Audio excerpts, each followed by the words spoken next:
The sinkhole is cut off from the outside world, and here I alone am the law.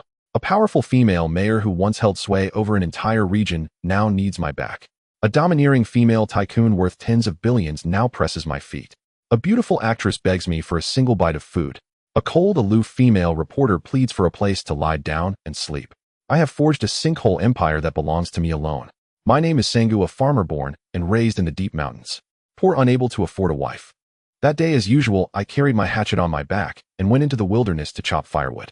Suddenly, a shrill explosion of engines roared past my ears. I looked up and was utterly stunned. I saw a helicopter trace a parabola across the sky above my head. With a thunderous boom, it plunged straight into a sinkhole so remote it is not even marked on any map.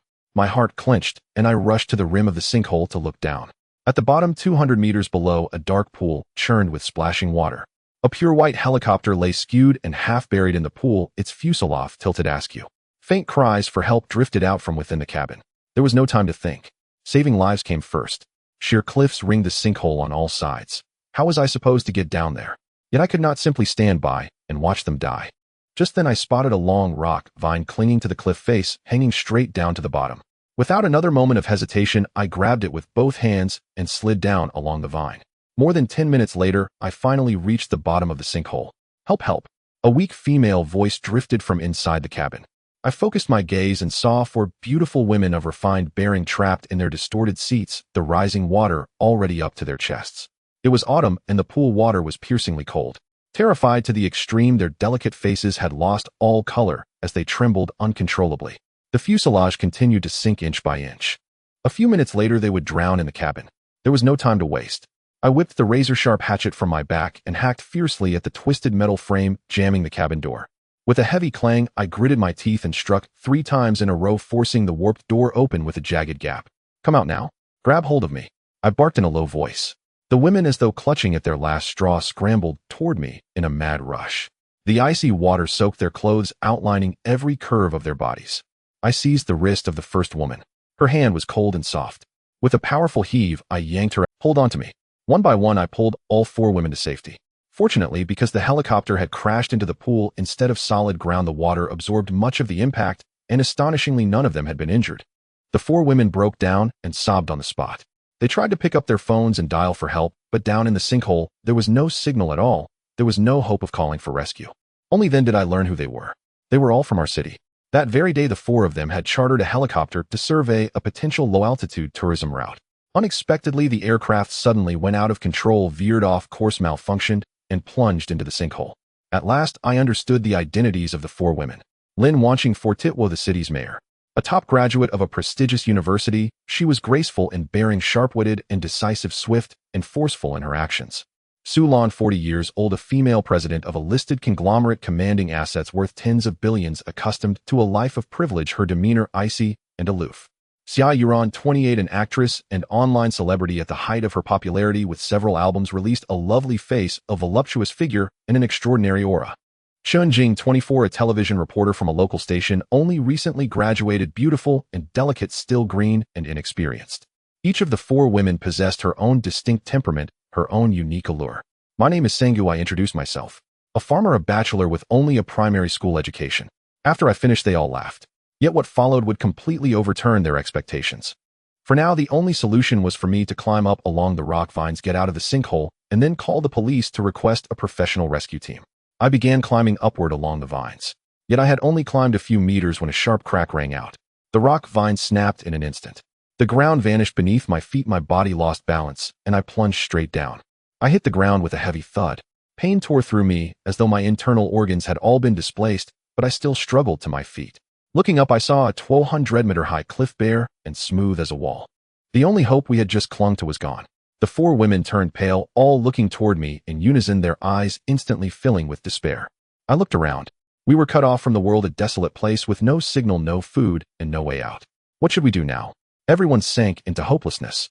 Mayor Lin Wanqing was not only beautiful, but also decisive and efficient in her actions. She immediately convened an emergency meeting and laid out measures for self-rescue. First, we were to keep moving around the sinkhole with our phones, searching for any signal in hopes of contacting the outside world. Second, we had to quickly look for food and a place to shelter, preparing ourselves for a prolonged struggle against the wilderness. She also encouraged everyone not to lose heart, urging them to trust in the authorities and believe that rescue would definitely come. Yes, Mayor Lin, we will all follow your lead, they responded. After that, someone held Lin Wanqing's bag for her, while another handed her a cup of tea. To my surprise, even trapped in such a desperate sinkhole, these four still clung to certain bureaucratic habits.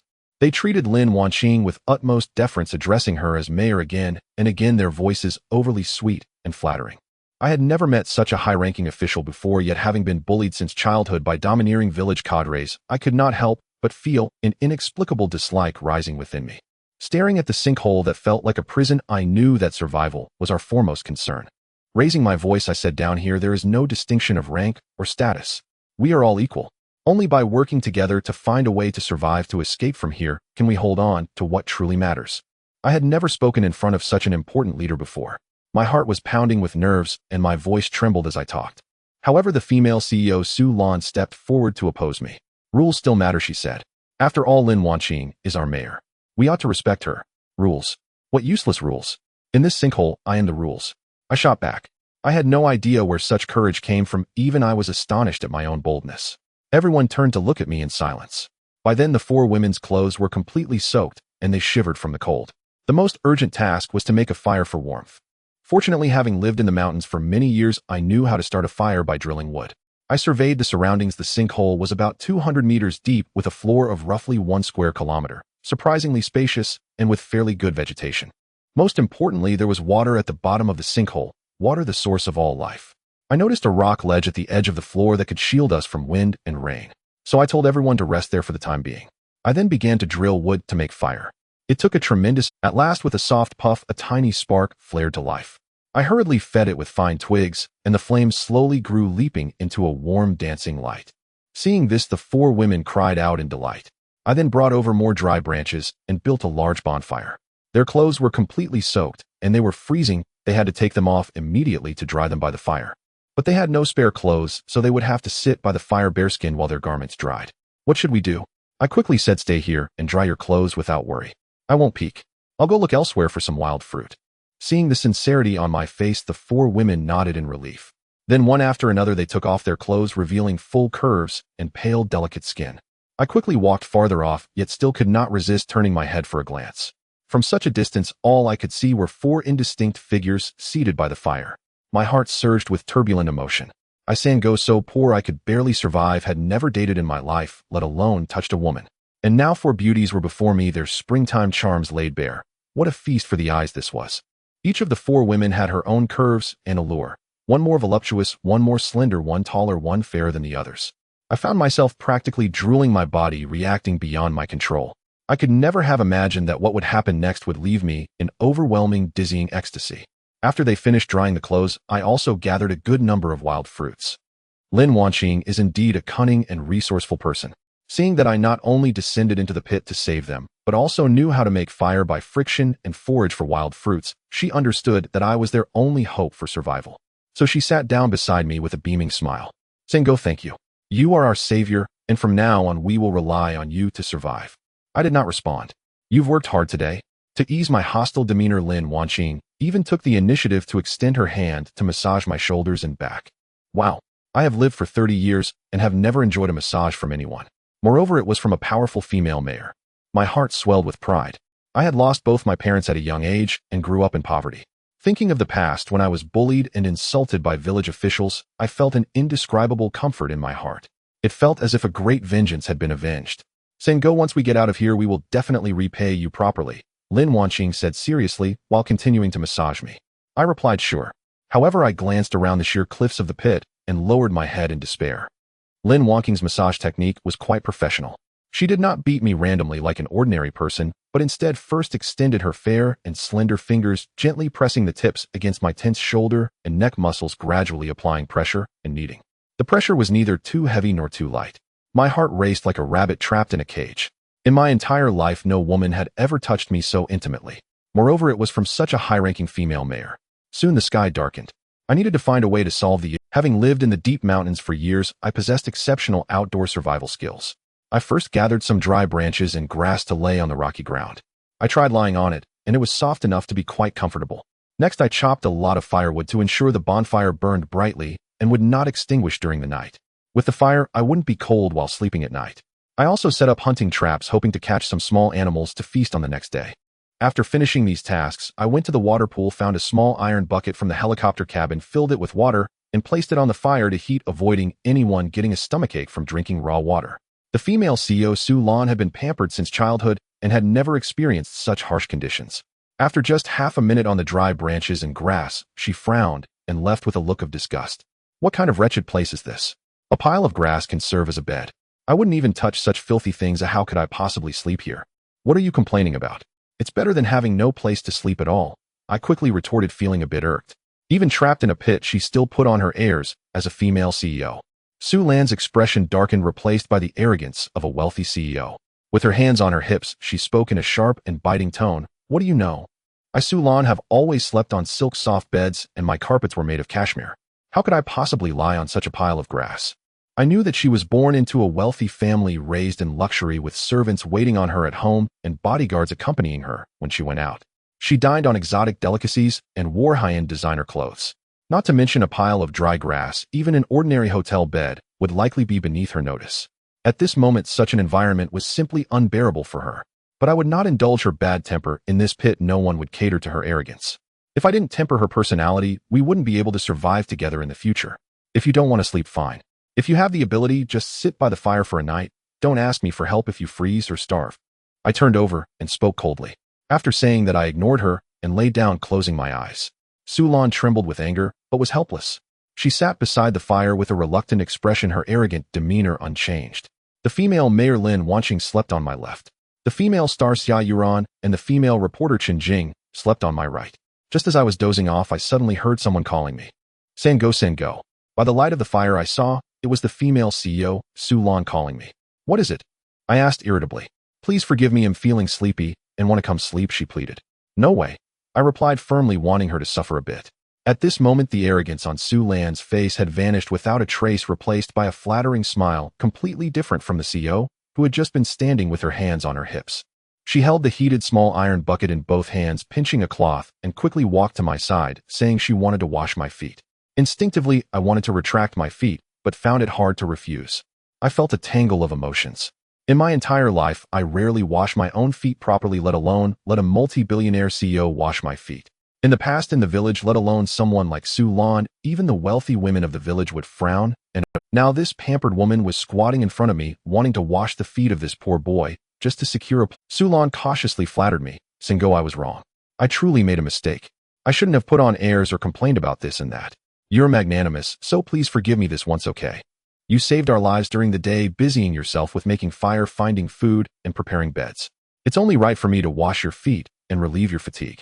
Her tone was filled with humility, lacking any trace of the arrogance of a domineering CEO. She dipped the cloth into the warm water from the iron bucket and carefully wiped my feet.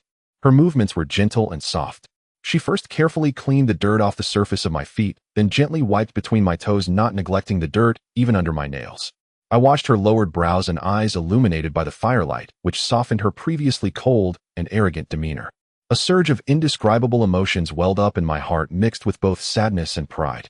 I thought of her past, a multi-billionaire CEO who commanded thousands of people, surrounded by admirers who would treat her with utmost respect. Had she ever lowered herself to please anyone like this? Now, to secure a place to sleep, she was willing to squat in front of this poor boy, cleaning these dirty and smelly feet. This stark contrast made my sense of pride grow even stronger. While massaging, she softly asked, Sango, is the pressure okay? I nodded. The pressure is just right. At this moment, I was enveloped by an overwhelming sense of pride. I was once a poor boy who couldn't marry a wife and was bullied by village officials at will.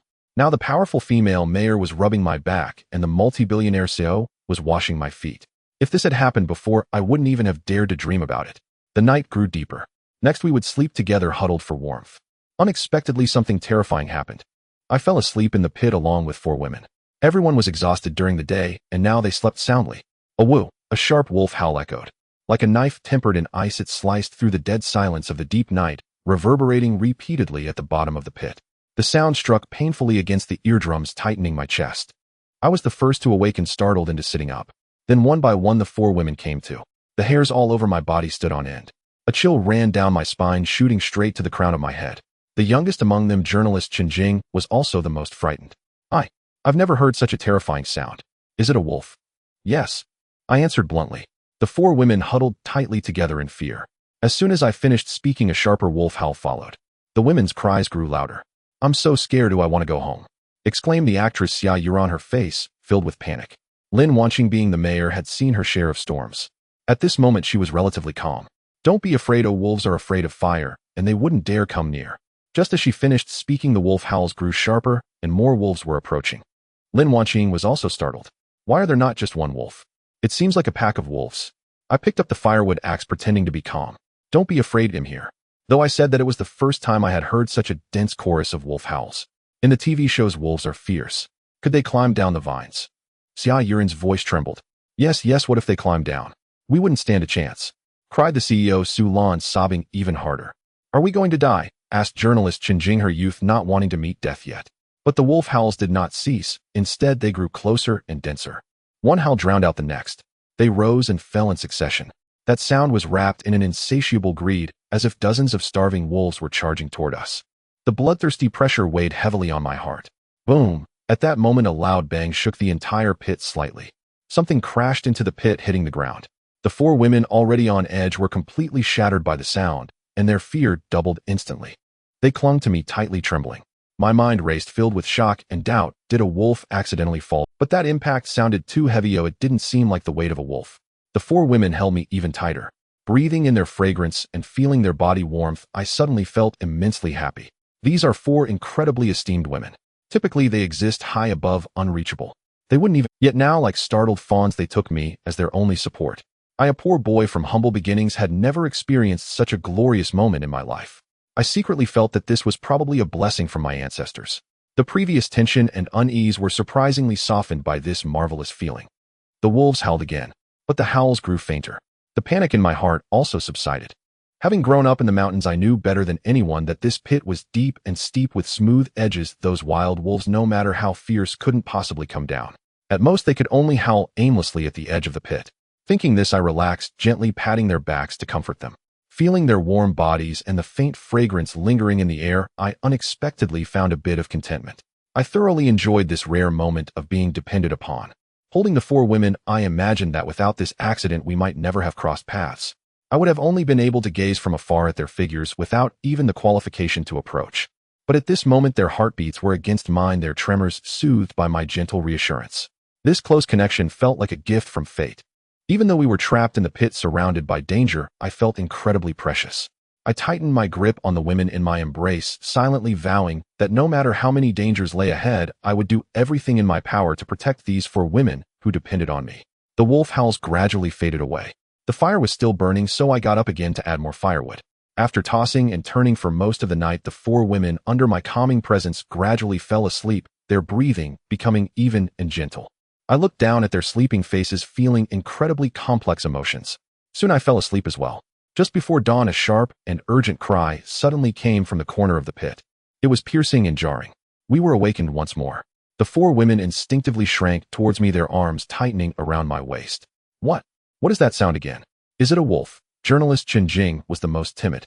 The other three women looked terrified, not daring to even breathe. I have lived in the mountains for decades, and I recognize the call this time as that of a wild rabbit. Dawn has broken.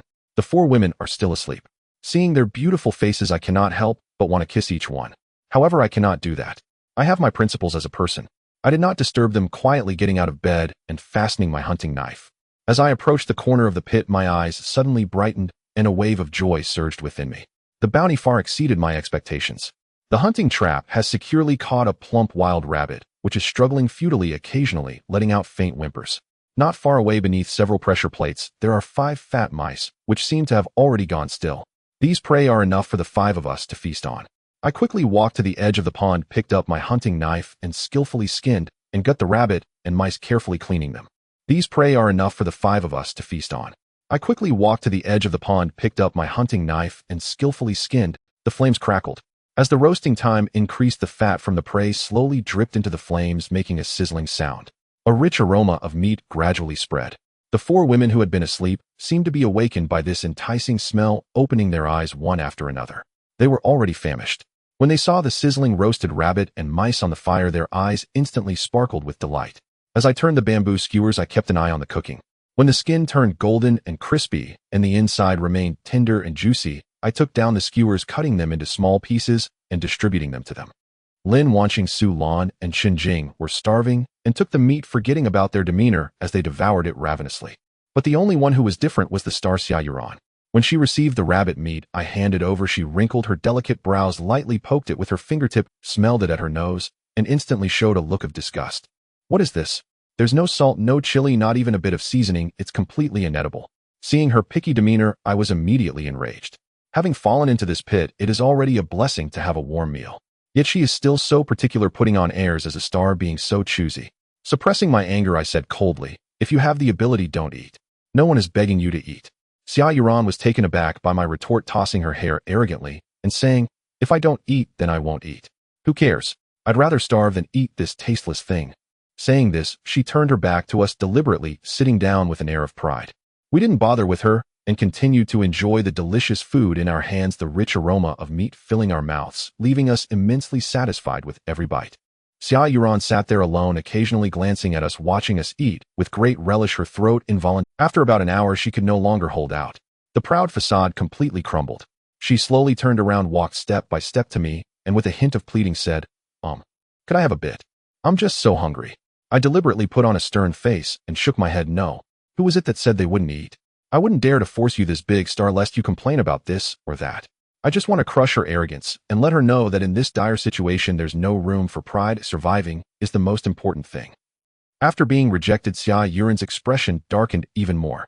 But the overwhelming hunger had already overshadowed all her pride. She bit her lip, hesitated for a moment, and suddenly knelt down in front of me with a thud. "I beg you, please grant me some food. I won't be picky anymore. I'm willing to eat anything as long as I can fill my stomach." Looking at her kneeling there pleading humbly, my heart softened somewhat, but I still deliberately maintained a stern face, remaining silent. I wanted her to remember that in this dire situation the halo of a star means nothing and pride won't buy a bite to eat. Seeing me still unmoved, the despair in Xia Yuran's eyes deepened and tears rolled down her cheeks. After a moment of silence, Xia Yuran seemed to have made a huge decision, slowly getting up from the ground, cautiously walking to my side, and gently massaging my back.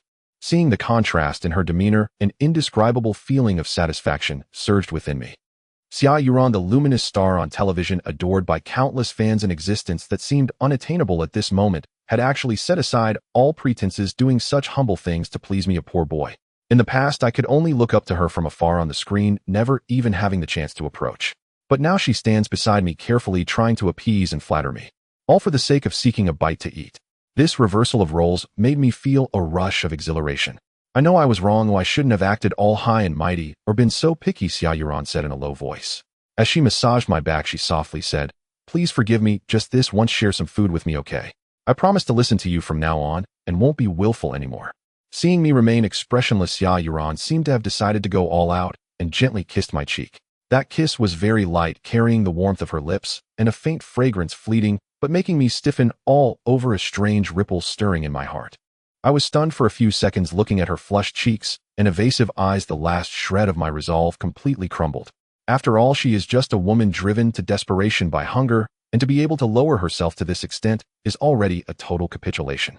What treatment have I, struggling at the bottom, ever received like this? The once unattainable star is now bowing and scraping before me, trying to please me.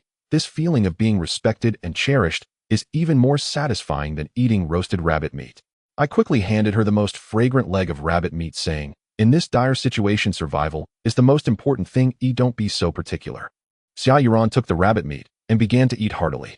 Once on television, she was a star with exquisite makeup and graceful manners, even particular about plating and portion control when eating, but now for a piece of rabbit meat, without seasoning, she was a mess, throwing away all her past restraint and pride.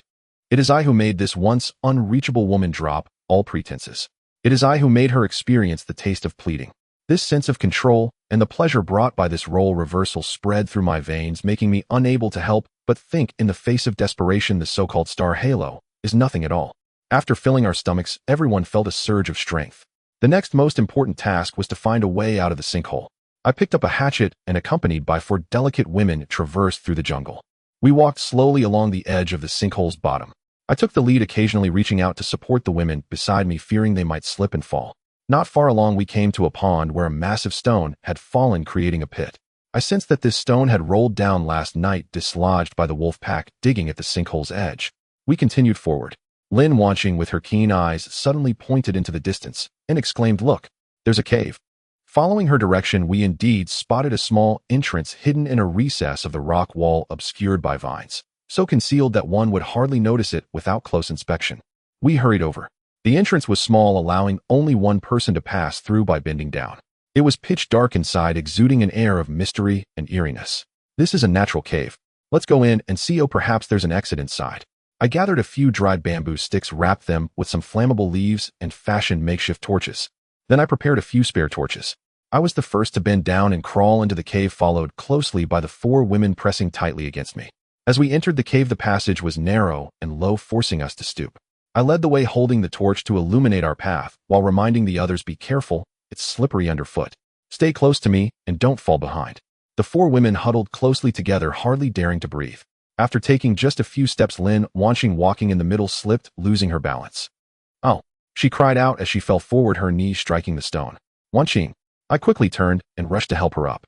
As I touched her soft body, it felt as if an electric current surged through me. I lifted her pant leg, revealing her fair skin, causing me to swallow involuntarily. I examined her injury closely and asked, "How is it? Does it hurt?"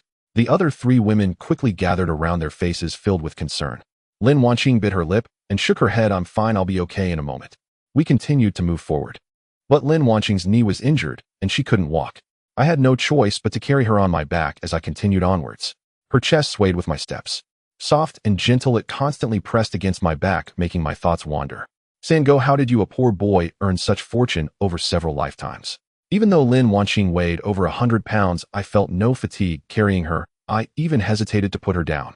We continued forward, and the cave gradually widened, the ceiling rising higher, allowing the torchlight to illuminate a larger area. Before us lay countless bizarre stalactites, some resembling towering stone pillars, others like hanging icicles, and some like gentle creatures, each taking on unique forms. Bathed in the torchlight, they glimmered with a faint sheen, appearing exceptionally magical. Just as we were about to take it all in, the woman on the far right, Su Lan, suddenly let out a shriek, huddling close to me, covering her face with her hands, trembling uncontrollably. "What's wrong? What's wrong?" We were all startled by her reaction. Su Lan's eyes were filled with terror as she pointed above, her voice shaking. "Bats. So many bats." Following her finger, we indeed saw a large swarm of bats nestled in the crevices of the stalactites above us, disturbed by our presence, flapping their wings wildly in the cave. Their dark silhouettes swayed in the torchlight, emitting a sharp squeak sound that was particularly grating. I quickly shielded them behind me and said loudly, "Don't be afraid, bats don't bite people." With that, I led everyone to continue forward. The ground beneath us became increasingly uneven, and occasionally we spotted puddles of varying depths. The actress Xia Yuran, wearing high heels, misstepped and fell into a moderately sized puddle with a splash. The muddy water splashed all over her, leaving her in a disheveled state.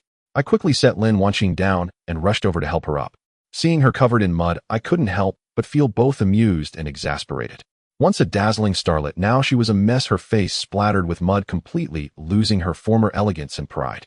I carried Lin Wanqing and continued forward with the other women. The once unattainable female mayor was now obediently lying on my back like a compliant little girl. As I inhaled her scent and felt the impact against my back, I grew more energetic with each step, surprisingly not feeling fatigued. After walking a bit further, Qinjing, walking beside me, suddenly stopped, her body going stiff. "Jingjing, what's wrong?" I asked, puzzled. "Snake, snake, snake." We followed Qinjing's finger and saw a tumtor-long dead snake lying on the ground. Though it was no longer moving, it still exuded a chilling aura that sent shivers down our spines. Qinjing, who was already afraid of snakes, trembled at the sight of such a large dead one. I stepped forward to take a closer look, confirming it was indeed dead, then turned back to reassure them, "Don't be afraid. The snake is dead and can't harm us." With that, I picked up a long stick and nudged the dead snake to a corner of the cave. After the series of events, everyone's nerves were more tightly wound, and each step became exceptionally careful. Holding our torches, we cautiously made our way forward. After about 10 minutes, a faint glimmer of light suddenly appeared ahead, dim yet conspicuously bright in the pitch-black cave. It was a beacon of hope in the darkness. "Light! It's light!" Su Lan exclaimed with delight as she was the first to spot it. Instantly, everyone perked up and quickened their pace towards the light. "It must be an exit. We are saved." My heart also leaped with joy as I carried Lin Wanqing, quickening my steps, feeling a glimmer of anticipation. As we drew closer, the light grew clearer, and I could faintly see that it was shining down from above. However, when we finally stood directly beneath the light and looked up, all our joy vanished, replaced by profound disappointment and despair. It was not an exit at all, but a massive skylight soaring 100 meters high. There was no way to climb up. How could it be? Why is it a skylight? Everyone was stunned. The hope that had ignited in our hearts was extinguished once more. The further we walked, the deeper the cave became. Eventually, we reached a dead end, discovering a cave wall with no way out. Dejected, we had no choice but to turn back. By the time we returned to the sinkhole, it was already noon. Suddenly, a helicopter appeared in the sky, clearly here for a rescue operation. We waved our hands vigorously and shouted loudly. However, the rescue helicopter passed by without spotting the target beneath the sinkhole. Despair washed over us once more. We returned to our residence at the rocky cliff, feeling dejected. Remembering the threat from the wolf pack last night and various other dangers, I quietly resolved to ensure safety measures so everyone could sleep soundly at night. Without hesitation, I searched for suitable stones of various sizes, transporting them one by one, and carefully building a stone wall over a person's height. The stone wall was built tightly, leaving no gaps capable of blocking wild beasts and providing some wind. After constructing the stone wall, I gathered some sturdy tree trunks, stripped them of branches with a sharp knife, smoothed them out, and assembled a simple wooden door to fit the gap in the stone wall. I secured the wooden door tightly with vines, allowing it to swing open and closed easily. Once the door was shut, it would be difficult for wild beasts to break in. Only after completing these protective measures did I finally feel relieved. At least at night, I wouldn't have to worry about being disturbed by wolves or other wild animals. Considering the chilly night air, I also built a simple earthen bed. I dug a small trough beneath the bed, found some dry charcoal, ignited it, and placed it in the trough, covering it with thin stone slabs, while leaving a small ventilation hole. This way, the heat generated by the burning charcoal would gradually radiate, warming the surface of the bed. Sleeping on it at night would dispel the chill, allowing for a more stable and comfortable sleep. The four women watched me bustle around, their faces showing gratitude as they occasionally lent a hand, helping me transport stones and pass dried grass. The once lofty female mayor, CEO, celebrity, and journalist had all set aside their airs, working alongside me without a trace of complaint. Once finished, I added more firewood to the fire to make it burn brighter. I also sharpened a few bamboo stalks to a fine point, tying a rope to the other end. With the fishing tool ready, I quickly made my way to the pond. The water was crystal clear, allowing me to see the fish swimming at the bottom. However, these fish were exceptionally sensitive, scattering at the slightest sound. I crouched behind a stone on the shore, holding my breath and daring not to make a sound, my gaze fixed intently on the water's surface. Before long, a few plump fish swam lazily towards me, flicking their tails leisurely at the bottom, completely unaware of the impending danger. A surge of joy filled my heart as I gripped the bamboo spear tightly, and seizing the moment they paused, thrust it down sharply. I struck true. After a half hour of effort, I finally caught over 10 of these large fish, each one fresh and plump enough to satisfy our group of 5. I quickly gutted the fish and cleaned them, then skewered them on bamboo sticks and placed them over the fire to roast slowly. The flames licked at the fish and the oil began to seep out. Dripping onto the flames, it sizzled and a rich fish aroma quickly filled the air, even more enticing than the previously grilled meat. It instantly whetted everyone's appetite. I distributed the grilled fish to the 4 women, and as they received the fish, gratitude lit up their faces as they ate softly, thanking me. After 2 days of being together, they had completely set aside their former nobility. They increasingly realized that in this desperate situation, I was their only support. While eating fish, the celebrity Xia Yuran became particularly forward, deliberately leaning closer to me, her shoulder nearly brushing against my arm, continuously trying to engage me. "Thank you. If it weren't for you, we would definitely have gone hungry today," she said, lightly touching my arm with her fingertip. "I will definitely listen to you from now on. Oh, I promise to be obedient." Seeing that I didn't push her away, Xia Yuran grew bolder and deliberately tore off a small piece of the tenderest fish meat, offering it to my lips, gently feeding me. The entire process felt incredibly intimate. "Is it delicious?" she asked softly.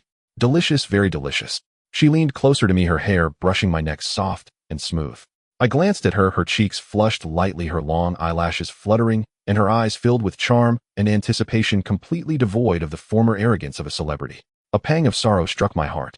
Once a dazzling superstar on television, chased after wherever she went, now, in order to fill her stomach, she was so deliberately flattering and drawing close. What she was doing was merely seeking my favor, hoping for food from me, looking for a guarantee for survival. A strong sense of satisfaction surged within me, more fulfilling than eating the delicious grilled fish. This reversal of status, this feeling of being relied upon and sought after by someone once high above, filled me with a sense of ease.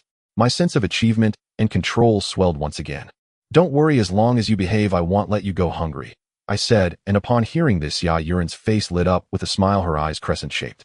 She leaned even closer to me, her shoulder tightly pressed against my arm, her warm body temperature radiating incredibly enticing. My blood pressure suddenly surged.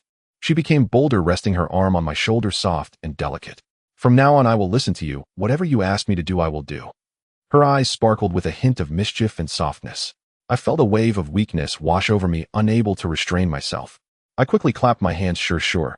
Following the rhythm of the flames dancing in the fire, she began to sway her body gracefully and confidently. Things up. I quickly clapped my hands. Sure.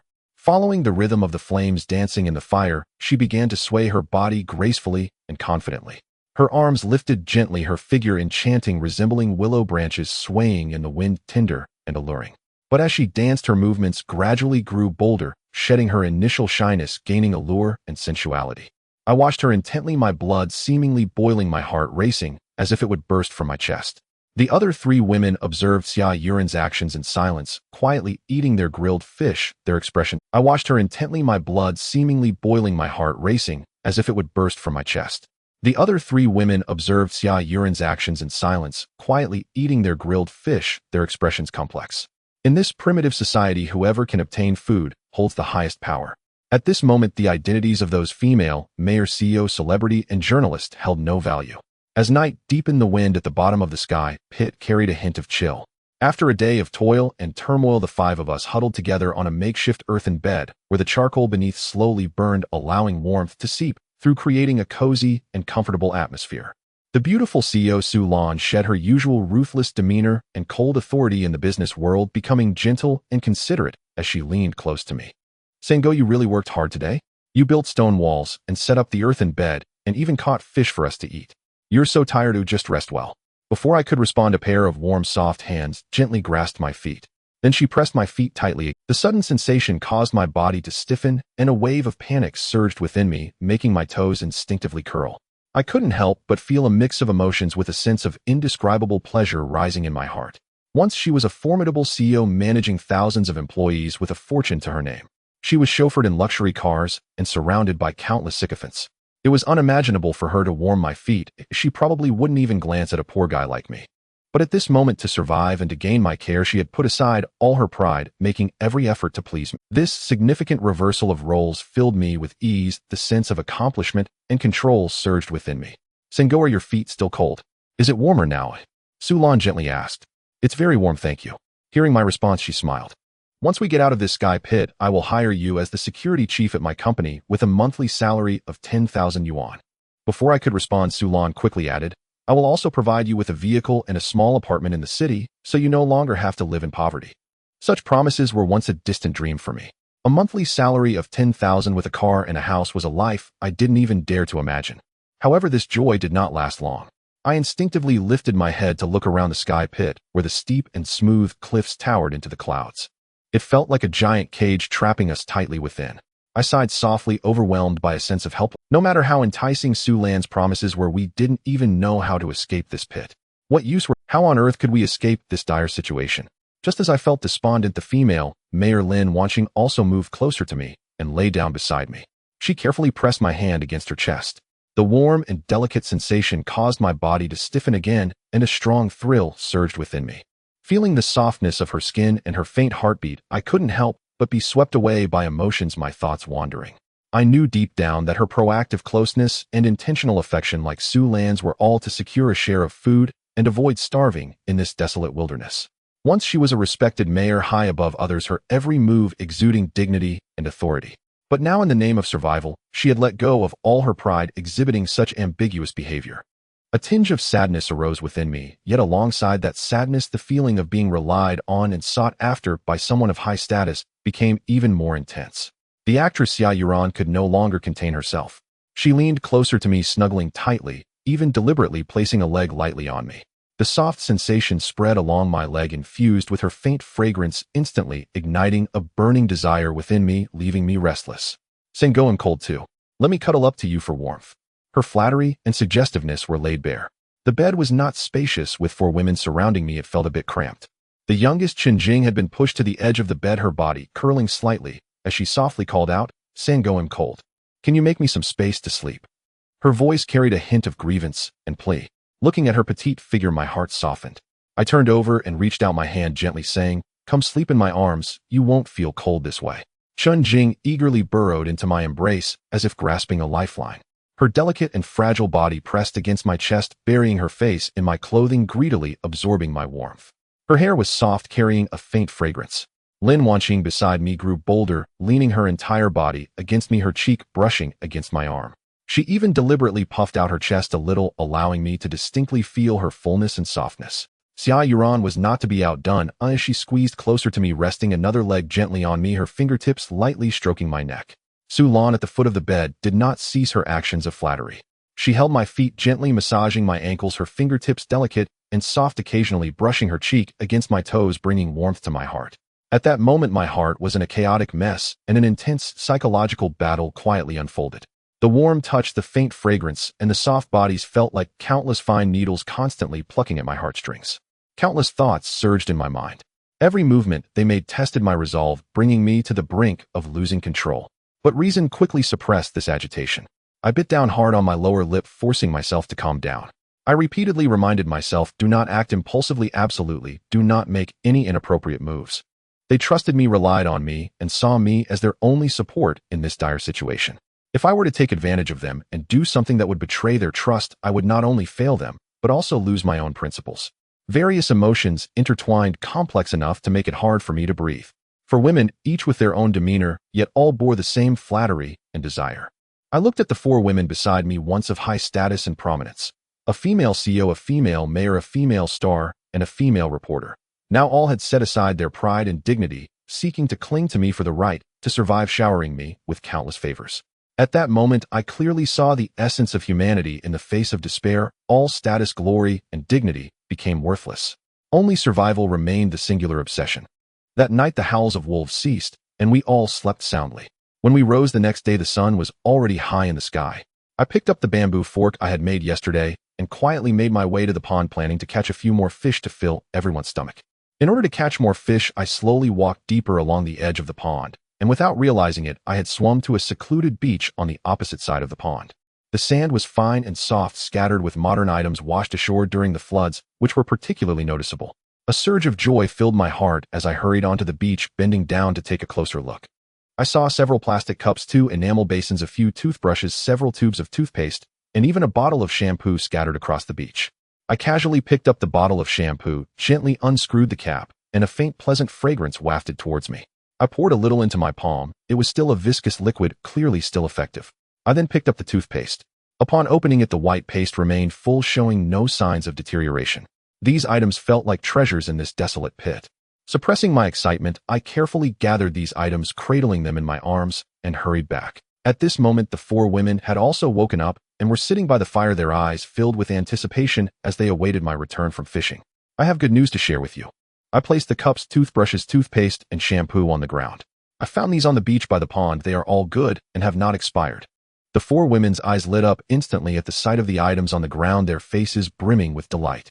Having been trapped in the pit for 2 days, they had not bathed and felt sticky and uncomfortable, eagerly wanting to clean themselves. Without waiting for me to say more, the four women eagerly grabbed the shampoo, toothbrushes, toothpaste, and other items, quickly heading towards the pond. There are distinctions between men and women who, while they bathe, I should avoid causing any misunderstandings. So I found a rock not far from the pond that offered a clear view. From here, I could observe them from afar. If anyone were to drown, I could quickly rush to their aid and ensure their safety. The first to enter the water was the female, Mayor Lin Wanqing. She shed her clothing, revealing a captivating figure, contrasting starkly with her usual dignified and authoritative demeanor. Her figure was proportionate and full, neither too fat nor too thin, with soft and smooth lines devoid of any excess flesh. Her elegant neck and shoulder lines resembled a graceful swan, her back straight, exuding an innate sense of dignity. Her waist was slender and soft, curving slightly to form a captivating arc. Her body was rounded and full with taut lines, her legs straight and long, her skin fair and delicate, glistening with a faint sheen in the mist and soft light akin to exquisite mutton fat, jade, gentle and enchanting. She moved gently, slowly walking into the pond, the water gently washing over her ankles, calves, and then to her waist. Every movement radiated grace and warmth, maintaining a semblance of dignity even in bathing. Seeing Lin Wanqing's appearance stirred an involuntary flutter in my heart. My throat instinctively bobbed. The once lofty and dignified female mayor now shed all her aura and defenses, revealing her true self, and that contrast ignited warmth in my heart. I silently reminded myself not to indulge in wild thoughts. I was there to protect them. Yet my gaze lingered a moment longer, filled with admiration and a hint of uncontrollable agitation. Next to enter the water was the beautiful CEO Sulan. Her figure bore the elegance and poise of a mature woman. Unlike Lin Wonking's gentleness, her lines were tighter and more powerful, exuding a sense of decisiveness and grace. Her shoulders were moderately broad, her collarbones clearly defined, perfectly sculpted, full and upright with graceful lines, her waist slender, yet resilient, outlining a charming curve of her waist and hips. She moved with agility, splashing water onto her body while untangling her tousled hair, each gesture emanating the unique decisiveness and charm of a female CEO. Even in this dire situation, her inherent elegance and commanding presence remained undeniable. The once formidable and aloof CEO now shed all her armor, revealing a softer side. Her mature allure had a charm that outshone Lin Wanqing, making it nearly impossible for me to look away. I quickly took a deep breath, forcing myself to calm down.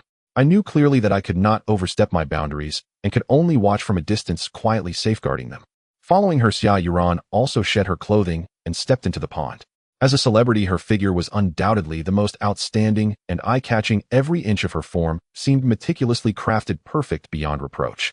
Her figure was tall and slender, yet full, with delicate and graceful shoulders and neck upright, and ample, her waist slender like a willow, seemingly capable of yielding even a drop of water. Her lower body was rounded and pert, with flowing and captivating lines, her legs long and straight, her skin fair and luminous. Under the sunlight, they shimmered with a pearlescent sheen, every movement radiating allure. She deliberately slowed her movements, washing her body while glancing towards my hiding spot, her gaze imbued with a hint of deliberate seduction. Every gesture exuded charm, showcasing the captivating allure of a female star. Xia Yuran's actions ignited the heat within me, causing my heart to race and my blood felt like it was boiling. Her allure was like a poison, continuously tempting me, almost breaking the shackles of my rationality. The last to enter the water was the youngest Qinjing. Her figure still carried a hint of youthful innocence and delicacy, lacking Lin Wonking's gentleness, Su Lan's maturity, and Xia Yuran's sensuality, yet possessing a purity and vitality unique to a girl. Her petite figure was slender and delicate, with a soft and supple waist, rounded and petite, her legs slender and straight, her skin fair and tender with a faint pink hue, resembling a flower bud ready to bloom, pure and enchanting. She cautiously stepped into the water, her hands tightly clutching her chest, occasionally lowering her head to gaze at her body, her eyes filled with shyness. Even her movements for washing were particularly timid, exuding an endearing innocence. The mist by the pond thickened, and the figures of the four women became faintly visible in the vapor. For different styles, four different charms intertwined to create a captivating springtime scene. I sat behind the rock, observing from afar, my heart a mix of emotions. I admired their figures, felt an uncontrollable flutter, maintained my composure, and empathized with their situation. Once they were all prominent figures, high above and powerful, but now in this dire situation, they shed all their pride and dignity, bathing by the pond simply to wash away their fatigue and discomfort.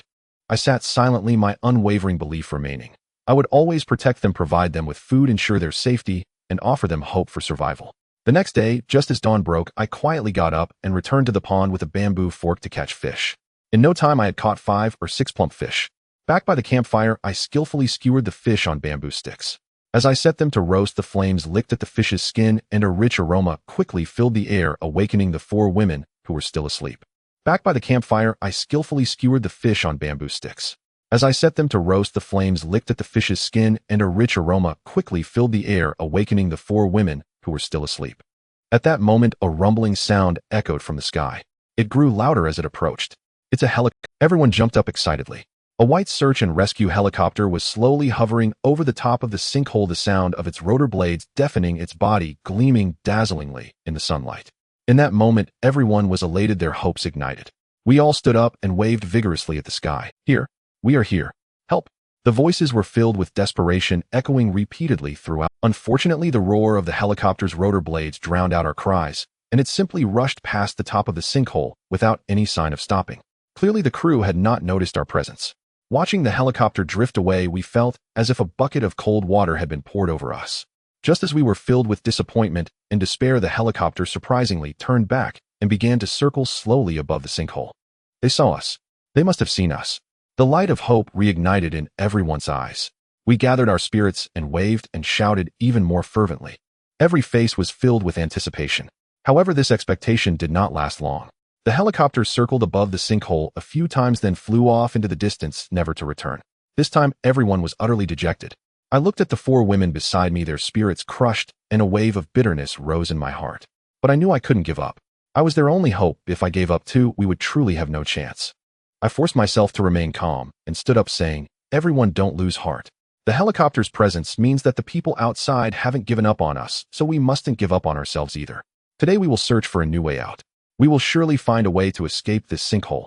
After putting my emotions in check, I led the four women along the rocky walls of the sinkhole, carefully exploring every corner in search of a new exit. We proceeded cautiously, the rocks beneath our feet still slippery and the walls around us cold and steep. We had to be particularly careful with every step. We proceeded cautiously, the rocks beneath our feet still slippery and the walls around us cold and steep. We had to be particularly careful with every step.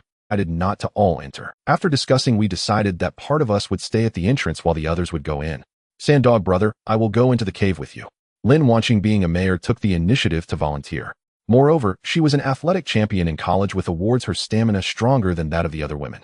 Thus I arranged for Su Lan, Xia Yuran, and Chun Jing to stay at the entrance, warning them not to enter the cave without permission. Then I made a few simple torches, igniting one with the fire starter I carried, and cautiously climbed into the cave with Lin Wanqing. Inside the cave it was pitch black. Only the light from the torch barely illuminated the path a few steps ahead. We moved cautiously, the crackling of the burning torch echoing in the vast cave. Along the way there were small interruptions. Sometimes small pieces of rock would suddenly fall from above, startling Lin Wanqing, making her shiver. At times I would accidentally step on the slippery moss beneath my feet, nearly causing me to fall. There were also a few occasions when strange noises echoed within the cave, making one's heart race. Each time she got startled, Lin Wanqing would instinctively hide in my arms, gripping my arm tightly, resting her head on my shoulder and trembling slightly. Gone was the dignified demeanor of the former mayor. She appeared as a frightened girl in need of protection, innocent and endearing. Each time she nestled into my embrace, I could feel her warmth and the faint fragrance emanating from her. I would instinctively reach out, gently holding her shoulder and softly soothing her, saying, "Don't be afraid, I'm here. It's all right." She would tightly clutch my clothing, nodding her head, and once her emotions had calmed a little, she would continue to follow me forward. Thus the intimate contact along the way gradually brought us closer. What started as pure reliance and trust gradually deepened into a hint of ambiguous feelings as our bond quietly warmed. We cautiously walked about a kilometer in the cave, and the space inside began to widen. Just then a massive cliff suddenly appeared ahead. The cliff was over 10 meters high, steep and smooth, showing no signs of being climbable, and the bottom was pitch black and unfathomable. To continue forward, we would need ropes to descend. However, we had set off in haste and brought no ropes. Staring at the cliff before us, we fell into a predicament.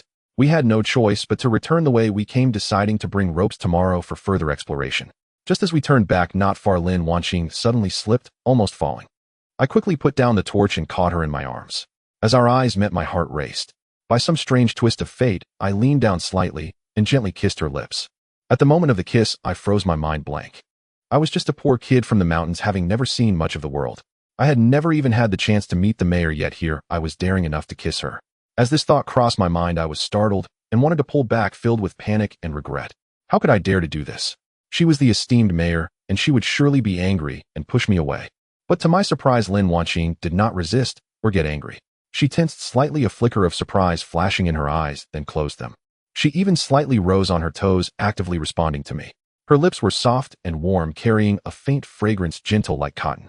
At that moment, I completely fell under her spell. I don't know how long it lasted until I slowly released her, my cheeks burning, stammering, "I'm sorry, Sister Wanqing, I didn't mean to." Before I could finish, she gently interrupted me, saying, "It's okay, I don't blame you." With torches in hand, Lin Wanqing and I retraced our steps back outside the cave. Su Lan, Xia Yuran, and Chun Jing immediately gathered around, asking, "How did it go? Did you find an exit?" I shook my head. There's a cliff over 10 meters high inside. Without a rope, there's no way down. They'll prepare and go back in tomorrow. That afternoon, the sunlight at the bottom of the sinkhole was just right. I led everyone to search for the toughest wild vines on the rocky walls along the edge. These vines were incredibly resilient and hard to break, making them the perfect material for weaving ropes. We carefully cut the vines down with sharp stones, stripped them of leaves and branches, and carried them back to our main. Then, sitting on the ground, I skillfully twisted the vines into strands, interlaced several thick strands together, and wove them bit by bit into a rope. Su Lan helped organize the vines on the side. The once domineering trillion-dollar net worth female CEO who always had the final say now seemed like a docile assistant devoid of any arrogance, her eyes filled only with a yearning for survival. We toiled away for the entire afternoon. By the time the sun set, a rappelling rope over 20 meters long and as thick as an arm was finally woven. I gave the rope a firm tug to ensure it was sturdy enough, then breathed a sigh of relief. Tomorrow morning, well, all go in together. This time we must find the exit. The other four nodded, hope rekindled in their eyes. The next morning at the break of dawn we were ready. I carried the rope and held a torch with Lin watching Su Lan Xia Yuran and Shun Jing following behind, tension and anticipation etched on every face. Stepping into the karst cave once more, the familiar chill and dripping water greeted us, but this time armed with the rope our hearts held a bit more confidence. We followed the previous route, carefully making our way to the cliff's edge. I securely fastened one end of the rope to a massive boulder at the cliffside, yanked it hard to confirm it was stable, then said to Lin Wanqing, "It'll go down first. You follow. The three of them wait up here. Watch your step and take it slow." With that I moved swiftly and soon descended to the bottom. Lin Wanqing took a deep breath, gripping the rope tightly with both hands. She braced her feet against the cold, slippery cliff wall, every movement requiring immense effort. Her movements were somewhat clumsy, a clear sign that the once pampered female mayor had never done such a thing. Sweat quickly beaded on her forehead, her face paled, and the anxiety within her began to stir again, fearing that a single slip would send her crashing to her death. Su Lan Xia Yuran and Shun Jing lay at the cliff's edge, barely daring to breathe, their eyes fixed on us as they muttered, "Be careful, take it slow." Lin Wanqing bit her lip and slid down inch by inch. It took her several minutes to descend the dozen meters, finally reaching the bottom safely. The bottom was colder and damper than above, the air thick with moisture, and the torchlight seemed especially feeble. We rested briefly, then lit our torches and continued deeper into the cave. The stones underfoot grew increasingly slick, the air heavier with moisture, and a faint sound of babbling water became audible. After walking about 100 meters, a clear underground river appeared before us, its surface shimmering with a faint light. An underground river. Lin Wanqing's eyes lit up, her voice brimming with surprise. She understood better than anyone what an underground river meant. Perhaps following it could lead to an exit, a way back to the outside world. She unconsciously stepped forward, her pace becoming urgent. Perhaps too excited, or maybe the stones were too slippery, her foot slid, her body lost balance, and with a cry she fell toward the underground river. My heart clenched, and I lunged forward, instinctively catching her in a tight embrace just as her body was about to hit the water. The water of the underground river was bone-chillingly cold, splashing onto my arm and sending a shiver through me. My arm wrapped firmly around her waist, I could clearly feel her warm body and rapid heartbeat. This intimate contact instantly charged the air with a subtle tension. Lin Wanqing came to her senses, and seeing me holding her so tightly, her cheeks flushed crimson. She instinctively tried to push me away, her lips parting as if to speak, but no words came out. I could feel the stiffness in her body, her fingers curling slightly like a helpless child. The commanding aura of the female mayor who once wielded power with ease had vanished entirely. I lowered my gaze to her flushed cheeks, meeting her evasive yet irresistibly upward glance, and a tender chord in my heart was gently struck. I raised my hand, using my thumb to gently wipe away the water droplets on her face. She tried to stop me, but instead of letting go, I held her even tighter. In the prime of my youth and vigor, how could I resist such a beautiful and alluring woman? I leaned down and, seizing the moment, gently kissed her lips. Her lips were cool, trembling slightly, initially stiff, as if in resistance. But soon she relaxed. There was no struggle. She simply closed her eyes gently, her hands instinctively clutching the hem of my clothes, her fingertips pressing lightly, as if grasping a lifeline. I slowed my movements, tenderly matching the rhythm of her lips, feeling her fluster and dependence. In the dark cave, the flickering torchlight cast our embracing shadows, the only sounds being the flow of the underground river and our rapid heartbeats. I raised my hand, gently stroking her back, caressing the strands of her hair, as if soothing her startled heart. Her body gradually softened, and she leaned entirely into my embrace, her cheek pressed against my chest, clearly hearing the steady thumping of my heart. That heartbeat became her most reassuring comfort at that moment.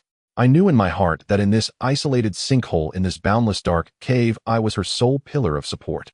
Once she was the powerful female mayor, lofty and revered by thousands, always surrounded by attendants. How glamorous and radiant she was.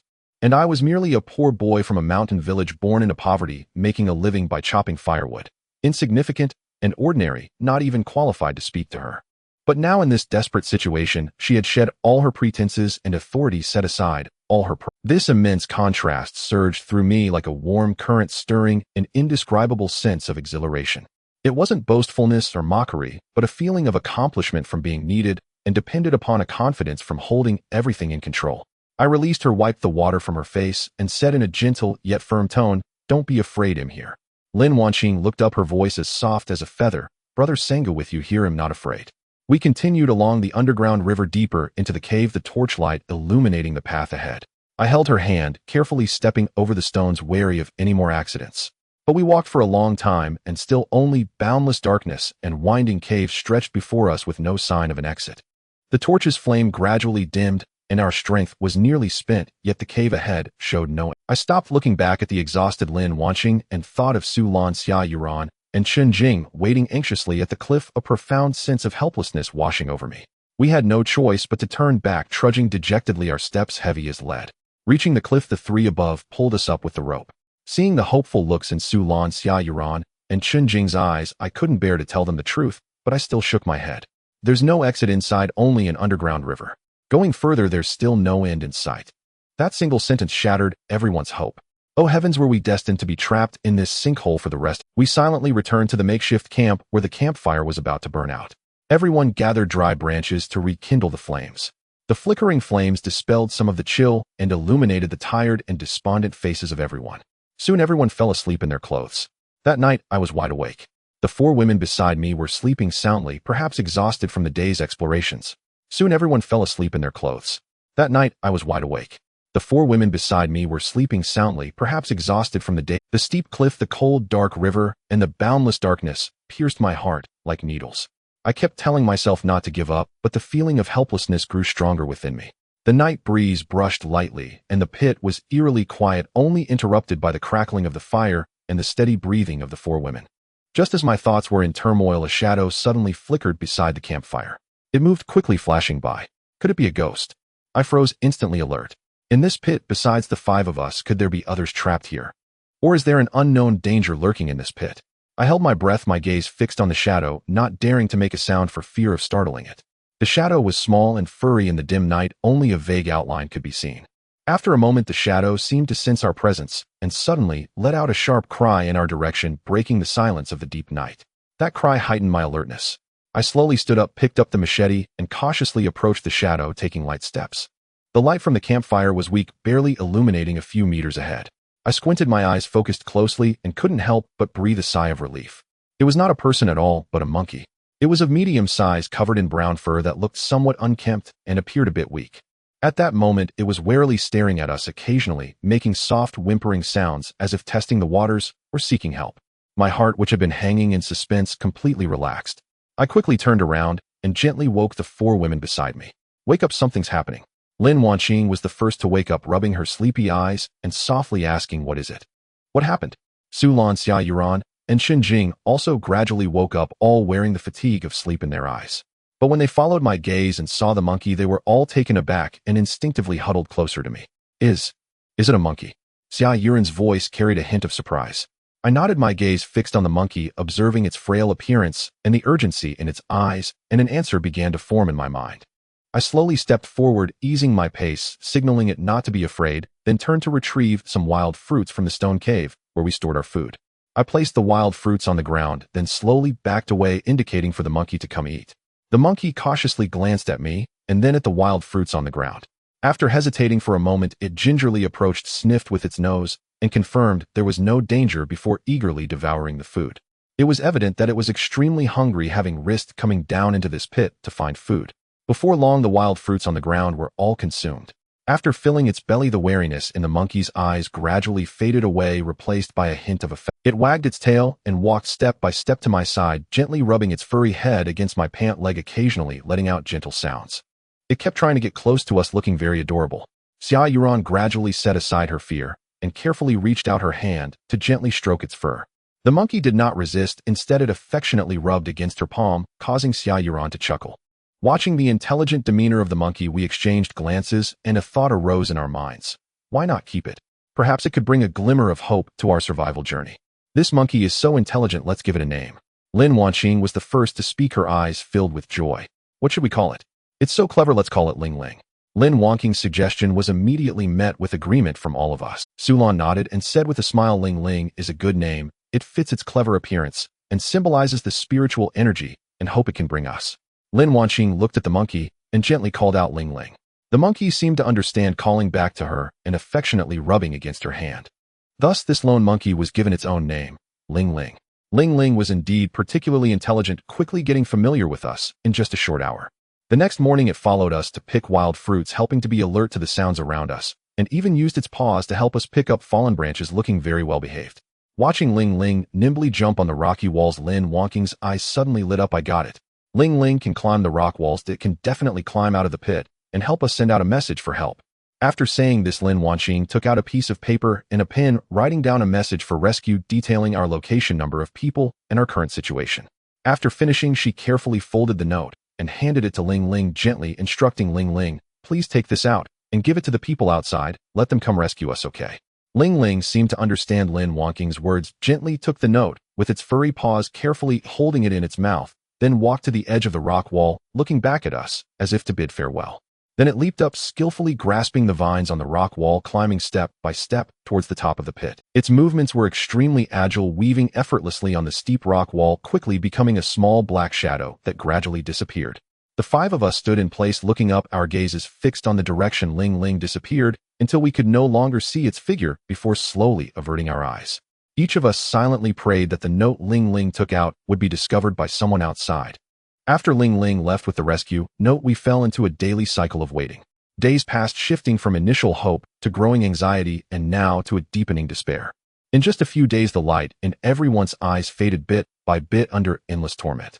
I continued to hunt, gather, and reinforce our camp with the 4 women, yet everyone's face showed a lack of the previous vigor, replaced by a lingering shadow of gloom. Every morning upon waking, the first thing we did was look up at the top of the pit, hoping for rescue. Yet each time we looked up, we were met with disappointment. Everyone's heart grew more despondent each day.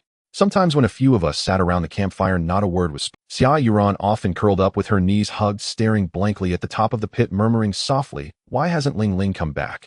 Has something happened to her? Lin Wanqing often stayed by my side, filled with despair, saying, is it true that we really can't escape? It seems we are destined to die here in the pit, buried in this pit. Hearing this, the 4 women could no longer hold back and began to sob softly. I comforted them, saying, don't give up, a Ling Ling will definitely come back. We will wait for rescue. But as I said this, even I felt the words were pale and powerless. Perhaps to dispel the despair within, or perhaps to pass the difficult time. That evening, sitting around the campfire, the 4 women gradually opened up, starting to share their past jobs and experiences. Those past glories and honors, when spoken of now, were filled with both nostalgia and a sense of how things had. Sulan was the first to speak with a hint of self-deprecation. I used to manage over 1,000 people at the company, signing contracts worth hundreds of millions. Wherever I went, I was surrounded by admirers. Who would have thought that now I would be trapped in this wretched pit, unable to even eat a decent meal? Lin Wanqing smiled gently and added, I used to work at the municipal government, busy every day handling various affairs, attending meetings, conducting research, solving livelihood issues. I was always so busy that I never had the chance to sit down and truly enjoy a moment of peace, even if that peace was bought at the cost of despair. Chen Jing spoke in a plain tone, yet with a touch of nostalgia. I once traveled to impoverished remote areas, helping countless people in need, yet I never imagined I would be trapped in such an isolated place, unable to send out a single distress message. Xia Yuran's eyes were slightly red as she softly said, I used to live in the spotlight, chased by fans, adored by many, wearing designer clothes and feasting on delicacies. But now I can only eat wild fruits, and taking a hot shower has become a luxury. As they talked, the atmosphere gradually lightened. Perhaps in the face of despair, only such memories could provide each other with a bit of comfort. I don't know who made the first joke, but Xia Yuran blinked at me and said with a smile, brother Sengo, since we might never get out of here, how about the 4 of us marry you and have a bunch of kids, creating our own tribe in this pit? What do you think? At this, the other 3 women burst into laughter. Lin Wonking's cheeks flushed slightly, but she didn't refute it. She just shot Xia Yuran a playful glare, a faint smile gracing her lips. Sulan chuckled and nodded, joking, that's a good idea. Since we can't escape, we might as well go with the flow and stick with him, at least we can survive. Chen Jing also showed a rare bright smile, softly agreeing, yes, it's better than living in loneliness until old age. Hearing their playful banter, I couldn't help but feel a surge of joy, an indescribable thrill coursing through me. As a poor kid who grew up in the mountains, relying on herding cattle and chopping wood, coming from humble beginnings, and having nothing, I could never have imagined that one day I would be so favored by 4 beautiful and lofty women. The powerful female mayor, the billionaire female CEO, the glamorous female star, and the cool and capable female reporter. These were all people I once felt unworthy to even look up to, yet now they joked about marrying me, about spending their lives with me in the pit, about bearing me a bunch of children. I couldn't help but feel secretly pleased. If this were in the past, who would believe it? A mere cowherd like me could have 4 such exceptional women by my side. What glory, what honor. That feeling of being in control and being adored surpassed even the joy of hunting prey or finding wild fruits. Yet this fleeting delight was quickly pulled back to reality. I knew clearly that they were just joking, merely trying to pass the time and dispel despair in this dire situation. They had once shone brightly and held high positions. How could they truly resign themselves to being trapped in this pit for life, marrying a poor boy like me? At that moment, the sound of monkeys echoed from the rock wall. We were all filled with joy. A familiar figure came rushing towards us. Ling Ling, you finally returned. We thought something had happened to you. Lin Wanqing gently stroked Ling Ling's fur, asking, Ling Ling, did you bring the rescue note to the people outside? Did anyone see it? Ling Ling seemed to understand our words, wagging its tail and then raising its fluffy paw, presenting us with a package. It was a package of unsealed salt. The wrapping was crude, and it was still covered in some dirt, looking as if it had been stolen from a farmhouse. Seeing this package of salt, we were all overjoyed. Sulan couldn't help but exclaim, this monkey is so considerate. It knows we can't eat meat without salt, and even brought us salt. Indeed, Ling Ling is incredibly understanding. We accepted the package of salt, our hearts brimming with excitement. It was like a timely gift. With salt, our roasted meat would be even more fragrant. Xia Yuran quickly took out a wild fruit and fed it to Ling Ling softly, saying, Ling Ling is such a good boy, thank you.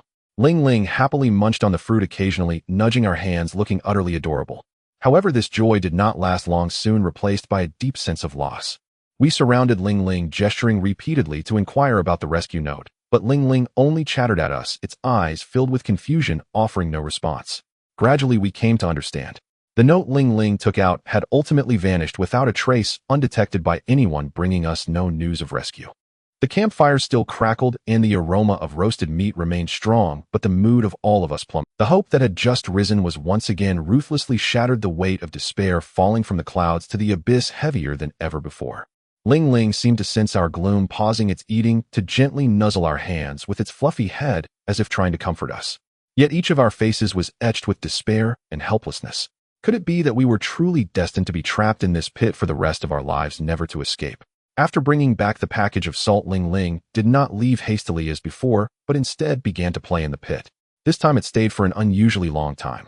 Perhaps our kindness warmed it, or perhaps it had long regarded us as family. It no longer held any caution and fully integrated into our lives. It became the most special presence in the pit apart from the 5 of us. Xia Yuran adored Ling Ling the most, often peeling the sweetest wild fruits and gently offering them to its mouth. Ling Ling would nibble at them, and after finishing would curl up on her lap, resting its head on her knee while she groomed its fur. Every time Su Lan roasted meat, she would specifically tear off a small piece of the tenderest part and present it to Ling Ling. It would first sniff it, then gobble it down, and after finishing would gently tug at Su Lan's clothes with its paw, as if asking for more. In the deep pool at the bottom of the pit, there were fish, which was another source of meat for us. That morning I took the sharpened bamboo fork and went to the river to catch fish. Ling Ling seemed to sense my intentions and immediately followed happily. It bounced along, occasionally running ahead, then circling back to me. Upon reaching the edge of the pool, I found a spot where the water was shallow and the fish plentiful. I carefully raised the bamboo fork, holding my breath as I focused on the fish swimming in the water, ready to strike. Meanwhile, Ling Ling sat obediently on a large rock by the pool, standing tall, like a diligent little sentinel, intently watching the surrounding grass and rocky walls, not missing even the slightest rustle. On ordinary days, we would even teach Ling Ling some simple human gestures. Ling Ling's intelligence exceeded our expectations, learning almost immediately. Xia Yuran taught it to wave hello. After demonstrating just twice, Ling Ling would lift its fluffy paw and gently wave, looking clumsy yet adorable. Sulan taught it to nod and shake its head, and it quickly learned to indicate yes or no with its head. Every time we asked it, do you want to eat wild fruit, it would nod vigorously, making us burst into laughter. Lin Wanqing taught it to peel wild fruit, and before long it mastered the technique, even offering us the peeled fruits, as if sharing. I taught it to help carry firewood, and it quickly learned to pick up small twigs, carefully bringing them back to the campsite. Even if it stumbled and fell, it would immediately get back up and continue carrying the firewood. Sometimes Ling Ling would even imitate our actions on its own. When we sat by the campfire to rest, it would find a stone to sit on and mimic us, tilting its head to gaze at the top of the pit. Its earnest expression was utterly delightful. This clever and adorable monkey became our only spiritual solace in the isolated pit. Watching Ling Ling's understanding and intelligence, Lin Wanqing's eyes reignited with hope. She took out the last remaining paper and pen, writing the rescue message once more, stroke by stroke. Not only did she detail our specific location, number of people, and current situation, but she also added distinctive features of the pit's bottom, hoping to prompt anyone who saw the note to call for help. After finishing, Lin Wanqing carefully folded the note into a small square, gently cradling it in her hands. She approached Ling Ling and said, "Ling Ling, please help us take this out. Make sure to give it to someone outside so they can come rescue us, okay?" As she spoke, she gently stroked Ling Ling's head. Ling Ling seemed to understand Lin Wanqing's words, nudging her palm with its fluffy head and making a soft cooing sound as if in agreement. Then it slightly tilted its head back, carefully holding the note that Lin Wanqing had extended to it. Afterward, Ling Ling leaped and jumped to the edge of the rock wall, skillfully grasping the thick vines on the wall, its claws gripping tightly as it agilely climbed upward. Its movements remained swift and graceful as it traversed the steep cliff, its fluffy figure gradually moving upward, occasionally turning back to glance at us, as if to reassure us. Before long, its figure shrank smaller and smaller, gradually disappearing at the top of the pit. The five of us stood in place, gazing up with our heads tilted, our eyes fixed on the direction Ling Ling had disappeared, not allowing our gaze to waver. The past feelings of loss and despair were replaced at that moment with rekindled hope, as each face bore expressions of long-awaited anticipation. Although the last rescue note had vanished without a trace this time, watching Ling Ling's figure, we all felt a renewed sense of hope in our hearts. We believed that Ling Ling would surely manage to take the note out. We believed that this time we would definitely be able to wait for the arrival of rescue. After Ling Ling flew away with the rescue note, we fell into yet another round of waiting, one that felt even more excruciating than the last. Every day we unconsciously looked up towards the top of the pit, hoping to catch a glimpse of that familiar fluffy figure, yearning for it to bring back news from the outside world. Life at the bottom of the pit remained dull and monotonous. Hunting, foraging, reinforcing the camp, we went about our survival methodically. After 2 days, just as we were about to run out of patience, and the hope in our hearts was about to be devoured by despair, a familiar figure suddenly leaped down from the rock face. It was Ling Ling. It still looked fluffy as ever except for a bit of white powder on the corner of its mouth, and it was holding a small plastic bag. It bounced towards us, its tail held high, chattering excitedly, as if boasting about its spoils. We all immediately surrounded it, our eyes filled with surprise and urgency. Lin Wanqing was the first to squat down, gently stroking Ling Ling's head, and softly asked, "Ling Ling, you're back. Did you deliver the note to someone outside? Did anyone come to rescue us?" Ling Ling only chirped happily at us without responding. It carefully placed the plastic bag it was holding on the ground, using its paw to nudge it slightly, signaling us. I bent down to pick up the plastic bag, opened it, and was momentarily stunned, warmth flooding over me. Inside the bag were a packet of MSG and a bar of soap. The packaging was still covered with some dirt and grass clippings, indicating that Ling Ling had most likely stolen it from a farmhouse on the mountain. Having been trapped in the pit for so long, our food had been bland wild fruits and roasted meat. With salt, the flavor improved significantly, but we were still missing something to enhance the taste. Ling Ling had seen through our thoughts and specifically brought back MSG and soap for us. "This monkey is just too clever." Xia Yuran couldn't help but exclaim, reaching out to ruffle Ling Ling's head, her eyes filled with joy. "It actually knows what we need the most, how thoughtful." Sulan also came over, looking at the MSG and soap in the bag, a rare smile appearing on her face. "Indeed, it's smarter than we imagined, and it remembers the items we urgently need." Lin Wanqing gently stroked Ling Ling's back, her eyes filled with tenderness. "Thank you for your hard work, Ling Ling." Chen Jing also rarely showed a smile, taking out a wild fruit from her pocket and offering it to Ling Ling. Ling Ling happily ate the wild fruit, occasionally nudging our palms with its head, still looking adorable and endearing. However, this surprise did not last long. We soon remembered the rescue note. Lin Wanqing squatted down, gesturing gently to ask Ling Ling if it had delivered the note to someone outside, and if there had been any response. Ling Ling paused its eating, tilted its head, confusion evident in its eyes, chirping at us a few times, but without any clear response. At that moment, everyone's spirits plummeted to the depths. We all knew that the note Ling Ling had taken out still had not received any reply, and the people outside remained unaware that we were trapped in this isolated pit. Sulan sighed, softly, slowly standing up, gazing at the narrow sky above the pit. "It seems we are destined to stay in this pit for a lifetime." This statement pierced through the last thread of hope in our hearts like a needle. Xia Yuran's eyes turned red, instantly lowering her head and silently wiping away her tears. Lin Wanqing clenched her hands tightly, her eyes filled with reluctance, yet helplessness. Chen Jing leaned against a large rock, remaining silent, her gaze becoming increasingly lost. Watching their disappointed expressions filled me with a sense of bitterness, yet I didn't know how to comfort them. Repeated failures in seeking rescue and the ensuing disappointments forced us to accept this harsh reality. Perhaps we really would be imprisoned here for a lifetime, cut off from the outside world until the end of our days. With soap in hand, it was time to wash our hair and bathe properly. That evening, as the sunlight at the bottom of the pit gradually faded, the evening breeze turned cool, and the four women discussed going to the pond to bathe. They found a secluded corner, carefully removed their clothes, and folded them on the stones by the shore, then stepped into the pond one by one. The water was up to their knees, and the cool mist enveloped them, dispelling the heat of the day. The fatigue of the past few days gradually melted away in the clear waters. Xia Yuran was slender and graceful, with fair and delicate skin still exuding the tenderness of youth. Her long hair, resembling a skirt, hung over her shoulders, clinging to her back, when wet, outlining gentle curves. She took a few steps deeper into the water until it reached her waist, scooping a handful of clear water to splash on her face. Water droplets slid down her hair tips, dripping onto her slender neck. With a smile, she raised her hand to splash water at Lin, watching, her eyes filled with joy. Lin Wanqing had a plump and well-proportioned figure with a gentle and dignified demeanor. Her shoulders were soft and rounded, and her waist and abdomen were beautifully contoured without an ounce of excess fat. Her skin was a healthy, radiant white, which appeared even more delicate and glossy after being soaked in the pond water. Her wet hair clung to her cheeks, enhancing her gentle features. She smiled, sidestepping the water that Xia Yuran splashed, gently lifting a wet strand of hair, her fingertips gliding across her cheek to wipe away the mud. As she bent down to scoop water, the curves of her shoulders became even softer, and her eyes were filled with contentment. Su Lan, on the other hand, maintained her composed demeanor, tall and upright, with broad shoulders and a narrow waist, an hourglass figure. Her lines were clean and flowing, devoid of any excess flesh, her skin a healthy honey color, exuding a sense of strength. Even while bathing, her aura remained unmissable. She didn't engage in much playful splashing, simply standing quietly in the water, rubbing the soap bubbles on her body with swift motions. When she raised her hand to brush back the stray hair from her forehead, the lines of her arms were smooth and firm, showcasing her capable demeanor. Chen Jing was petite, yet well-proportioned, with a straight back and a slender, strong waist. Her skin was fair with a hint of pink, and after being drenched by the pond water, her skin gleamed with a moist luster. Even in the relaxing moment of bathing, she still carried a hint of distant coolness. As she gently rubbed soap on her neck and arms, she occasionally glanced up at the surrounding rock walls and grass.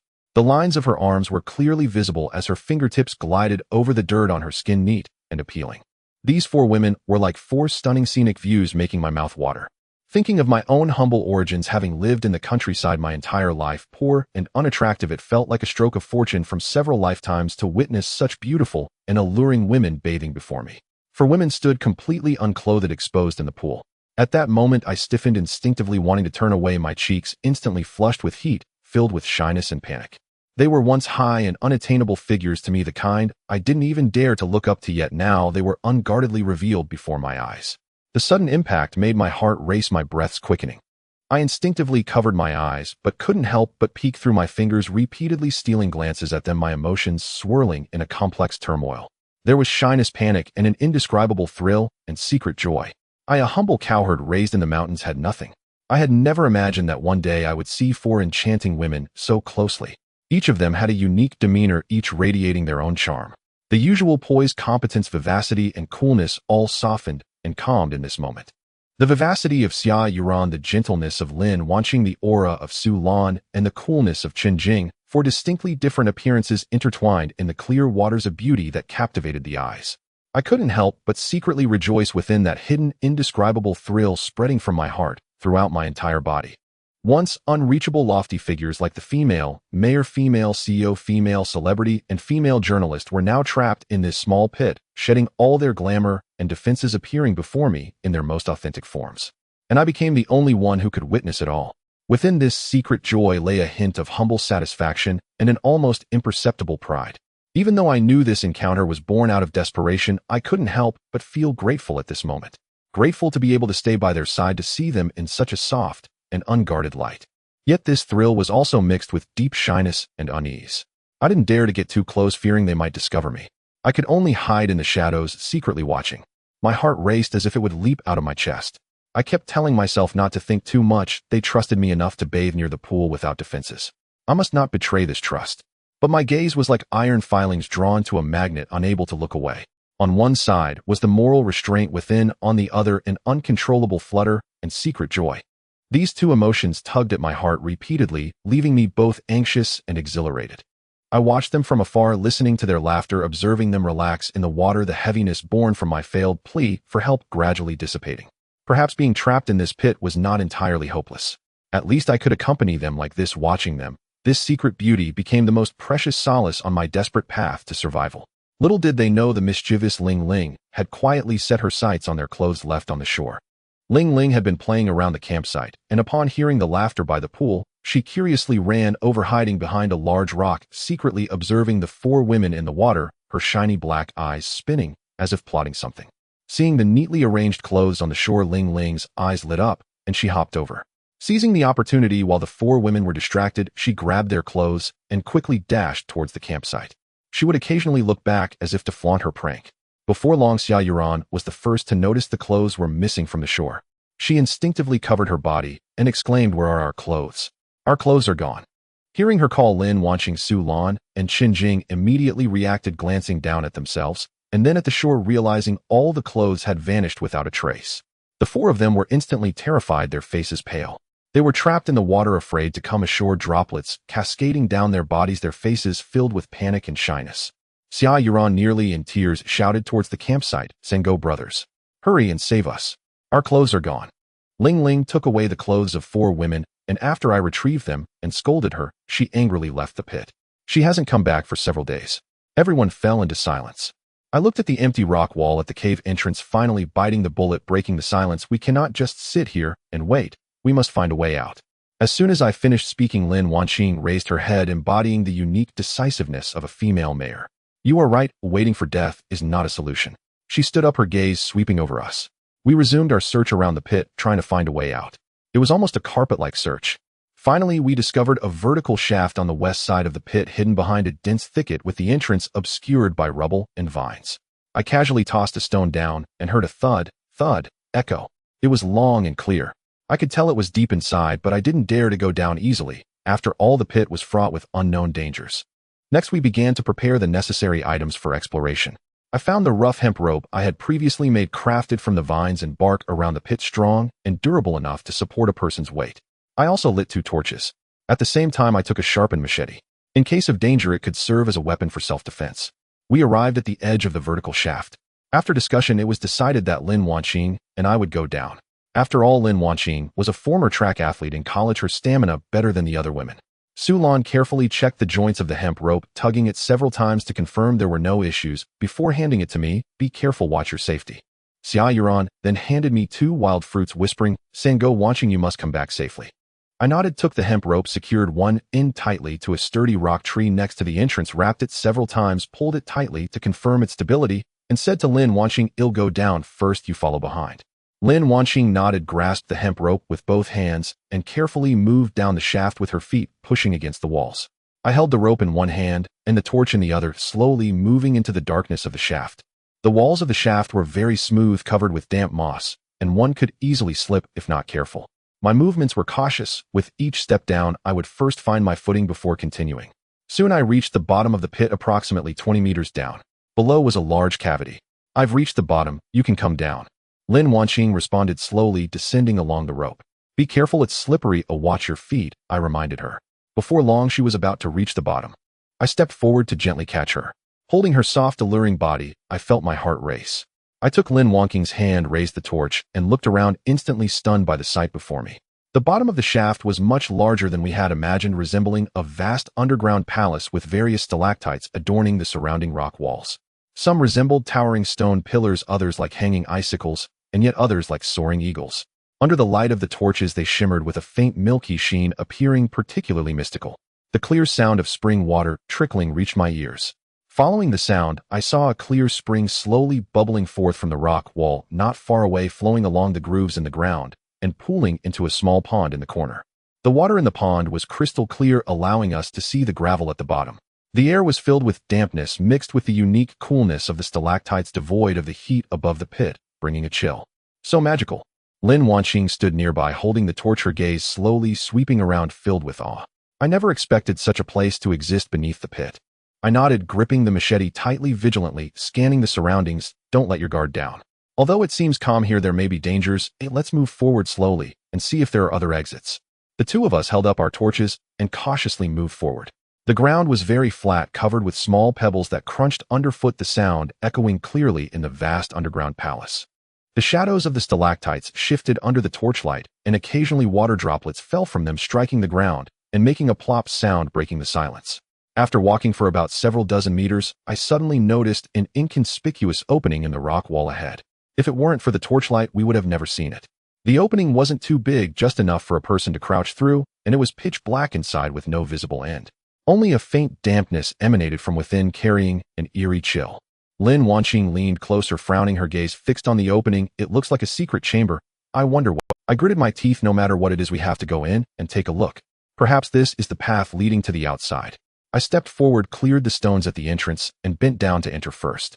Lin Wanqing followed closely, holding the torch to illuminate the path ahead. The secret chamber wasn't too big, about a dozen square meters with bare rock walls all around. Just as we prepared to continue forward, I accidentally kicked something with my foot, producing a crisp crack sound. My heart tightened, and I quickly looked down, raising the torch to light up what was beneath me. At that moment, Lin Wanqing and I froze. It was a huge shock. I saw several incomplete human bones scattered on the ground. Some were skulls, others were limb bones. The bones had turned yellow and black, covered in dust and cracks. Clearly they had been here for many years. The eye sockets of the skull were hollow, as if silently staring at us, exuding a chilling and eerie aura that sent shivers down our spines. Ah! Lin Wanqing instinctively gasped, her body jerking back a step, and the next second, she uncontrollably lunged into my arms, her arms tightly wrapping around my waist, her cheek pressed against my chest, trembling uncontrollably. Sinkhole, I'm so scared. So many bones. Wanqing, don't be afraid, I'm here. I could clearly feel her rapid heartbeat, the heat radiating through the thin fabric, along with the fine cold sweat beading on her forehead, dampening my clothing. I also felt a prickling sensation, cold sweat breaking out on my back, and my hand gripping the machete trembled slightly, yet I instinctively raised my hand to gently pat her back, trying to soothe her emotions.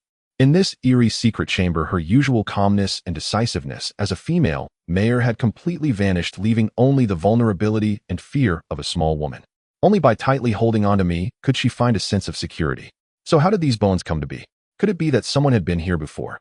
I tightly embraced the trembling Lin Wanqing, gently patting her back, repeatedly reassuring her, Sister Wanqing, don't be afraid. With me here, those things cannot harm us. The flickering light of the torch danced in the dim chamber, casting eerie shadows on the fragmented human bones, their hollow eye sockets resembling countless pairs of watching eyes. In addition to the dampness in the air, there was an indescribable smell of decay, causing a tightness in my throat. Lin Wanqing's body continued to tremble slightly as her cheek pressed against my chest, her hurried breaths misting my clothing with a warm dampness.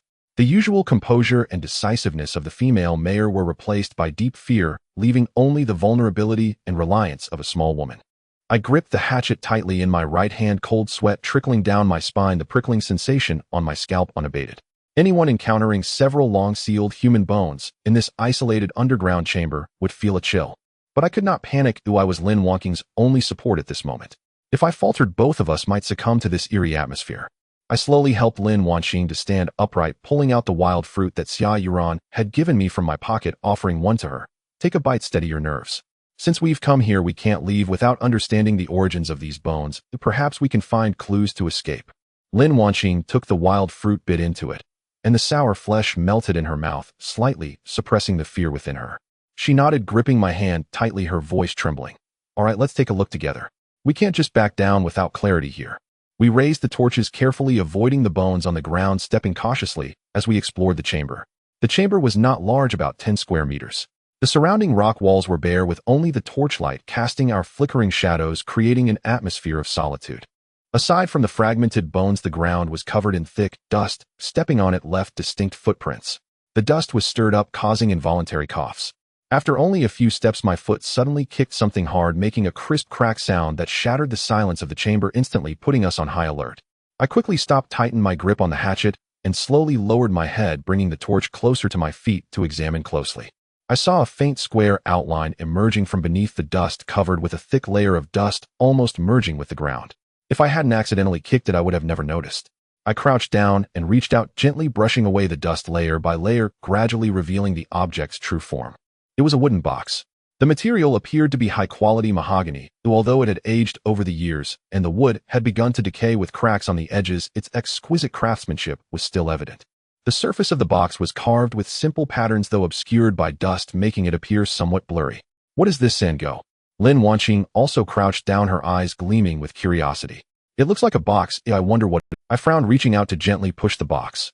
It was heavy, unmoving, clearly containing a significant amount. Taking a deep breath, I drew the sharp hatchet from my waist, carefully prying open the box's latch.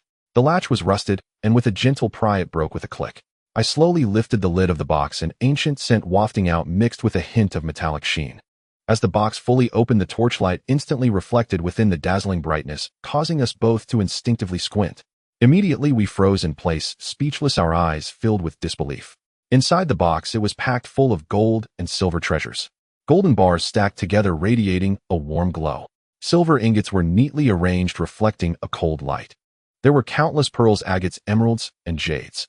Some embedded in the gold ornaments, others laid aside. They were colorful and dazzling. Even in the dim torchlight, they still shone brightly, making it hard to look away. The craftsmanship of those jewels was exceptionally exquisite. Some were carved in the shape of flowers, birds, fish, and insects, vividly lifelike. Others were polished, smooth, and round, crystal clear. Clearly these were treasures not possessed by common folk. This is all gold and silver jewelry. Lin Wanqing muttered in astonishment, the earlier fear largely diminished by this sudden surprise. She reached out, wanting to touch the treasures, but instinctively withdrew, as if unable to believe that what lay before her was real. I was also stunned, gazing at the treasures within the box, my heart racing uncontrollably. In my life, I had never seen so much gold and silver, leaving me at a loss for a moment. After quite some time, I finally regained my composure, bending down to pick up a gold bar, feeling its heavy weight. The icy touch at my fingertips felt so real, it was hard to believe. How could so many treasures be hidden here?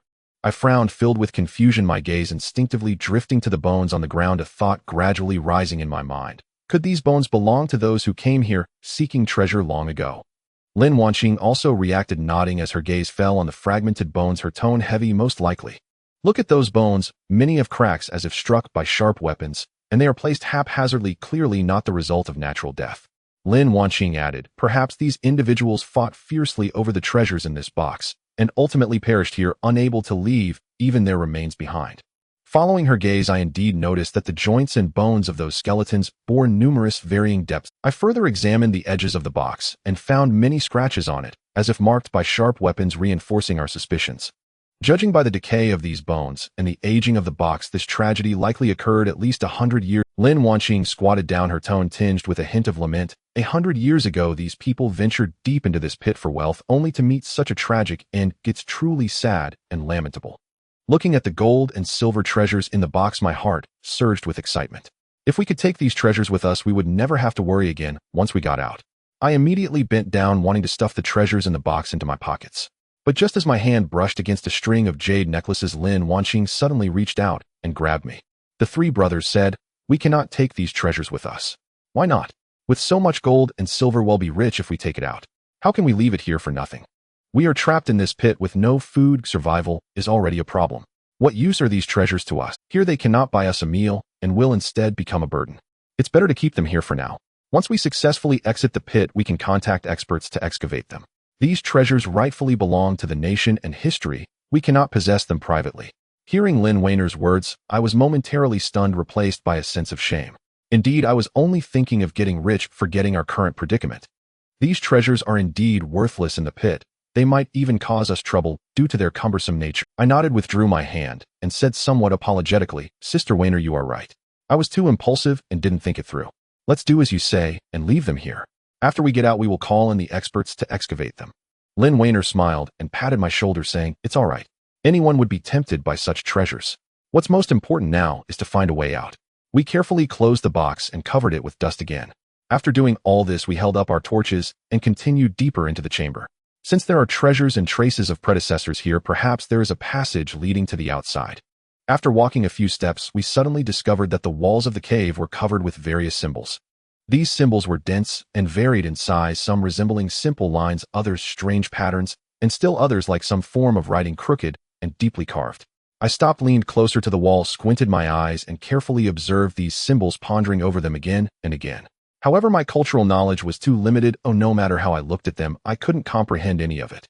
The symbols seemed to appear out of thin air, completely irregular, leaving me utterly perplexed.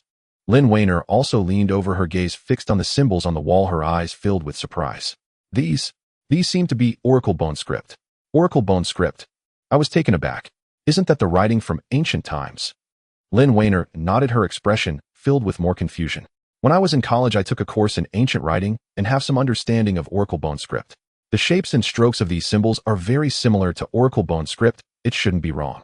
But I really can't understand how oracle bone script could be here in the depths of this isolated pit. The flame of the torch continued to flicker. The oracle bone script on the cave wall appeared even more mysterious under the glowing light. Those crooked symbols seemed to silently narrate ancient secrets. Lynn Weiner and I stood before the cliff wall looking at each other filled with doubts. What other unknown secrets lie hidden in the depths of this pit? Why did the ancient people carve oracle bone script here? Did the treasure hunters from 100 years ago also discover these oracle bone scripts? Doubts aside, we ultimately had no way to immediately unravel these mysteries. We could only suppress our curiosity and continue deeper into the chamber. The rock walls remained bare, the damp scent wrapped in cold air seeping through the seams of our clothes and making us shiver involuntarily. The torchlight was limited, illuminating only a few meters ahead. Beyond that lay an impenetrable darkness, as if hiding unknown dangers, yet it beckoned us to move forward step by step. After walking a few dozen more steps, the cliff wall suddenly became much smoother, no longer the rough texture of rock we had seen before. I raised the torch higher. As the light swept across the cliff wall, both of us halted, captivated by the patterns etched into the wall. The wall was covered with vivid depictions of human figures, each with distinct postures. Some were kneeling, others stretching their arms, some raising hands to block, and others stepping forth to punch. The lines were smooth and powerful, capturing each movement with precision and vividness. It was evident that the engraver's technique was extremely skilled. These patterns were densely arranged on the cliff wall, coherent and orderly, giving the impression of a complete sequence of movements, clearly depicting a martial arts technique. This is a supreme martial art. I widened my eyes, leaning in for a closer look. Every movement was clear. Some movements were slow and gentle, while others were vigorous and powerful. When linked together, they exuded an inexplicable profundity.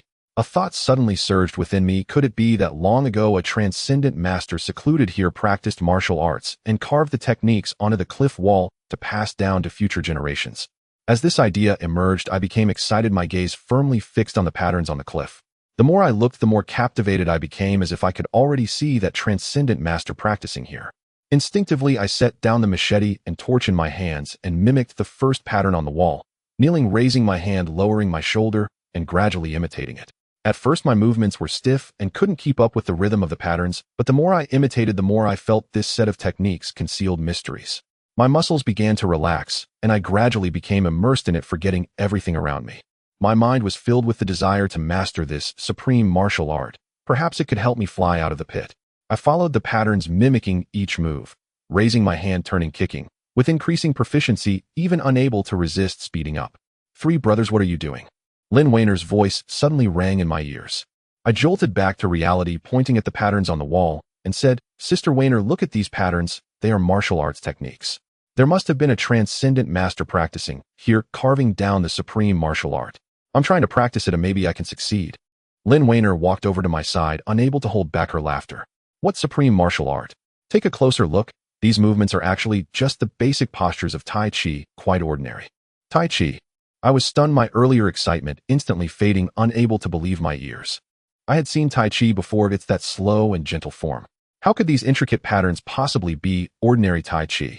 Lynn Weiner chuckled and shook her head, pointing at one of the patterns on the wall, patiently explaining, "Look at this move, bending the knees, sinking the hips, and embracing the roundness. This is the starting posture of Tai Chi, and this one, extending the arms and pushing the palms with the body slightly turned, is the cloud hand in Tai Chi. These are all the most basic Tai Chi movements.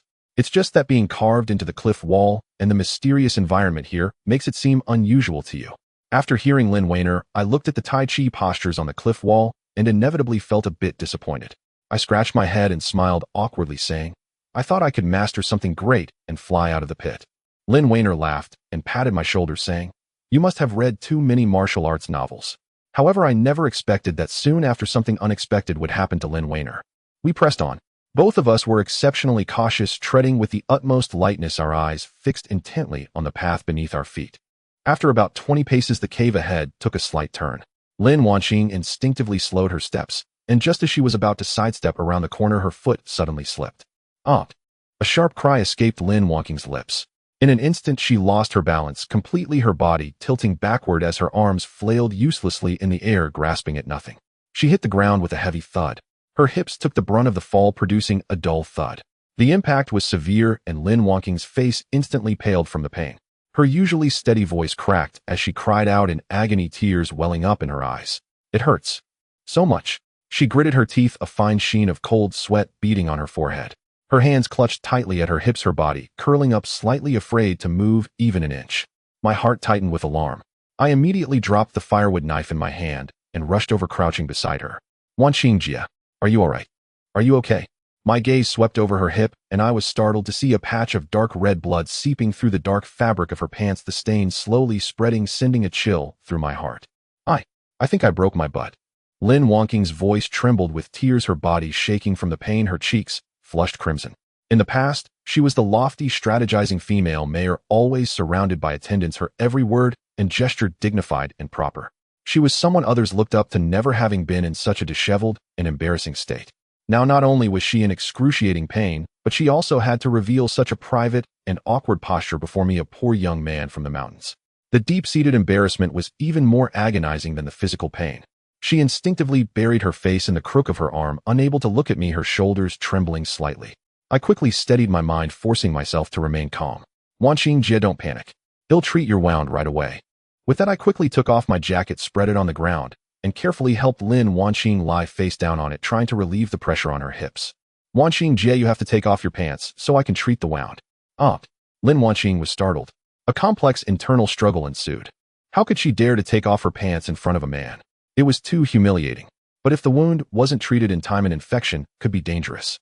After much deliberation, she had no choice but to gently remove her pants. Saying, brother, be gentle, please. By the light of the torch, I could see Lin Wangqing's fair hips captivatingly beautiful. My blood instantly boiled. But saving her was paramount. There was no time for other thoughts. Since being trapped in the sinkhole, I had gathered various herbs to make a styptic powder, keeping it on me at all times in case of emergency. Now it finally came in handy. My mind was a tangled mess, a complex web of emotions pressing down on me, making it hard to breathe. On one hand, there was overwhelming panic and heartache. Seeing the bleeding wound, her pale face and tense body, I wished I could bear all the pain for her. On the other hand, there was an indescribable awkwardness. The person before me was the once lofty, unattainable female mayor, someone I had always felt constrained even looking up at. Now in such a private and embarrassing situation, I had to tend to the wound on her hip. Every time my fingertips drew near, I felt deeply uncomfortable, yet I couldn't back down. I revered her former status, ached for her current vulnerability, and was acutely aware of my own responsibility. In this isolated cave, I was the only one who could help her. I had to steady my mind, not panic, and make no mistakes. When my eyes fell on the wound, my heart tightened. The wound wasn't too deep, but was quite long, the surrounding area swollen and purple. I quickly suppressed my inner panic and embarrassment and sprinkled the powdered medicine onto the wound on her hip. Ouch! Lin Wangqing cried out in pain. Bear with it a little longer, Wanqingjie. It'll be over soon, I murmured soothingly while speeding up my movements. The complex emotions within me grew even more intense. Heartache, panic, embarrassment, and a sense of responsibility intertwined, tightly binding me. After finally managing to dress the wound properly, I breathed a sigh of relief. Gently supporting Lin Wangqing's arm, I asked softly, Wanqingjie, how do you feel? Can you try to move? Lin Wangqing gritted her teeth and slowly pushed herself up. The moment she tried to shift her hips, she winced sharply. Her body froze instantly. She shook her head. No. It hurts when I move. I can't even stand up, let alone walk. My heart sank. My gaze swept over the deep dark cave, then back to Lin Wangqing's pale face and bandaged hip. In that instant, a decision crystallized in my mind. Continuing the exploration was now out of the question. The most important thing was to take Lin Wangqing back, climb out of the vertical shaft first, return to the sinkhole base camp, and then make further plans. I crouched down, turning my back to Lin Wangqing. Wanqingjie, don't worry. He'll carry you back.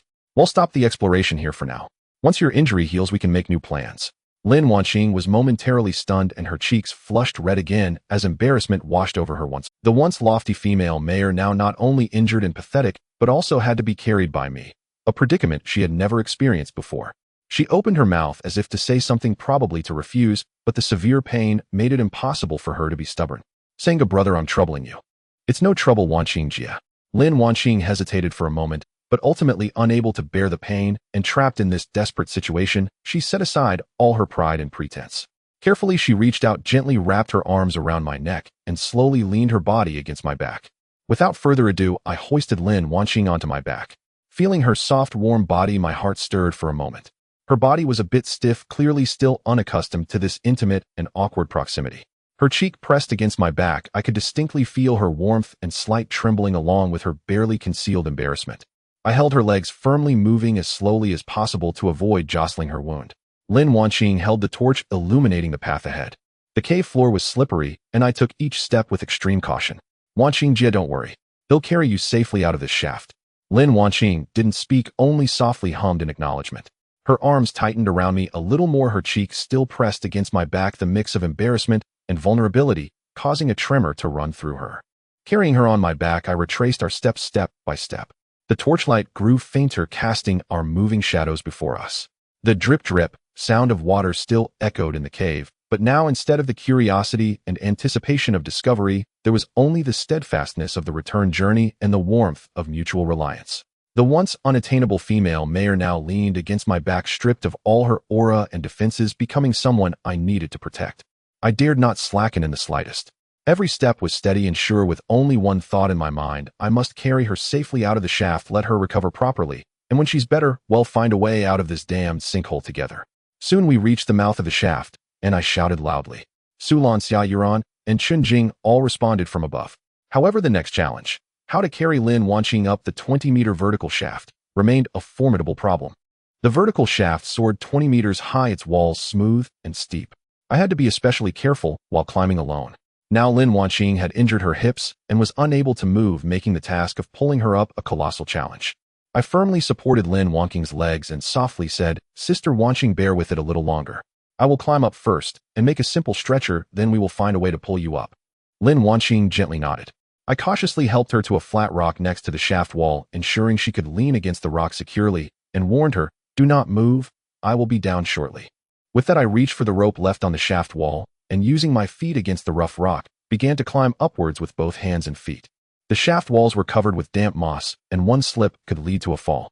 I clutched the rope tightly while the three above pulled with all their might. My feet pressed against the rock as I climbed with all my strength. "Be careful, Sango." Lin Wanqing's worried voice came from below. I turned to glance at her and shouted back, "Don't worry, I'm fine."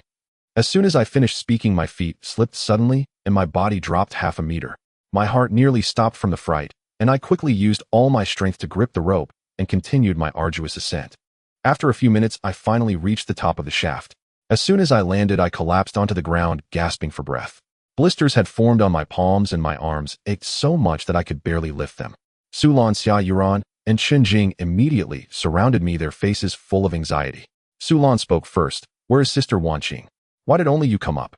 I took a moment to catch my breath, stood up, and replied gravely, "Sister Wanqing accidentally slipped and injured her hips badly.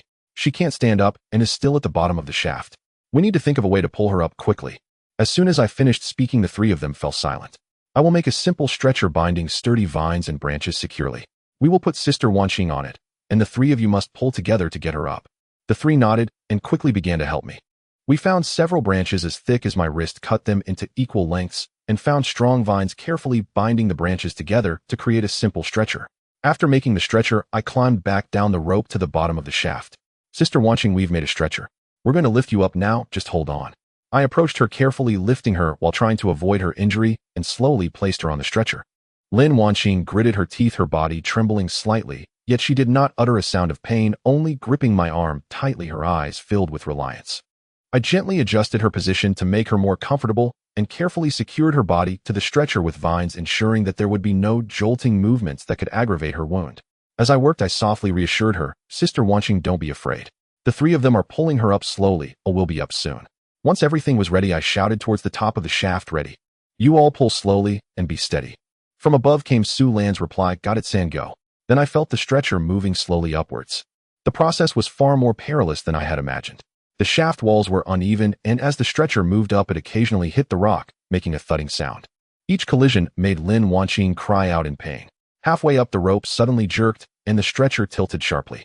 Lin Wanqing let out a startled cry, and my heart raced into my throat as I shouted to the top, "Slow down. Slow down. The rope is shaking."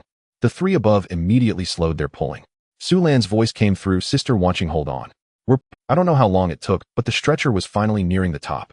Su Lan and the others reached out, carefully pulling the stretcher up. I also climbed up the rope to the top. Su Lan and the others quickly surrounded the stretcher, asking, "Sister Wanqing, how are you? Are you in pain? Lin Wanqing shook her head, her gaze fixed on me, full of gratitude. Thanks to Sinkhole, without him, I would have probably died down there. Back at the base, I gently laid Lin Wanqing on the prepared straw, letting her lie on her side to minimize pressure on her hips. I fetched the herbs I had collected earlier and boiled some hot water, carefully unwrapping the bandage on her hip to check the condition of the wound. Although the bleeding had stopped, the surrounding area was still red and swollen. I gently wiped the skin around the wound with a warm towel, my movements tender, as if I were afraid to break something, fearful of causing her pain. Sinkhole, thank you for all your hard work. Lin Wanqing looked at me, feeling both embarrassed and grateful. It's no trouble, Sister Wanqing. This is what I should do. As I spoke, I carefully applied the ground herbs to her wound and re-bandaged it, my actions skilled and meticulous. For the next few days, I stayed by Lin Wanqing's side, taking care of her attentively. I changed her dressings on time, cleaned her wounds, prepared herbal medicines, and fed her water and food, anxious that she might feel any discomfort. Lin Wanqing gradually let go of all her pride and demeanor, no longer the dignified and imposing female mayor. In front of me, she became gentle and vulnerable, murmuring softly due to the pain of her wounds, and would smile warmly at my care. As time passed, the atmosphere between us slowly changed. There was more reliance and tenderness in her gaze while taking care of her, I also became more attentive and caring. The awe and awkwardness I once felt gradually gave way to a subtle affection. Sometimes when I changed her dressings, she would instinctively grasp my hand, the warmth of her fingertips sending my heart. At times I would find myself lost in thought, unable to imagine that a once lofty and unattainable female mayor, someone revered by countless people, would let go of all her pretenses and rely on a poor mountain boy like me in this isolated pit. Moreover, she seemed to have developed feelings for me. This sudden affection left me both surprised and apprehensive. While taking care of Lin Wanqing, I quietly accumulated strength, secretly vowing to find a way out and lead everyone out of the pit.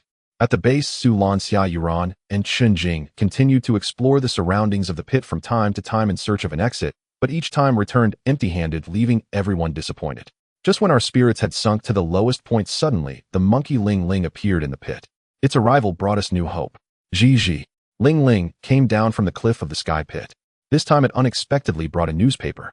Uncertain where it got it from, it was highly likely picked up from the ground in the residential area. As our gazes were fixed on the newspaper layout, in the next moment, everyone's breath suddenly halted. On the front page, a bold and prominent headline read, "A civilian helicopter has gone missing with 4 passengers unaccounted for." On the morning of the incident, a civilian helicopter carrying 4 passengers went missing during a low-altitude tourism survey in the mountainous area due to a sudden malfunction. Relevant departments have urgently initiated a search and rescue plan, deploying significant manpower and resources for comprehensive rescue operations. However, as of now, the missing persons have still not been found, and their families are heartbroken at the rescue site, anxiously awaiting news. It was us. It was the helicopter we were on. Su Lan's voice broke the silence, first filled with uncontrollable sobs, tears instantly overflowing. Lin Wanqing, Xia Yuran, and Chen Jing also immediately realized the gravity of the situation. The 4 of them looked at each other. All composure and strength collapsed in an instant. Unable to hold back any longer, they tightly embraced one another and began to cry uncontrollably.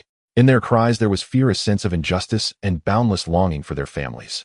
They could imagine that at this moment their families must be at the rescue site, enduring day and night, calling their names over and over. That deep sorrow engulfed them like a tide. Along with me and Ling Ling, it also created a heavy feeling in our hearts. Don't cry, we are still alive, we will definitely get out of here. The news says they are still searching, which means the outside world hasn't given up on us. As long as we hold on, we will surely reunite with our families. I repeated this over and over, as if to comfort them, yet also to encourage myself. Ling Ling also noticed everyone's sadness, no longer bouncing around. It obediently wobbled to Lin Wanqing's feet, gently rubbing its furry little head against her pant leg, as if to say, "Don't be sad, I'm here for you." After crying for a long while, Lin Wanqing gradually stopped her sobs. She lifted her head, her gaze sweeping over each of us, firmly stating, "Crying won't solve the problem. Since the outside world is still searching and has not given up on us, we cannot just sit and wait. We must actively send them signals to let them know we are still alive." She paused, her gaze directed towards the narrow slice of sky above the sky pit. After pondering for a moment, she continued, "If we can create a large amount of smoke rising to the sky, it is possible that the searching helicopter or ground personnel will spot us. This is currently the only way we can actively contact the outside world." "Yes, that's a great idea." I immediately echoed, a glimmer of hope igniting within me. The despair and helplessness from earlier seemed to dissipate significantly with this sudden idea. Xia Yuran and Chen Jing also stopped crying, their eyes regaining brightness, nodding vigorously as the sadness on their faces gradually gave way to anticipation. Without delay, I gathered everyone, and we began to search for firewood and thorns around the sky pit. We divided our tasks clearly. Some collected dry branches, while others pulled thorns. Ling Ling also helped on the side, carrying small branches, with its little paws transporting them to the empty area in the center of the sky pit. Before long, a tall pile of wood and thorns was stacked together. I took a torch and ignited the dry leaves at the bottom. With a crack, the flames leapt up, licking the dry wood, producing a crackling sound. Thick smoke began to rise with the flames. At first it was faint white smoke, but as the wood and thorns continued to burn, it grew thicker and darker, like a massive black dragon soaring into the sky. We gathered around the fire, looking up with our eyes fixed on the rising smoke, filled with hope. Lin Wanqing clasped her hands together, softly murmuring, "We must be found, we must be found." Ling Ling also squatted beside her, its small eyes fixated on the sky, occasionally chirping, as if to pray for us. We remained by the fire, constantly adding wood and stoking the flames, ensuring the smoke did not extinguish.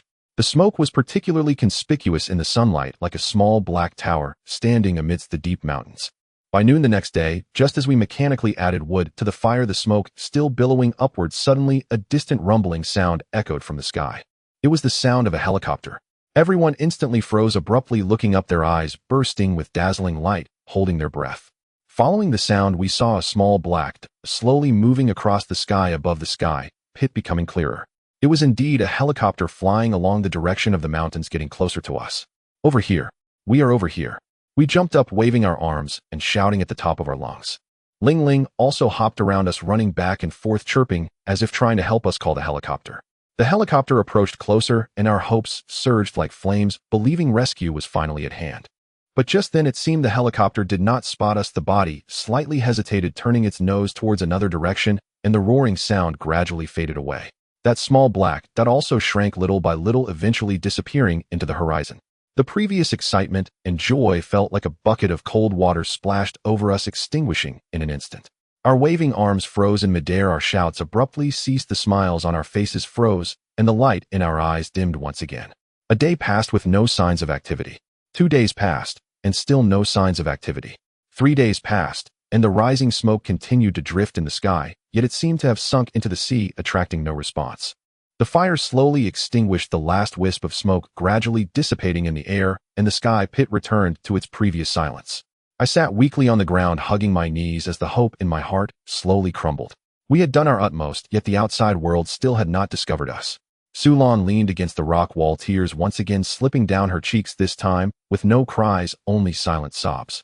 Lin Wanqing also furrowed her brows, her face pale, the determination in her eyes gradually replaced by fatigue and despair.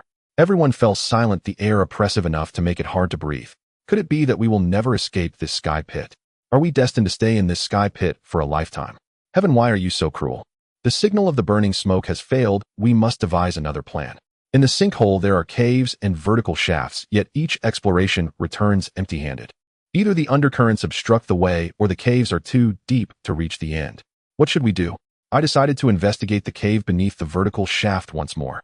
To ensure everyone can descend easily, I specially gathered some sturdy vines and thick branches, spending an entire afternoon crafting a 20-meter-tall rope ladder. Every node of the rope ladder was tightly secured, anti-slip and sturdy, with the top firmly anchored to the rocks at the mouth of the vertical shaft, hanging down just enough to reach the platform below. This way anyone can steadily go down and come up the rope ladder without the previous struggles.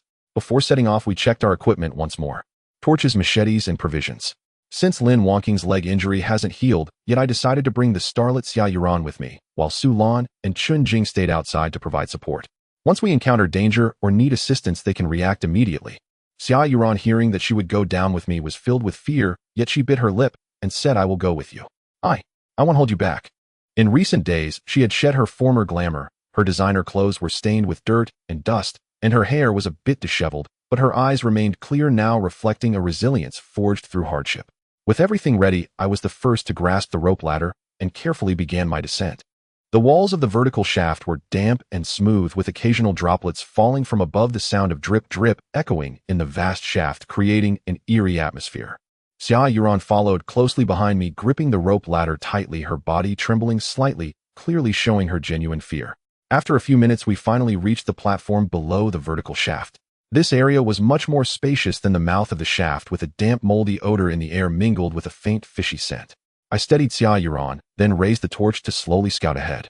After walking a few dozen meters, we arrived at a place scattered with human bones. The scattered skeletons lay on the ground, some already weathered and crumbling at the touch, while others remained relatively intact, faintly resembling human shapes, with dark hollows in the skulls silently narrating tales of past despair and suffering. Upon seeing this scene, Xia Yuran was instantly terrified.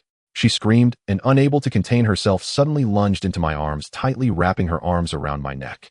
So scary. So many bones. I'm afraid. I reached out, gently patting her back, trying to soothe her emotions. My fingertips brushed against her clothes, clearly feeling her warmth and softness. It was a tenderness belonging to a woman particularly precious in this cold and desperate sinkhole. For some reason, my heart suddenly raced as if filled with something, and I felt a fluttering sensation. I looked down at Xia Yuran in my arms, the firelight illuminating her face. Her features remained beautiful with long eyelashes still holding onto unshed tears, her nose slightly reddened, and her lips pursed from earlier fright, exuding a certain allure. In my youth and vigor, how could I withstand such a situation? Compelled by some force, I slowly leaned down and gently pressed my lips against hers. Within me. In my youth and vigor, how could I withstand such a situation? Compelled by some force, I slowly leaned down and gently pressed my lips against hers. Xia Yuran's body stiffened as if struck by lightning. Her trembling ceased instantly. Her eyes widened in shock and resistance. She instinctively tried to push me away, her hands pressing forcefully against my chest, her body beginning to struggle, clearly startled by this sudden kiss. I did not release her. I simply pressed gently against her back, feeling the softness and coolness of her lips. Perhaps sensing my goodwill, or perhaps moved by the warmth in this dire situation, Xia Yuran's struggles gradually weakened. Her hands resting against my chest slowly relaxed, and the resistance in her gaze faded, replaced by a hint of confusion and shyness. She slightly closed her eyes and began to respond to my kiss. The kiss gradually softened our foreheads, touching our breaths, intertwining, clearly hearing each other's rapid heartbeats. Xia Yuran opened her eyes, avoiding my gaze, saying, "Go, how could you do this? I'm sorry, I couldn't help myself. You are so beautiful, so alluring. Ooh, I can't control myself." Once a celebrated star, a being unattainable under the spotlight, now nestled in my embrace, kissed by me, she shed all her glamour, becoming so real and soft. A wave of intense exhilaration and satisfaction washed over me as I exclaimed, "Yuran, don't be afraid. I will do my utmost to protect you." I know. I was truly terrified just now, but I'm glad you're here. Once she was the dazzling star under the spotlight, clad in glamour, adored by many, receiving applause and cheers wherever she went. But now, stripped of her radiance, she was just an ordinary woman, fragile and fearful in this desperate situation. And I had become her only support. This feeling of being relied upon was strange, yet wonderful, instilling a sense of responsibility within me. I tightened my grip on her hand and gave her a reassuring look. "Let's keep moving forward, be careful, and I'll hold on to you." Xia Yuran nodded obediently, her fingertips tightening around my hand, as if holding onto a lifeline. I raised the torch and led Xia Yuran deeper into the cave. The path in the cave remained narrow, the walls covered in damp moss, and the ground slippery. We could only proceed carefully and slowly. The torchlight illuminated the patterns on the rock walls, appearing particularly eerie. Xia Yuran pressed closely against me and whispered, "Will there be more bones ahead? Or other terrifying things?" I turned to glance at her and softly reassured, "It's hard to say, but with me here, no matter what we face, I will protect you. If you're scared, just hold my hand and don't let go." Just as we thought we would plunge into endless darkness and confusion again, suddenly, I spotted a faint glimmer of light not far ahead. My heart tightened, and I quickly stopped, rubbing my eyes to confirm I wasn't mistaken. It was indeed a light. Where there is light, there must be an exit. We quickened our pace, excitedly raising our torches as we moved forward. "Light. It's light. Have we found a way out?" Xia Yuran's voice was filled with uncontrollable excitement as she tightly grasped my arm, her eyes fixed on the faint glow ahead, the fear in her gaze long replaced by ecstasy. In the depths of this pitch-black pit, a glimmer of light was like a lifeline in desperation, instantly revealing hope to us. I too could not suppress the excitement bubbling within me, gripping the torch firmly and signaling Xia Yuran to stay close. The torchlight flickered in the darkness, illuminating our path in a dance of light and shadow. We cautiously advanced step by step, every movement deliberate. We feared that a slip could send us plummeting into the unknown abyss. Xia Yuran was closely beside me, almost leaning on me for support, as she softly muttered, "It must be an exit, it must be. We can finally get out." However, as we drew nearer, an uneasy feeling began to rise within me, and my pace slowed. Xia Yuran seemed to sense something amiss, her smile gradually fading. As we got closer, we finally discerned the source of the light. It was not light streaming in from the outside, but a massive luminescent stone embedded in the rock wall. This luminescent stone was as large as a table, pure white, emanating a soft, cool glow that illuminated the surrounding area for several meters. Yet this radiance was ultimately not the hopeful light we had longed for from the outside world. It's not an exit. Xia Yuran was as if doused with cold water, her hopes extinguished in an instant, replaced by profound disappointment and dejection. She stumbled back a step, nearly falling, and I quickly reached out to steady her. As I looked at the massive luminescent stone, my heart too sank, the excitement and anticipation from moments before now dissolving into nothingness. We had struggled in this pit for so long, probing time, and again only to be met with disappointment. After finally seeing a glimmer of light, it turned out to be just a luminescent stone. The feeling of plummeting from the peak of hope to the depths of despair was truly unbearable. How could this happen? I thought we could finally get out. Xia Yuran was in tears. I wanted to take the luminescent stone with us, but its massive size and weight made it impossible for just the two of us to move it, let alone transport it elsewhere. We had to continue our search. We bid farewell to the luminescent stone and pressed on, seeking an exit. Xia Yuran held my hand tightly. Though somewhat disheartened, she chose to trust me and continued walking beside me. The path within the cave remained narrow and damp, forcing us to move slowly. The surroundings grew increasingly quiet, leaving only the sound of our footsteps and breaths.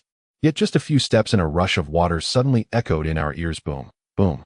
The sound was thunderous, vibrating our bodies slightly, as if 1,000 horses were galloping. What is that sound? Xia Yuran gasped in fright and moved closer to me. It sounds like water, and it's quite loud. It must be a significant flow.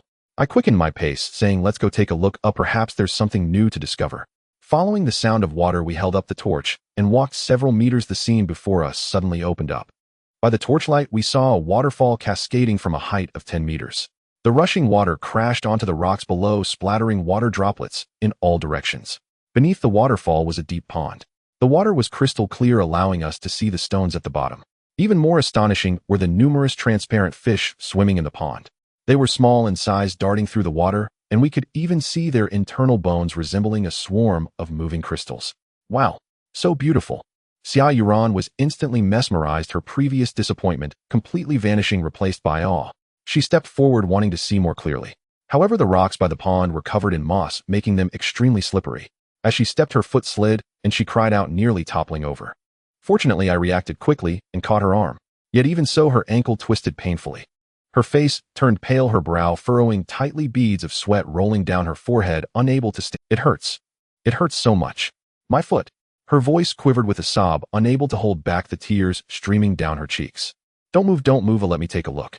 I quickly supported her, carefully helping her to sit on a relatively flat rock nearby. Did you twist your bone? Don't strain it, let me check. Xia Yuran gritted her teeth, nodding slightly, her voice faint. It hurt a lot when I slipped just now, and now I can't move at all. I squatted down and gently said, take off your shoes. I'll correct the dislocated bone, otherwise it will get worse, and walking will be even harder later. Xia Yuran's cheeks flushed slightly, a bit shy, but in her current pain, she could hardly care. She slowly lifted her foot, carefully removing her shoes and socks. A pair of delicate, slender feet was instantly revealed, with smooth skin and cute, rounded toes. Her ankle was slightly swollen, hinting of faint redness. As I looked at her feet, my heart inexplicably raced, and I quickly collected my thoughts, gently holding her foot. My fingertips brushed against her delicate skin, and the cool, soft touch stirred something within me. I carefully stroked her sole and ankle, feeling the swollen area and assessing the direction of the dislocated bone softly, saying, bear with it, I'll correct it now, or it might hurt a bit, but just endure it. Xia Yuran nodded resolutely. I can endure, go ahead. I took a deep breath, located the dislocated bone, pressed firmly on her ankle, and then suddenly twisted with force. Crack! A faint sound, and Xia Yuran instantly screamed in pain. Her whole body trembled violently, her lips tightly biting down. It hurts. So much. She choked, her voice intermittent, nearly fainting from the pain. I did not pause, taking advantage of the moment the bone realigned. I gently pressed her ankle, confirming the bone was completely corrected before slowly releasing my grip, soothing her. It's done, it's corrected, bear with it, and it will be fine soon. Xia Yuran was still crying, her shoulders trembling slightly, and the pain in her ankle persisted. She tried to move her toes, wincing in pain and gasping, saying it still hurts. I can't walk. I looked at her pale face and pitiful expression, feeling a pang of heartache. With no other option, I stood up, squatted in front of her softly, saying, come on, I'll carry you, we'll continue moving forward. Xia Yuran was taken aback, lifting her tear-streaked face to look at me in surprise. You'll carry me? Will I be too heavy? It's fine, you're not heavy at all, just hold on tight. I smiled, motioning for her to lean on my back. I can't just leave you here, don't worry, I can carry you. Xia Yuran hesitated for a moment, then gently leaned onto my back. She carefully wrapped her arms around my neck, her cheek pressed against my back, her warm breath brushing against my skin, carrying a faint fragrance that dispelled the chill of the cave. Her body was light, yet carried a tangible warmth.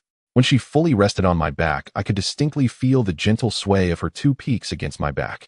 My heart jolted suddenly, as if something had lightly bumped into it. An unusual feeling spread through me, causing me to involuntarily stop. Sorry.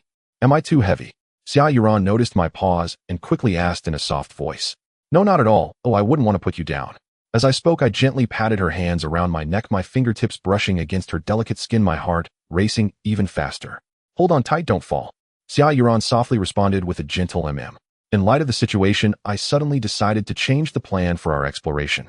Xia Yuran's ankle was swollen like a steamed bun, exhibiting an abnormal purplish hue, and every slight movement caused her to furrow her brows in pain. Not to mention walking, she could barely manage to stand. Continuing the search was impossible. We must leave this cave beneath the vertical shaft immediately. I carried her on my back, retracing our steps. Her arms cautiously wrapped around my neck, initially stiff, her fingertips lightly resting on my shoulder, hesitant to exert any pressure. But as I moved my feet, the bumpy path caused her to cling tighter, her cheek pressed firmly against my back, her warm breath seeping through my collar, sending shivers down my spine. Her hair brushed against the nape of my neck, soft and smooth. Occasionally, she would instinctively bury her face deeper against my back, her nose touching me, as if seeking a shred of safety. The road was rugged, and each step inevitably caused jolting movements. The two small peaks on her chest would sway gently against my back as we bumped along. Through the thin fabric, that warm sensation was distinctly felt, igniting a wave of heat within me. The originally pure protective instinct gradually mingled with an uncontrollable thrill, complicating my emotions. Her breath carried a fragrant scent, curling and intertwining into my nostrils. I couldn't help but feel my heart flutter, various thoughts spiraling out of control. The person I was carrying on my back was once a glamorous movie star, adored by thousands, an existence I had only dared to admire from afar on a television screen.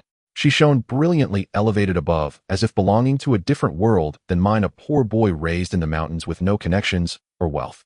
But now she had shed all her glory, appearing disheveled and fragile. The only person she could rely on was me. A rush of indescribable exhilaration surged through my spine, mixed with pride and relief. I straightened my back, walking along a relatively flat path. She seemed to relax a bit, no longer so stiff, her arms still wrapped around my neck, but she adjusted her posture, her cheek still against my back, her nose occasionally brushing against me like a gentle kitten. However, this brief moment of comfort was soon shattered by a chilling wave of unease. Suddenly, out of the corner of my eye, I caught a glimpse of a vague shadow swaying in the distance. It had no fixed shape, sometimes resembling a curled-up human figure, sometimes stretching into a slender wisp. It floated silently, making no sound beneath it. Like a specter, it flickered in and out of sight, elusive and unpredictable. I broke into a cold sweat. Xia Yuran clearly sensed something was amiss. Her already tight grip around my neck tightened further. She pressed her whole body against me, her heartbeat unmistakably audible through my back, rapid and frantic. On one side was the fear brought by the ghost, on the other this sudden intimate contact left me in turmoil. Those thoughts that shouldn't exist grew stronger, and even my breathing became erratic. Suddenly, the ghostly shadow swayed again in front of us. This time, illuminated by the torchlight, it became particularly clear. What's going on? What is that? Xia Yuran's voice trembled, laced with fear. Her face was pressed tightly against my ear, her lips occasionally brushing against my earlobe, causing my heart to tighten in panic. I felt uneasy, too, cold sweat forming in my palms, but seeing Xia Yuran frightened and panicked on my back, I forced myself to calm down. I shouted in the direction of the shadow, "Who is it? Come out. Stop playing tricks." My voice echoed in the empty cave, bouncing off the cold rock walls with a buzzing resonance. But the shadow ahead swayed one moment and vanished the next. I couldn't discern its outline, unable to tell whether it was human or some object, appearing especially eerie in the pitch-black surroundings. Squeak! Suddenly the shadow let out a shrill scream. Xia Yuran shuddered all over, tightening her arms around me, burying her face deep into my neck, her lips inadvertently brushing against my skin, warm and soft. The more I looked, the more terrified I became, my mind racing with wild thoughts. How could such a shadow suddenly appear deep within this vertical shaft? Could it be the legendary ghost come to haunt us? As this thought crossed my mind, the hairs on my body stood on end and my steps began to tremble uncontrollably, each movement feeling unbearably heavy. I even breathed, cautiously afraid of disturbing that eerie shadow. I gritted my teeth, exerting all my strength to quicken my pace, with only one thought in my mind: reach the exit, quickly get away from here.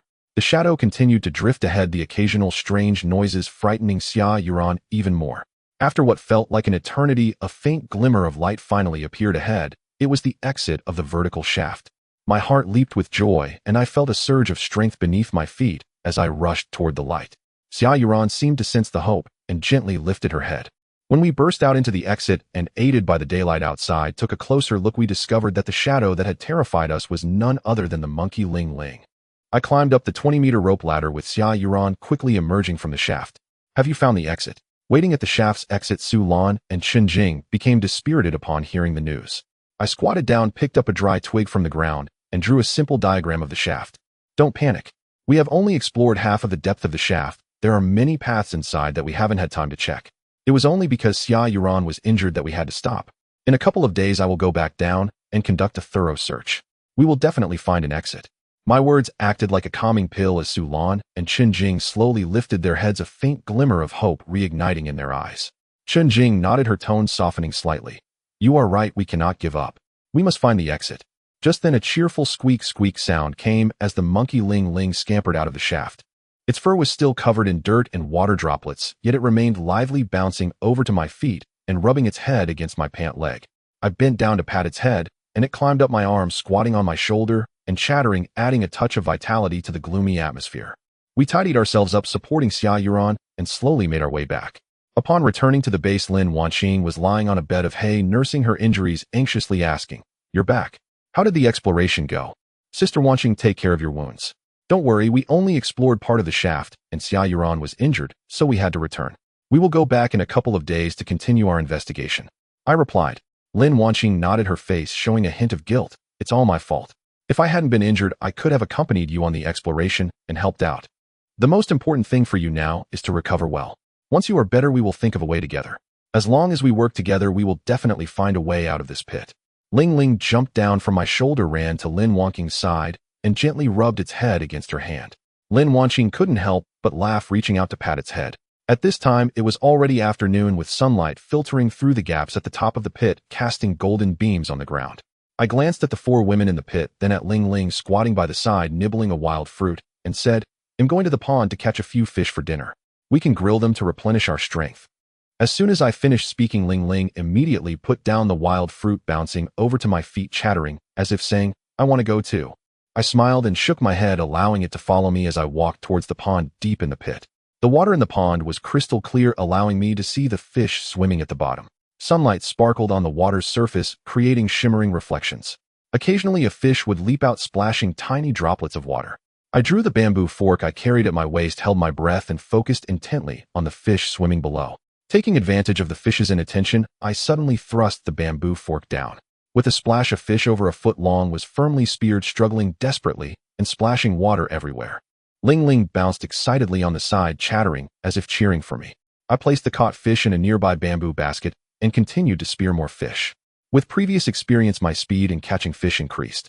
Before long, the bamboo basket was filled with 5 or 6 sizable carp, enough for all of us. I carried the bamboo basket and made my way back to the base, with Ling Ling hopping along beside me, occasionally running ahead, then returning to rub against my pant leg, looking utterly adorable.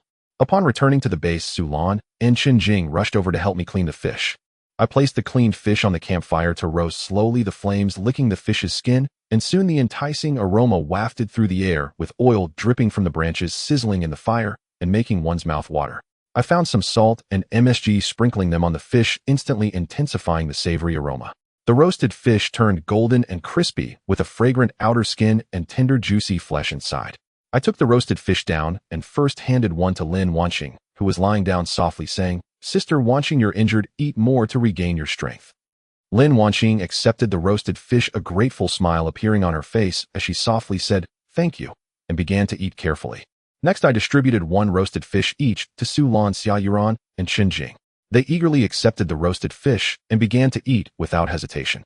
Typically pampered, they did not care about their image at this moment, devouring the fish with satisfied expressions. As Su Lan ate, she mumbled, "This roasted fish is too delicious, better than all the mountain delicacies and seafood I've ever tasted."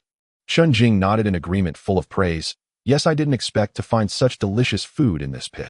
I also picked up a roasted fish and began to eat slowly. The fresh flavor of the fish mixed with the taste of salt and MSG melted in my mouth, exquisite indeed. At this moment, I noticed Ling Ling squatting at my feet looking up at me with a pitiful expression, occasionally making squeak sounds as if begging for a bite. I couldn't help but laugh, breaking off a piece of fish without bones and holding it out to Ling Ling. Ling Ling immediately came over, gobbling it up, its small mouth stuffed full. After finishing, it rubbed its head against my hand as if to thank me, looking utterly adorable. The campfire crackled, illuminating our faces as well as Ling Ling's joyous figure. Although we were still trapped in this pit and had no idea when we would escape this dire situation, at this moment the deliciousness of the roasted fish was a stroke of fortune in life. At that moment, a gust of wind blew, lifting the newspapers on the ground and sending them flying into the sky. Seeing this, Sulan's eyes suddenly lit up and she exclaimed, "I have a way to seek help from the outside." "Sulan, what's your plan? Tell us quickly," we exclaimed, our hearts pounding with excitement. "Look, the wind is so strong it could carry a newspaper high into the sky. We can make a kite, write our distress message about being trapped in the Tianking on it, and let the wind carry it out. If someone on the outside finds it, they'll know we're trapped here and come to rescue us." As these words were spoken, everyone's eyes lit up.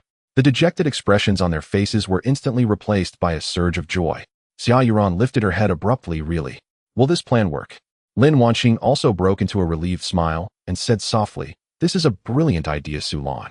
You're so clever." Seeing the renewed hope flickering in their eyes, a wave of warmth washed over me. I immediately stood up. "There's no time to lose. Let's start making the kite right now." Without further ado, I led Ling Ling along the sandy bank of the pool. There, washed in by the rising waters from the outside, lay a trove of useful treasures. Ling Ling hopped and skipped behind me, as if sensing our urgency, chirping from time to time, as if soon we found sheets of plastic film scattered on the ground along with thin nylon thread perfect for the kite string. Back at the base camp, I gathered a few dry bamboo stalks of moderate thickness and carefully whittled them down with my machete, shaping them into slender, smooth, and splinter-free strips. Following the design of a kite, I assembled a simple frame. Sulan helped by meticulously wrapping the plastic sheet over the bamboo frame, ensuring the kite was lightweight yet sturdy enough to withstand the wind. Lin Wanxing used a pen to write the distress message. Before long, a simple but fairly robust kite was complete. Everything was ready. The wind above was still howling, sweeping across the Tianking. A perfect time to fly the kite. I took the kite string, asked Sulan and Qinjing to hold the kite aloft, and shouted to them, "Ready." "I'm going to run." They answered in unison, "Ready." The moment the words left my mouth, I gripped the string and sprinted forward with all my might. The strong wind blew directly into my face, brushing against my cheeks. Guided by the wind, the kite gradually lifted off the ground, wobbling as it soared upward. I ran slowly, releasing the string, my eyes fixed on the kite in the sky, filled with anticipation. This was our hope, our only chance to escape the Tianking. Fly, fly higher. Everyone's gaze followed the kite intently. It climbed higher and higher, nearing the top of the Tianking, and excited smiles broke out on all their faces. "It's getting out. It's almost out." But just then an unexpected turn occurred. The howling wind suddenly ceased, as if a pause button had been pressed. Without the wind's support, the kite lost its lift, wobbled, and plummeted straight down like a marionette. It landed with a soft thud, covered in mud and grass clippings. All the joy evaporated in an instant, replaced by a profound sense of disappointment. The smile froze on Sulan's face. She rushed over, picked up the kite from the ground, and her eyes reddened. How could this happen? Why did the wind suddenly stop? Xia Yuran's smile vanished too, and tears streamed down her face. "We finally had hope. Why does this keep happening?" I tried to console them. "Don't lose heart. The wind will return. We just need to wait a little longer. As soon as it picks up, we'll try again." Even as I said this, a feeling of helplessness crept into my heart. This was our only way to call for help. If we failed again, I didn't know if they could hold on. We sat there in silence, waiting, our eyes frequently glancing up at the sky, hoping for the wind to return. Time ticked by, and the wind at the bottom of the Tianking gradually died down, restoring the surrounding stillness. That oppressive sense of despair once again settled over our hearts. Just as we were about to lose all patience, a powerful gust of wind howled through, again fiercer than before, whipping up mud and grass from the ground and forcing our eyes shut. "The wind is here. The wind is here." Sulan was the first to react, springing to her feet, her eyes reignited with hope as she shouted loudly. I took the kite string once more and sprinted forward with renewed vigor. This time I ran faster and was more careful with the line. Pulled by the gale, the kite soared into the sky, quickly flying higher than before. Everyone cheered again, tilting their heads back, their gazes locked on the kite, their faces alight with excitement and anticipation. The kite flew higher and higher, passing the rim of the Tianking. We all held our breath, silently praying. We hoped the kite would fly far, far away and be discovered by someone on the outside. But just then disaster struck once more. A sudden crosswind caught the kite, blowing it off course and straight toward the treetops at the edge of the Tianking. With a sharp crack, The kite's wing became entangled in the branches firmly stuck in the treetop. No matter how fiercely the wind blew, it wouldn't budge. The cheers died instantly, and the excitement on everyone's faces was replaced by despair. Sulan's legs gave way, and she nearly collapsed to the ground. She stared at the kite hanging in the tree, utterly broken. No. How could this be? Failed again. Was it truly our destiny to be trapped and die in this tinking? Were we never going to get out? Lingling sensed our despair too. It crouched by my feet, head down, no longer chirping, but gently rubbing its head against my pant leg as if trying to comfort me. We stood there dejected without a word. Only the howling of the wind filled the air, as if mocking our insignificance and helplessness or lamenting the cruelty of this desperate situation.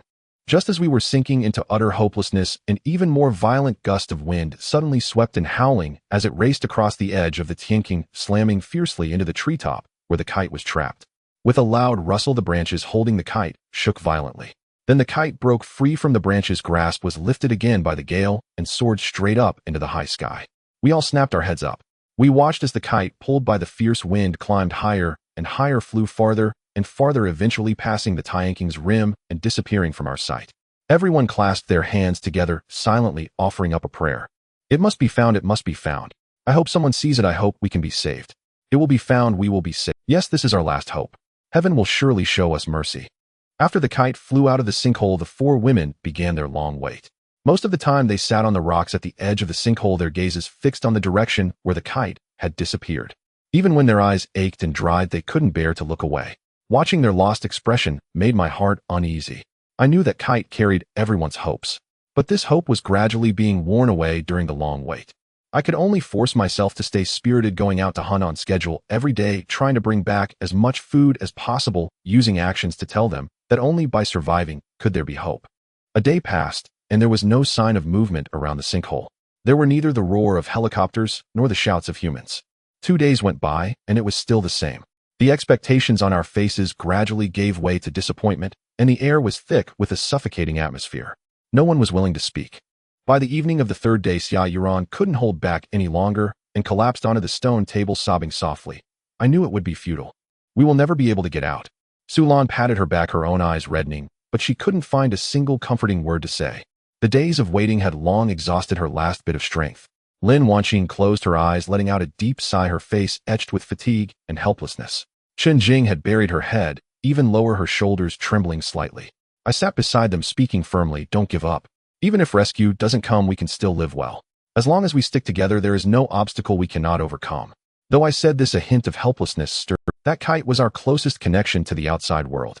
But now even this last glimmer of hope seemed to fade into uncertainty. As night fell, the bottom of the sinkhole turned pitch black, with only the campfire in our base emitting a faint glow, dispelling some of the cold and darkness. We huddled on the Kong, none of us feeling sleepy. Only the crackling sound of the burning fire could be heard, along with the occasional chirping of insects in the distance. Just as we were half awake, a sudden chilling howl of a wild beast echoed from the edge of the sinkhole. The sound was sharp and terrifying, piercing through the silence of the deep night. The sound reverberated around the sinkhole, feeling very close to us. It was as if the beast was lurking at the edge of the sinkhole, eyeing our base with a menacing gaze. The four women sleeping on the Kong were instantly jolted awake by the sudden scream, frozen in fear, instinctively crowding towards me, tightly clutching my arm and waist, their bodies trembling like leaves in the wind. At that moment, I became their only support. Feeling the soft bodies in my arms, a wave of satisfaction surged within me. Moreover, each woman brought a distinctly different flavor of pleasure, clear and intense. First, let's talk about Lin Wanqing, the powerful female mayor. In the past, she held a high position, her every movement exuding control and authority, earning nods and servile compliance from everyone who saw her. But now she clung tightly to me. Her hands that once signed documents and issued commands were now trembling, slightly gripping my sleeve, desperately unable to maintain the facade of calm, seeking safety from me. This transformation from a high and mighty official to a small woman in need of my support brought me great. I had personally turned a powerful figure into a dependent, and this sense of control made my heart race. Then there was Su Lan, the domineering female CEO worth billions. In the outside world, she was a decisive and uncompromising business queen, surrounded by countless flatterers, always the one issuing orders. When had she ever shown such panic and helplessness? In the early days of being trapped in the sinkhole, she had tried to command me with her wealth and status, putting on the airs of a CEO, but now she had shed all her armor, her teeth chattering, her voice trembling, tightly clutching my arm as if I were her only lifeline. The stark contrast of watching her transform from a queen who commanded the winds and rain to a panicked and helpless dependent. The realization that she could no longer dominate me with wealth and status, but had to rely on me, made me feel more exhilarated than devouring dragon meat. In this sinkhole, her billion-dollar fortune was worthless. Only I could provide her with a sense of security.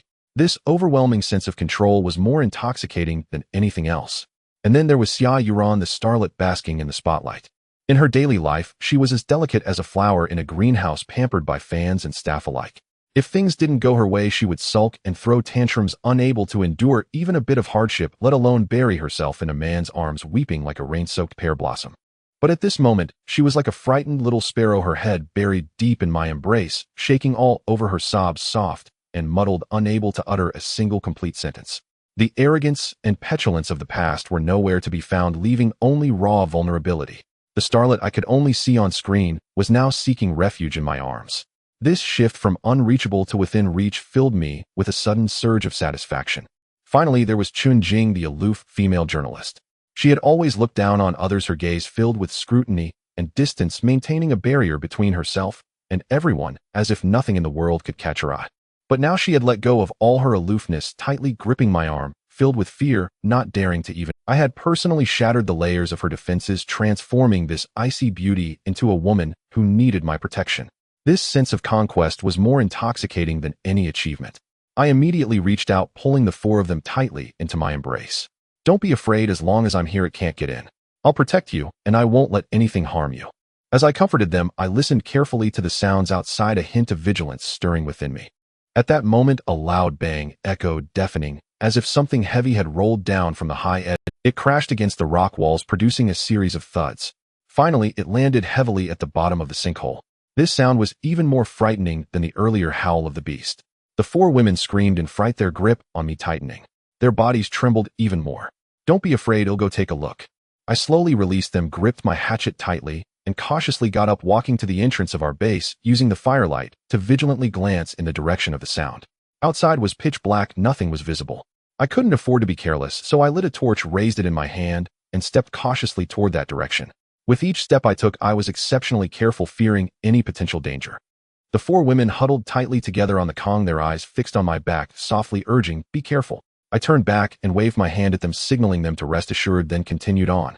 After walking a few dozen meters, illuminated by the torchlight, I finally saw what was on the ground. I couldn't help but be taken aback. It was a massive wild boar. Its body was covered in coarse black fur, its limbs twisted, its head tilted to one side, blood dripping from the corners of its mouth, and its eyes wide open, devoid of life. It was clear that it had fallen from a great height and met its demise. One could imagine that the calls heard at night were emitted by this wild boar. I speculated that it had accidentally fallen while battling another wild boar at the edge of the pit. I was instantly taken aback, halting my steps, my face a mask of disbelief. Could such a stroke of luck truly exist? Just when we were worried about our insufficient food supplies, a wild boar had dropped right into our laps. This was nothing short of a delightful surprise in our dire situation. I examined the wild boar closely. It was quite hefty, weighing at least over 200 pounds, with thick fur and well-defined muscles, enough to sustain all five of us for a considerable time. With this thought, the weight in my heart dissipated in an instant, replaced by overwhelming joy. I immediately turned around and shouted towards the direction of our base camp, "Hurry up! Come over. There's good news." The four women, upon hearing my shout, had their fears greatly alleviated, carefully descending from the bed, stepping towards me with confusion in their eyes. When they saw the wild boar on the ground, they were all stunned, their fear instantly replaced by surprise. Xia Yuran widened her eyes and couldn't help but exclaim, "Wow, it's a wild boar. Such a big one." Lin Wanqing also revealed a satisfied smile and softly said, "Indeed, heaven does not completely abandon us. It seems the heavens still favor us." Soon the sky began to brighten. Everyone immediately sprang into action, gathering sturdy wooden sticks and ropes to help me lift the wild boar's limbs. At this moment, the monkey Lingling also arrived. It hopped around the wild boar, occasionally sniffing it and chattering excitedly, as if celebrating this unexpected bounty. The wild boar was indeed heavy. It took all five of us working together with great effort to finally lift it to the edge of the pool. I grabbed the machete I carried with me and skillfully skinned the wild boar. Having spent so long in the pit hunting and processing prey, I was already quite adept at it. I carefully eviscerated it, cleaned out its entrails, and then dismembered the boar into evenly sized chunks of meat. The lean meat was bright red, and the fatty meat was thick and looked incredibly tempting. Xia Yuran looked at the fresh meat chunks, unable to resist swallowing her saliva It looks so delicious. I haven't had such fresh meat in ages. Don't rush today. It'll let you eat your fill and teach you how to cure meat, so that even without any game in the future we will still have meat to eat. Everyone's faces lit up with hopeful smiles upon hearing this. The disappointment and oppression of recent days dissipated entirely in that moment. After preparing the meat chunks, I cut some of the fresh pieces into smaller pieces and placed them on the fire to roast. Soon the aroma of roasting meat filled the air, making everyone salivate. I used the other portion of meat to teach everyone how to cure it. There were no ready-made seasonings in the pit, so I gathered some wild Sichuan pepper and wild fennel from nearby bushes, as well as brine, which would help preserve the cured meat longer and add a unique flavor. The four women gathered closely, watching intently. They had grown up in the city and had never seen meat curing. Sulan couldn't help but reach out to try, and I handed her a piece of lean meat, teaching her how to apply the seasoning. Be gentle, rub slowly, to let the seasoning seep in. Sulan learned quickly. Although she had never done such rough work before and her fingers were somewhat clumsy, she was exceptionally serious in every step, occasionally looking up to ask me, "Is this okay? Is it not evenly coated enough?" After all the meat chunks were seasoned, I found some clean hemp ropes, made a small hole at one end of each piece of meat, and hung them up to dry. During the drying process, we kept busy. Su Lan and Lin Wanqing went nearby to gather a good amount of dry pine branches and cypress leaves, which are excellent materials for curing meat, giving the smoked meat a subtle herbal fragrance. Xia Yuran helped me clear the area for the curing stove, moving aside the surrounding clutter to prevent any fire hazards while smoking. Although Chen Jing was not very talkative, she took the initiative to find some flat stones and helped me reinforce the edges of the curing stove, ensuring the fire wouldn't escape. Once the meat chunks had dried sufficiently, I took them down and hung them above the curing stove I had set up beforehand, about 2 feet away from the fire, ensuring that the temperature was sufficient without charring the meat. Then I ignited the pine branches and cypress leaves in the stove. Initially the flames were a bit fierce, so I quickly adjusted it with the branches, reducing the fire to leave only a faint smoke, allowing the smoke to slowly cook the meat. The worst enemy of cured meat is high heat. It must be smoked gently over a low fire to gradually release the fat within the meat, allowing it to become tender and locking in the aroma. As I added more wood, I reminded the women beside me, occasionally adjusting the position of the meat chunks with branches so that each piece could be evenly smoked. The curing process was quite lengthy. As days passed, the aroma of the cured meat gradually intensified, permeating the entire camp. A week later, when the cured meat was fully ready, I cut some pieces and placed them on the fire to roast, the meat sizzling and releasing an enticing fragrance. I picked up a piece of roasted meat and handed it to them, smiling, "Quick, try it and see if it tastes good."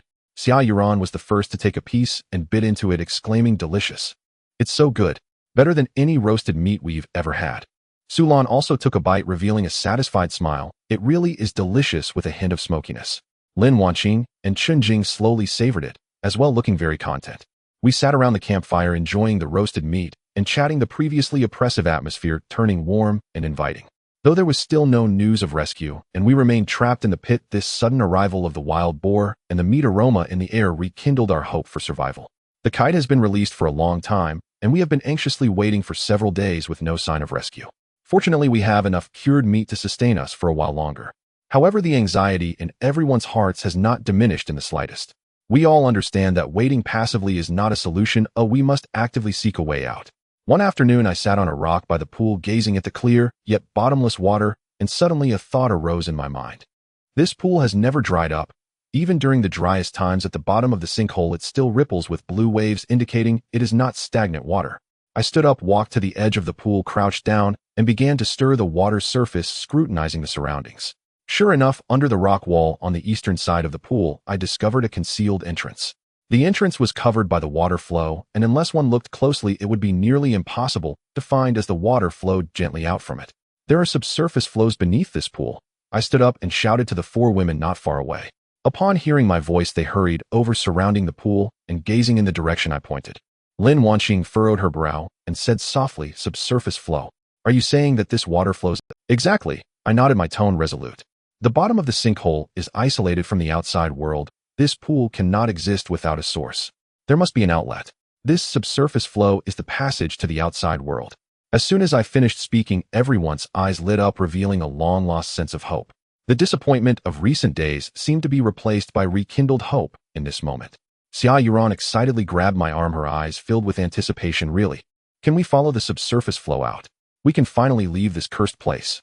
However, Su Lan remained much calmer than her brow slightly furrowed as she rationally analyzed. "We can't say that. We don't know how long this subsurface flow is, or if there are hidden reefs and whirlpools inside. It's too dangerous. Lin Wanqing looked at me, her tone serious. We cannot act impulsively. You are our backbone. If anything happens to you, the four of us cannot survive. I looked at their mixed expressions of expectation and worry, understanding their concerns, but I also knew this was our only hope at the moment. Rather than sitting here waiting for a faint rescue, it is better to take the initiative to try.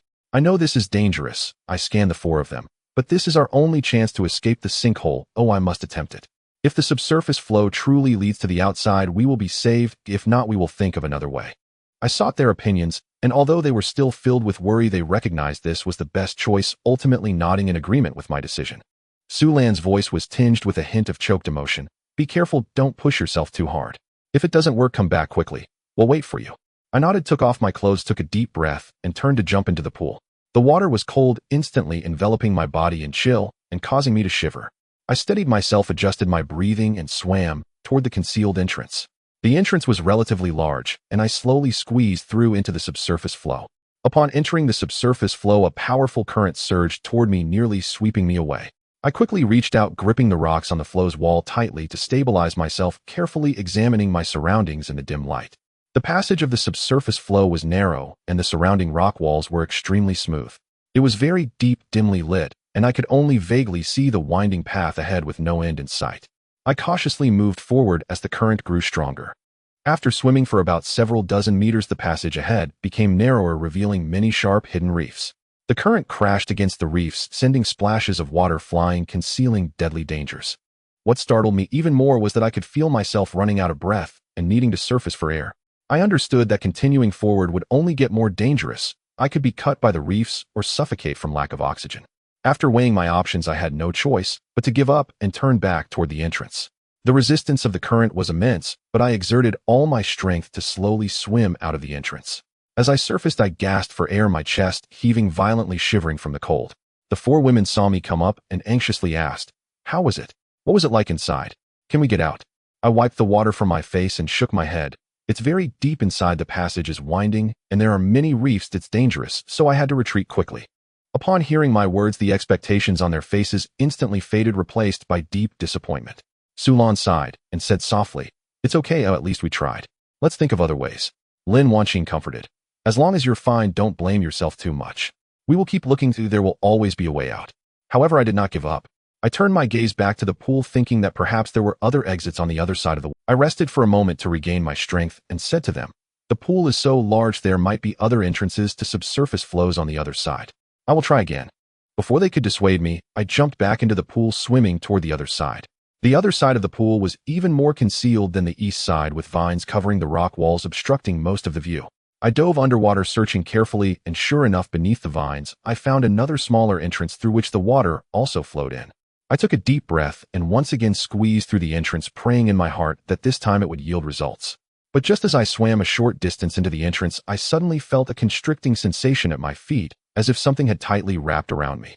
Instinctively, I tried to break free, but whatever it was tightened even more, making it impossible to escape. I was startled and quickly looked down, and in the dim light, I saw that it was an old fishing net tightly ensnaring my feet. The net's lines were thick and densely tangled, binding my ankles and calves together. A surge of panic rushed through me, and I desperately tried to free myself from the net. But the net was too tight, and in the water my vision was blurry and my fingers had grown stiff. No matter how hard I tried, I couldn't loosen it even a bit.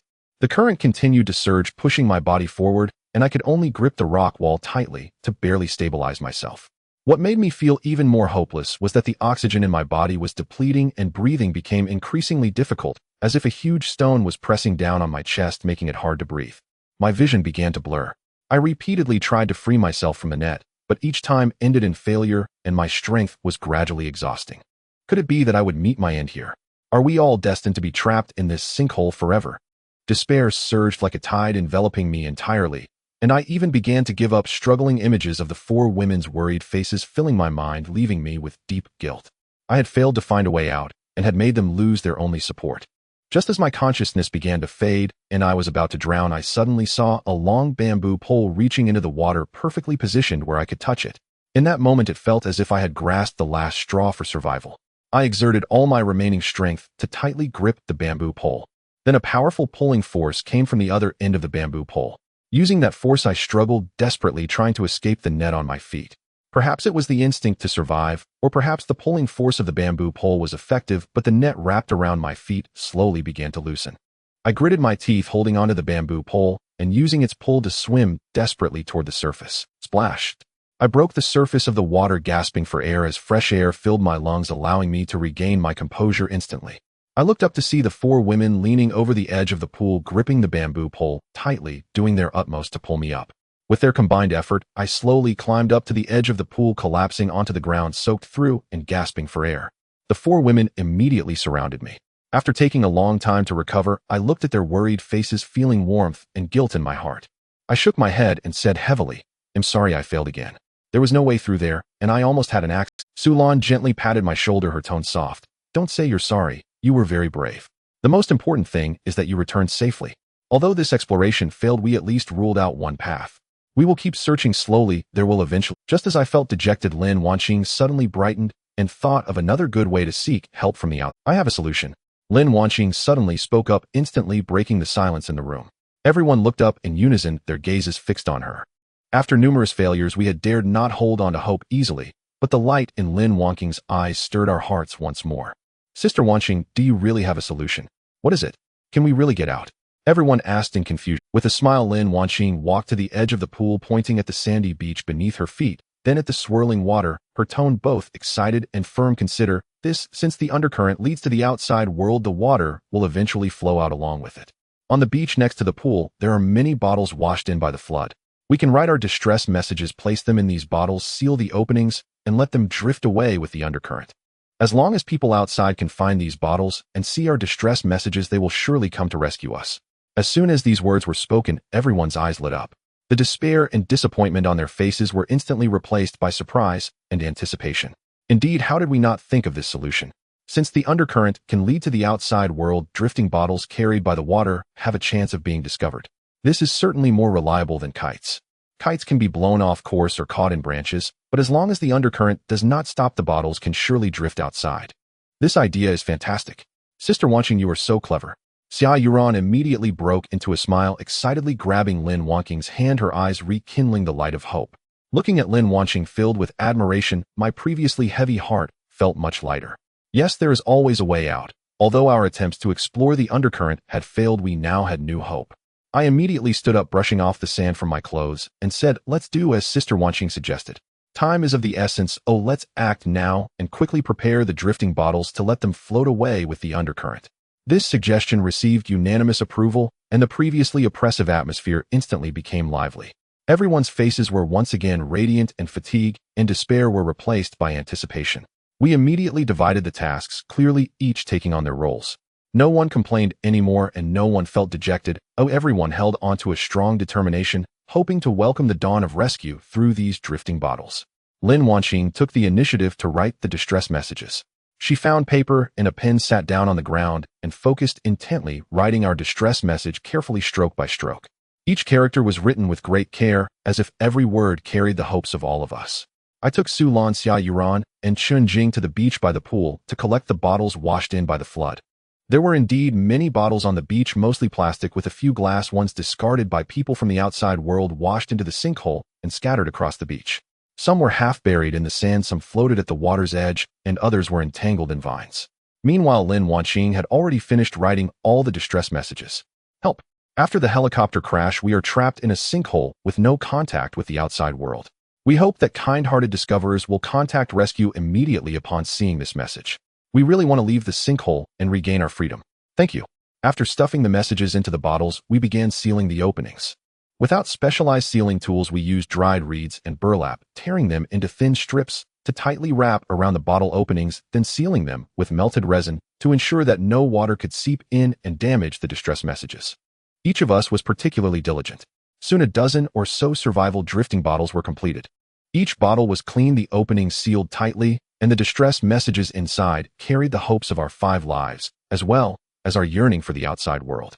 We carried the bottles one by one to the edge of the pool. I was the first to pick up a drifting bottle, carefully placing it into the water softly, saying, "You must drift out, you must be discovered." Then Su Lan, Lin Wanqing, Xia Yuran, and Chun Jing each took a drifting bottle and gently placed. The bottles drifted slowly with the current toward the mouth of the undercurrent. The small bottles appeared particularly insignificant in the rippling blue water, yet they carried all our hopes. We stood by the pool looking up, our eyes closely following those drifting bottles, watching as they approached the mouth of the undercurrent, gradually disappearing from our sight. Everyone clasped their hands together silently, praying, repeatedly murmuring, "They must be discovered, they must come to rescue us." A gentle breeze brushed across the surface of the pool, creating ripples, as if responding to our prayers. Although we did not know if these drifting bottles would successfully reach the outside world, whether they would be discovered, or how long we would have to wait for rescue, the faint glimmer of hope reignited in our hearts. After we carefully placed the message bottle into the pond, we stood by the water's edge for the next few days, our eyes fixed on the direction of the swirling cave, hoping for a miracle to occur, anticipating the sound of rescue footsteps to arrive soon. Lingling the monkey continued to bounce around us as usual. At times it chased and played on the beach, at times it climbed the rocky walls to peek around, and at times it rubbed against our pant legs, adding a touch of liveliness to the oppressive waiting. It felt like our companion, enduring the hardships with us and sharing our hopes. But on the morning of the 5th day after the message bottle was released, an unexpected incident occurred. After waking up, I instinctively called out Lingling, but did not receive the usual chattering response. My heart sank, and I quickly looked around. There was no sign of Lingling on the beach around the base camp or by the rocks near the pond. Lingling, Lingling. I raised my voice, calling out, while searching everywhere, my footsteps hurriedly weaving between the beach and the woods. Upon hearing my call, the 4 women immediately gathered around, their faces filled with confusion and worry. "What's wrong? Is Lingling missing?" Lin Wanqing was the first to speak. She looked around, trying to find that small figure, whom I've called out several times with no response. "Oh, I can't find it anywhere." We immediately spread out, calling out Lingling's name again and again along the rocky walls at the bottom of the sinkhole by the pond and in the pine woods. The sound echoed back and forth in the vast sinkhole, but there was still no response. Xia Yuran, her eyes red with anxiety, shouted while pushing aside the grass and vines. "Lingling, where are you? Come out." We searched for a long time, but saw no sign of Lingling. She might have climbed out of the sinkhole using the vines. We just didn't know when she would return or whether she would be harmed out there. This left us deeply worried. Lingling's departure added another layer of gloom to our already oppressive mood. During this time, we never ceased searching for an exit and continuously sent out rescue signals. We explored the caves and shafts, but returned empty-handed each time. We crafted kites and tried our best to fly them, yet ultimately to no avail. We signaled with smoke, but received no response from the outside world. We investigated the whirlpool, risking our lives to swim underwater, but were hindered by hidden reefs and fish nets, forcing us to retreat in a sorry state, narrowly escaping with our lives. We created message bottles, putting all our hopes into those small vessels, yet day after day of waiting only brought endless disappointment. 1 day, 2 days, 3 days. Nearly a week had passed since the message bottle was released, yet there was still no sign of rescue. We stood by the pond every day, watching the calm water as our hopes were slowly devoured by disappointment, like being drenched in cold water from head to toe. Once the message bottle was our hope, we eagerly anticipated that one of the bottles would be discovered by someone from the outside, that rescue personnel would find us following the message. But as time passed, that expectation gradually turned into despair. The 4 women began to grow silent, and the once lively base camp became lifeless. At night, the bottom of the sinkhole became pitch black, with only the campfire casting a faint glow, dispelling some of the chill. We huddled together on the cot, unable to sleep, with only the crackling of the campfire and the suppressed sighs of the 4 women filling the air. One sigh after another filled with exhaustion, helplessness, and despair. They tossed and turned, unable to find rest, their bodies shifting, clearly tormented by disappointment and anxiety. Lying beside them, listening to those sighs, my heart ached with compassion and guilt. I knew they had suffered too much, with repeated hopes and disappointments draining their strength and courage. Next, I needed to comfort each one of them. I gently got up and approached Xia Yuran. She was already delicate and sensitive, curled up in the corner of the cot, her shoulders trembling slightly, tears streaming down her face like pearls on a broken string falling onto her clothes. I didn't say much. I simply knelt down, slowly reached out my hand, and gently pulled her into my embrace. One hand stroked her long hair, my fingers tenderly caressing her scalp, while the other hand tightly held her back, gently patting it. "Don't think too much. The message bottle will definitely be found. Let's wait a bit longer. There will surely be hope." My voice was close to her ear, my warm breath brushing against her cheek. Xia Yuran leaned against my embrace, as if she had found the calmest harbor, her cries gradually quieting down. She reached out, tightly hugging my waist, burying her face in my chest. I lowered my head and gently wiped away the tears on her face with my fingertips, my thumbs softly brushing against the reddened corners of her eyes, patiently accompanying and comforting her until she gradually calmed down. Once a shining star, she now resembled an injured little rabbit, slowly falling asleep in my arms. Then I walked over to Sulan. She had always been strong-willed, unwilling to easily show her vulnerability, even in despair. She simply stared at the campfire, her gaze hollow and weary. I gently sat beside her, reached out my hand to hold hers. Seeing that she didn't resist, I slowly leaned over, gently bringing her closer to me, letting her shoulder rest on mine. One hand continued to hold hers while the other lightly rested on her arm, rhythmically patting it gently. We have already done everything we can do, the rest is left to fate. As long as we don't give up, we will surely wait for rescue. Sulan turned her head to look at me, the weariness in her eyes gradually dissipating. She didn't speak, merely leaned a little tighter against my shoulder. I know, but the repeated failures are truly too despairing. She replied. I tightened my grip on her hand, warming her with my palm, sitting with her for a while. Once a powerful businesswoman, she now revealed her vulnerable side in front of me. Then there was Lin Wanqing. She leaned against the edge of the cot, her brows slightly furrowed, her fingertips unconsciously rubbing her chin, clearly still racking her brain for rescue ideas. I gently walked over, bent down, reached out my hand, and smoothed her furrowed brow, my fingertips softly massaging her forehead. Then I sat beside her, gently held her hand, placing her hand in my palm, wrapping it with the warmth of my hand, softly rubbing her hands back. This hand once signed contracts worth billions. Now it was tightly held by a poor boy from the mountains. Don't be too anxious, you've already thought of many good ideas for us. We'll take it slow, there will always be a way out. Lin Wanqing lifted her head to look at me, a forced smile appearing on her face. I just don't want to disappoint everyone. Oh, I don't want to be trapped here forever. I tightened her hand, gently pulling her closer to my shoulder while patting her back lightly, firmly stating, we will definitely get out. She nodded, gently relaxing against my shoulder, looking as if she was enjoying the moment. Finally, I walked over to Qinjing. She had always been aloof, now curled up in the corner of the cot, her gaze empty. I gently sat down beside her and slowly extended my hand, cautiously patting her shoulder. Seeing that she didn't resist, I slowly placed my hand on her shoulder, gently rubbing it. I didn't say much. I simply turned to her, gently pulling her closer to me, letting her arm rest lightly against mine, conveying comfort through body warmth, telling her she was not alone. Qinjing turned her head to look at me, a hint of warmth flashing in her eyes. She didn't speak, merely leaned closer to me, burying her head in my shoulder. Once a cold and distant reporter, at this moment, I had become her only support. Believe that heaven will see everything we've given, and there will be rewards. I advised her. Qinjing gave a soft After comforting all four of them, I returned to the cot. I secretly made a vow in my heart that no matter how great the difficulties were, I would not give up. I must find a way out and take them all away from this sinkhole. Days passed, and we continued to endure in disappointment. One afternoon, sunlight filtered through the cracks at the top of the sinkhole, casting a warm glow on the beach. We sat on the rocks by the pond, staring blankly at the clouds in the sky. The clouds above took on various shapes, gently floating by. Some resembled fluffy cotton candy, others like docile lambs, and still others transformed into indistinct, yet recognizable letters standing out against the azure sky. At that moment, Xia Yuran, who had been silent, suddenly brightened her eyes and leaped up from the rock. I have an idea. I have a great idea for seeking help. Xia Yuran's call instantly shattered the tranquility by the pool, and we all abruptly looked up, our gazes fixed on her. The confusion and disappointment in our eyes were replaced by a subtle hint of expectation. The continuous setbacks in recent days had made us hesitant to hold on to hope. But at this moment, the light in her eyes was bright and resolute, like a beam of faint light piercing through the gloom in our hearts. Yuran, quickly tell us, what brilliant idea do you have? I spoke up first. Xia Yuran pointed at the clouds above that resembled English letters, her voice trembling with excitement.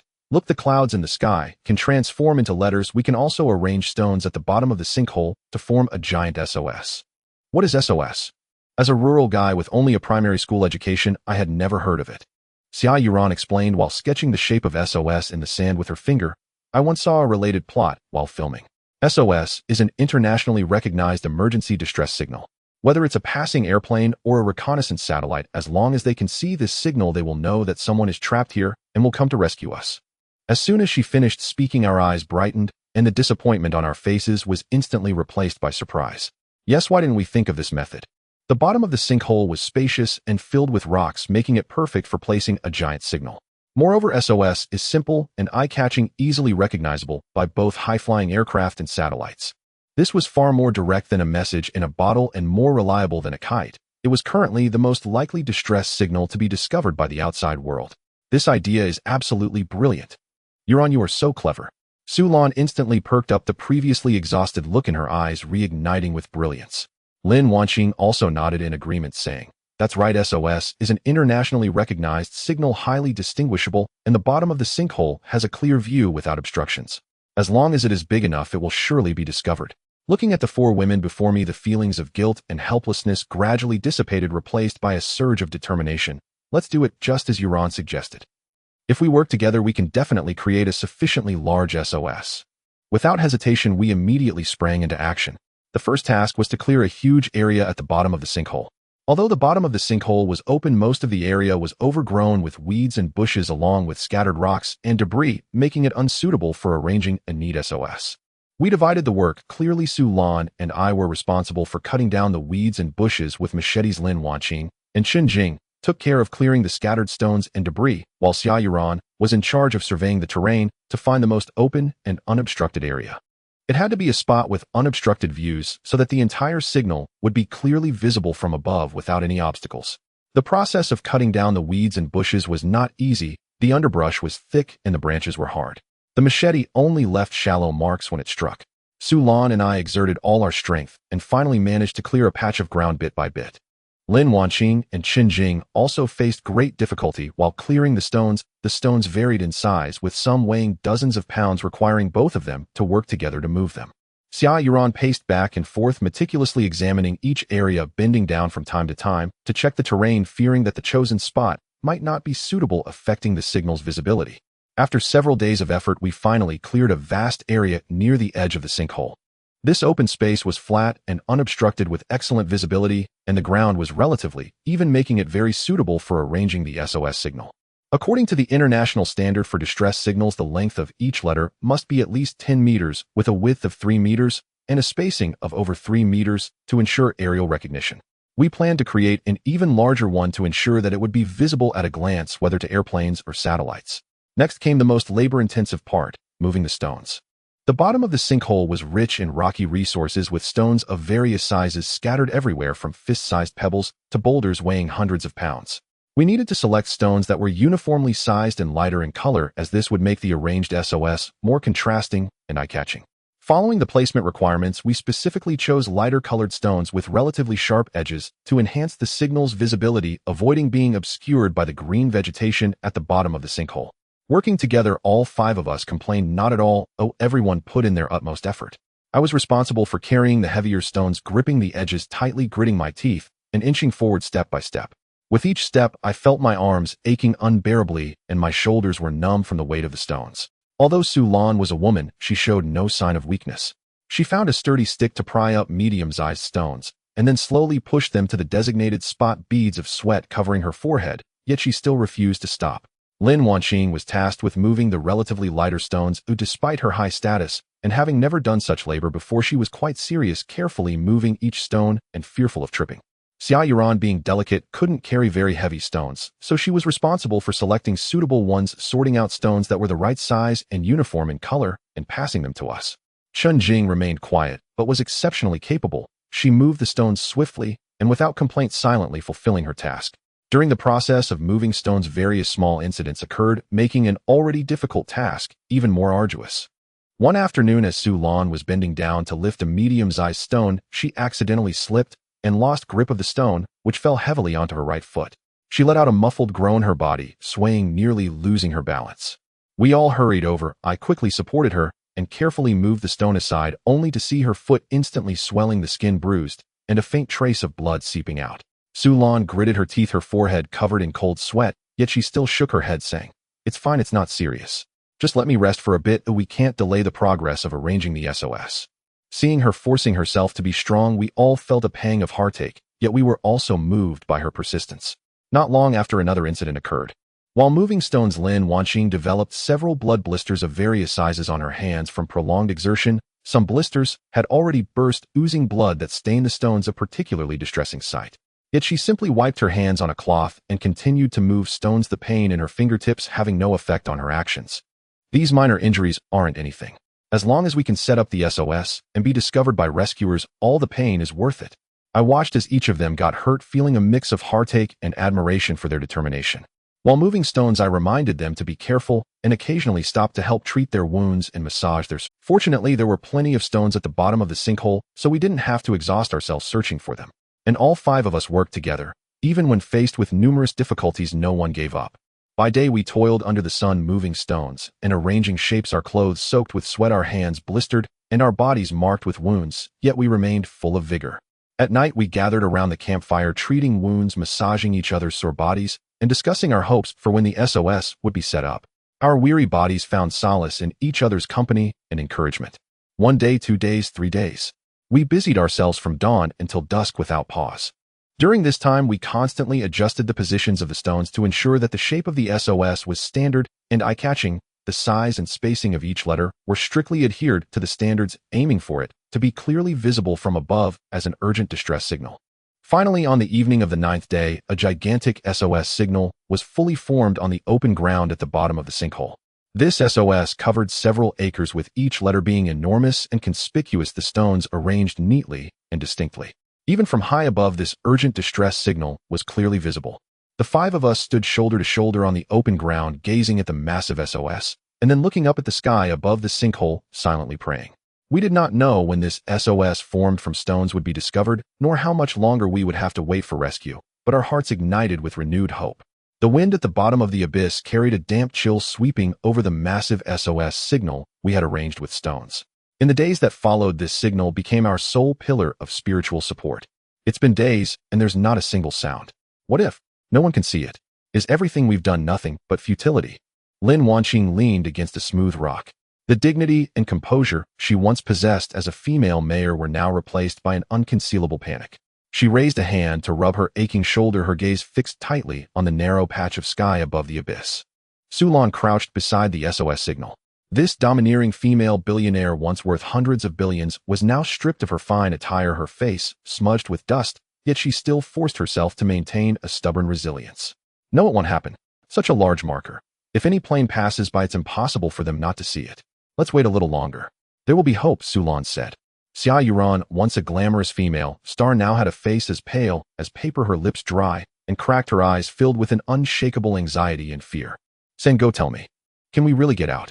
I've almost forgotten what the outside looks like, the taste of milk tea, the lights on the stage. I'm so afraid we'll never escape, she said. I didn't answer, Xia Yuran, unable to find the right words. Chen Jing stood on the tallest rock, her gaze warily scanning the sky. This aloof female journalist now seemed less sharp and more somber. I looked at the 4 women and said calmly, don't worry. As long as this signal remains, there will always be a chance. It'll lead everyone to survive, to hold on until the day rescue arrives. Despite my words, doubt lingered in my heart. The abyss was too deep. The sky above was merely a small patch, like the mouth of a well. Being spotted by a passing plane was an exceedingly slim chance. That calmness was merely to steady their Being spotted by a passing plane was an exceedingly slim chance. That calmness was merely to steady their Yet no matter how long we waited, the abyss remained silent. There was no roar of aircraft, only the howling wind, like an endless mockery. We were gradually worn down by the daily wading into numbness. Despair was etched on every face, leaving us without even the strength to speak. Just when we were about to abandon hope, accepting the fate of being trapped in this abyss forever, and had begun to mechanically plan for the days ahead, suddenly a faint roar came from the edge of the sky, shattering the deathly silence of the abyss. The sound was soft, yet it struck our ears like a thunderbolt. Wait, listen. Chen Jing was the first to react, springing to her feet. Her once hollow eyes suddenly lit up. It's a roar. It's the roar of an aircraft. All of us jerked our heads up as if pulled by an invisible force, gazing toward the direction of the sound. In the sky above the abyss, a tiny black dot was rapidly approaching. As the roar grew clearer and more deafening, we finally made it out. It was a helicopter. The outline of the fuselage became increasingly distinct. The sound of the spinning rotors struck our eardrums like a celestial melody. It's a helicopter. It's rescue. We're saved. Xia Yuran leaped up instantly, the gloom on her face swept away, a long-lost flush of color returning to her pale cheeks. She waved her arms frantically. Here. We're here. Help. Stop. We're over here. Her voice was hoarse, yet brimming with power, as if she were pouring out all the grievances and hopes of the Lin Wanqing also perked up instantly, all fatigue and despair vanishing. She joined in waving and shouting with all her might, a dazzling light in her eyes, the light of rediscovered hope at dawn in the midst of despair. Then we all raised our hands and waved with fervor. But just as we were overjoyed, believing rescue had finally arrived and all our suffering was about to end, the helicopter merely swept across the sky above us without any sign of stopping. Soon the roar faded into the distance. The black dot grew smaller and more indistinct until it vanished entirely from the sky. Only a lingering echo remained reverberating through the empty abyss before gradually dissipating. Our waving arms froze midair as if struck by frost. Our shouts ceased abruptly. Even our breath seemed to halt at that moment. The abyss fell into deathly silence once more. Watching the others' expressions of despair and collapse, a sharp bitterness surged in my heart, as if something were twisting it fiercely. Still, I forced myself to muster my spirits, walked over and patted each one on the shoulder. Don't lose heart. Let's wait a little longer. Surely some plane will spot us. Still, I forced myself to muster my spirits, walked over and patted each one on the shoulder. Don't lose heart. Just then, an even denser, more deafening roar came from the sky, again clearer and louder than the previous. We jerked our heads up, a glimmer of light reigniting in our eyes. We barely had time to calm the deep-seated disappointment and collapse within us, barely had time to wipe the tears from our faces, and once again raised our hands, desperately waving and shouting, as if grasping the last straw of hope. Help! There's someone here. Please stop. We beg you. We were all frantically waving our arms. Yet fate seemed to be playing the cruelest joke on us. The helicopter continued to rush past the chasm without pausing for a moment. Our carefully arranged SOS signal, our desperate shouts, our hopeless expectations all seemed to dissipate, like air non-existent in their sight. Soon the roar faded away, disappearing into the sky once more. Hope shattered again, more completely and cruelly than before. The flame that had just ignited was doused by a bucket of cold water. Xia Yuran could no longer hold back. Her legs weakened, she crouched on the ground, hugging her knees, her shoulders shaking violently. Why? Why is this happening? We tried so hard, we shouted so loudly. Why did no one see us? Lin Wanqing leaned against the rock, slowly closing her eyes, her face filled with exhaustion and despair. I don't want to stay here anymore. I want to go home. I want to get out. Tears streamed down her cheeks, soaking her face, as she no longer had the energy to comfort others, barely holding on herself. Su Lan turned around, looking at the cold rock wall, the defiance in her eyes completely vanished, leaving only deep helplessness and despair. She slowly crouched down, hugging her head, her shoulders trembling, the pride of past days utterly gone.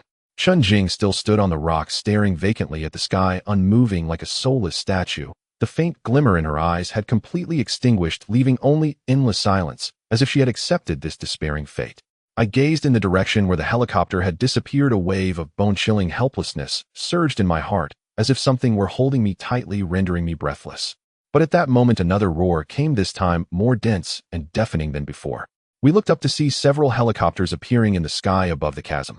They lined up in a neat formation, flying in a straight line toward the same direction. The roar was deafening. This time, almost instinctively, we raised our hands again, desperately waving and shouting. Even though our throats were hoarse, our arms ached from waving, and despair had drowned our hearts. We refused. This was our last hope.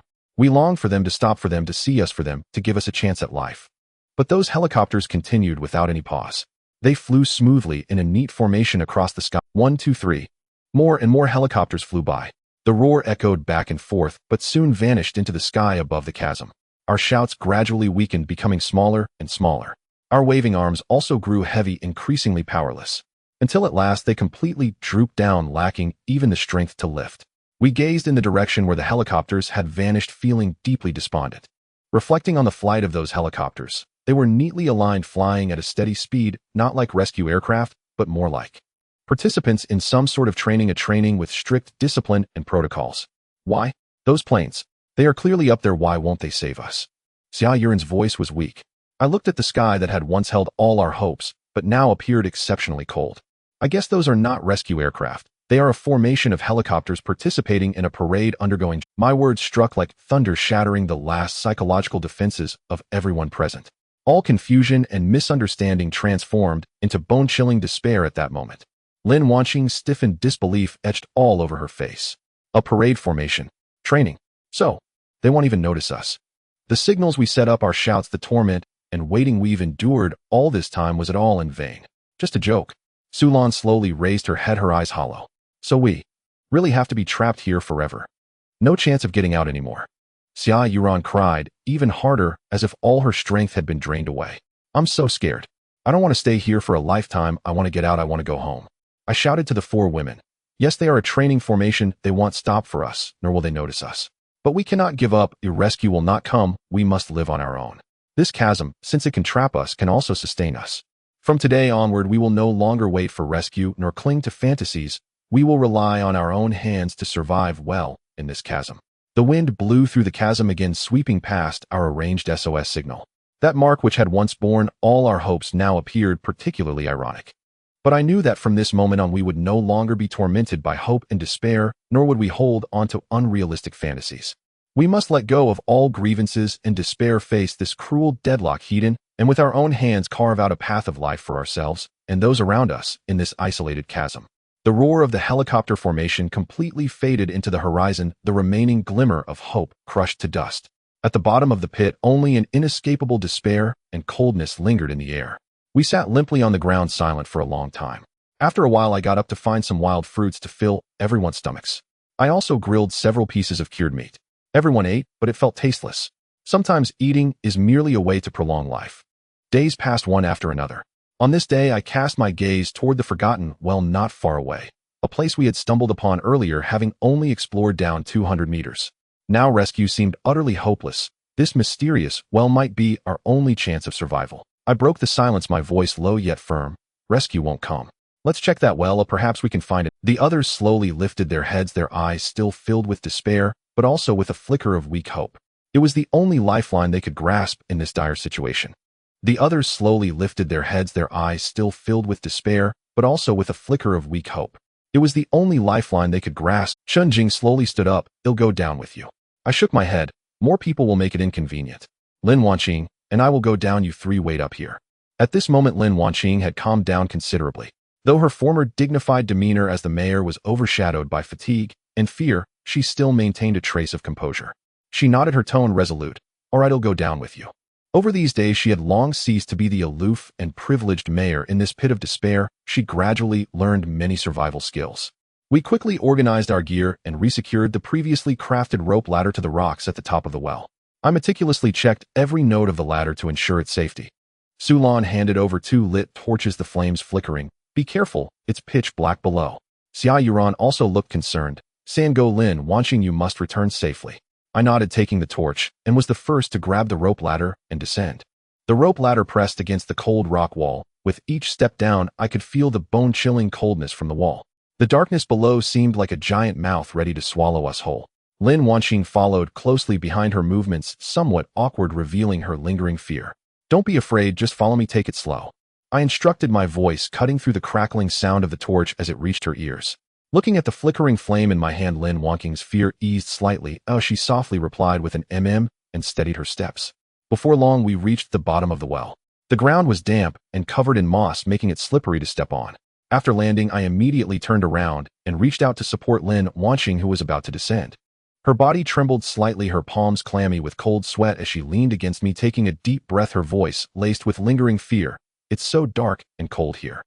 I patted her shoulder, handing her one of the torches. Hold this, with light, there's nothing to fear. The torchlight illuminated her face, her cheeks remained pale, yet could not conceal the innate beauty and grace she possessed. Her fitted clothes accentuated her slender and upright waist, now slightly curled up, exuding a sense of fragility in stark contrast to the commanding and assertive mayor she once was. At one end of the well, there was a dark cave. This time we chose a branch tunnel we had not previously explored. Let's proceed carefully along the branch tunnel, watch your step. Lin Wanqing nodded, closely following behind me, the torchlight casting long shadows of us on the cold rock walls, swaying with the wind, appearing particularly eerie. The cave was very quiet, with only the sound of our footsteps, the crackling of the burning torch, and the clear, dripping sound of water hitting the ground. We walked cautiously forward, the rock walls covered in droplets. Occasionally a drop would fall on our shoulders, bringing a piercing chill. Lin Wanqing's steps slowed down, pressing closely against me, filled with vigilance and fear, her hands unconsciously gripping my sleeve.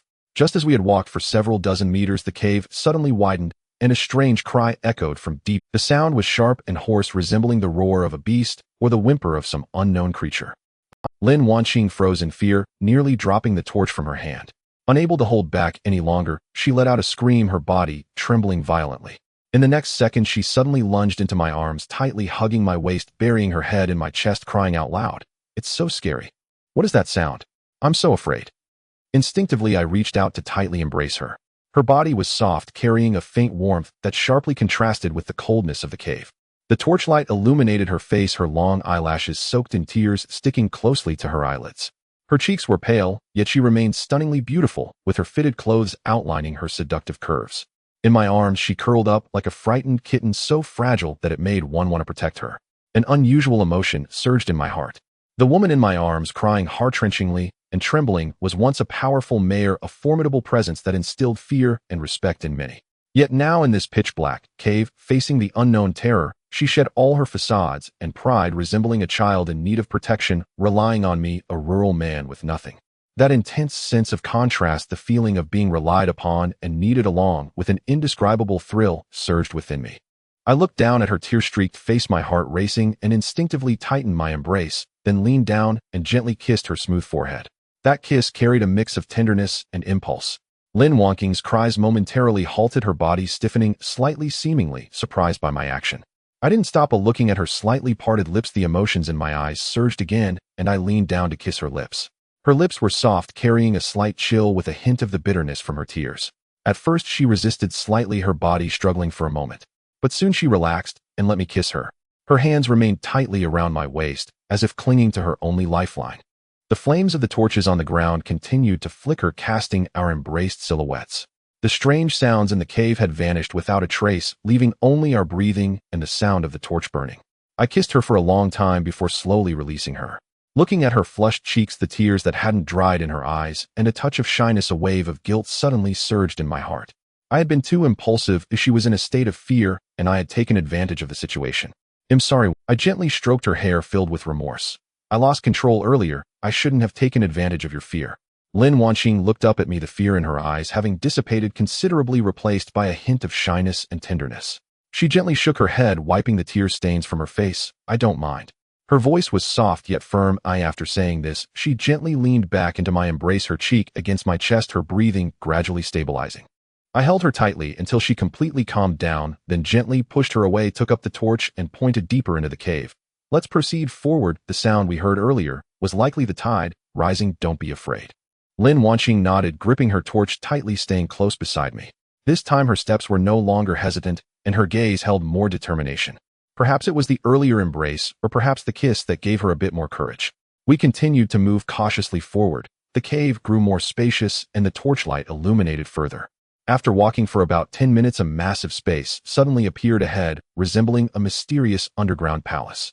The walls of the palace were covered in mottled marks, as if eroded by time, with some stones and dry branches piled in the corners, and an ancient, mysterious aura filled the air.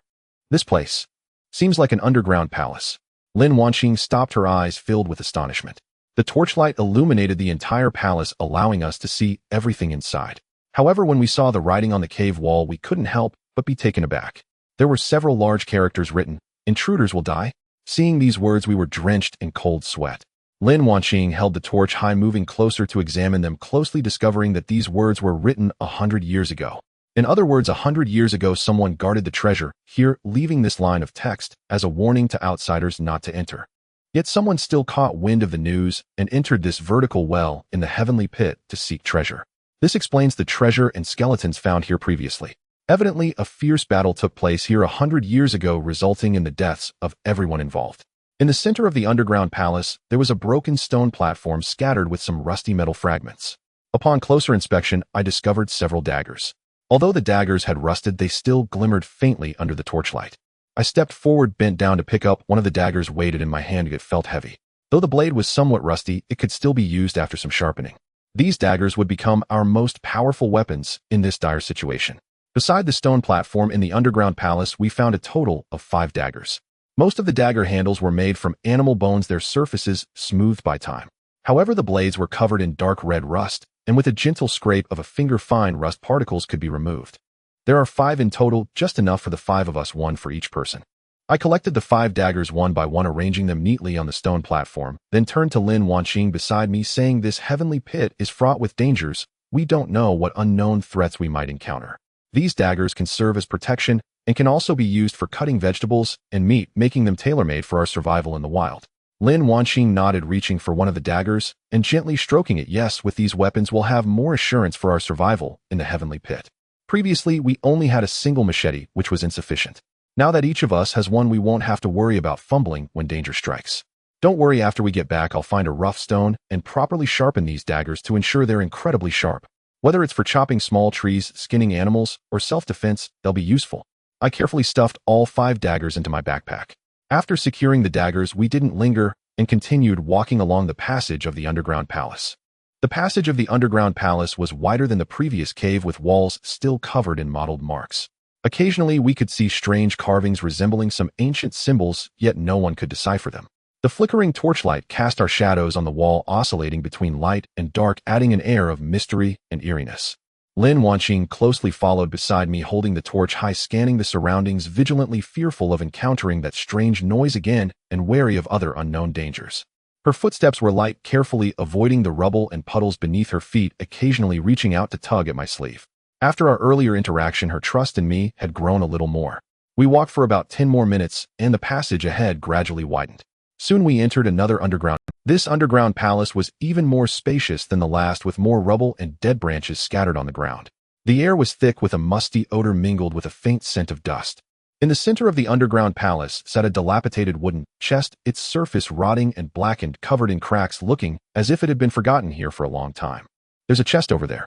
Lin Wanqing was the first to notice the wooden chest, a hint of curiosity flashing. She tugged at my sleeve, gently pointing in the direction of the chest. "I wonder what's inside. Could there be something?" I slowed my pace, cautiously approached the wooden chest, squatted down, and examined the surroundings carefully. After confirming there was no danger, I reached out and gently lifted the lid of the chest. The lid of the chest had rotted through, and with a gentle lift it fell off, sending up a cloud of dust that made us cough several times.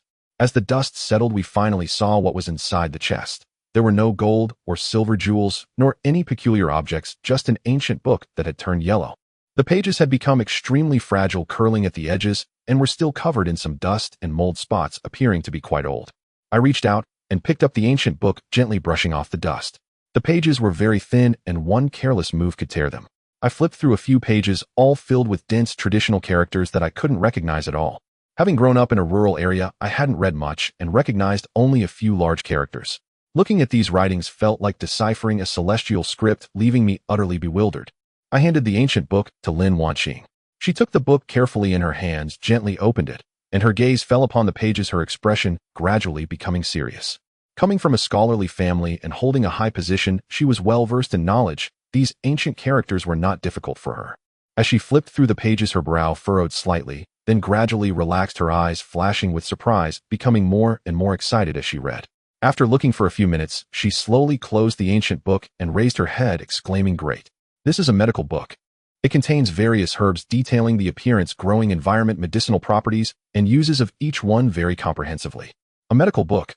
My eyes lit up and a wave of exhilaration surged within me. With this medical book, we won't be helpless anymore when we fall ill.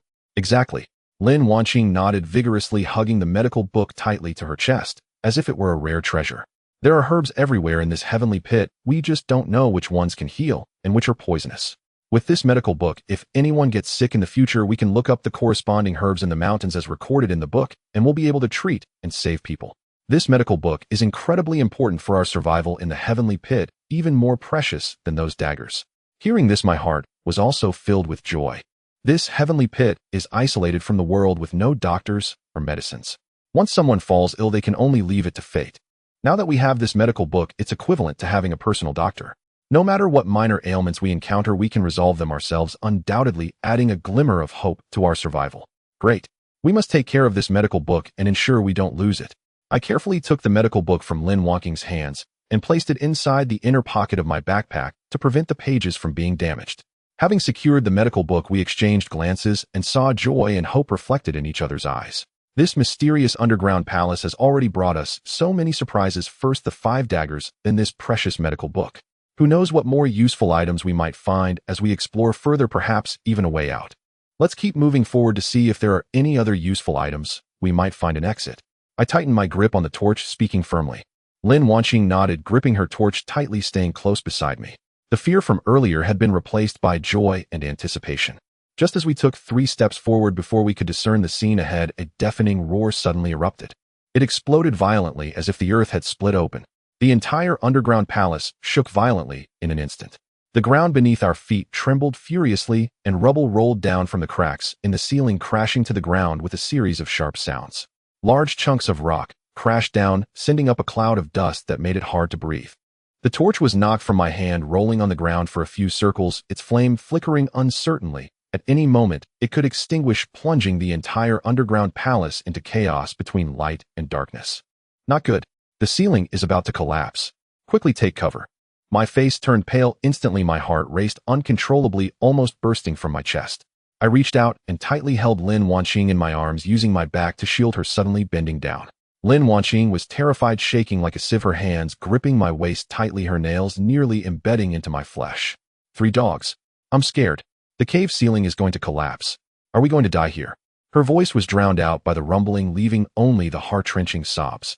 The rumbling grew more intense, as if it would overturn the entire underground palace. The cracks in the cave ceiling widened and large rocks fell one after another, accompanied by howling winds striking the ground with a force that numbed our legs. The passage behind us was instantly blocked by rolling boulders and rubble. That was our only escape route, our only hope of returning to the surface and back to Su Lan and the others. At this moment, however, it was completely sealed off. I don't know how long it took, but the shaking gradually weakened and eventually stopped, with no more debris falling from the cave ceiling. Yet the entire underground palace was still filled with a heavy dust, choking us into coughing fits.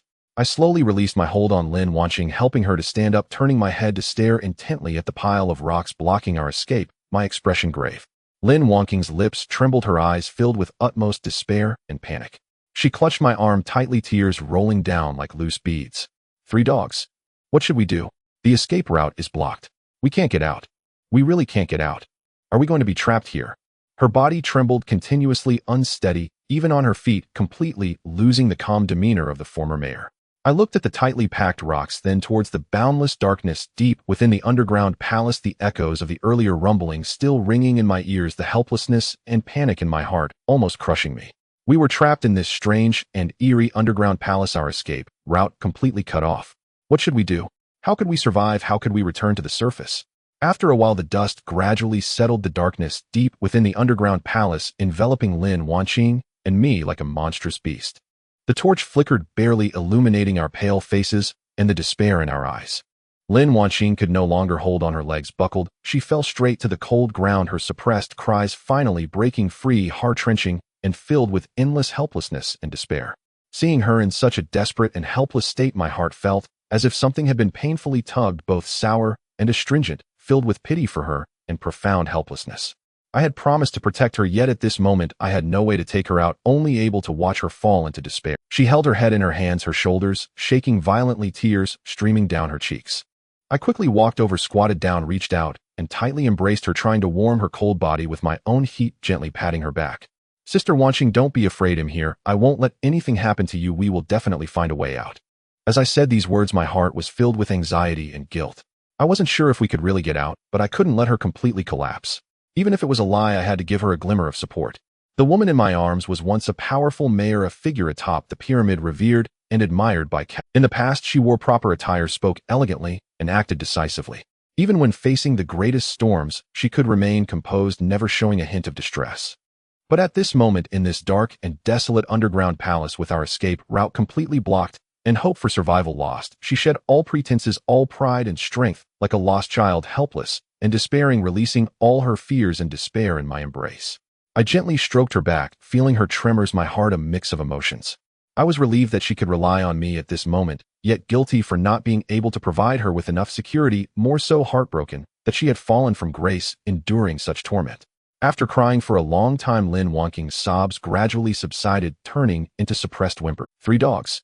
It's useless. We can't get out. I never imagined that in my life I would end up trapped in this dark vertical well with no one to find my bones." Her words felt like a blunt knife, repeatedly cutting at my heart.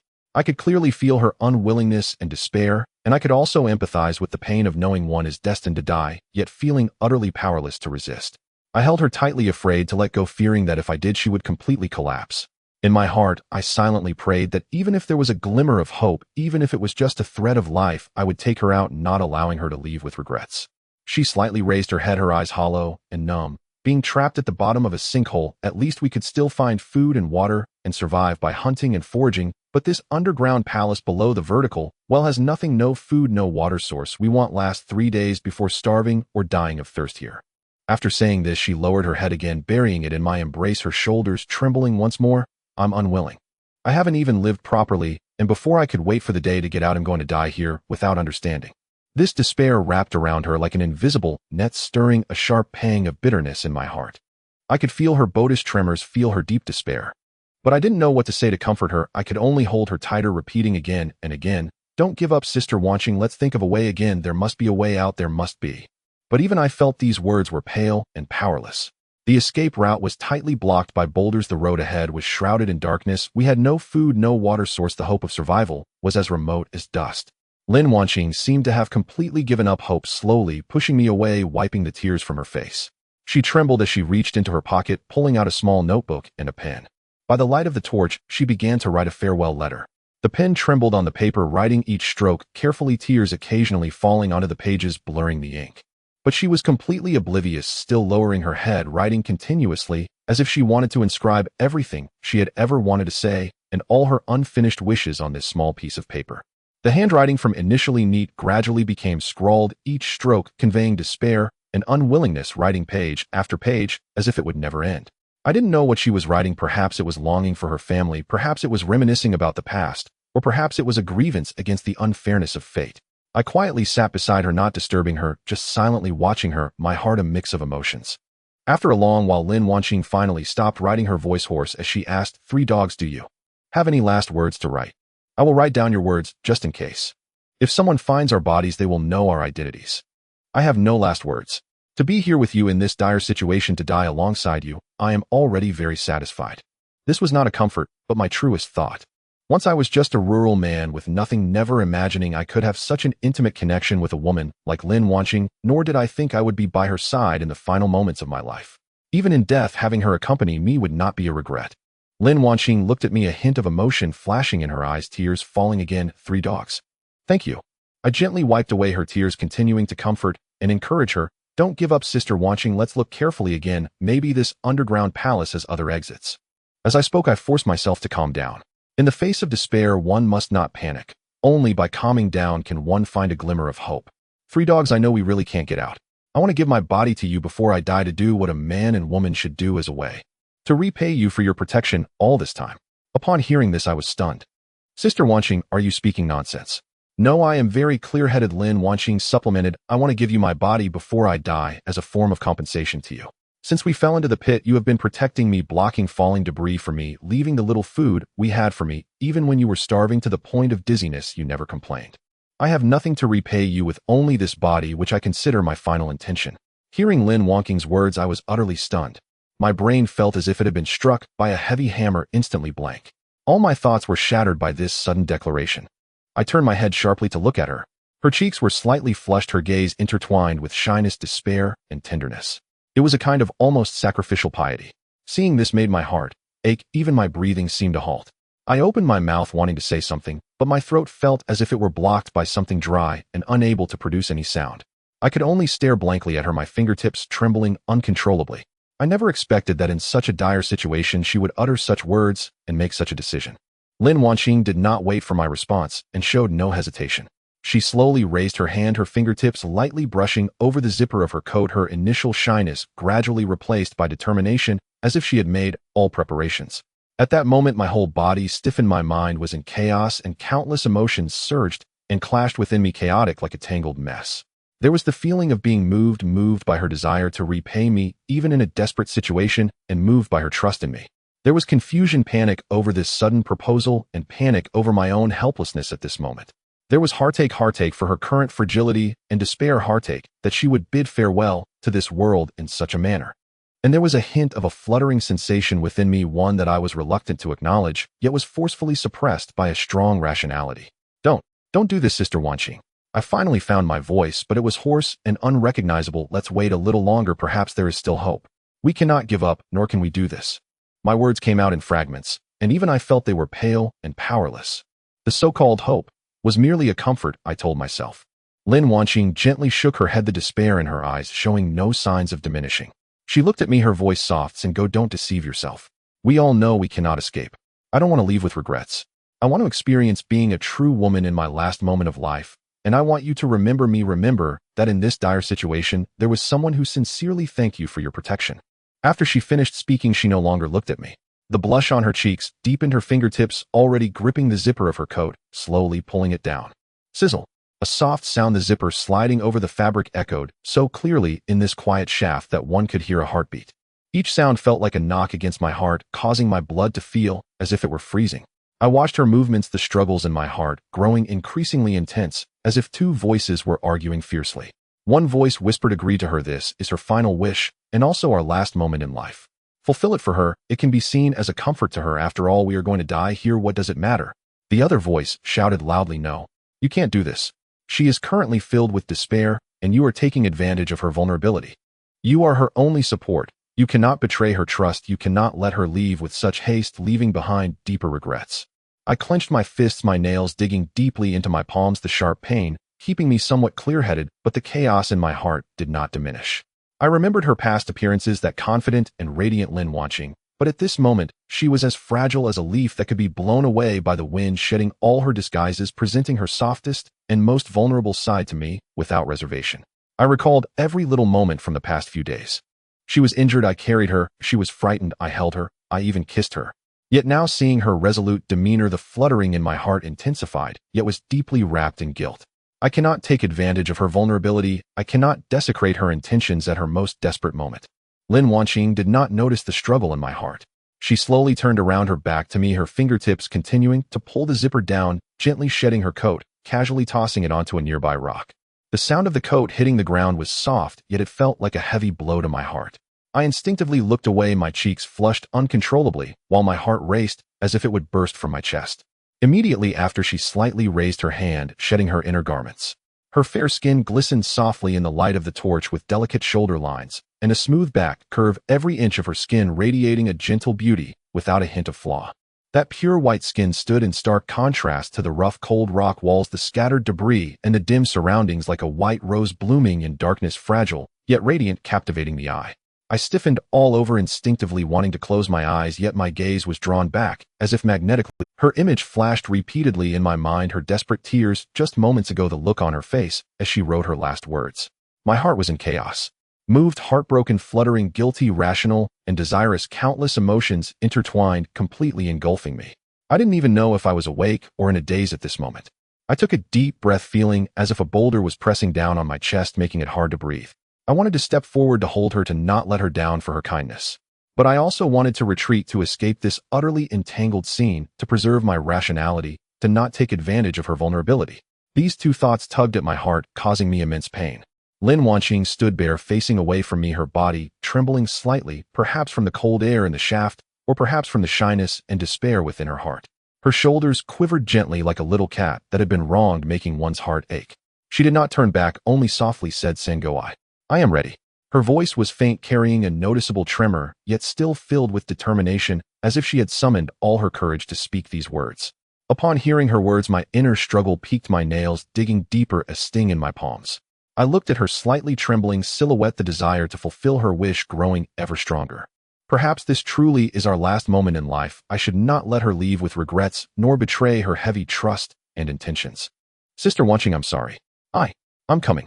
Just as my fingertips were about to touch her shoulder, a vague shout suddenly came from outside the dungeon, penetrating the thick rock and reaching our ears. "Sinkhole, Sister Wanqing, are you in there? Please respond if you hear us. We've come to rescue you." The voice belonged to Su Lan along with Xia Yuran and Qin Jing. They actually came down to find us.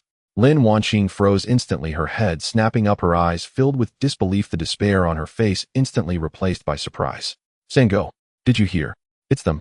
They've come to save us." I was also trembling with excitement, nodding vigorously, shouting with all my strength in the direction of the sound, "We are here. We are here."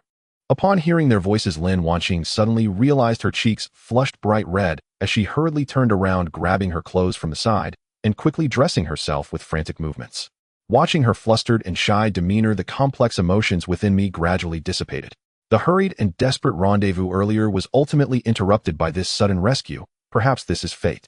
We are going to be saved. Luckily, we didn't do anything foolish. I stepped forward and gently adjusted her collar, offering a hint of reassurance. Lin Wanqing looked up, her eyes filled with shyness and gratitude. She nodded, gently lowered her head, and quickly fastened her buttons, no longer daring to look at me, the blush on her cheeks lingering. The almost resolute confession and sacrifice from earlier now made her feel somewhat embarrassed. We huddled by the blocking boulder, conversing with the three people outside through the heavy rock, gradually clarifying the situation. Su Lan, Xia Yuran, and Qin Jing had been waiting for us for over 5 hours. Not seeing us come up or hearing our response, they grew increasingly anxious, concluding that we must have encountered danger at the bottom of the well and gotten trapped. Without a second thought, they took torches and climbed down the rope ladder to the bottom of the well, feeling their way to the entrance of the underground palace, only to find the passage blocked by collapsed boulders, forcing them to shout continuously in an attempt to locate us. I reached out to touch the boulder in front of me, my fingertips meeting the cold, hard stone, its texture solid and surface smooth, indeed difficult to move with sheer human strength. Lin Wanxing also came forward and pushed against the boulder, which did not budge an inch. The hope that had just ignited in her eyes began to fade. What should we do with such a heavy stone? Are we going to be trapped here again? The three outside fell into silence, the previously excited atmosphere instantly replaced by despair. Lin Wanxing and I leaned against the cold rock wall, the wild joy in my heart gradually faded, replaced by profound helplessness. The joy of being rescued felt like it was doused with a bucket of cold water. The hope we had finally glimpsed again grew dim. I'm so hungry and thirsty. Lin Wanxing leaned against me, her voice weak, lacking even the strength to raise her hand. I held her tightly, anxiety welling up inside me. If this continued, we would starve and dehydrate first. I shouted outside, Sulan. We are starving and thirsty, our bodies are about to collapse. You need to return to the sinkhole first, bring back some of the cured meat we prepared earlier and 2 flasks of water. Pass them through the crack in the boulder so we can fill our stomachs and have the strength to think of a way out. Okay, hold on a bit longer, we will go back to get it and be back soon. Sulan responded immediately from outside. Soon after, we heard footsteps and the sound of torches burning outside as the three of them hurriedly turned and ran towards the well. I supported Lin Wanxing and slowly sat down on the stone, letting her rest against my shoulder to conserve it. Lin Wanxing closed her eyes, her breathing weak, her face frighteningly pale. I gently stroked her hair, silently praying for their swift return and for us to find a way out smoothly. About half an hour later, Sulan's voice came from outside. Senga, Sister Wanxing, we are back. We brought the cured meat and water. I immediately stood up, supporting Lin Wanxing as I carefully examined the boulder, finally finding a slightly wider crack enough to pass the cured meat and flasks through. Here, pass it through here, I shouted outside. Soon several pieces of cured meat wrapped in oil paper and 2 full flasks of water were slowly passed through the crack. I took the cured meat and 1 flask of water, unscrewing the cap and handing it to Lin Wanxing. Quick, drink some water, take it slow, don't choke. Lin Wanxing took the flask, her hands trembling slightly as she drank greedily, water droplets sliding down the corner of her mouth, soaking her clothes, yet she seemed oblivious, as if this water were the most precious thing in the world. I also drank a few sips of water, the dryness of my cracked lips finally receiving relief and the feeling of weakness in my body slightly eased. Then I tore the cured meat into small pieces and handed them to Lin Wanxing. We devoured the cured meat hungrily, the savory aroma filling our mouths. This was the most precious food we had in the sinkhole, yet at this moment, it became the strength supporting us to survive. After a few pieces of cured meat, my strength gradually returned, the darkness before my eyes faded, and the despair in my heart dissipated somewhat. After finishing the cured meat and water, I felt invigorated. I returned to the boulder, silently calculating that I must find a way to pry this boulder open. Just then I inadvertently looked down and discovered that the soil at the bottom of the boulder was not hard rock, but loose soil. With a gentle poke of my finger, I could easily dig out a small chunk of earth. My eyes brightened, a surge of hope rising within me as I hurriedly pulled out the 3 other daggers from my backpack. These were what we found in the underground palace earlier, kept on us without time to sharpen. Sulan, listen, the soil at the bottom of the boulder is loose. I will pass the other 3 daggers out to you. You all dig from outside while Lin Wanxing and I dig from inside. If we work together, we will definitely be able to open the passage. Upon hearing this, the 3 outside instantly became excited. I carefully passed the 3 daggers one by one through the crack in the boulder. Then Lin Wanxing and I each gripped our daggers tightly, squatted down, and began to dig with all our might at the loose soil beneath the boulder. Although the soil was loose, the dagger had an unpolished edge. Every dig required immense effort, and the blade scraped against small stones in the soil, producing a screeching sound that made our fingertips tingle. After just a few digs, my palms were reddened and heated from the rough dagger handle, yet none of us dared to stop gritting our teeth and digging one after another. The soil we dug piled up beside us, quickly forming a small hill. Lin Wanxing, already weak, began to sweat profusely after a short while of digging, the beads of sweat sliding down her cheeks and dripping into the soil. Her arms trembled incessantly, nearly losing grip on the dagger, yet she still bit her lip and persevered. Every dig sapped her entire strength. Her shoulders stiffened from maintaining one position for too long, nearly unable to move. The 3 outside immediately joined in digging. We could clearly hear the sound of daggers scraping the soil along with their suppressed gasps and muffled groans. Let's put in more effort. Faster, The three women outside continuously encouraged themselves. Time passed little by little as we dug for over 2 hours. Our strength had long been exhausted. Our arms felt as if filled with lead. Lifting them required immense effort, and every dig sent sharp pain shooting through my shoulders as if they might dislocate. My palms were covered with countless blisters from the dagger handle, which burst one by one from repeated friction. The three outside were also exhausted, gasping heavily, their breathing growing heavier as the rhythm of digging slowed down, yet they did not stop. The earth tunnel was nearly opened. Suddenly, a low rumbling sound reverberated again. The ground beneath us trembled violently, and the boulder suddenly sank slightly. Then with a loud crash, a large amount of soil and rubble rolled down from the bottom of the boulder, instantly sealing the tunnel we had painstakingly dug.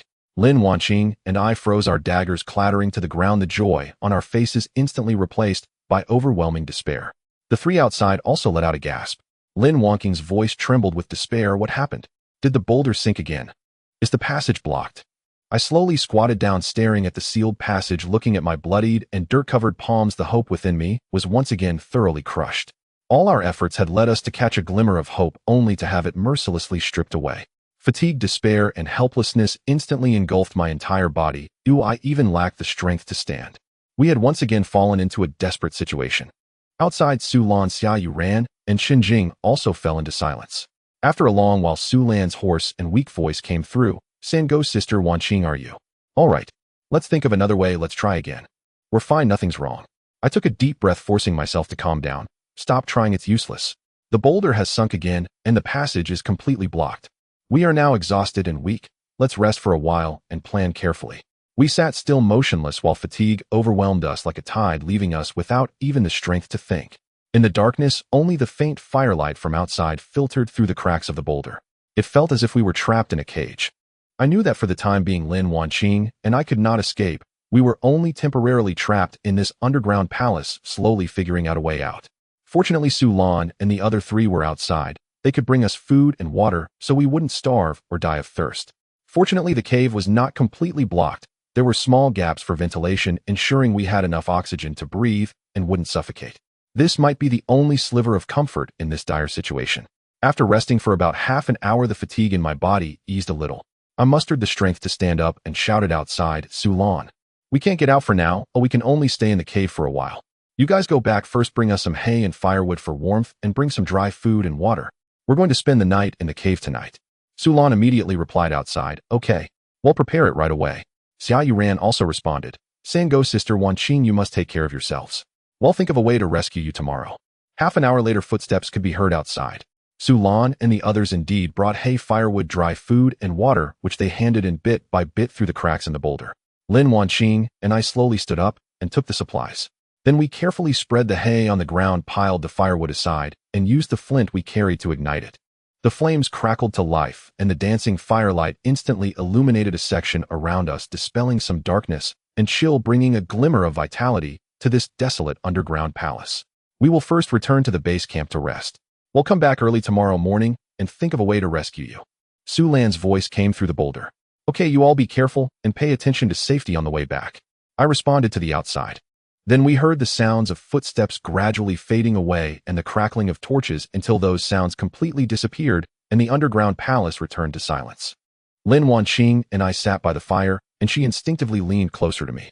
I reached out my hand, gently pulling her into my embrace, using my body heat to warm her cold form. She did not resist, simply leaning gently on my chest, her arms tightly wrapped around my waist, her cheek pressed against my clothing, feeling my warmth, and her trembling body gradually eased. I could clearly feel her softness, her weak heartbeat, and her faint breath stirring a wave of complex emotion. Recalling the agreement she had proposed in despair before, and the image of her turning her back to me to undress, my heart was filled with both excitement and pain. Several times, I almost lost control, wanting to fulfill that desperate promise, but reason triumphed over impulse time and again. I cannot take advantage of her vulnerability. Oh, I must protect her, not possess her. I gently stroked her hair, feeling her soft strands with my palm. Don't be afraid. With me here, we will definitely get out. Lin Wanqing nodded gently without speaking, just holding me tighter as if I were her only support. The flames danced, illuminating our embraced figures, stretching our shadows long against the cold rock wall, appearing both warm and desolate. Fatigue gradually enveloped me. The continuous shocks, hunger, and exhaustion had left us utterly overwhelmed. I held Lin Wanqing leaning against the fire, my eyelids growing heavier and my consciousness slowly blurred. Unknowingly, I fell asleep holding her. The next morning the fire was almost out, leaving only a pile of dark red ashes.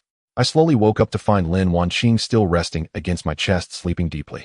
Her long eyelashes fluttered slightly, her face no longer bore the fatigue of yesterday, now showing a hint of tranquility, and she remained beautiful. I moved, slightly afraid of waking her, but she slowly opened her eyes, saw me looking at her, and her cheeks instantly flushed with a hint of pink. She gently broke free from my embrace and said softly, "You're awake." "Yes, I am awake." I smiled and nodded, reaching out to smooth her messy hair. "Let's eat something first, then explore the cave a bit.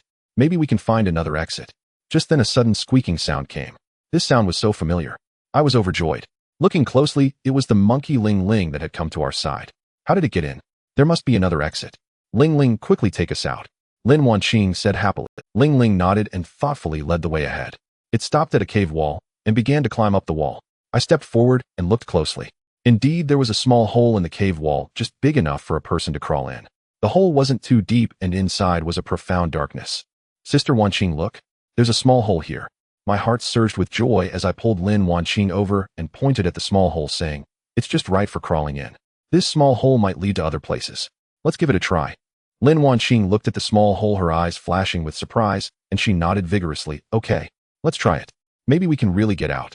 Ling Ling was the first to crawl into the small hole. I also cautiously crouched down and crawled into the small hole. The small hole was very narrow, only allowing one person to crawl forward. The surrounding rock walls were cold and rough, occasionally scraping against my arms and back, causing a sharp pain. As I crawled forward, I used the torch to light the path ahead. After crawling for about 10 meters, the small hole gradually became wider. I was finally able to stand up and discovered that I had arrived at an unfamiliar fork in the cave. At that moment, the monkey Ling Ling stopped, turned back, and went to call Lin Wanqing. I quickly turned around and shouted at the cave entrance, "Sister Wanqing, hurry in. Inside is a fork in the cave, very safe." Lin Wanqing heard my voice and cautiously crawled into the small hole. Under Ling Ling's guidance, she quickly crawled out. There was a bit of mud on her face, her hair was somewhat messy, but it couldn't hide the joy in her eyes. "How is it? Can we get out?" "I don't know, but if we keep going forward, we will definitely find an exit." I grasped her hand tightly, speaking with determination. Ling Ling continued to lead the way ahead. We then used the torches to weave back and forth in the fork in the cave. The fork in the cave was winding and twisting, sometimes narrow and sometimes wide. The surrounding rock walls were covered with water droplets, and occasionally drops of water fell to the ground, making a drip sound that echoed in the empty cavern. We walked carefully, not daring to be careless, fearing we might encounter danger again, fearing we might fall into despair once more.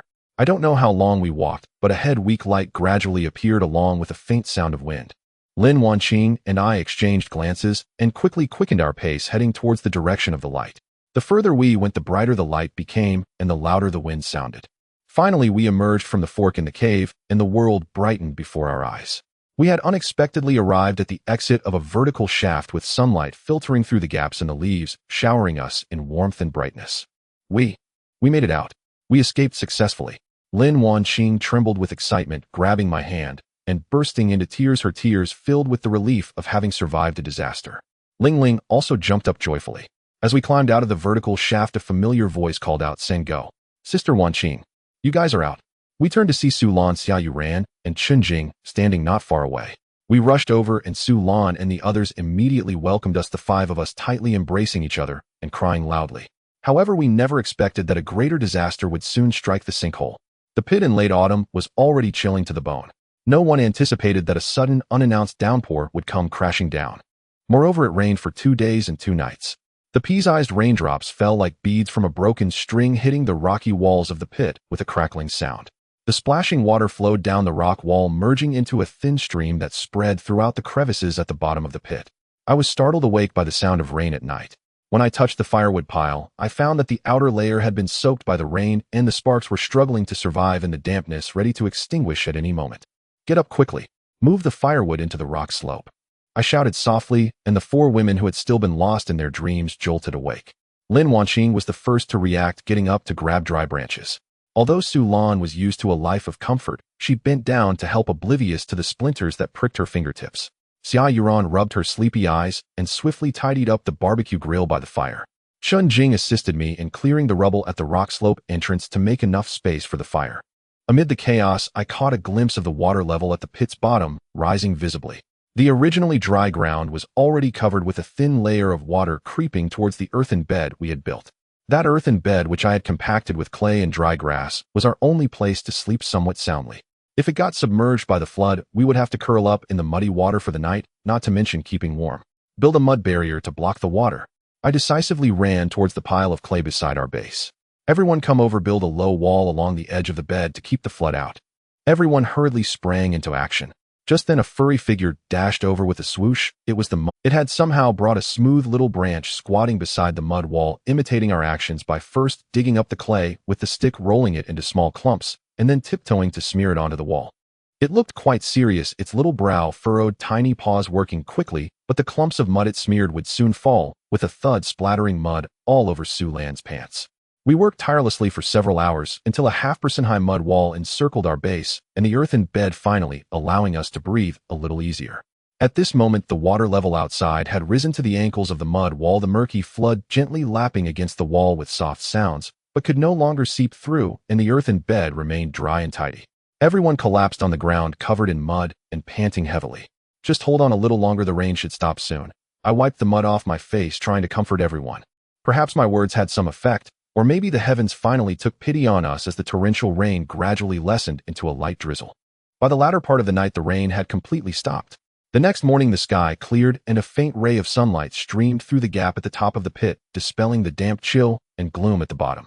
I was the first to get up and walk to the mud wall, noticing that the water outside was slowly receding, revealing the ground that had been submerged, with the smell of earth filling the air. "Look, there's something by the water's edge," Chen Jing exclaimed excitedly. We all quickly got up and walked towards the sandy beach by the water. The sandy beach was exposed after the flood receded, and on the formerly bare sand lay various items, the gifts that had been washed in by the flood. I speculated that upstream of the underground river flowing into the pit, there was a village where the villagers liked to throw their waste into the creek. When the flood came, these items were swept into the pit. I bent down to pick up a bag of shampoo, its packaging somewhat waterlogged, but intact with the contents still inside. Nearby, several plastic basins lay scattered. Although somewhat deformed, they were still usable. There were also warm water bottles, their exteriors slightly dented, and I wondered if the inner liners were damaged. If they worked, we could have warm water anytime. Buckets, old toothbrushes, and various pockets and cloth bags were strewn about. These ordinary items in the outside world appeared exceptionally precious in the isolated pit. What delighted us even more was an aluminum cooking pot, miraculously undamaged, capable of boiling water. Just as we were busy sorting through these supplies, Ling Ling suddenly dashed over from the other side of the beach, carrying a small wooden box in its mouth, its short legs moving quickly, occasionally using its paws to hold the box, afraid it might fall. When it reached me, it carefully set the box down, nudged my pant leg with its nose, and pawed at the box a few times, looking up at me and chattering nonstop. I bent down to pick up the box, wiped the mud and sand off it, and opened it to find various colored threads neatly arranged inside, along with several needles of different sizes, some already threaded, indicating it was a sewing kit. "It's a sewing kit." Lin Wanqing leaned over for a look, her eyes lighting up instantly. "This is so useful in the pit. We can mend our torn clothes." Su Lan also leaned over, gazing at the threads and needles in the box, exclaiming, "I never imagined a heavy rain would bring us so many good things. It seems the heavens do not completely abandon people." After tidying up the supplies brought by the flood, the sky gradually darkened, and the coolness at the bottom of the pit quietly crept back in. Xia Yuran, holding the plastic basin she found, looked at me with anticipation in her eyes. "We have a basin and shampoo. Can we heat some water to take a bath tonight? We've been busy and dirty these past few days, and we're starting to smell." As soon as she said this, the other three women also showed eager expressions. In this isolated pit, being able to take a hot bath was simply a luxury. "All right, I'll go gather some dry branches and bring back fresh water from the pond." As I spoke, I picked up the bucket and cooking pot, turned and walked towards the pond, with Ling Ling bouncing along behind me, occasionally pawing at my pant leg. When I returned with the fresh water, it was already dark. The four women began to undress and prepare to enjoy a hot bath at the base. I had to temporarily step aside. The campfire crackled and the water in the cooking pot began to steam, the mist blurring the corners of the base camp and softening the outlines of the four women. Lin Wanqing was the first to shed her clothes, revealing a well-proportioned and upright figure, her form still taut, without excess flesh. Her shoulders were smooth, and her waistline was gentle, yet not devoid of strength. Her skin was a healthy, creamy white, slightly tanned from days of wind and sun, with a delicate smoothness. She picked up a basin filled with hot water and slowly poured it over her shoulders, the warm water sliding down her skin, washing away the dirt and fatigue. She tilted her head slightly back, closed her eyes, and gently massaged her neck and arms with her fingertips. Her movements slow and graceful. Even in this humble pit, she could not hide her inherent elegance. After Lin Wanqing finished, Su Lan began to undress and bathe. As a billion-dollar female CEO, her figure was voluptuous, yet not bulky, with delicate curves and skin that was as fair as high-quality mutton fat, jade fine enough to seem as if it could exude moisture. She first wet her hair with warm water, squeezed a bit of shampoo into her palm, lathered it into fine bubbles, and gently applied it to her hair, her fingertips softly massaging her scalp, her face revealing a look of comfort. While washing her body, she moved gently, using a clean cloth dipped in hot water to meticulously wipe her skin from shoulders to ankles, diligently removing every speck of dirt. The hot water cascaded over her fair skin, causing a slight flush that made her appear softer, diminishing her usual domineering aura. Next was Xia Yuran. As a female star, her figure was slender and graceful, with a slim waist and long legs, a standard beauty. Her skin was fair and radiant, with a faint blush as delicate as a flower petal. Although her cheeks and neck bore some dirt, it did not detract from her beauty.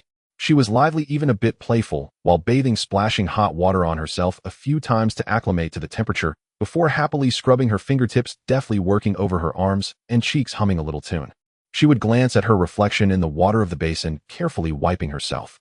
After cleaning herself, she would lift her hand to tousle her damp hair, her eyes sparkling with joy, her lively appearance resembling a small flower reborn after the rain, exceptionally charming. Lastly, it was Chun Jing's turn to bathe. She was typically aloof and taciturn, with a slender figure that embodied a cold, bony beauty, narrow shoulders, and a slim waist with long limbs. Her bathing movements were quiet, without unnecessary sounds, as she silently dipped a cloth in hot water and slowly wiped her body from head to ankle, each movement earnest, her fingertips gently gliding over her skin, removing fatigue and dirt. She rarely looked up, her eyes downcast, her long eyelashes slightly trembling in the steam, exuding a cool, yet fragile beauty. Occasionally, she would lift a hand to wipe the water droplets from her ear, her movements gentle, yet still carrying a touch of distant coldness. Ling Ling also ran over to me, squatting by my side, tilting her head towards the base camp, occasionally chirping curiously about what was happening inside. I reached out to rub her head, signaling her to be quieter, but my gaze remained fixed on the misty vapor, my heart swirling with complex emotions, a mix of awkwardness, excitement, and an indescribable sense of relief quietly spreading within. I recalled how they looked when I first met them and compared it to how they appeared now, bathed in the steam. Complete. The former Lin Wanqing was a powerful female mayor, issuing orders from her spacious and bright office, surrounded by an air of authority. To think she would show such vulnerability, shedding her defenses, was unimaginable. The former Su Lan was a domineering female CEO worth billions, arriving and departing in luxury cars, surrounded by flattery, never lifting a finger, adorned in high fashion. Who would have thought she would carefully wash away the dirt with a worn-out basin in this humble pit? And Xia Yuran, the dazzling female star under the spotlight, with exquisite makeup and luxurious clothing, always the focus of admiration wherever she went, usually meticulous about her appearance. Yet here in this secluded pit, she splashed hot water without a care, humming a little tune devoid of any starry airs. Only the youthful vitality and joy remained. As for Chen Jing, the aloof and taciturn female journalist, always carrying a camera with sharp eyes, as if able to see through people's hearts, her cold demeanor kept others at a distance. Yet now she shed all defenses, quietly wiping her body, revealing a fragility and softness unseen in her usual demeanor. I looked down at myself, still wearing clothes stained with dirt, my hands covered in calluses and scars from hunt. I used to be just an ordinary woodcutter, someone who should have been worlds apart from them, a life that could never intersect. Yet now in this desperate pit, I had become their reliance. They had shed all their prestigious identities, relinquishing their high and mighty postures. Before me, they were no longer the mayor, the CEO, the star, or the journalist, but simply four women who needed me to survive. Once they stood at the pinnacle of the pyramid, looking down at ordinary people like me. Now in this confined pit, they depended on me for fire and hunting, relying on me to shield them from the elements. I watched them from a distance, observing their stripped-down appearances, my heart stirred with excitement and a grounded sense of control, coupled with an indescribable sense of relief. So it turns out that those who once stood high above us in the face of desperation were just like ordinary people, needing warmth and support. Leaning against the rock wall, I gazed at the flickering flames, listened to the cheerful voices around me, and my complex emotions gradually calmed. In this desperate pit, we depended on each other. Those who once held disparate identities and had no intersections had now become each other's closest companions. Ling Ling lay at my feet, gradually closing her eyes, and I from a distance guarded this moment of tranquility along with the four women struggling to survive with me in the pit. I secretly resolved to lead them out of this pit. The sunshine of recent days has added a touch of warmth to the pit. However, our stored food is dwindling, the wild rabbits and mountain chickens we hunted earlier are long gone, and the remaining dried meat is only enough to last us another 2 days. At that moment, we were interrupted by a sudden hissing sound. The sound was thin and carried a chill emerging from the crevices of the rock walls of our base, sending shivers down our spines. Xia Yuran was the first to react, letting out a scream as she quickly shrank behind Lin Weiner, her face instantly turning pale. What is that sound? So terrifying. My heart tightened, and I immediately stood up, looking in the direction of the sound. I saw a yellowish-green figure slowly emerging from the crevice in the rock, its body covered in irregular black spots. It was a garden snake. Its body continued to extend segment by segment until it fully emerged. I estimated it to be at least 3 meters long, with its head slightly raised, flicking its forked tongue. A snake. A huge snake. Sulan stepped back in fright, almost slipping and falling. The usual domineering fierceness had vanished without a trace, replaced by sheer panic on her face. Seeing their horrified and helpless expressions, I felt no panic at all, though instead I grew somewhat composed. Having grown up in the mountains chopping wood and hunting, my greatest skill was catching snakes, let alone this 3-meter-long garden snake. Even if it were a more poisonous and larger snake, I could easily subdue it. Don't panic, it's just a garden snake, not venomous, perfect for us to eat. As I spoke, I slowly approached the snake, taking light steps to avoid startling it. The garden snake seemed to sense my intentions, suddenly raising its head and emitting a more urgent hissing sound, its body slightly arching as it assumed a defensive posture. I focused my gaze, seizing the opportunity before it could react, and lunged forward, pressing down hard on its head with my left hand, while quickly grabbing its 7 inches with my right, applying firm pressure with my fingertips. This is the key to catching a snake. As long as you hold down its 7 inches, even the fiercest snake cannot move. The snake writhed violently, its thick body coiling around my arm, the cold sensation spreading up my limb. But I paid no mind, firmly gripping its body and gradually subduing it. The 4 women hid nearby, watching me subdue the large snake with my bare hands, their panic slowly fading, replaced by expressions of disbelief. Xia Yuran's eyes widened. Sengoyu, you are amazing. You actually dared to catch such a big snake with your bare hands. Lin Weiner also sighed in relief. It's good to have you, otherwise we wouldn't know what to do. I smiled, holding the snake by its 7 inches and turning towards the water pool. Perfect, this snake meat is delicious and can solve our urgent need for food. Arriving at the water pool, I first chopped off the snake's head with a dagger, then carefully sliced open its belly, gently removing its internal organs and tossing them into the water. The fish in the water will eat these entrails, so it isn't a waste. Next, I washed the snake's body repeatedly with clean water, then chopped the snake meat into evenly sized chunks, placing them into a clean basin. Upon returning to the base, I set up a clay pot, lit a bonfire, poured clean water into the pot, added the pieces of snake meat, and tossed in a few wild mountain peppers and slices of wild ginger I had foraged earlier, covering it to simmer slowly. Before long, steam began to rise from the clay pot, and a rich, savory aroma gradually spread, filling the entire base with the scent of the simmering dish. The 4 women gathered around the bonfire, staring at the bubbling snake meat in the pot, their faces showing signs of hesitation. Sulan frowned. Can we eat this snake meat? Just looking at it is frightening. Lin Weiner, Xia Yuran, and Qin Jing also fell silent, clearly reluctant to eat the snake meat. Even though their stomachs were growling, they showed no intention of picking up their chopsticks. Seeing their resistance, my expression darkened, and my tone left no room for negotiation.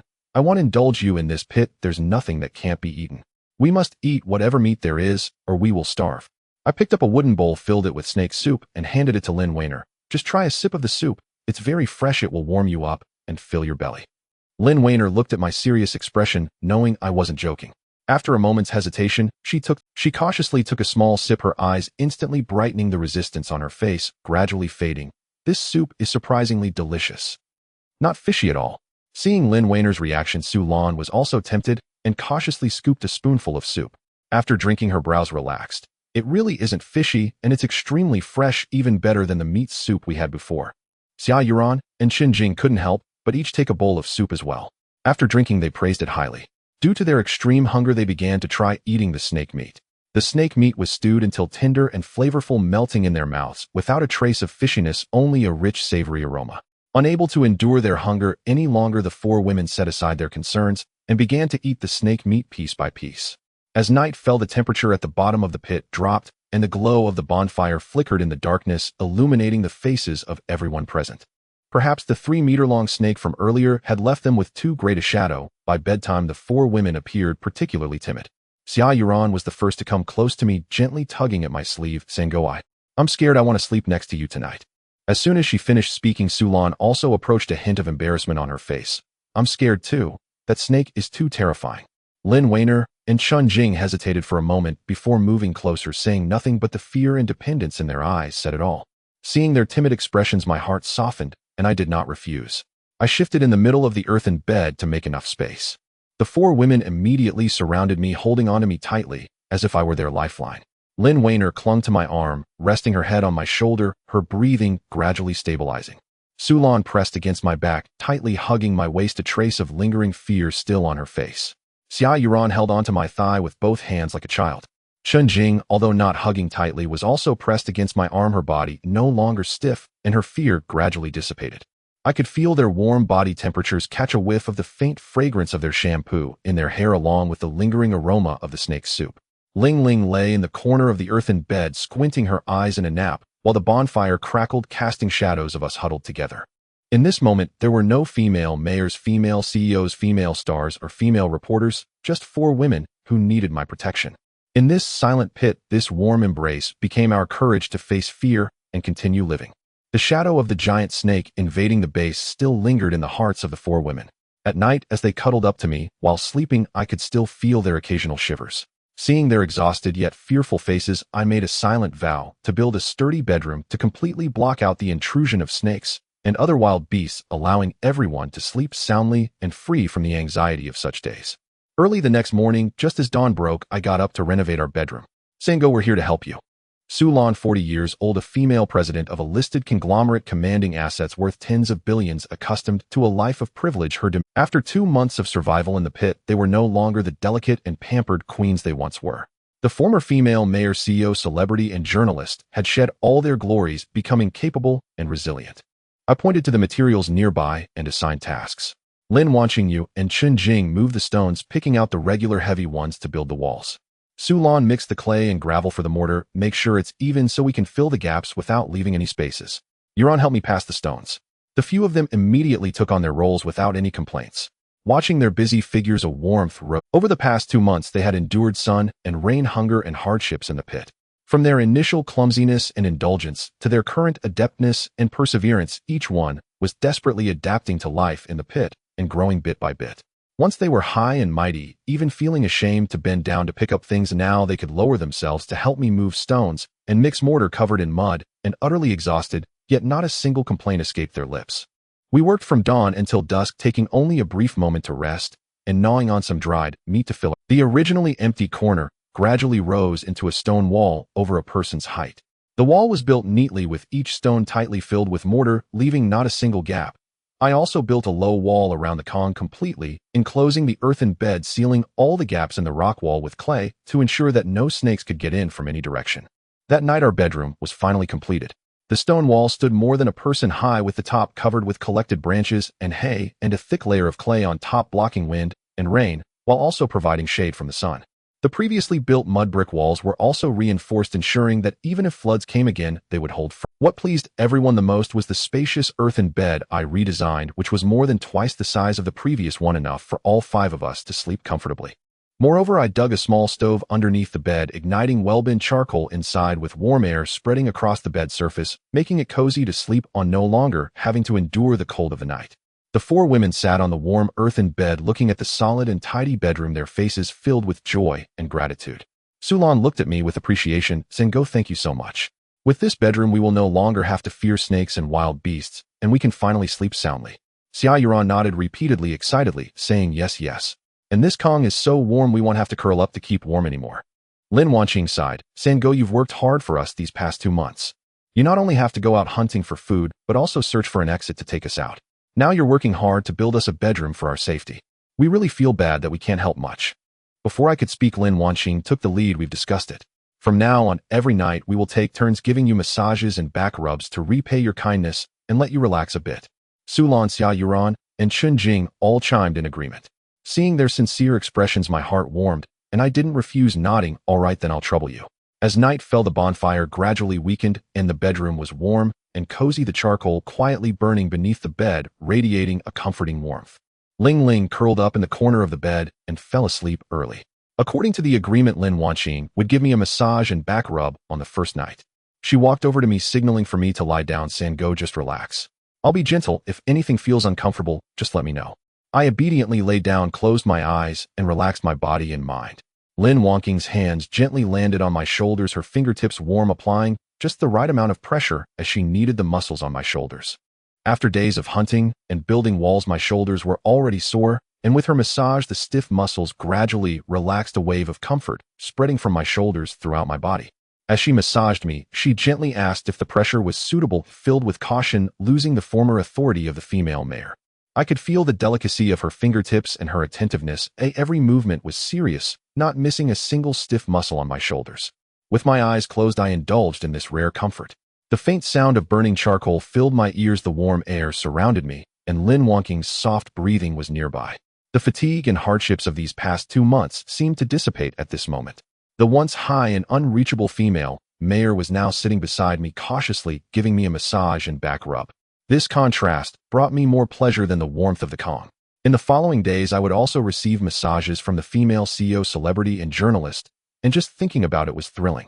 The morning in the pit was still shrouded in the damp chill of the mountain stream, with mist clinging to the rock walls like a thin veil. The sun climbed over the edge of the pit, scattering delicate rays of light onto the patch of ground I had cleared. After this period of exploration, I was well aware that sitting idly would lead to only one outcome: death. Rather than waiting every day for the faint hope of rescue, it was better to carve out a path to survival with my own hands. I was prepared for a long battle in this cursed place. This was not compromise, but the confidence to survive. The patch of ground was chosen on a gentle slope near the stream, with soil not too barren, mixed with decayed leaves and gravel. When I dug into the surface, I found moist yellow earth underneath, perfect for planting vegetables. A few days ago, I found some edible seeds among the bushes at the bottom of the pit. Seeds from wild vegetables with thick leaves, drought-resistant. A small handful in my hand held the hope for our future. "Sango, I'm here to help you." Lin Wanqing was the first to come over. She had long shed the airs of the former mayor, with her pant legs rolled up to her knees, revealing her dirt-smeared calves. In the past, she rarely even held a bottle of mineral water herself, yet at this moment, she imitated my actions, bending down to dig in the soil. Her movements were awkward but earnest, and soon beads of sweat began to form on her forehead. Following her, Su Lan, Xia Yuran, and Qin Jing also gathered around, turning the soil, leveling it, digging trenches, sowing seeds. After a series of actions, we were all drenched in sweat, our clothes and hands caked in dirt. When it came to fertilizing, there wasn't much to it. The pit was isolated from the world, without chemical fertilizers. The most straightforward solution was our own dung. At first, the women were all shy and hesitant. It was I who took the lead, finding a corner away from the stream and the vegetable patch, digging a shallow pit, and covering it with soil afterward to prevent mosquitoes from breeding. Seeing me take the initiative, they gradually dropped their reservations, mimicking my actions to collect the dung, carefully burying it between the rows of vegetables without a single complaint. In the face of survival, all dignity and pride pale in comparison to a meal that fills the stomach. After planting the vegetables, I busily turned to another task: building a rabbit pen.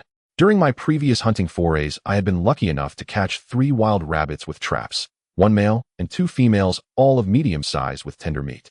If I were to kill and eat them directly, it would only satisfy a temporary craving. It was better to raise them, allowing them to breed gradually, thus ensuring that we would have meat available at all times. I chopped several sturdy branches and tied them together with vines to form a circle near the rock wall, laying a thick layer of dry grass at the bottom for warmth to catch the rabbits' droppings and to serve as fertilizer. The door of the rabbit pen was woven from thin vines into a movable fence, preventing the rabbits from escaping while allowing for easy feeding and cleaning. After completing the rabbit pen, I placed the 3 wild rabbits inside and added some fresh grass. Watching them timidly nibble at the grass, their ears twitching with alertness, I felt a sense of relief. In the following days, cutting grass to feed the rabbits became a daily task for us. Without needing my specific direction, everyone would take turns to go to the grassy thicket at the bottom of the pit. At dawn, Lin Wanqing would carry the woven basket I made, pick up a dagger, and be the first to go to the grassy area by the stream to cut grass. She worked meticulously, selecting only the tender grass without any weeds. When cutting, her movements were gentle, fearing that she might uproot the grass and affect its future growth. Sometimes after cutting for a while, she would sit on a stone to rest, rubbing her sore waist while glancing at the light at the pit's mouth. Unexpectedly, in just over half a month, the 2 female rabbits gave birth, one after the other, each to several kits. The tiny bunnies were completely hairless, their eyes still closed, nestled in the hay, making faint sounds. Exceedingly adorable. Watching the number of wild rabbits in the pen grow from 3 to over a dozen, smiles spread across our faces, a rare sight. With nothing much else to do, we enjoyed playing with the rabbits. This group of little wild bunnies not only provided us with food security, but also brought a touch of emotional value to our bleak and desperate survival in the pit. In addition to the wild rabbits, an unfamiliar visitor arrived in the pit, bringing new hope to our desperate situation. That afternoon, as usual, I went to check on the bird traps I had set up in the woods at the bottom of the pit. These traps were simple, yet practical. I had previously caught a few sparrows and doves, either roasting them for a meal or stewing them for soup to supplement our nutrition. But when I reached the innermost trap, I was taken aback. Inside the trap's vine net was a pure white pigeon flapping its wings in panic. It had a small metal ring tied around its leg engraved with a faint sequence of numbers. I carefully untangled the vine net and cradled the pigeon in my hands. Its feathers were soft, carrying a faint scent of dove cooing, clearly not a wild bird from the pit, but a I held the metal ring on its leg, scrutinizing the numbers. Although they were somewhat blurred, I could make out a combination of digits and letters. At that moment, my heart raced, and an uncontrollable excitement surged within me. The pigeon was meant for delivering messages. I hugged the pigeon and rushed back to our camp, shouting, "Come quick! Come quick! I've caught a messenger pigeon." Lin Wanqing, Su Lan, and Xia Yuran, who was feeding rabbits nearby, all dropped what they were doing and hurried over, surrounding me. "A messenger pigeon." Su Lan spoke first, her voice trembling slightly, as she reached out to gently touch the pigeon's feathers, unable to believe her eyes. How could there be a messenger pigeon here? Could it be sent by someone outside? Xia Yuran leaned in closer. "Sandog, does it have a message? Is someone coming to rescue us?" Lin Wanqing looked at the pigeon, a long-lost smile appearing on her face. "Sandog, this is wonderful. This is our hope. With this messenger pigeon, we can send out news from here, and someone will come to rescue us." Holding the pigeon, I looked at the four women surrounding me, their faces glowing with excitement and anticipation. That glimmer of hope amidst despair was more precious than anything. I gently stroked the pigeon's feathers, silently resolving to make good use of this pigeon to send out our message of being trapped in the pit, and to bring them along as we escaped this cursed place.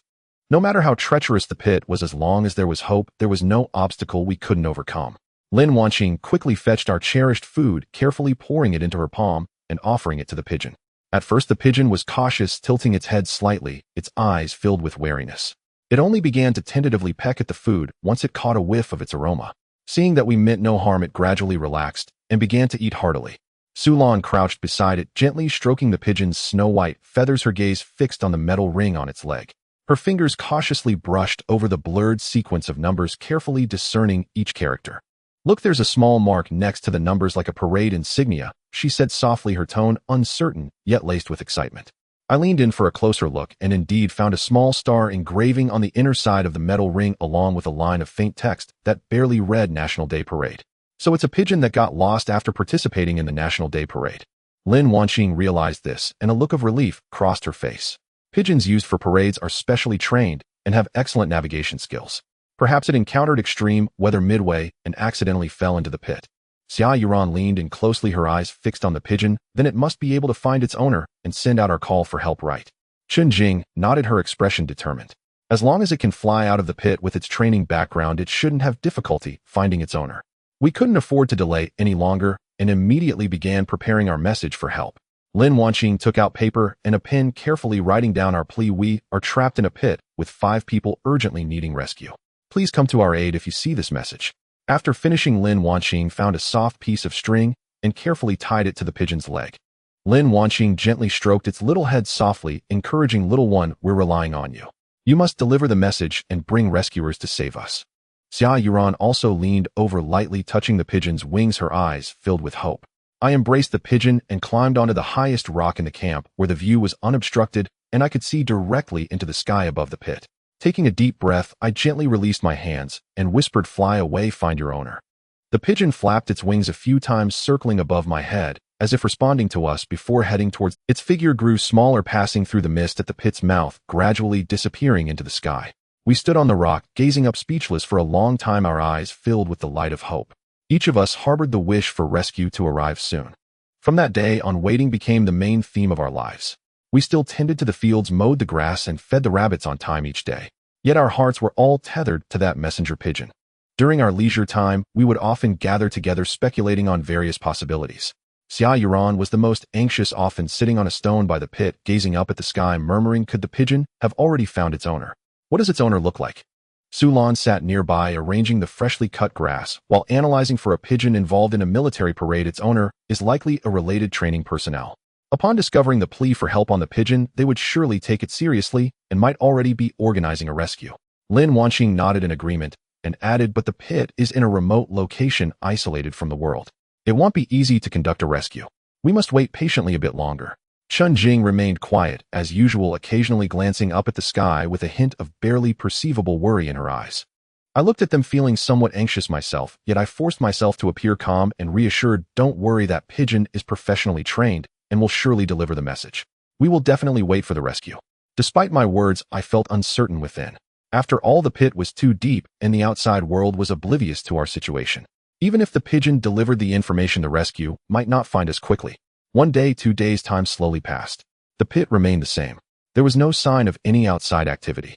Neither the roar of helicopters nor the shouts of rescuers could be heard. The initial expectations gradually gave way to disappointment. Xia Yuran lost her usual smile and often sat alone in a corner, head down, quietly murmuring, could it be that the pigeon hasn't found its owner? Or has it lost the message?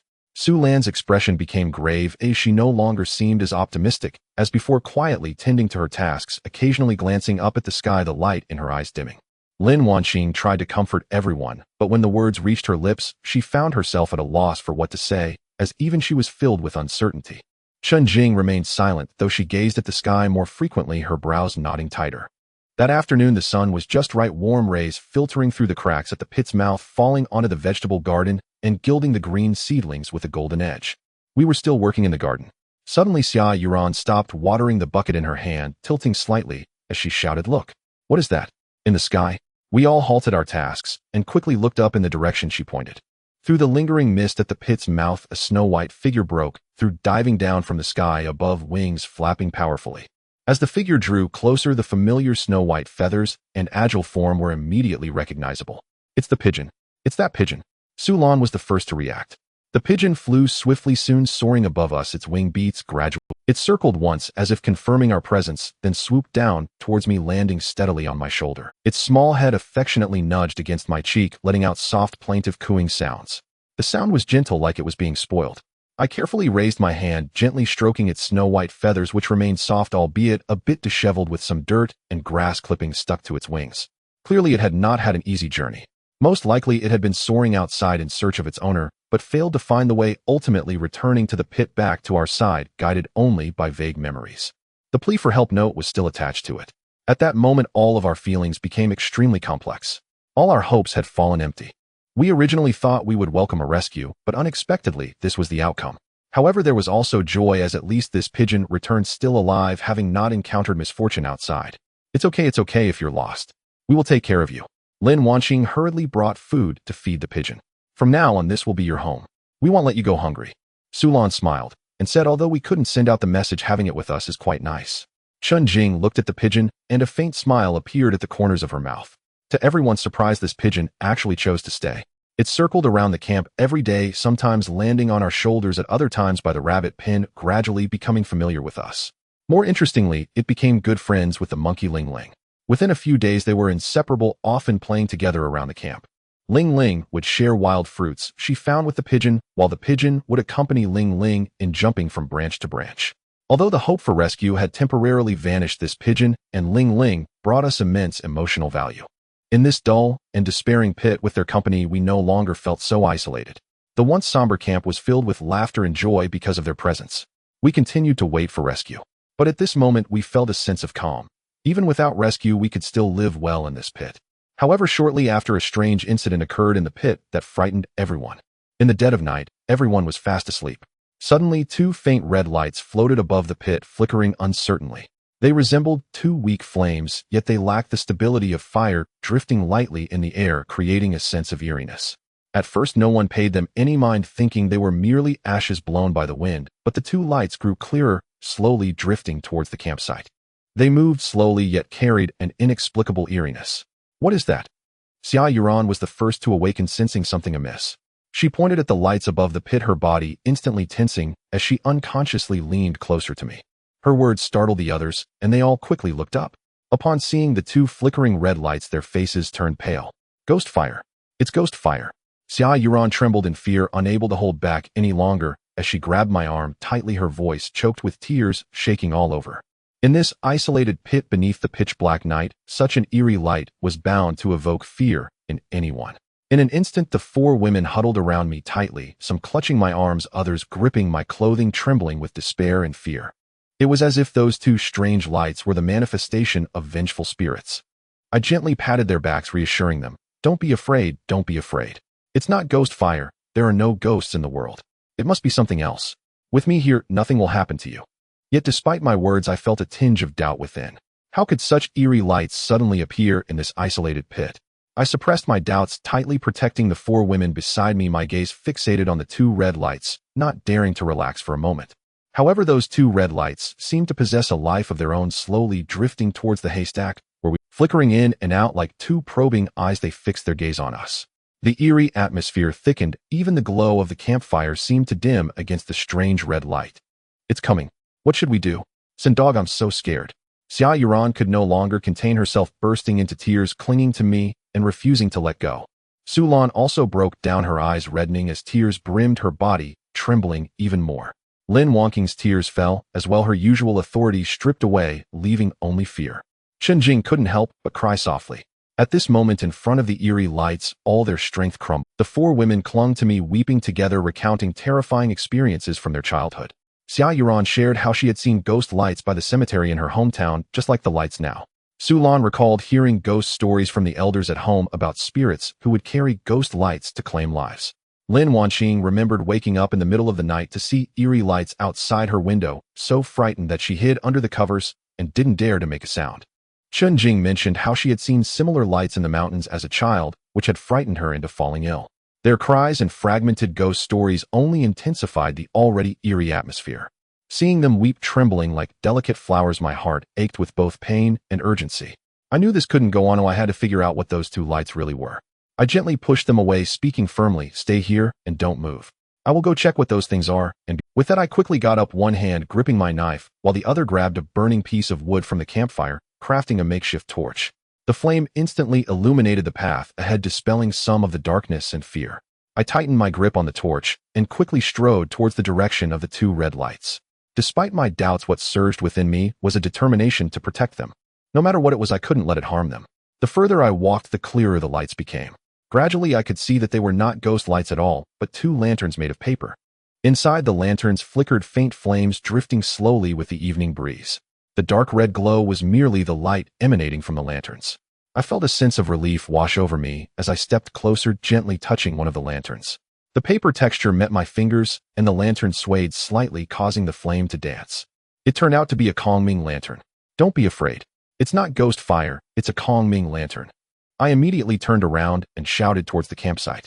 The four women, who had been crying heavily, instantly stopped at my shout, all lifting their heads. Xia Yuran sniffed, asking softly, "Sendog, are you serious? It's not ghost fire." I nodded with a smile, raising the torch in my hand to illuminate the two Kongming lanterns, loudly proclaiming, "Really, look, it's Kongming lanterns. I don't know who set them adrift, but they ended up in this pit. They're not ghost lights, so don't be afraid." The four women, half believing and half doubting, cautiously climbed off the bed and slowly approached me. As they saw the two lanterns floating in the air, the fear on their faces gradually dissipated. Just when everyone sighed in relief, Lin Wangqing's eyes suddenly brightened as she stared at the two lanterns and said, "Since the Kongming lantern can soar into the sky, can we write our distress message on it, letting it carry our message away?" Her words struck like thunder, instantly awakening everyone. The hope that had faded began to reignite in our hearts. Su Lan's eyes lit up as she eagerly exclaimed, "Yes. If the Kongming lantern can drift out of the pit, as long as we write our plea for help on it, perhaps someone outside will see it and come to rescue us." Xia Yuran also perked up instantly, saying, "That's wonderful. This gives us hope to escape." I looked at the renewed light in the eyes of the four women beside me, gazing at the two floating lanterns, and a wave of joy surged in my heart. The sunshine of recent days has added a touch of warmth to the pit. However, our stored food is dwindling, the wild rabbits and mountain chickens we hunted earlier are long gone, and the remaining dried meat is only enough to last us. Next, we began to repair the Kongming lanterns. I got up early, took the purple knife, and walked towards the pine forest deep in the pit. To ensure the Kongming lantern could rise smoothly and fly further, the fuel for the wick was crucial. Pine oil is highly flammable and has a long burn time, making it the best choice. In the pine forest, the pine trees grew stout, with many drops of pale, yellow pine oil seeping from their trunks, solidifying on the bark like crystal tears. I carefully scraped off the pine oil with the hatchet and packed it into my pocket, afraid to waste even a tiny bit. After scraping one tree, I hurried to the next. My fingertips were covered in sticky pine oil, smearing it on my clothes and leaving dark marks. Yet I paid no mind. Every drop of pine oil was a glimmer of hope for our escape. Upon returning to the camp, Lin Wanqing was already busy. She had retrieved the 2 Kongming lanterns that had floated in last night, meticulously checking the paper walls and carefully repairing any damage. Su Lan, Xia Yuran, and Xinjing were also gathered around, some helping to tidy up the lantern frames, while others brought wooden blocks, cautiously laying them at the bottom of the lanterns to prepare for placing the wicks. Sinkhole, did you bring the pine oil? As soon as Lin Wanqing saw me return, she immediately stopped what she was doing. I nodded and placed my pocket on the ground, saying, "It's all here, enough for us to make 2 lanterns." Saying this, I went to the pit to get the wick grass, and the 2 simple lanterns were completed. Meanwhile, Lin Wanqing had also written 2 rescue notes. The content was more detailed than the previous notes sent to the carrier pigeon, explaining not only our predicament in the pit, but also roughly describing the environment of the pit. The writing was neat and powerful, every word infused with our desire for survival. After finishing, she carefully folded the notes and placed them at the bottom of the 2 Kongming lanterns, gently pressing them down, quietly praying, "You must carry the message out, someone must see it." All preparations were in place. We lifted the Kongming lanterns and went to the highest rock in the camp. Here the view was open and the wind was moderate, making it the most suitable spot for the lanterns to ascend. The flames slowly rose, licking the paper walls of the lantern as the warm yellow light radiated through the paper, soft yet bright. We held our breath, gently supporting the edges of the lantern, waiting for it to slowly expand and prepare to rise. But soon enough, an unexpected event occurred. Although the wick was burning, the Kongming lantern did not rise as we had anticipated. Instead, it swayed slightly and began to tilt to one side, about to fall onto the rock. "Oh no, it's going to fall." Su Lan quickly reached out to catch the Kongming lantern, fearing it would break. I hurriedly adjusted the position of the wick and added more pine oil. But after launching it, it was still futile. The Kongming lantern struggled for a moment before crashing heavily to the ground, the wick's flame extinguished by the wind. The first attempt ended in failure. "It's all right, we'll try again." Lin Wanqing quickly crouched down, carefully picking up the Kongming lantern, wiping off the dirt and grass, replacing the wick and reigniting the flame. This time we were exceptionally careful. Everyone had their roles. Some supported the Kongming lantern, some adjusted the angle of the wick, while others observed the wind direction. The flames gradually rose, and the Kongming lantern slowly expanded. It gently swayed a few times before finally leaving the rock, flying towards the pit's opening. All of us broke into delighted smiles, unable to help but cheer softly. However, just as the Kongming lantern reached halfway, a sudden evening breeze struck, causing the lantern to shake violently. The flame weakened instantly, and the lantern began to descend slowly towards the bushes below. We could only watch helplessly as the Kongming lantern fell into the bushes, the flame gradually extinguishing. The second attempt had also failed. Time and again we tried, and time and again we failed. Sometimes the wick burned insufficiently, preventing the lantern from rising. Other times it was a sudden change in wind direction, blowing the lantern off course and crashing it against the rock wall. At times the paper walls of the lantern were scorched by the flames, leaking air and falling barely after taking off. After so many attempts, none worked. Are we destined to stay in this pit for a lifetime? Seeing their desolate expressions, I felt anxious too, but still forced myself to remain calm and comforted them, saying, "Don't be discouraged if failure is normal. Let's adjust our method and we will surely succeed." We re-strategized, reducing the amount of pine oil on the wick to prevent the flame from scorching the paper, and carefully observing the wind direction, waiting for stable winds before igniting the wick. The Kongming lantern gradually expanded, slowly leaving the rock and flying towards the pit's opening. This time the lantern did not tilt or get blown off course. It flew steadily upwards, rising slowly. We did it. We succeeded.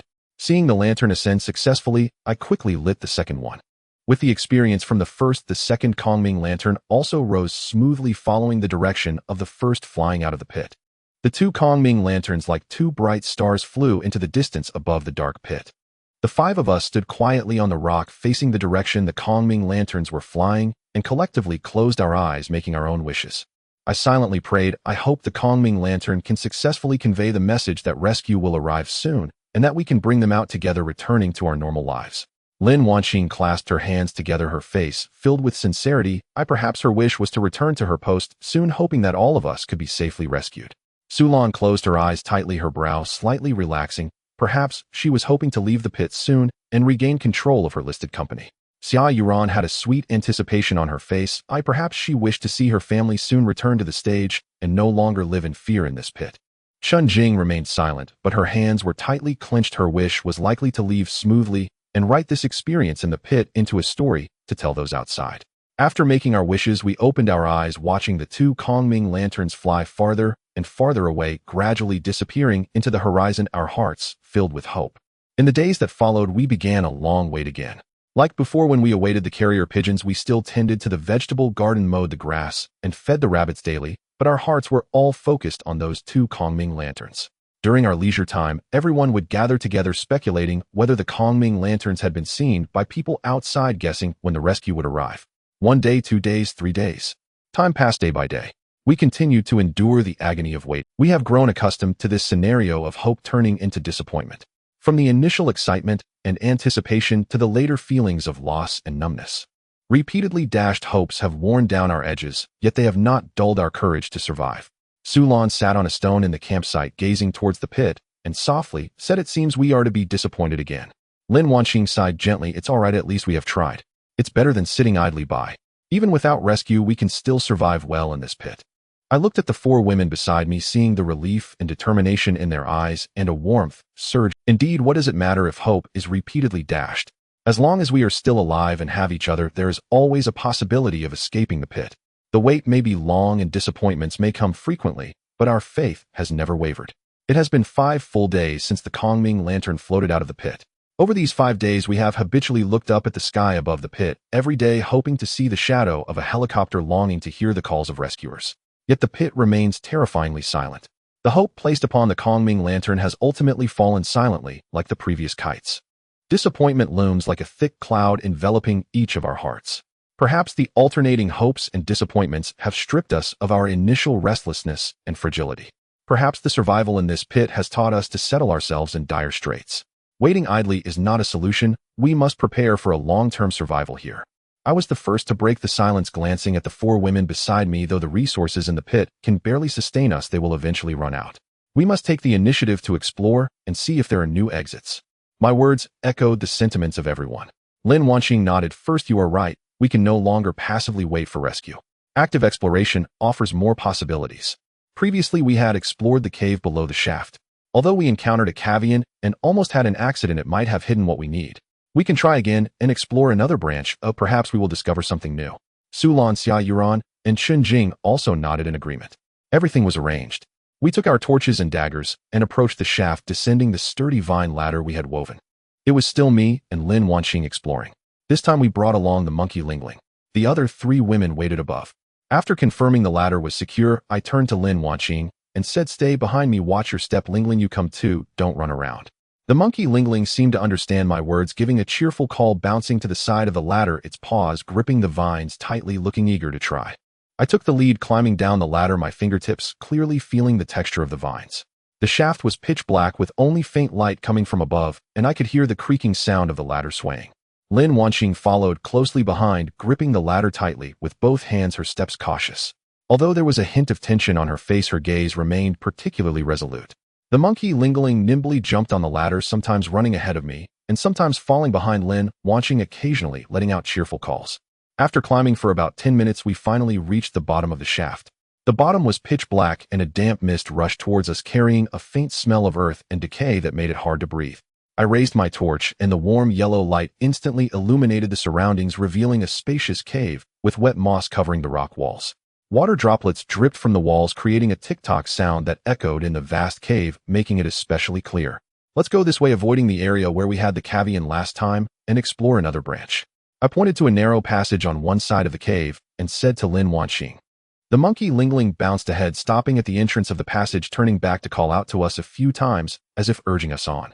We held our torches and proceeded down the passage, the torchlight illuminating the path ahead and the rock walls. The rock walls bore some strange patterns, appearing both naturally formed and artificially carved, leaving us. To avoid getting lost at every fork in the path, I would pick up stones from the ground and carve a simple mark on the rock wall, a small circle. This way, no matter how far we go, we can follow the marks back. Along the way, we encountered numerous forks, and I kept walking while making marks. This not only facilitates my return, but also provides clues for Su Lan and the others outside. Some passages were so narrow that only one person could pass sideways. Others were wide enough for several people to walk side by side. Some areas were dry and flat, while others were filled with stagnant water, making the ground slippery and difficult to walk on. Lingling always walked at the front, occasionally stopping to sniff ahead and call out a few times, as if scouting the surroundings and reminding us to be cautious. After about 10 more minutes, we finally exited the narrow passage and entered another branch. This branch was much wider than the previous passage, the rock walls smoother, and the air carried a stronger scent of decay, mixed with a hint of chill. We slowed our pace, proceeding cautiously. The torchlight flickered in the spacious branch, casting shadows on the rock walls that flickered eerily. As we walked, we gradually realized that the space beneath the shaft was not just a simple cave, but a vast cave. Large caves connected to small ones, long caves leading to short ones. Some caves were filled with stagnant water, forming small ponds with clear spring water seeping from the crevices of the rock walls into the ponds, which was a water cave. Other caves were dry and well ventilated, adorned with stalactites of various shapes, which was a dry cave. Water caves and dry caves interlinked, crisscrossing like a massive labyrinth, making it hard to discern direction. We walked for over 10 minutes in this branch, the path underfoot gradually becoming flatter and the chill in the air growing heavier. Suddenly, a gust of chilling wind blew from ahead, carrying a bone-chilling cold that caused the flame of the torch to flicker violently, almost extinguishing it. Instinctively, I stopped in my tracks, gripping my dagger tightly, and cautiously looked ahead. Lin Wanqing followed closely behind, her body slightly tensed, her eyes filled with vigilance. Even the monkey Lingling halted, no longer jumping joyfully, but instead huddled close to my leg, letting out a low call, appearing particularly uneasy. I raised the torch, slowly moving my feet forward, the light gradually illuminating the scene ahead. When I saw what lay before us, both Lin Wanqing and I froze instantly, as if our blood had turned to ice. A look of terror spread across our faces. Not far ahead stood an ancient, eerie tomb. Is this an ancient tomb? Lin Wanqing's voice trembled slightly, unconsciously inching closer to my side, her eyes filled with disbelief and fear. I too was taken aback, never expecting to find an ancient tomb in this isolated pit cave. The mottled stone door, the decayed wooden planks, and the bone-chilling wind all exuded an indescribable eeriness and foreboding, sending chills down our spines. We didn't even dare to breathe. The sudden appearance of the ancient tomb weighed on Lin Wanqing and me like a massive boulder, suffocating us. A bone-chilling wind carrying a musty, decaying odor made the torch flames flicker, casting the patterns on the tombstone door in an even more sinister light. In my heart, I knew that an ancient tomb of this nature, hidden deep within this isolated cave, was no ordinary find. Our sudden intrusion was already an offense. Without a moment's hesitation, I grabbed Lin Wanqing, who was still in a daze, and dropped to my knees. I kowtowed 3 times with utmost respect before the ancient tomb. Forgive us, forgive us. We meant no disturbance. We stumbled here by accident. Please do not be offended. We are sorry, so sorry. My movements were swift and urgent. My forehead struck the cold, damp rock, sending a dull pain through me, but I dared not show any negligence. Lin Wanqing quickly came to her senses. She knelt beside me, imitating my actions, and kowtowed with the same solemn respect. The monkey Lingling watched in bewilderment, tilting its head as it observed our actions for a few seconds. Seeming to understand, it clumsily dropped to the ground, propping itself on its front paws, and thumped its head against the floor repeatedly, its movements both comical and earnest. Let's go quickly, I whispered, taking Lin Wanqing's hand. All I wanted was to leave this dark, eerie place. But just as we turned to head back, Lin Wanqing suddenly stopped. Her gaze fixed on the area above the tombstone door, her brow furrowed slightly. Saying, "Look. It seems there are words up there." I followed her gaze. Above the stone door, several lines of faint characters were carved. Due to age and the dampness of the rock wall, the inscriptions were somewhat worn and blurred. They were barely legible without careful scrutiny. I raised the torch, bringing its light close to the characters, illuminating each faded stroke. Lin Wanqing leaned in, squinting, and began to decipher the text word by word. As a female mayor, she had encountered many ancient texts and artifacts, and possessed a certain understanding of archaic scripts. The torchlight fell upon her face, revealing her focused expression. Her brows would relax, then knit together again as she muttered under her breath, trying to piece together the meaning of the blurred words. After a long while, Lin Wanqing slowly straightened up, a look of relief spreading across her face. I've made it out. These words record the tomb owner's information. The owner of this tomb is named Taoist Yuanqing. He died in the late Qing dynasty. This tombstone was erected by his disciple. She paused, then examined the text on the stone door again, continuing her analysis. Look, it also says that Taoist Yuanqing brought his disciple here to live in seclusion and cultivate until his death. She added, think about it. In the late Qing dynasty, without modern rappelling equipment, the walls of this sinkhole are sheer and treacherous. An ordinary person couldn't climb up or down. For them to have lived and cultivated here, either they possessed the light body skill to walk on vertical cliffs and fly out of the sinkhole, or this vast cave system has another exit we haven't discovered connecting to the outside world. Lin Wonking's words struck me like a thunderbolt, instantly awakening my mind. The fear and panic that had gripped me were immediately replaced by a surge of powerful hope. Indeed, in the late Qing dynasty, without modern tools, Taoist Yuan Qing and his disciple could come here and cultivate. They must have had a way to enter and leave the sinkhole. If it was the light body skill, we might not be able to learn it. But if there's a tunnel within the cave, as long as we find it, we can escape this sinkhole that has trapped us for so long. Lin Wanqing and I exchanged a glance. The earlier dejection and fear had vanished without a trace. Let's search more carefully. Maybe we can find clues to the exit. I tightened my grip on the torch and turned my attention back to the area around the tomb. We slowed our pace, meticulously searching the surroundings. The torchlight illuminated every corner. We didn't overlook a single clue. The monkey Lingling hopped around us, occasionally sniffing and scratching at the rock walls as if helping in our search. Not long after we began our search, Lingling suddenly stopped. It crouched beside the tomb's base and began to screech loudly at the area beneath it. Its cries were sharp and urgent. It repeatedly raised a front paw and gestured towards us as if it had discovered something important. Lingling has found something. Let's go see. My heart tightened. I took Lin Wonking's hand and quickly walked towards the monkey. As I approached, I raised the torch to illuminate the area beneath the tomb's base. Only then did I realize the base wasn't solid. There was a small opening below, partially concealed by some rocks. If not for Lingling, we would never have noticed it. I crouched down and carefully moved the rocks away from the opening. It was larger than I had expected, just big enough for a person to stoop and crawl through. The interior of the opening was pitch black. A faint, chilling draft blew out, carrying a subtle scent of decay. I couldn't see what lay inside this opening. It seems to lead into the tomb, Lin Wanqing said, crouching beside me. Her voice carried a note of surprise. Taoist Yuan Qing's tomb might contain clues about the exit or perhaps other secrets. I nodded, understanding in my heart that behind this opening lay either our hope of escaping the sinkhole or unknown danger. But at this point, we had no other choice. It was better to take the initiative and explore than to wait passively. Even if danger lurked within, it was preferable to being trapped in this sinkhole with no hope. Let's go in and have a look. Well, just be careful, I said, my tone resolute. After making the decision, we let Lingling go in first to scout the path. Lingling was small and agile. Even if danger awaited inside, it could react quickly. Lingling seemed to understand our words. It let out a cheerful cry, lowered its head, and cautiously crawled into the opening. It soon disappeared into the dark tunnel, leaving only a few faint calls to signal that we could follow. I raised the torch, told Lin Wanqing to stay behind me, and bent down to crawl into the opening first. The tunnel inside was very narrow, only allowing one person to move forward in a stooped position. The walls were damp and cold, and the floor was slippery, making it easy to fall. I moved forward cautiously, holding the torch to light the way. After about a dozen steps, the tunnel suddenly opened up. We slowly straightened up and raised the torch, only to be stunned by what we saw. Before us lay a spacious burial chamber. It was much larger than we had imagined, and the further we went, the more expansive it became. After walking a short distance, we came upon several interconnected halls. Each hall contained decayed wooden tables and chairs along with fragments of pottery, clear traces of where Taoist Yuan Qing and his disciple had once lived. We entered the central hall, and the torchlight instantly illuminated the entire space. When Lin Wanqing saw what was in the middle of the hall, she shuddered in terror, let out a scream, and immediately threw herself into my arms. Her hands clutched my waist tightly, and she pressed her head against my chest, her voice trembling with tears. Sangu, a coffin? I was also stunned. In the center of the hall lay an ancient coffin. It was entirely black, covered with faint, blurred carvings.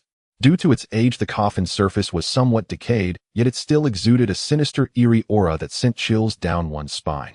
A cold draft seeped through the cracks in the chamber, stirring the dust on the coffin's surface and causing the torch flame to flicker violently. The coffin's shadow danced and shifted, becoming even more terrifying. I forced down my own fear and gently patted Lin Wanqing's back, trying to comfort her with the steadiest voice I could muster. Don't be afraid, don't be afraid. I'm here. It's okay. Let's see if there are any clues inside. Maybe the passage to the outside world is in the coffin. With that, I tightened my grip on the dagger in my hand, gently released Lin Wanqing, and holding the torch, walked step by step towards the coffin. With each step, my heart pounded with tension. The sound of my footsteps echoed clearly in the empty hall. Standing before the coffin, I took a deep breath, reached out, carefully grasped the lid, and pushed with all my strength. Due to its age, the coffin lid had become somewhat loose. As I pushed, it let out a harsh creaking sound that shattered the silence of the chamber and made one's skin crawl. I gritted my teeth and continued to exert force, finally managing to pry open a gap. Then, with a sudden surge of strength, I pushed the lid completely off. When we saw what was inside the coffin, Lin Wanqing hiding behind me and I were both stunned. Our bodies stiffened and an expression of disbelief spread across our faces. The coffin was empty. I steadied my mind and slowly pushed the heavy coffin lid back into place. Creak. The harsh sound reverberated in the empty hall, carrying a sense of eerie dullness. Let's search around a bit more, perhaps there are other clues. I turned around, grabbing the still somewhat shaken Lin Wanqing, trying to dispel the fear in her heart. Lin Wanqing nodded, pressing tightly against me. Her eyes still held a hint of lingering panic, but she forced herself to regain her composure and followed me as we cautiously explored the spacious tomb. The tomb was far more orderly than we had imagined. The surrounding walls were constructed from polished blue stone, which gleamed coldly, covered with densely packed inscriptions. The characters were neatly written, yet exuded an oddity, twisting and intertwining, like living beings, seeming as if they might spring to life under the flickering light of the flames. These characters are so strange. Lin Wanqing stopped, her gaze fixated on the inscriptions on the wall, her brows slightly furrowing. As the female mayor, she had encountered numerous ancient texts and inscriptions, but these characters were entirely unfamiliar. Neither seal script nor clerical script, their strokes twisted and bizarre, yet they possessed an inexplicable rhythm that compelled one to look longer. She leaned closer, squinting, her eyes carefully deciphering each word, her expression focused.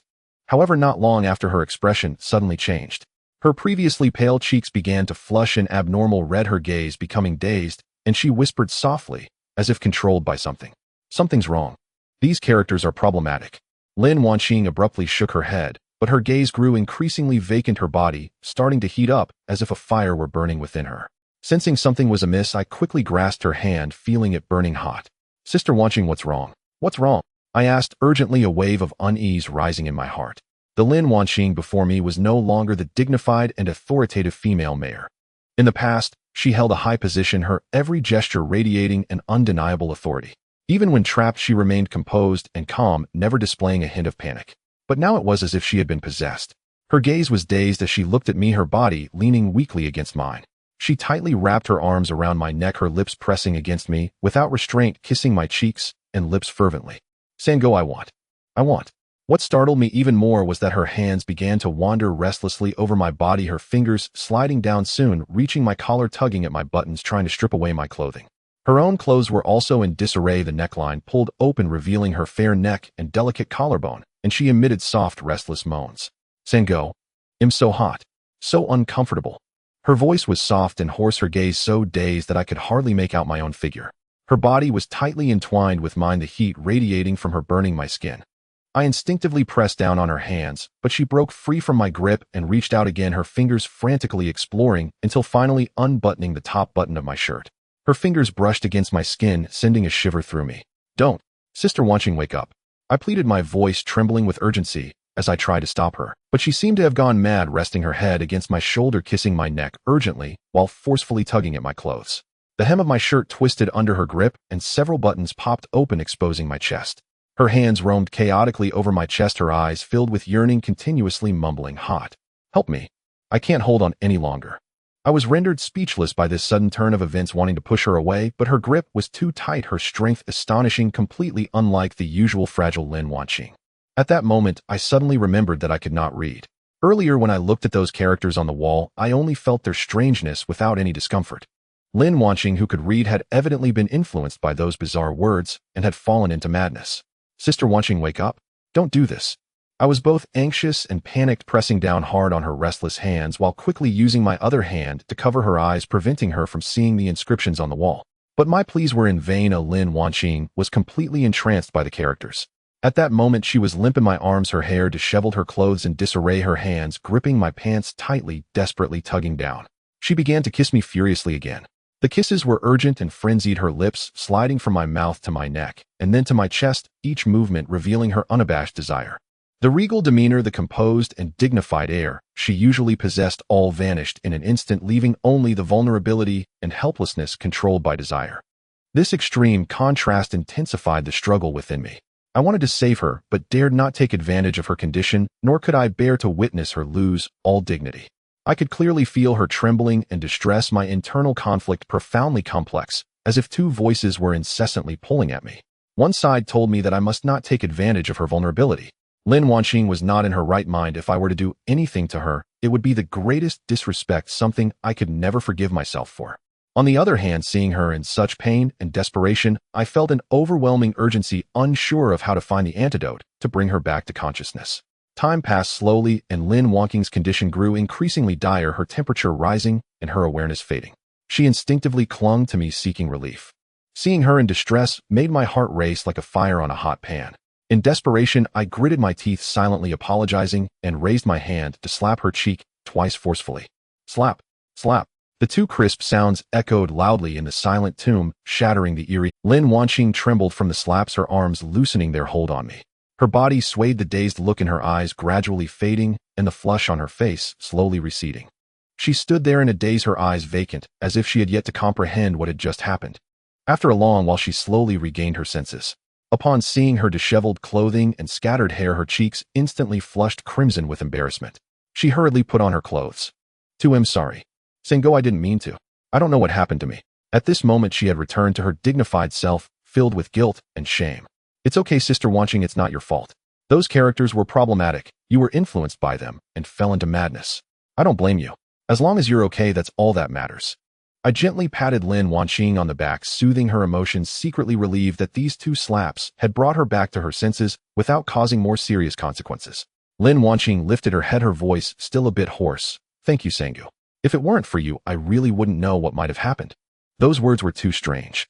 After reading them, it felt as if I was controlled by something. My whole body was hot, and I couldn't restrain myself at all. Just as we were calming down, the monkey Lingling suddenly bounced over, making urgent and excited sounds, holding a small wooden box in its claws. It ran in front of me, handed the wooden box to my hand, and kept waving at me as if showing off its disgust. I took the wooden box and saw it covered in dust, looking like it had been stored for a long time. Simple patterns were carved on its surface, but they had already become somewhat decayed. I carefully opened the wooden box, and a thick cloud of dust instantly rushed at me, causing me to cough uncontrollably, and my eyes felt a bit itchy. As the dust gradually settled, Lin Wanqing and I leaned in to take a closer look inside the wooden box. There lay a thin book, its pages yellowed and brittle, with frayed edges, looking quite old. But strangely, there were no words on the cover of the book. When opened, every page was blank, resembling a book without characters. Lin Wanqing frowned, flipping through it carefully a few times, her face revealing a look of surprise. "Senga, this is definitely not an ordinary book. I had seen records in ancient texts before. Real heavenly books often have no writing. They seem blank, yet hide some kind of secret, possibly revealing text through special methods or requiring specific conditions for interpretation." She paused for a moment and added, "This tomb belongs to Taoist Yuanqing. This book is most likely left by him, and it might contain clues for entering and exiting the heavenly pit, or even his cultivation secrets. We must keep it safe and take it out to study it slowly. Perhaps we can unravel its mysteries." I nodded and cautiously tucked the book without words into my bosom, feeling a sense of anticipation. This book might just be the key to our escape from the heavenly pit. This place is too dangerous. Those words are too strange. We should hurry and leave, return to the heavenly pit, and tell the others about this matter. I grasped Lin Wanqing's hand, speaking urgently.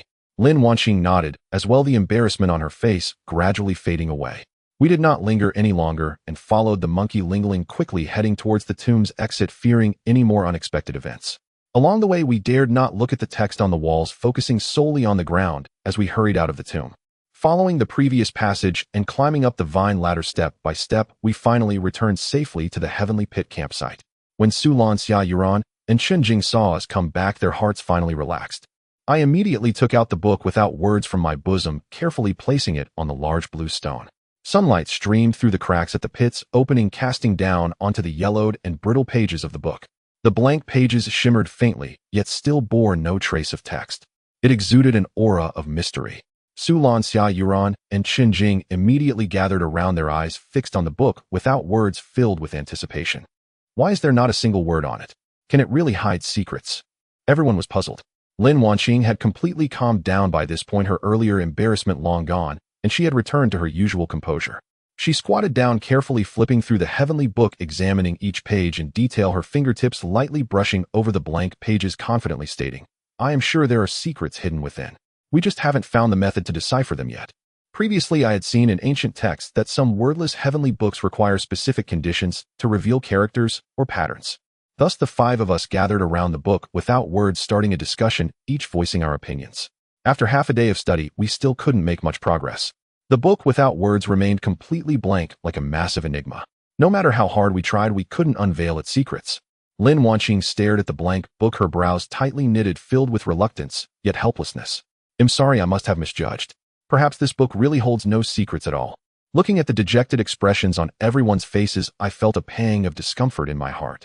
This book, which we had painstakingly brought out from the ancient tomb, was once believed to be our only hope of escaping the heavenly pit, but now it had turned into a useless blank piece of paper. What should we do? Next, an unintentional action led to the truth of the book without words being revealed. The book without words did not aid us, but life must go on. At that moment, I inadvertently looked up and saw that the depths of the pit were filled with bushes bearing various wild fruits. There were bright red wild strawberries, glistening purple wild grapes, and some unknown wild fruits heavily hanging from the branches, exuding a faint fruity aroma. Looking at these plump wild fruits, a thought suddenly arose in my mind: why not use these wild fruits to brew wine? It would not only satisfy our cravings, but also add a bit of fun to our dreary survival in the pit. More importantly, wine can ward off the cold, and as the weather gets colder, having some wine would lessen our suffering. Everyone, don't lose heart. I stood up and pointed at the bushes in the distance. There are many wild fruits in the pit. Today, let's use them to brew wine. Who knows, we might create something good and also allow everyone to relax a bit. My words instantly captured everyone's attention. Xia Yuran's eyes lit up as she immediately stood up. Brew wine. That's great. I've never tasted wine brewed from wild fruits. It must be delicious. Sulan also perked up, nodding. That's right. Instead of getting stuck on our problems here, we might as well do something interesting, and perhaps we could gain unexpected rewards. We got to work immediately, dividing the tasks. Xunjing and I were responsible for picking wild fruits from the bushes, selecting those that were ripe, plump, and not rotten. Lin Wanqing and Su Lan were in charge of washing the wild fruits, cleaning off the dust and impurities. Xia Yuran found a clean large clay jar. The process of picking wild fruits went smoothly. The wild fruits in the pit were exceptionally abundant, and we filled 2 large baskets in no time. Back at the camp, we poured the wild fruits into the clear pool water, washing them carefully, and then laid them on the once dried. Su Lan and Lin Wanqing crushed the wild fruits with stones, turning them into a fine pulp, which they then carefully poured into the large clay jar, adding some spring water from the pit, sealing the jar tightly, and placing it in a cool area to ferment. In the following days, we would open the jar daily to check on the fermentation, occasionally stirring the fruit pulp to ensure the fermentation was progressing smoothly. During this time, we also tried a few times, but the juice we brewed was either too sour or lacked any alcoholic flavor. Each failure did not deter us. In this dreary pit, having something to keep everyone busy was a form of solace. After several days of experiments and adjustments, we finally found the right fermentation time and proportion.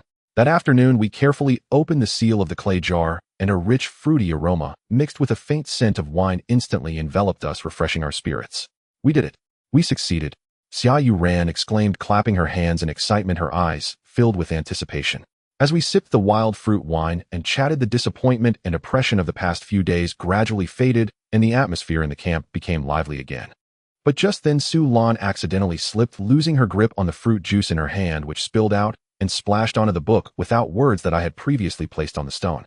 Oh, I'm so sorry. Su Lan hurriedly steadied herself, a look of guilt on her face as she reached out to wipe the wine stains from the book. I didn't mean to. I hope I didn't ruin the book. I quickly rushed over, feeling anxious. But just as I reached for the book, my eyes suddenly brightened, and an overwhelming joy surged over me. I saw that the pages soaked with wild fruit wine, which had originally been blank, surprisingly revealed clear patterns. The faint wine stains spread along the lines of the pages, making the patterns increasingly distinct. Each stroke was vivid, showcasing various lightness techniques with distinct styles.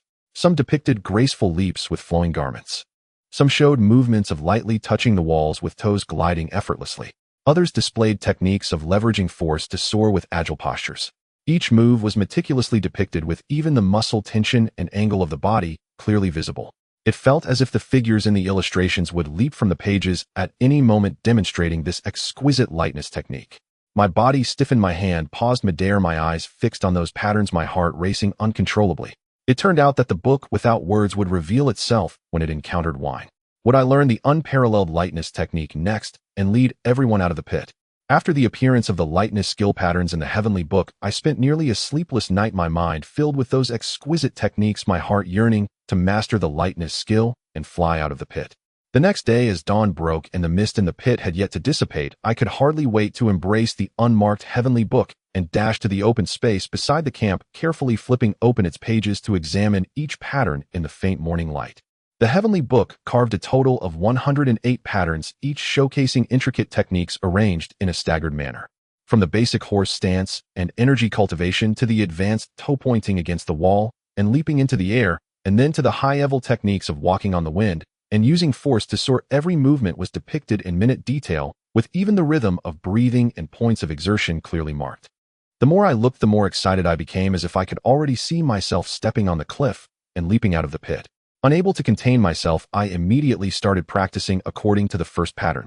The first pattern was the horse stance to cultivate energy. It seemed simple, but had strict requirements: feet shoulder width apart, knees bent at 90 degrees back straight, hands forming seals in front of the chest, and breathing evenly to circulate the chi within the body. I imitated the pattern steadily, assuming the horse stance. Yet within less than half a minute my legs felt weak, my knees ached, and my breath became chaotic, my entire body trembling. But the thought of flying out of the pit and helping everyone escape made me grit my teeth, readjust my posture, and practice repeatedly. Even as my legs ached unbearably with sweat streaming down my forehead and soaking my clothes, I refused to stop. As the sun gradually rose, warming the air and dispersing the mist, I continued practicing in the open space. From the first pattern to the 10th, from the horse stance to simple jumps, I meticulously pondered and refined each movement. I was too eager, wishing to complete all the techniques in one day, to master the unparalleled lightness skill overnight, so I could immediately fly out of the pit along the cliff. By the time I reached the 20th pattern, I was completely soaked, my clothes clinging to my body, outlining the contours, drenched in sweat. My legs felt as heavy as if filled with lead, every movement accompanied by pain, and my shoulders were so stiff from maintaining the seal that I could barely lift them. But I did not stop. Fixing my gaze on the toe pointing against the stone pattern in the heavenly book, I gritted my teeth and ran to the pile of gravel by the creek, imitating the pattern, rising to my toes, attempting to lightly touch the gravel with my toes to gain leverage. However, every time I rose to my toes, I lost my balance and fell heavily onto the gravel. My knees and ankles were scraped raw, bleeding, and the excruciating pain radiated through my limbs.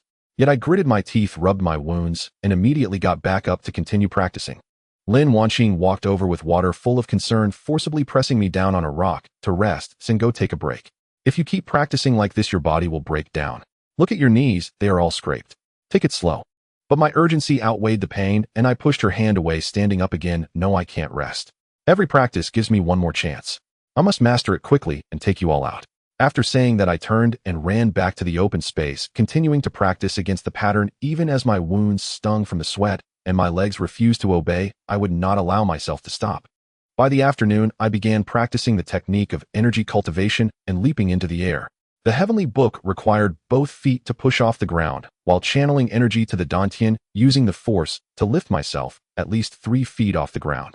I followed the guidance of the pattern, took a deep breath, pushed off the ground with all my might. But each time I fell heavily to the ground, my back slamming against the hard surface, leaving me unable to recover for quite a while. Time and again I leaped and fell. My back and knees were covered in bruises, and sweat streamed down my cheeks, dripping onto the ground. Yet I still refused to give up, with only one thought in my mind: I must master it, I must take them out. Lin Wanqing, Xia Yuran, Su Lan, and Chen Jing watched my urgency and had tried to advise me. Singo, don't be too anxious. Lightness skill can't be mastered in a day or two. Progress gradually for it to be effective. Don't wear yourself out. But I couldn't listen, my mind filled with thoughts of quick success. Day after day I practiced, and in the blink of an eye it had been a full 5 days. But reality dealt me a heavy blow. In these 5 days I had exerted myself, fully practicing the 108 patterns countless times, yet there was still no effect. I barked in a low voice. The women, as though clutching at their last straw, scrambled toward me in a mad rush. The icy water soaked their clothes, outlining every curve of their bodies. Of the heavenly book. On the evening of the 5th day, I practiced toe pointing against the wall once again, especially running to the rock wall beside the camp, imitating the pattern, rising to my toes, attempting to touch the steep wall with my toes to climb upward. The rock wall was smooth and covered in moss. As soon as my toes touched the wall, I slipped and slid down the wall entirely. My back slammed hard against the rock, causing me to curl up on the ground, unable to stand for a long time. I looked at my scraped hands and swollen legs, staring at the still blank cliff in the distance, and my sense of defeat grew stronger. I even began to doubt myself, questioning whether I was even cut out for practicing lightness skill. Watching myself make no progress, my urgency gradually turned into irritation and even a hint of despair. I was unwilling to accept it. The heavenly book was right before my eyes. There was hope to escape the pit, yet no matter how I practiced, I could not master it. That feeling of being powerless was driving me mad. In a moment of impatience, my gaze fell on a large rock not far away. This rock was about 4 meters high, and we often sat on it to rest. Suddenly a thought sprang to my mind. If I could jump down from this rock and use the downward force to practice the energy cultivation and cushioning, perhaps I could make a breakthrough. Once this thought arose, it could no longer be suppressed. Ignoring my fatigue, I hurried to the side of the rock, placed my hands on its edge, and jumped up. Standing at the top of the rock, I took a deep breath, my eyes fixed on the ground, mentally reviewing the technique of energy cultivation and cushioning from the heavenly book, telling myself to stabilize. However, the more anxious I became, the more mistakes I made. As I leapt down, my breath became erratic. I slipped, lost my balance, and crashed heavily to the ground. Crack! An accident happened. Sangu! Sangu, are you alright? Urgent shouts came from the camp not far away. Lin Wanqing, Su Lan, Xia Yuran, and Chen Jing heard the commotion and immediately rushed over. When they saw me sprawled on the ground, pale-faced and trembling uncontrollably, their expressions twisted in terror, their faces flooding with panic. Xia Yuran was the first to dash over, crouching beside me, her voice choked with tears. Sangu, what's wrong? Did you hurt yourself from the fall? Don't scare me. Lin Wanqing quickly knelt down as well. Don't move, Sangu, stay still. Did you break your leg? We'll carry you back right now. Su Lan and Chen Jing also gathered around immediately, without a word of excess. The four of them worked in silent coordination, found a makeshift stretcher, carefully lifted me onto it, and carried me step by step toward the earthen bed in the camp. After laying me on the earthen bed, they bustled about tirelessly, shedding their usual personas entirely. Gone was the dignified female mayor, the pampered merchant heiress, the delicate young girl, and the aloof detachment, leaving only hearts full of worry and tenderness. Lin Wanqing immediately stood up, grabbed the medical text discovered earlier in the cave, and strode quickly toward the thick bushes deep in the sinkhole to gather herbs for treating the fall injury. She consulted the relevant records in the ancient book, knowing which herbs could promote blood circulation, reduce swelling, and alleviate pain. Su Lan sat on the edge of the bed, carefully rolled up my pant leg, and examined my swollen, misshapen right leg. Gently she reached out her warm palm and cautiously massaged my leg, trying to ease my pain. Xia Yuran ran to the campfire, skillfully skewered the rabbit meat, placed it over the flames, and while turning the skewers kept glancing back at me, murmuring, Sangu, the roasted rabbit will be ready soon. Eating it will help you regain your strength. Chen Jing silently fetched clear pool water, boiled it, and set it beside the bed, her gaze incredibly tender. Watching them busily attending to me, a surge of warmth welled up in my heart, and my eyes involuntarily grew moist. All along, I had been the one to charge ahead, protecting them, caring for them, and being their pillar of support. Whether it was finding food, setting up camp, exploring the caverns, or seeking an escape route, I had shouldered it all, never letting them suffer the slightest grievance. But now that I was injured and unable to move, they unhesitatingly cast aside all their pride and reserve, caring for and cherishing me with utter devotion. Not a single complaint, not a hint of negligence. Every gesture, every word was filled with warmth and compassion. Lin Wanqing soon returned with the herbs. She carefully placed them on a stone, crushed them in a mortar, and evenly applied the paste to my right leg, speaking softly, "There, with this applied, you'll recover in a few days. Rest well during this time, and don't worry about anything. We'll take care of you." Leaning back on the earthen bed, I gazed at the four women tenderly caring for me, feeling the warmth of their hands and the affection in their words, my heart brimming with an unprecedented sense of happiness. This happiness came from knowing that in this desperate situation, there were people willing to stay by my side, care for me, set aside all their pride, and treat me as the most important person. At that moment, all the irritation, frustration, and despair dissipated like smoke, leaving only a profound warmth. I silently resolved that once my leg healed, I would train even harder in the art of light foot movement and lead them out of this sinkhole, never betraying their companionship and care. Before the warmth of happiness could fade, an indescribable embarrassment surged over me. With my right leg injured, I couldn't even get up, and the most basic need, relieving myself, became a challenge. My bladder ached from being full. My face flushed crimson. I felt utterly uncomfortable, and I averted my gaze, unable to look at the women beside me. Panic and shame churned within me. I wished I could find a hole to crawl into. Clenching my teeth, I hesitated for a long time, but ultimately couldn't bring myself to speak. I just bit my lip hard, my face growing redder, and my body tensed involuntarily. Lin Wanqing, being perceptive, quickly noticed my distress. She put down what she was holding and walked to the bed. Sangu, what's wrong? Are you uncomfortable somewhere? Or is there something you're embarrassed to say? Her concern was genuine, but it only made me more awkward. I hung my head lower, my throat tightening, unable to utter a word for a long time.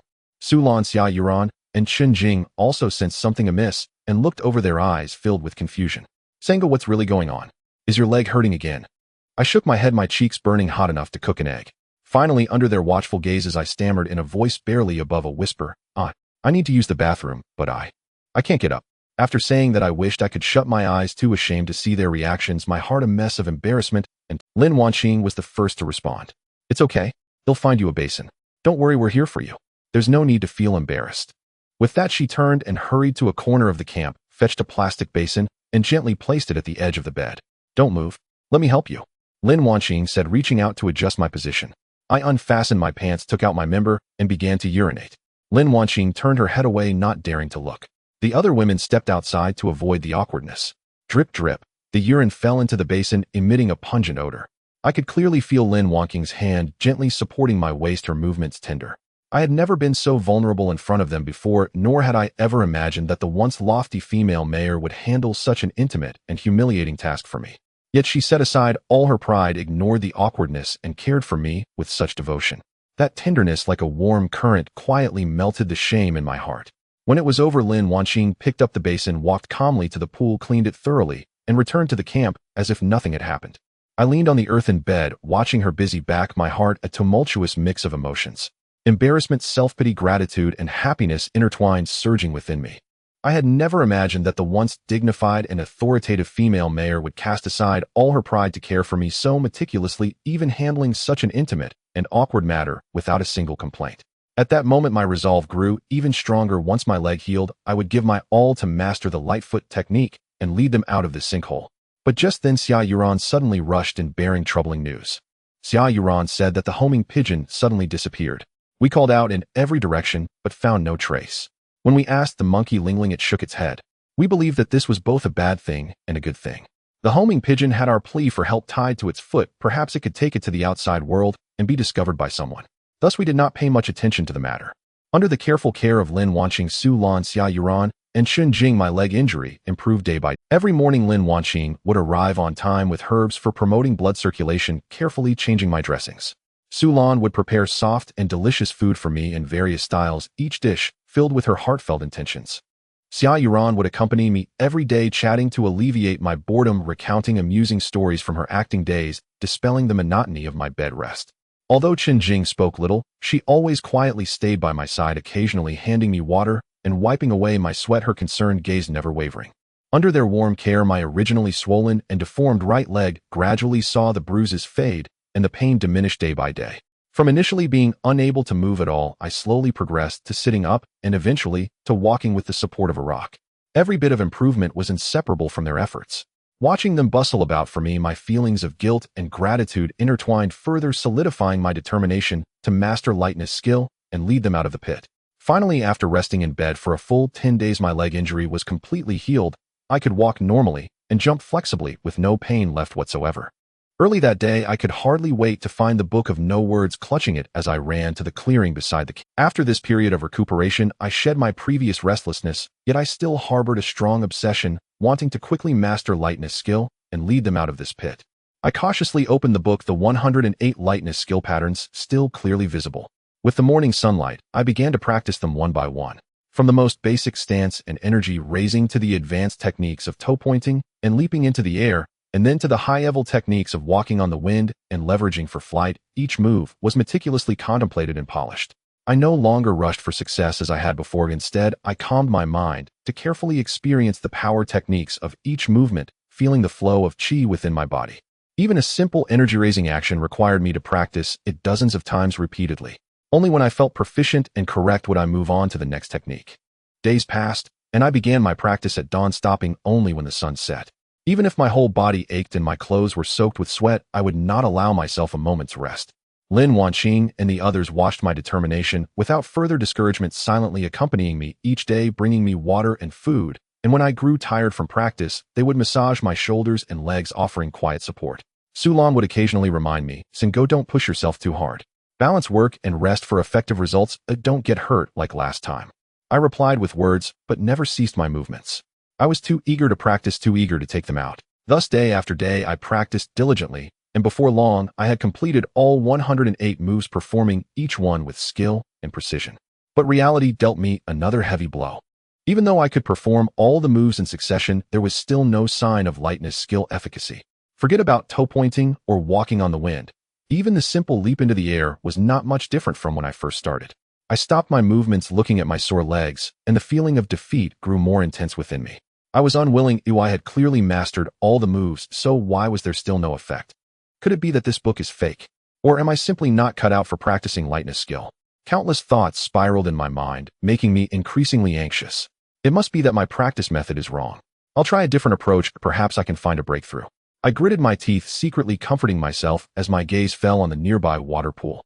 The book contained a move called water walking, which required the toes to touch the water's surface, using leverage to move forward without sinking. I felt a stir in my heart. Perhaps practicing water walking could help me find the key to raising my energy and mastering the essence of lightness skill more quickly. With resolve, I quickly ran to the edge of the pool, took off my jacket, leaving only my fitted clothes. I took a deep breath, focused on the calm water surface, replaying the move water walking in my mind. I pushed off the ground with both feet, exerting all my strength to raise my energy and leap towards the water surface. But as soon as I landed on the surface, before I could use leverage, my body lost balance. Splash! I fell directly into the water.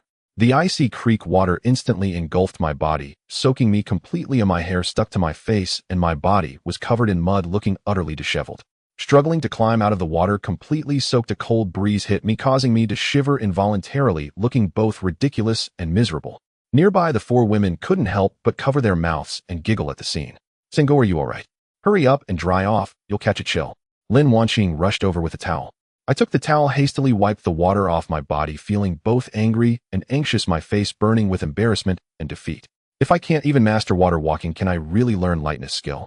Yet I didn't give up. I dried off and immediately dove back into practice. This time I set my sights on the grove beside the camp. The book contained a move called tree hopping, which required agile leaps between trees, leveraging to move forward. I ran into the grove, selecting a few trees that were close together.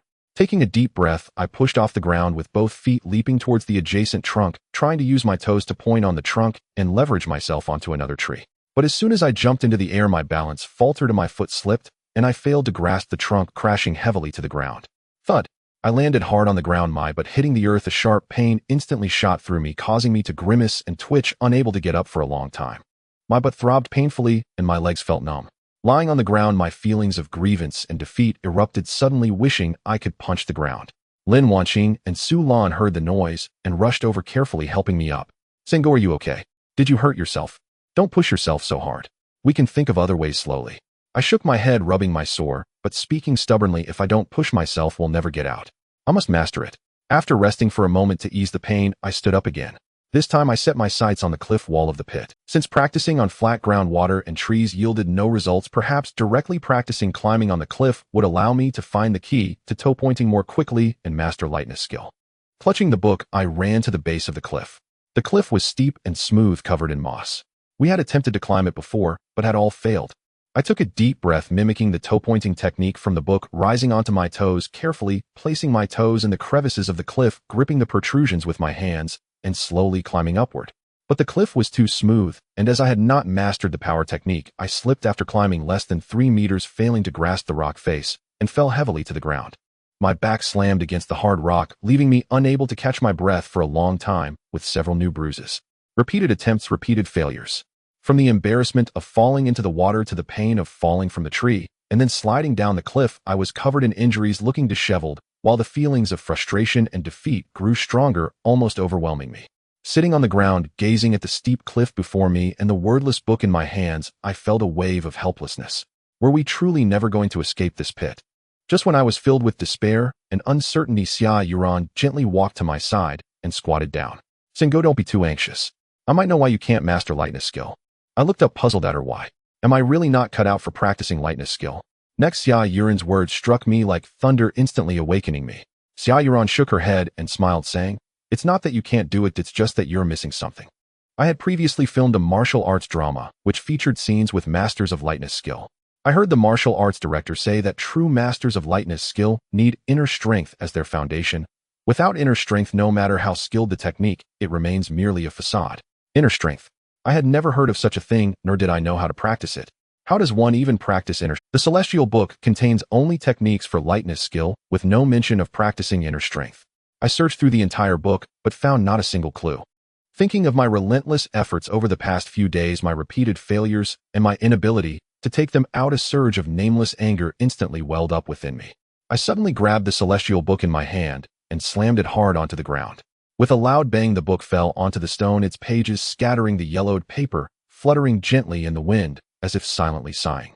I sat on the ground, gripping my hair with both hands, my face filled with frustration and annoyance. Practice inner strength. How can I practice it? There's simply no method. After practicing for so long, it's all been in vain. We simply cannot get out of here. Lin Wanqing looked at the scattered celestial book on the ground and at my dejected appearance. She silently squatted down, carefully picked up the book, and gently brushed off the dust. Senga, don't be too hard on yourself. This isn't your fault. We all know you have been trying very hard. If the path of lightness skill doesn't work, we will think of other ways. There will always be a way out. Yet despite her words, the disappointment in her eyes could not be hidden.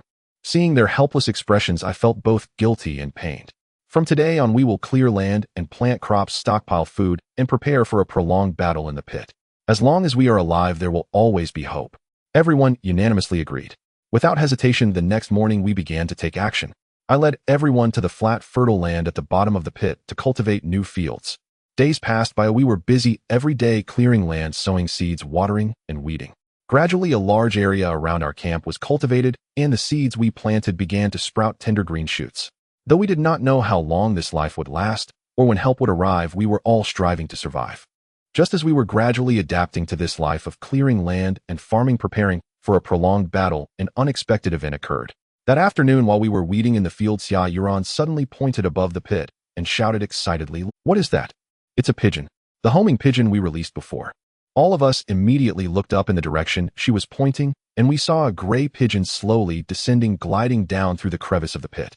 The pigeon gently landed on the stone in front of us, showing no fear as it pecked at the grass seeds on the ground. I quickly walked over and carefully caught it, fearing it would fly away again. I gently untied the cloth strip from its leg and found a small note wrapped inside. The note was somewhat damp, but the writing was still clear. "Where are you and how can we rescue you?" 10 short words, yet they shone like a beam of light, instantly illuminating all our despair. "We have hope. We're going to be rescued." Everyone jumped up excitedly, their eyes filled with tears of joy. "This is from the outside world. They received our message. They are looking for us." Su Lan trembled with excitement, gripping my arm tightly. "We have truly made contact with the outside world. We no longer have to be trapped here." Lin Wanqing's eyes were also red, yet her lips could not help but curl upwards. "That's wonderful, wonderful. Our persistence has not been in vain, as someone is finally coming to rescue us." Looking at the words on the note and feeling the joy of the 4 women around me, my own excitement was hard to express. "Quickly, let's write back. We need to clearly state our approximate location, the number of people, and each of our names so that the outside world can find us quickly." Lin Wanqing immediately found paper and pen, carefully writing the reply to inform them of our approximate location and number of people. After finishing, she gently tied the note to the homing pigeon's leg and softly stroked its feathers. "Please make sure you deliver the message." The homing pigeon seemed to understand our words. It slowly lifted its head, turning its round eyes towards the narrow horizon above the pit, and flapped its wings gently, as if gathering strength. Then it suddenly spread its wings wide, creating a slight breeze as it soared upward towards the top of the pit. The figure of the homing pigeon gradually rose higher, its gray feathers shimmering softly in the sunlight, its wings beating rhythmically as it steadily ascended. It slowly drifted away from our sight, flying towards the vast world outside the pit. "Please make sure you deliver the message. You must let them see it and come rescue us as soon as possible." This time hope ignited in everyone's heart. Until the carrier pigeon completely vanished into the sky, we slowly lowered our heads, our faces brimming with uncontainable joy and anticipation. Xia Yuran grabbed Su Lan's hand, bouncing and jumping continuously, chattering, "We are saved. Soon we can get out and go home." Su Lan nodded with a smile. "Yes, we'll be out soon, and we won't have to toil in the fields anymore." I looked at the 4 women beside me, their long-lost smiles filling me with hope. Next, the 4 women began to envision their futures. Xia Yuran was the first to speak up, her eyes sparkling with excitement. "When I walk out of the sinkhole, the first thing I will do is take a nice hot shower, and then enjoy a steaming hot pot filled with tripe, duck intestines, and beef to make up for all the meals I have missed." Su Lan leaned against a rock and softly said, "For me, the first thing I want to do after leaving the sinkhole is to return to my company, see my employees, and visit my old clients. I miss the stable and comfortable days so much." Lin Wanqing smiled gently. "After I walk out of the sinkhole, my first task will be to return to my post and work. Having experienced this dire situation, I will cherish my current life even more and protect those around me." Everyone's gaze turned to Qinjing. Xia Yuran cheerfully asked, "Qinjing, what is the first thing you want to do after leaving the sinkhole?" Qinjing looked up, a faint smile on her face. "I want to go home, be with my parents, and cook a meal for them to spend quality time together." The four women chatted animatedly about their aspirations. The air in the camp was filled with joy and as Xia Yuran continued speaking, she suddenly turned to me. Sinkhole, we've all shared our thoughts, now it's your turn. What is the first thing you want to do after leaving the sinkhole? All eyes were on me. Lin Wanqing, Su Lan, and Qin Jing were also looking at me with smiles, their eyes full of curiosity. I scratched my head, a hint of blush rising to my cheeks as I looked at these four women who had always stayed by my side unwavering. For me, the first thing I want to do after leaving the sinkhole is to find a wife and live a good life together. As soon as I finished speaking, the camp erupted in a burst of cheerful laughter. After laughing enough, Xia Yuran straightened up, her eyes mischievous as she looked at me. Sinkhole, since you want to find a wife so badly, why not choose one from the four of us? I can tell you I'm good looking and can tell you jokes to lighten the mood. Marrying me will definitely be worth it, she said. Su Lan chimed in with a teasing tone. Exactly. Yuran is right. We four have been with you every day, helping you cultivate the fields and supporting you through tough times, much more reliable than strangers outside. I can cook and manage things. Marrying me will guarantee you won't have to worry about daily necessities anymore. Lin Wanqing also let go of her usual composure, a smile on her lips as she playfully added, although I'm not as lively as Yuran or as capable as Su Lan, I can help you share burdens and face storms together. If you choose me, I will be there for you and never let you carry all the weight alone. Qin Jing, who had been silent, blushed and softly added, I can sew and take care of people, and I will work alongside you without slacking off. If you don't mind, I would also be willing to marry you. She said, her head slightly bowed, her cheeks as red as ripe wild strawberries, looking particularly adorable. The four women teased me, each taking turns to speak, their eyes sparkling with laughter and playful banter. The atmosphere in the camp instantly became livelier. Xia Yuran even playfully nudged me, laughing as she said, quickly choose. We four are here, pick your favorite and let her be your wife. I looked at the four of them, each wearing a smile, their eyes holding a touch of seriousness. My heart felt warm as a wave of happiness surged within me. Throughout these days, they had never left my side, accompanying me through the toughest times, guiding me from despair to hope. Each one of them was wonderful and worthy of being cherished. I scratched my head and smiled, saying, you four are all great, gentle, lively, capable, and caring. Each one of you is someone I like. Finally, I blurted out something that shocked them all. I want all four of you. As soon as I finished speaking, the four women burst into even more laughter, each gently patting me with smiles in their eyes. Xia Yuran covered her mouth and said with a laugh, ha ha ha, Sinkhole, you are too greedy. You actually want to marry all four of us. Can you handle that? Su Lan also shook her head with a smile. Indeed, where in the world is there such a good thing? Your thoughts are too greedy. Lin Wanqing gently tapped my forehead with a smile, her tone soft, yet teasing. You are truly insatiably greedy. However, considering how hard you've worked to protect us these days, I won't criticize you. Qin Jing couldn't help but chuckle softly, saying, greedy ghost. Laughter echoed once again in the pit, louder and warmer than before. I looked at the four women beside me, chatting and laughing, filled with happiness and hope. Next, we began to wait. Waiting for the carrier pigeon to deliver the message, waiting for the outside world to rescue us. 1 day, 2 days, 3 days. Days passed by one after another, and there was still no sign above the pit. The initial anticipation was gradually replaced by unease, and the atmosphere in the camp became increasingly heavy. That evening, we sat around the campfire, the atmosphere so oppressive it was hard to breathe. Xia Yuran was the first to crack, her eyes reddening, as she said softly, what if the carrier pigeon got lost? The area around the pit is deep mountains and forests, it's easy to get lost. It was as if someone had opened Pandora's box, and various pessimistic speculations followed. Su Lan frowned, responding with a heavy tone, I think maybe the pigeon was shot by a hunter. There are often hunters lurking in the deep mountains. If they see a pigeon, they might just shoot it. No way. Xia Yuran suddenly looked up, her eyes filled with disbelief. How could a hunter casually shoot a pigeon? It's so small and poses no threat. Su Lan shook her head helplessly, saying hunters in the deep mountains will shoot at anything. If they see a carrier pigeon, it's hard for it to escape. As soon as she finished speaking, the camp fell silent. I felt a pang in my heart and couldn't help but say, don't say that. Perhaps the carrier pigeon has already successfully delivered the message, it's just that the rescue team hasn't found our location yet. But that sounded particularly weak. Qin Jing slowly spoke up, there's also a possibility that after the carrier pigeon flew out of the pit, it encountered an eagle or other larger bird of prey and was hunted down. There are so many birds of prey in the sky, and the carrier pigeon is so small it simply can't compete.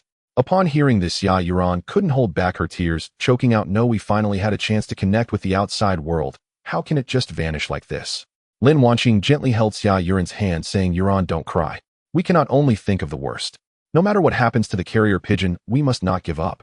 I looked at everyone's anxious faces, and a wave of bitterness rose in my heart as I softly said, perhaps the carrier pigeon has safely arrived, but we just need to wait patiently for a few more days. Everyone began to share various versions of speculation, each contributing their thoughts. Just when we were all sinking into despair, Lin Wanqing suddenly stood up, her tone firm, as she said, "Everyone stop overthinking. Even if something happened to the carrier pigeon, even if rescue doesn't arrive, we cannot just sit here and wait to die. Earlier we discovered that there are connected caves below the shaft. Perhaps there are other exits. We cannot abandon any shred of hope." After she finished speaking, she took out paper and a pen, beginning to draw a map of the caves below the shaft. Based on her previous exploration memories, she gradually outlined the general contours of the caves and carefully marked the various points we had previously visited. Where there were narrow passages, where there were pools of water, where there were steep steps, and where there were potential dangers, everything was clearly marked without a single detail overlooked. Looking at the clearly marked map, the despair in our hearts gradually gave way to a flicker of hope. Perhaps this cave route could truly lead us out of the pit. We immediately decided that once we were prepared, we would continue exploring the caves, not missing any chance to escape our dire situation. To ensure that our exploration went smoothly, we held a meeting sitting around the map, repeatedly studying. Lin Wanqing pointed at the markings on the map, explaining to us in detail the situation of each passage, analyzing potential dangers, and reminding us of precautions. Each of us actively contributed ideas and solutions, and the originally oppressive atmosphere gradually became more vibrant. Everyone felt a surge of determination, wanting to use our efforts to escape this desperate situation. We assigned our tasks and carefully checked the prepared supplies to ensure everything was flawless. We would set off early the next morning to the caves below the shaft, embarking on a new path of exploration. But fate had other plans. An unexpected incident occurred the night before our departure. In the middle of the night, I was awakened by a faint cough. Upon getting up, I found Lin Wanqing curled up on the bed, her face pale, lips cracked occasionally, letting out a suppressed cough, and her breathing somewhat rapid. My heart sank, and I quickly reached out to touch her forehead, feeling a wave of heat that caused panic in my heart. She had a fever, and it was quite severe. I hurriedly woke the others. Sulan, Xia Yuran, and Chen Jing heard the commotion and immediately got up. Upon seeing Lin Wanqing's pale appearance, they all looked anxious. Lin Wanqing, lost in feverish delirium, was having nightmares, continuously calling out, "Sango, I'm scared, hold me tight." I quickly held her tightly in my arms. Feeling the heat radiating from her body, it was almost enough to burn me. There were no hospitals or clinics in the pit. What could we do with Lin Wanqing's fever being so severe? Could this be life-threatening? Lin Wanqing suddenly developed a high fever, unable to get out of bed, and the entire camp was enveloped in an atmosphere of urgency. Sulan, Xia Yuran, and Chen Jing busied themselves separately. As for me, I stayed by Lin Wanqing's side the whole time, not leaving her for a moment, with only one thought in my mind: I must take good care of her and help her recover quickly. She is our pillar of support and the person I care about the most. Seeing her in such a weak state, I wished I could bear all her suffering for her. At night, I continuously brought damp cloths to physically cool Lin Wanqing down. By dawn, we carefully studied the medical books we had brought from the underground palace and quickly gathered herbs for treating colds and lowering fevers. During the process of boiling the medicine, I occasionally stirred the bottom of the pot with a wooden spoon, fearful that the herbs might burn and lose their efficacy. Each cough from Lin Wanqing felt like a needle pierced. During the process of boiling the medicine, I occasionally stirred the bottom of the pot with a wooden spoon, fearful that the herbs might burn and lose their efficacy. Each cough from Lin Wanqing felt like a needle piercing my heart. Once the medicinal broth was ready, I carefully took the pot down and placed it on a stone to cool. When it reached a suitable temperature, I brought it to her side and gently propped her up against me. "Sister Wanqing, here, drink the medicine." I scooped a spoonful of the broth, blew on it to ensure it wasn't hot, and brought it to her lips. Lin Wanqing weakly opened her eyes and said softly, "Thank you, Sangu." Her voice was extremely hoarse, and with every sip of the broth, she couldn't help but cough several times, her brows tightly knitted. It was evident that the broth was too bitter and difficult to swallow. While gently patting her back, I softly comforted her, "Just bear with it a little, Sister Wanqing. The medicine is bitter, but it will help you recover quickly." She nodded, gritting her teeth, and slowly drank the broth. After finishing, beads of fine sweat appeared on her forehead, and her face remained frighteningly pale. In the following days, I devoted almost all my energy to taking care of Lin Wanqing. During the day, I stayed. Every so often, I would check her forehead with my hand to see if her temperature had dropped. When she was thirsty, I would feed her warm water. When she felt weak all over, I would gently massage her arms and legs to relieve her soreness. Lin Wanqing had a severe fever, often sweating profusely, her clothes quickly soaked with sweat clinging to her body, which was not only uncomfortable, but also made her susceptible to catching a chill again. Seeing her in distress made me very anxious. After hesitating for a long time, I ultimately did something. I cautiously unbuttoned her clothes and gently wiped her neck, shoulders, arms, and chest with a wet towel. With each area I wiped, my heart felt immensely conflicted. On one hand, I sincerely wanted to take care of her, hoping to make her feel more comfortable and recover from her fever as soon as possible. On the other hand, she was the esteemed female, Mayor, dignified and authoritative in her daily life, while I was just an ordinary farmer. Being in such close proximity to her made me both nervous and awkward, even somewhat at a loss. Just as I was wiping her chest, I accidentally brushed against something soft and swollen, causing me to hastily retract my hand. Sangu. Lin Wanqing let out a weak groan. My heart tightened, and I quickly stopped my movements, raising my head to look at her. Sister Wanqing, I'm sorry. I just wanted to help wipe your sweat and make you feel a bit better. But she did not blame me. Instead, there was a look of gratitude on her face. I sighed in relief, yet felt even more conflicted in my heart as I continued to gently wipe her, silently thinking, Sister Wanqing, I'm sorry for the offense. After finishing with her upper body, I then wiped her hips and thighs. With each stroke, my heart raced fiercely. Such fair and tender skin, such a soft touch made my mind wander. But I had to control myself and not do anything disrespectful to her. In the middle of the night, Lin Wanqing suddenly began shouting, Don't come over. Don't come over. Help. Her voice was filled with fear. Her body trembled continuously, and more sweat beaded on her forehead. It turned out that she was delirious from the fever and was having a nightmare. My heart tightened, and I quickly reached out, holding her tightly in my arms, gently patting her back. Sister Wanqing, don't be afraid, I'm here. I've always been here. No one can hurt you, I'll protect you. I held her tightly, allowing her to feel my warmth and sense of security. While patting her back, I softly murmured, Don't be afraid, I'm here. It's okay now, it's all over. Sleep well, I'll stay with you. And so every time she shouted, I would hold her tighter and comfort her longer until she gradually calmed down, her breathing became steady, and she fell into a deep sleep again. Then I dared to gently loosen my hold. After a sleepless night, as dawn approached, Lin Wanqing's temperature finally dropped a little, no longer burning like before, and her coughing had also lessened significantly. Looking at her peaceful sleeping face, I felt a sense of relief in my heart. When dawn broke, Lin Wanqing slowly awakened, opened her eyes, and saw me by her side, hoarsely saying, Sangu, did you not sleep all night? I smiled and forced myself to perk up. No, I'm not tired. Sister Wanqing, it's great that you're awake. How do you feel? Are you a bit more comfortable? She nodded and softly said, Much better, thank you, Sangu. You've worked hard these past few days. If it weren't for you, I really wouldn't know what to do. Looking into her grateful eyes warmed my heart. Sister Wanqing, why are you being so polite? Taking care of you is what I want to do. Just rest well and get better soon. We still need to explore the cave together and find a way out of the pit. She looked at me with a gentle smile on her lips. That smile held a different kind of affection. At that moment, I could feel the distance between us growing closer. That bond born in the face of adversity gradually warmed up, evolving into a deeper and more. Under my careful care, Lin Wanqing's health gradually improved. She was not only able to get out of bed and walk, but also help with some simple camp chores. We were all very happy, thinking that we could finally proceed as planned to explore the cave and seek a way out of the pit. But fate did not favor us, and soon something else happened. Just as Lin Wanqing had completely recovered, Su Lan suddenly fell ill. That morning, while we were preparing supplies for the cave exploration, Su Lan's complexion turned pale, her body weak, and she coughed incessantly, her forehead burning with fever. It was exactly the same as the symptoms Lin Wanqing had when she had a fever. Sister Su Lan, what's wrong with you? Xia Yuran was the first to notice something was off and hurriedly supported her, asking anxiously. I quickly walked over and reached out to touch Su Lan's forehead, feeling a scorching heat. My heart sank instantly. Su Lan had also caught a cold, and her fever was quite severe. Looking at Su Lan lying in bed and seeing everyone's anxious expressions, I felt utterly helpless, yet I understood that the most important thing now was to take good care of Su Lan. The cave exploration plan had to be temporarily shelved. We could only wait again for Su Lan to recover. Following this, I began to carefully look after Su Lan, gathering herbs for her and feeding her herbal soup. I even brought a damp towel to wipe the sweat from her precious body. Under my care, Su Lan's cold gradually improved. That night, the north wind howled as if it had gone mad, rushing in through the crevices of the sinkhole. It moaned and roared like a wild beast. Even the flames of the bonfire were blown sideways, flickering uncertainly.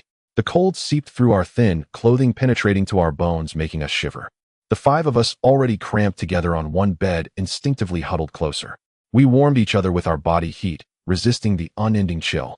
Su Lan's cold had improved somewhat, and I kept a close watch on her, holding her tightly in my arms, sharing my warmth. It's so cold. Xia Yuran also curled up in my embrace, her voice trembling slightly, her teeth chattering. This winter is too cold, even colder than the winters I faced while filming in the north before. Just bear with it, Yuran. If we hold each other, it won't be cold. Once daylight breaks, we'll gather some firewood to make the bonfire burn brighter. That night, we snuggled closely together, listening to the howling north wind, feeling each other's warmth tossing and turning. Only in the latter half of the night did the wind gradually lessen, allowing us to barely fall asleep. The next morning, just as dawn broke, the sinkhole was unusually quiet, with only the occasional chirping of birds breaking the silence. I was the first to get up and looked up, instantly stunned by the sight before me.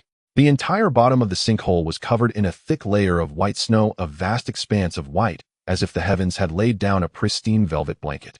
Snow had accumulated on the distant cliffs, trees, and the ground. The sunlight shone on the snow, reflecting dazzling rays, making it hard to open my eyes. It's snowing. What a heavy snowfall. Xia Yuran also got up, and upon seeing the snowy landscape outside, couldn't help but exclaim, "You all must come see, the snow is so white." Su Lan, Lin Wanqing, and Shen Jing also got up, one after another, walking to the edge of the grass curtain, looking at the blanketed snowy scene, smiles appearing on their faces after a long time. In this dire situation, such a snowy scene was undoubtedly a rare bright spot. I didn't expect it to snow so heavily in the sinkhole. Lin Wanqing said softly, her gaze falling on the distant pond, her expression changing slightly. "Look, the pond has frozen over." Following her direction, we saw that the previously clear pond was now covered with a thick layer of ice. The surface was smooth and transparent, like a giant mirror covering the water, making the fish below invisible. Xia Yuran's smile instantly vanished, her brows furrowing as she said, "The pond is frozen, we won't have water to drink anymore, and we can't catch fish either. It's already difficult to find food in winter, what should we do?" Su Lan also frowned, her tone grave as she added, "Yes, without water and food this winter will be very hard to get through." Looking at the frozen pond, a wave of anxiety surged in my heart, but suddenly an idea struck me, and I felt a glimmer of hope. I smiled and said, "Everyone, don't worry. With the pond frozen, it will actually be easier to catch fish." "Huh? How can we catch fish when it's frozen?" Xia Yuran looked at me with confusion. Lin Wanqing also gazed at me, curious, as she asked, "Singo, what good method do you have?" "Think about it. Once the pond freezes over, there will be less oxygen underwater, and the fish will definitely look for places to breathe. We just need to make a small hole in the ice, and the fish will swim to the hole to breathe. At that time, we can just stand by the hole and spear them one by one. We will surely catch a good number of fish." Everyone's eyes lit up at my explanation. Xia Yuran excitedly said, "Really? That sounds wonderful. Let's hurry and give it a try." Without further ado, I gathered the equipment and led everyone to the pond. I carefully began to chop through the ice with my hatchet. The ice was hard, making my arms ache and my palms sweat. The four women watched with curiosity from the side. After 10 minutes of effort, a small hole about half a foot in diameter was finally made, and cold air was seeping from the hole. Through the hole, I could see dark shapes moving underwater, clearly the fish swimming around. I quickly picked up the bamboo spear I had earlier crouched by the hole and kept a close watch on the movements beneath the water. I held my breath, not daring to be careless.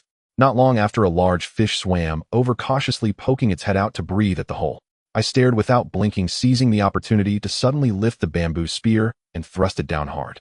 Puff! The spear accurately pierced the fish's body, and the fish struggled desperately, splashing water everywhere. I quickly yanked the bamboo spear out, and a fish over a foot long was speared up just like that. "Great! I caught a fish." Xia Yuran jumped up excitedly, clapping and cheering.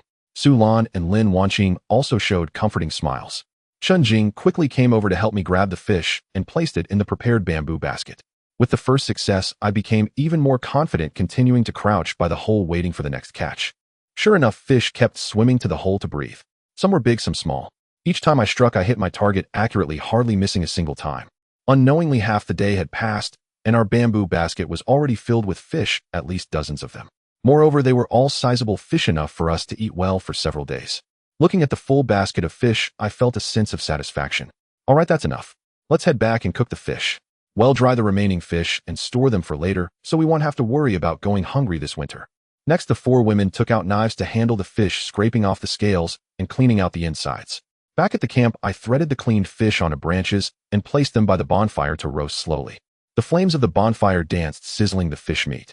A rich aroma gradually wafted through the air, making our mouths water.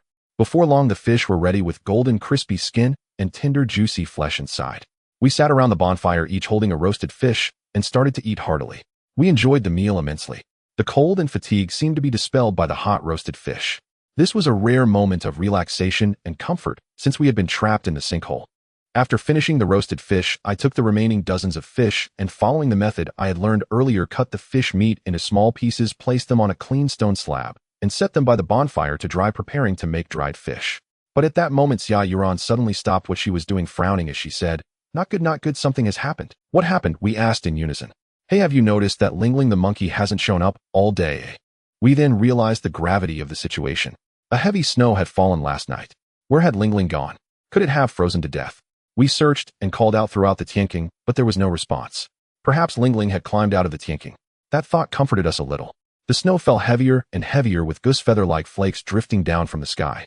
The originally thin layer of snow gradually thickened, burying our ankles, and the entire bottom of the Tianqing was covered in a vast expanse of white. At night the bitter wind howled, whipping the snow, chilling us to the bone. Even the grass curtains of our camp couldn't block the piercing cold. We quickly burrowed onto the kong covered with dry grass, but even wrapped in our clothes the biting chill still seeped in, making us shiver uncontrollably. Soon Xia Yuran couldn't help but whisper, "So cold. I can't sleep. My whole body is freezing." Then Sulan softly added, "Yeah, it's too cold." Lin Wanqing and Chun Jing didn't speak, but the slight trembling of their bodies betrayed their cold. Seeing them curled up from the cold, my heart ached with pity. I quickly said, "Come here, let me hold you," and with that I reached out my hand to Xia Yuran, who was closest to me. Xia Yuran immediately burrowed into my arms, hugging my waist tightly and pressing her face against my chest. "Senga, you're so warm. Holding you, I'm not cold anymore." Holding Xia Yuran, I felt a strange sensation. Her body was soft with a faint, delicate fragrance like a gentle kitten snuggling close to me. That dependence and charm warmed my heart. "Senga, thank you," Xia Yuran murmured, nuzzling against me. "These days you've taken such good care of me. Without you I really don't know what I would do. From now on I'll follow you well and never be willful again." I gently patted her back and said softly, "Silly girl, taking care of you is my duty. You don't need to thank me." After Xia Yuran's body gradually warmed and she stopped shivering, I gently released her and turned to Sulan. A blush crept across Sulan's face. She was a bit shy but still softly slipped into my arms. Holding Sulan was a completely different feeling. Her figure was well-proportioned, her demeanor gentle and dignified. She carried a faint fragrance and her body was soft, giving a sense of comfort. She was a shrewd and capable businesswoman, but at this moment nestled in my arms, she shed all her strength and revealed her soft side. This softness, combined with her identity as the boss lady, gave me a unique thrill. The decisive and resolute woman from everyday life was now depending on me. That feeling of being trusted and relied upon was especially strong. "Senga, thank you for always being with us," Sulan said softly. "In this desperate situation, having you here gives us an anchor. No matter what difficulties we face, we are not afraid." I hugged her tightly and whispered, "Having you here is my motivation. Let's work together and we will surely find a way out of the Tianqing." After Sulan was warmed up, I released her and looked at Lin Wanqing. Lin Wanqing's eyes were tender without a trace of shyness, and she gently leaned into my arms. Holding her, my heart was filled with reverence and tenderness. She was our backbone, usually calm and decisive, always guiding us at critical moments. Now in my arms, she also revealed her womanly softness. I, a cowherd boy from the mountains, could have the esteemed female mayor rely on and trust me in this desperate situation. This recognition moved me more than anything else. "Senga, you've worked hard," Lin Wanqing said, gently stroking my back, her tone warm and sincere. "You've given so much for us these days. Thank you for always protecting us." Looking into her gentle eyes, I whispered, "Sister Wanqing, being able to protect you is my fortune. I will always be with you and protect you." Finally, I turned to Chun Jing. Chun Jing was shy, her face already flushed. She kept her head down, hesitant to come close. I took the initiative to reach out and pull her into my arms. Holding Chun Jing, I felt a pure youthful warmth. Her figure was slender, her personality gentle, her voice soft. She was like a quiet little flower silently accompanying us. Although she didn't have the status of the other three, she brought me a pure feeling. Her sincerity and dependence, untainted by any impurities, made me feel the unadulterated joy of being needed. "Senga, thank you," Chun Jing murmured, buried in my arms, her voice soft, but full of gratitude. "Thank you for always taking care of me, for not minding that I'm quiet and clumsy. From now on I'll do my best and not cause you worry." I gently patted her shoulder and said softly, "I have never minded. You are very capable. Having you here puts me at ease." One by one I held the four women, warming each of them. Every embrace was different, every scent unique. The thrill I got from each of their identities was also distinct. Xia Yuran's playful liveliness, Su Lan's gentle efficiency, Lin Wanqing's dignified elegance, Chun Jing's innocent purity. Their words of gratitude echoed in my ears, warming my heart, yet also making my emotions increasing. The winter night was exceptionally long. Outside the window, snowflakes were still falling in profusion. The cold wind continued to howl, but the calm was filled with warmth. The four women snuggled close to me, their breathing even gradually drifting into dreams. But I lay awake, my eyes open, my mind too troubled to sleep. In this desperate situation, having four women by my side, relying on me and trusting me, this bond was the most precious treasure of my life. Yet at the same time, I felt a deep sense of guilt and unease. I had promised to lead them out of the Tianqing, but we were still trapped here with even the cave exploration plan repeatedly delayed. I didn't know how much longer I would have to let them suffer in this desperate situation. But then something embarrassing happened. The snow continued to fall, endlessly drifting down like goose feathers piling thicker at the bottom of the pit. We cut the stored beast meat into large chunks and slowly roasted them by the campfire, the fat dripping along the meat's grain filling the air with a delicious aroma. The fruit wine in the earthen jar was fermented from wild fruits deep within the pit. It was not very strong, yet it was quite rare. Come everyone, have some fruit wine to warm yourselves. I picked up the jar and poured a bowl for each person. The amber-colored fruit wine swayed in the coarse pottery bowl, emitting a faint fruity fragrance. Xia Yuran was the first to raise her bowl, tilting her head back to take a big gulp, savoring it as she said, "This fruit wine is really good, sweet, and not spicy at all. Give me another bowl." Sulan also raised her bowl and took a gentle sip, saying, "Yes, this fruit wine is warm and comforting but feels so good going down. If only we had a plate of peanuts, it would be perfect." Lin Wanqing held her bowl, her gaze falling on the snowy view outside. To be able to drink a bowl of hot fruit wine and eat some roasted meat in such cold winter is already quite nice. Chen Jing silently raised her bowl, sipping slowly, a faint blush appearing on her face, still looking shy. We sat around the campfire enjoying the crispy yet tender roasted meat while sipping the sweet fruit wine. We exchanged idle chatter, attempting to dispel the heaviness in our hearts. This was our first time drinking freely in the pit, trying to use alcohol to fend off the chill of the heavy snow. But after several rounds, a drunken haze crept across everyone's faces, their eyes becoming hazy. The originally lively atmosphere gradually fell silent, with only the crackling sound of the burning fire remaining. It was unclear who sighed first, breaking the silence. Xia Yuran, holding her empty bowl, had slightly reddened eyes. "I miss home. I miss my parents. I wonder how they are doing now, if they're still looking for me, if they're worried sick." Her words acted like a fuse, instantly igniting everyone's hidden longing. The suppressed emotions erupted completely under the influence of alcohol.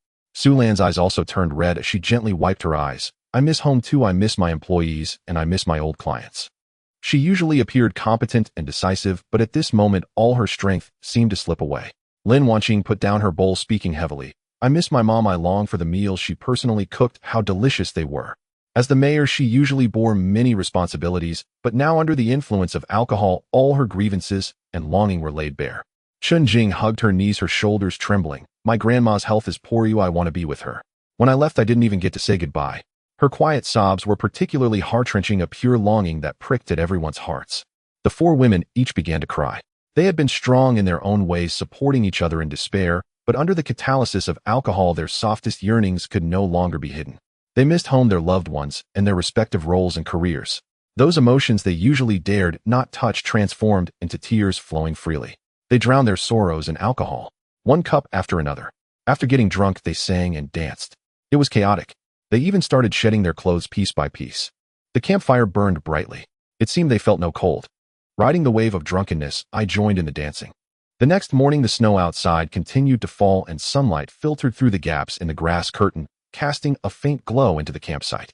I was awakened by the sound of birds chirping, rubbed my sleepy eyes, and as soon as I opened them, I froze, my mind going blank. On the Kong, four women were nestled together, completely nude, still in a deep slumber. I had never seen such a captivating sight. In my life, it was worth it to behold, worth dying for. The bodies of these four women, each more alluring than the last. It was simply irresistible, but I still managed to suppress my inner urges. "Wake up! Everyone wake up quickly! Hurry and put on your clothes! Quick!" My shout instantly roused the four women on the Kong. They slowly opened their eyes, their gazes hazy, still carrying the drowsiness of sleep. But when they looked down and saw themselves naked, they instantly sobered up. "Oh!" Xia Yuran was the first to exclaim, hurriedly covering her private parts with her hands, her cheeks turning as red as ripe apples. "What happened?" We. How could we?" Sulan panicked, quickly grabbing the clothes beside her to wrap around herself. Don't know. I just drank too much last night and fell asleep." Lin Wanqing was also somewhat flustered, but still tried to maintain her composure, quickly putting on her clothes, full of embarrassment. "Everyone quickly put on your clothes, or you'll catch a cold." Chen Jing had already curled up in embarrassment, covering her private parts with her hands, her face buried in her chest. This was the first time in my life I had seen women's bodies up close, and four of them at that. Each of the four women's bodies had its own charm, truly indescribable. My body was on fire, boiling with desire. I wished I could rush over and embrace one of them. But reason ultimately prevailed over me. The snow continued to fall. After breakfast, I looked at the captive wild rabbits. The grass in the enclosure had long been eaten by them due to the days of heavy snowfall. I picked up a machete and went outside to cut some grass. The snow had already reached my calves, making each step particularly laborious. My feet crunched with every step. From time to time, snow slid from the branches and fell on my head and shoulders, cold and piercing. I cautiously avoided the falling snow while searching for green grass. Out of the corner of my eye, I suddenly caught sight of a long trail of footprints in the snow not far away, standing out conspicuously. My heart tightened instantly, and I hurriedly put down the bamboo basket and walked quickly towards it. I crouched down to examine the footprints closely. They were large, shaped like a plum blossom, with sharp edges and even depths, clearly not the tracks of an ordinary beast. A terrifying thought flashed through my mind. A leopard. These are the footprints of a leopard. How could there be leopards at the bottom of the sky pit? I carefully followed the direction of the footprints and found that they extended all the way to the bottom of the sky pit, where a few sturdy ancient trees grew, their branches intertwined, reaching up to the top of the pit.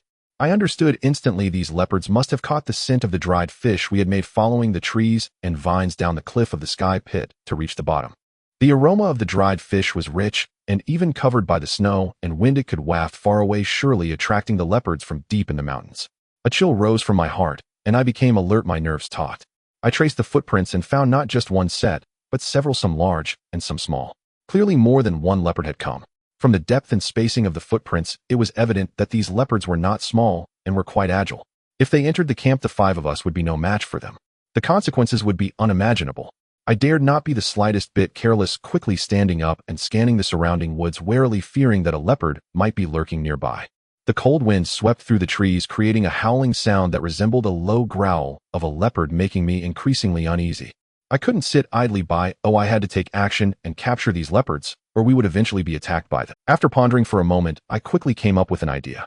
We had stored a lot of dried fish, which was precisely what had attracted the leopards. Why not use the dried fish as bait, set up traps, and capture these leopards all at once? This would eliminate the threat and provide extra food reserves, achieving two goals with one action.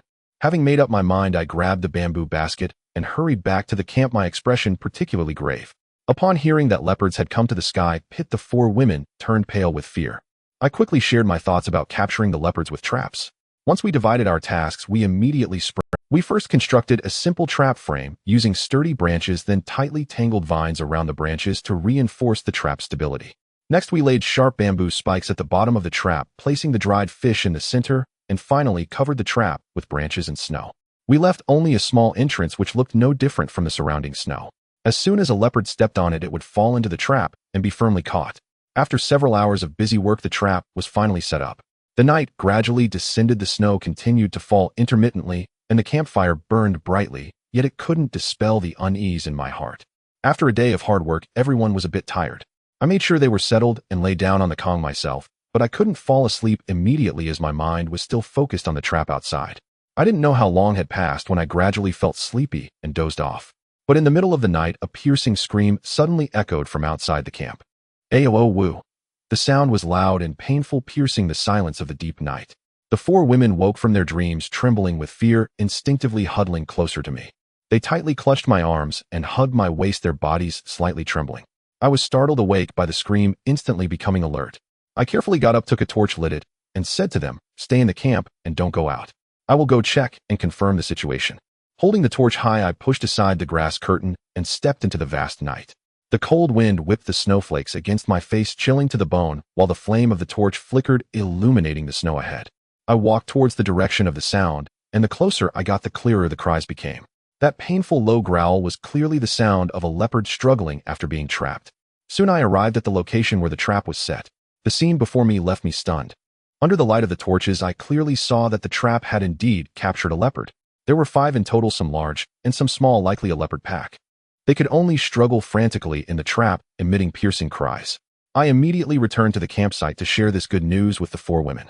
Upon hearing that the leopards had been successfully captured, the 4 women sighed with relief, their fear gradually dissipating, replaced by unmistakable joy. "Awesome. Sinkhole, you are amazing." After dawn, I began to process the captured leopards. I carefully peeled off the leopard skin, afraid of tearing it. The leopard skin was thick and soft, making it excellent material for coats, with each piece being exceptionally valuable.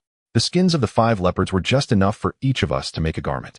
Lin Wanqing and Su Lan took the leopard skins, wiped off the bloodstains with clean leaves, and then placed them by the campfire to slowly roast.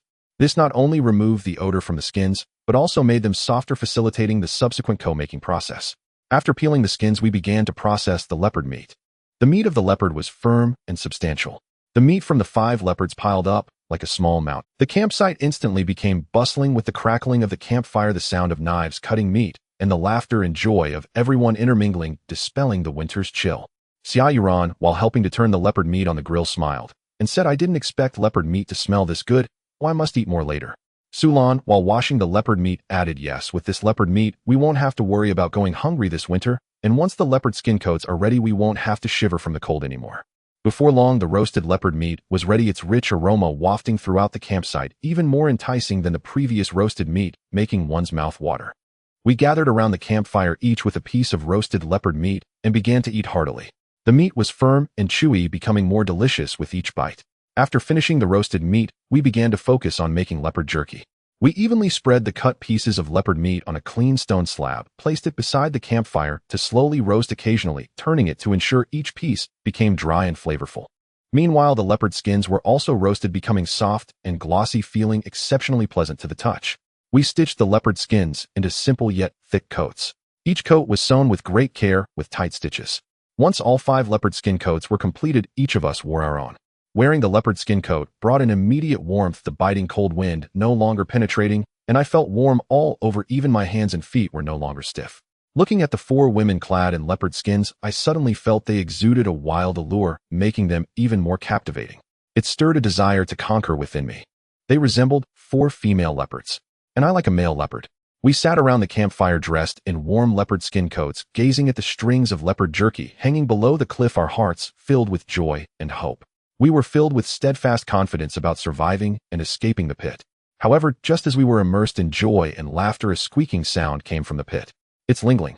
We all looked over to see the monkey Lingling bounding toward us, its body covered in some snow. Lingling had been away from us for a long time. Now its arrival excited us all. Lingling was tightly clutching a dead bird in its mouth, its wings drooping lifeless. I bent down to pick up the dead bird, and upon closer inspection, I froze instantly. This bird was the very pigeon we had released earlier. Its feathers were still our familiar gray with a rescue note tied to its leg, but now it lay motionless, its body cold and stiff. What happened? How could the pigeon be dead? No wonder we haven't received any replies from the outside. It turns out the pigeon was killed on its way to deliver the message. It's so pitiful. We were counting on it to bring us help, but unexpectedly in an instant, the joyful voices of the campsite vanished without a trace, replaced by profound sadness and loss. Everyone wore incredulous expressions. Each face was etched with sorrow. I tightly gripped the dead pigeon, feeling helpless within. This pigeon was our hope of contacting the outside world, but now it was dead. Our connection to the outside was once again completely severed. We decided to dig a pit to bury the pigeon. After all having spent so much time together, we had formed a bond. However, just as we were digging the pit, we inadvertently discovered a treasure buried in the soil, rekindling our hopes of escaping the pit. We continued to dig the pit, becoming deeper and deeper. Just as I swung my pickaxe again, preparing to remove another layer of soil, a muffled clang echoed. The machete struck something hard, sending jolts through my hand. "What's wrong?" Lin Wanqing looked at me with concern. I furrowed my brow, bending down to clear away the surface dirt, revealing a rusted iron box. The box wasn't large, about the width of a palm, its surface covered in thick rust, obscuring its original color with edges corroded and pitted, clearly buried for many years. "It's an iron box." Xia Yuran's eyes lit up as she leaned closer, carefully brushing off the dirt with her fingers. I picked up a dagger and forcefully pried it open along the box's seam. Rust fell away with a grating noise. After struggling for what felt like an eternity, I finally managed to pry open a gap in the iron box. I reached in and pulled apart, and with a clang, the iron box was completely opened. Inside, there were no treasures or jewels, just a neatly folded piece of silk wrapped in a layer of oil paper to keep out moisture, slightly yellowed, yet perfectly intact. Sulan cautiously took out the silk, gently unfolding it, and a faint aged scent wafted over.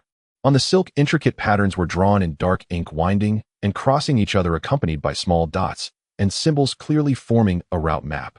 Most strikingly, in the upper right corner of the map were 2 small characters: "Exit. Exit." Xia Yuran couldn't help but exclaim, her eyes instantly sparkling with excitement, her voice trembling. "Sango, we are saved. This is the route map to the exit of the sinkhole." Lin Wanqing also couldn't hide her excitement, leaning in to closely examine the silk, though her brows gradually furrowed. "Don't rush a look. This route is particularly complex, winding, and full of forks, and there are many strange symbols on it. It doesn't seem like a simple route map." I leaned in to take a look, but I didn't recognize any of the lines or symbols on the silk.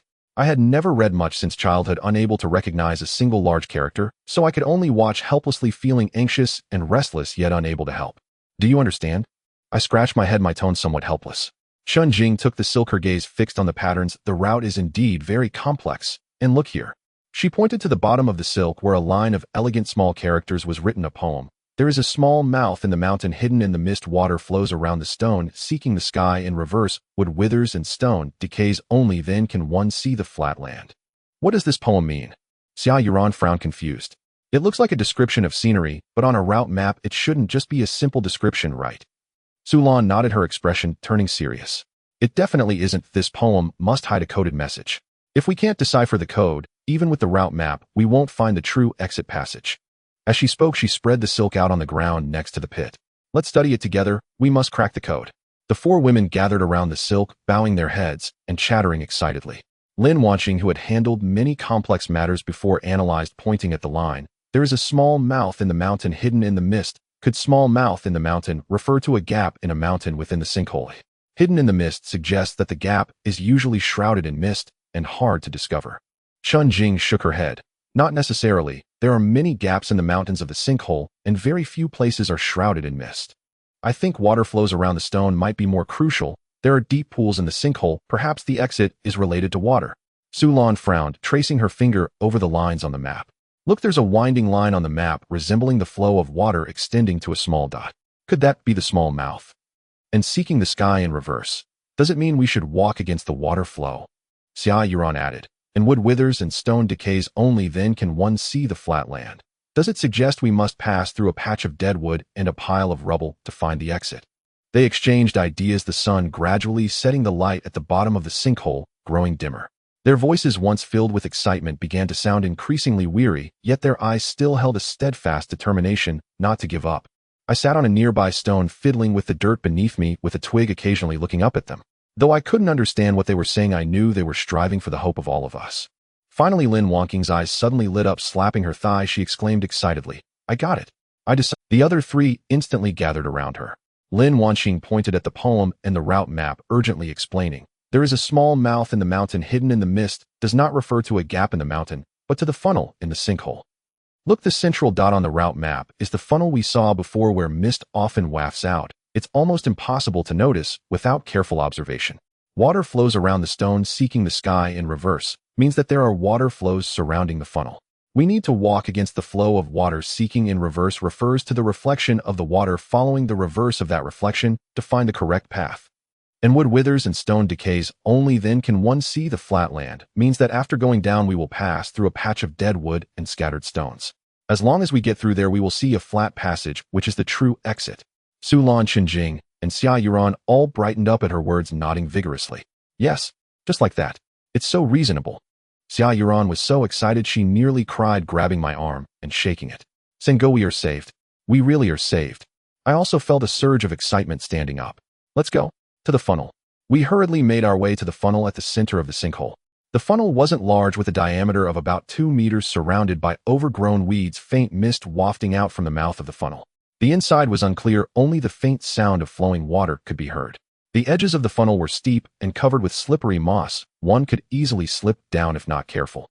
I cautiously tested the stones at the edge of the funnel, confirming their stability before reaching out to grasp a nearby vine, saying to the four women behind me, stay close behind me, be careful, hold onto the vine, and don't slip down. Lin Wanqing nodded, closely following me, gripping the vine tightly, taking careful steps. Su Lan supported Xia Yuran, while Chun Jing brought up the rear, watching the situation behind us. We climbed down the edges of the funnel step by step. The mist grew thicker, the surrounding light dimmed, and the sound of water became clearer. After climbing for about 10 meters, the slope beneath our feet gradually flattened, and the mist thinned a bit. I landed first, steadying myself, then turned back to pull Lin Wanqing down, followed by Su Lan, Xia Yuran, and Chun Jing. Once we were all steady, we slowly lifted our heads to gaze at the scene before us. In that moment, all of us, beneath the funnel, there lay a hidden paradise. It was spacious, with shallow streams and beautiful stalactites. This place, it is so beautiful, like a land of bliss. Everyone exclaimed in astonishment. To think that beneath the pit there existed such a place. It seems we have truly found the right location. The exit must be here. A stir of emotion rose within me. After struggling in the pit for so long, worrying daily for survival, I thought I would be trapped here for life. Yet unexpectedly, I had truly found a clue to the exit. I silently resolved that no matter the difficulties ahead, I must lead these 4 women out of the pit and back into the outside world. The 4 women held torches tightly, closely following me as we walked along the stream step by step. The cave beneath the funnel was pitch black and bottomless, with damp rock walls seeping sticky droplets that fell to the ground with a soft thud echoing in the vast cave along with our footsteps. I led the way with the torch held high, the flame flickering a half-foot high, casting intermittent light on the path ahead and distorting the shadows of the 4 women against the rock wall. I led the way with the torch held high, the flame flickering a half-foot high, casting intermittent light on the path ahead and distorting the shadows of the 4 women against the... Suddenly a roar erupted from ahead, crashing like thunder, causing the rock walls to tremble slightly. The flame of the torch flickered violently, nearly extinguishing. What the hell was that? I immediately halted, gripping the torch tightly, my gaze fixed on the direction from which the roar came. Having spent so long in this pit, I had seen many dangers, and this little disturbance did not frighten me. What the hell was that? I immediately halted, gripping the torch tightly, my gaze fixed on the direction from which the roar came. Having spent so long in this pit, I had seen many dangers, and this little disturbance did not frighten me. Following the hints in the poem, we should not be mistaken by proceeding forward. I raised the torch and walked quickly ahead. What came into view was a dark river. The earlier roar, I could not tell if it came from the riverbed or echoed from deep within the cave. The water flow of this dark river is outward. Lin Wanqing crouched down, carefully dipping her fingertip into the river water. The funnel collects rainwater from above the pit, seeping underground to form a dark river. This dark river should lead to the outside world. Following it might lead us to the exit of the pit. I nodded. This was our only hope for now. Everyone stay close behind me, watch your step, and don't fall in. I cautioned, holding the torch aloft as I led the way upstream against the current of the dark river. The light of the torch reflected off the dark river's surface, casting a flickering halo that illuminated the slippery rocks on the shore. Lin Wanqing walked beside me, occasionally warning everyone about the pits ahead. Su Lan protected Xia Yuran. Chen Jing took the rear, vigilantly observing any movements behind us. We cautiously walked for about half an hour, the river gradually widening and the water flowing more gently. Ahead in the center of the river, a small, lonely island suddenly appeared. The island was not large, with bare rocks and dead trees exposed, gleaming with a cold and hard sheen under the torchlight. And at the center of the lonely island stood a figure clad in white, quietly waiting. Motionless. In this isolated cavern beneath the pit, how could there be a human presence? The 4 women screamed in fright. Ah, how terrifying. The figure appeared to be a woman dressed in a simple white long gown with long hair cascading down to her waist. What is that? Xia Yuran's voice trembled as she clutched my sleeve tightly, her eyes wide with astonishment. Su Lan was also taken aback, her initial vigilance gradually giving way to confusion. How could there be such a person at the bottom of this pit? Chen Jing's expression also shifted, instinctively raising the torch to see more clearly, her tone laced with disbelief. Is this an illusion? Lin Wanqing furrowed her brows, her eyes filled with doubt, yet she hesitated to jump to conclusions. There are so many of us, we need not be afraid. Come, let's go take a look. We found a shallow spot in the water and waded through the icy, bone-chilling river towards the solitary island. The water reached our ankles, making us shiver uncontrollably. Just as we were about to step onto the solitary island, the figure in white suddenly wavered, as if it were smoke blown away by the wind, becoming indistinct in an instant. Then it completely vanished from our sight. Our hearts tightened as we quickened our pace, but when we finally set foot on the island, we found nothing there. What's going on? We clearly saw something just now. Xia Yuran frowned, searching around the island. Could it really have been our imagination? But all 5 of us saw it. Su Lan also frowned, pacing around the island without finding anything unusual. Her expression grew increasingly serious. It can't be an illusion. It's too absurd for 5 people to have the same hallucination at the same time. I was puzzled as well. That figure had been so clear, it couldn't possibly be an illusion. But why did it vanish without a trace in the blink of an eye? I crouched down and touched the rocks on the island. They were icy cold, devoid of any warmth. As we were at a loss, filled with doubts, Lin Wanqing suddenly walked to the edge of the island, looked down at the surface of the shadowy river, then glanced at our torches and finally at the rock wall not far away, a knowing smile slowly spreading across her lips. She turned to face us, noting our puzzled expressions, and calmly began to explain. Don't be confused. What we just saw, the white-robed fairy, is not a real fairy, but an optical illusion created by reflection and refraction of light.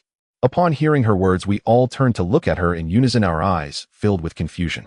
Lin Wanqing pointed at the surface of the shadowy river, then at the rock wall nearby, and slowly said, You see, the surface of the shadowy river is very calm, like a natural mirror, and the light from our torches shines onto the opposite rock wall, where a white stalactite shaped just like a human figure reflects the light onto the water's surface. The refraction through the water creates the illusion of the white-robed fairy we saw earlier. As for why it vanished suddenly, it's because we moved positions, changing the angle of the torch, which altered the path of light reflection and refraction, causing the illusion to disappear naturally. After hearing Lin Wangqing's explanation, we all suddenly understood. So that's how it is. I thought we really encountered something supernatural. It gave me quite a scare, and I thought there might actually be something monstrous down here in this pit. Having resolved the mystery of the white-robed fairy, we did not linger on the solitary island any longer. Taking advantage of the still bright torches, we prepared to continue along the shadowy river. Just as I was about to step forward, my foot kicked something hard. Looking down in the torchlight, I found it was a small iron box about the size of a palm. What secrets does this mysterious box hold within? Could this iron box contain treasure? Or perhaps clues that could help us escape the pit?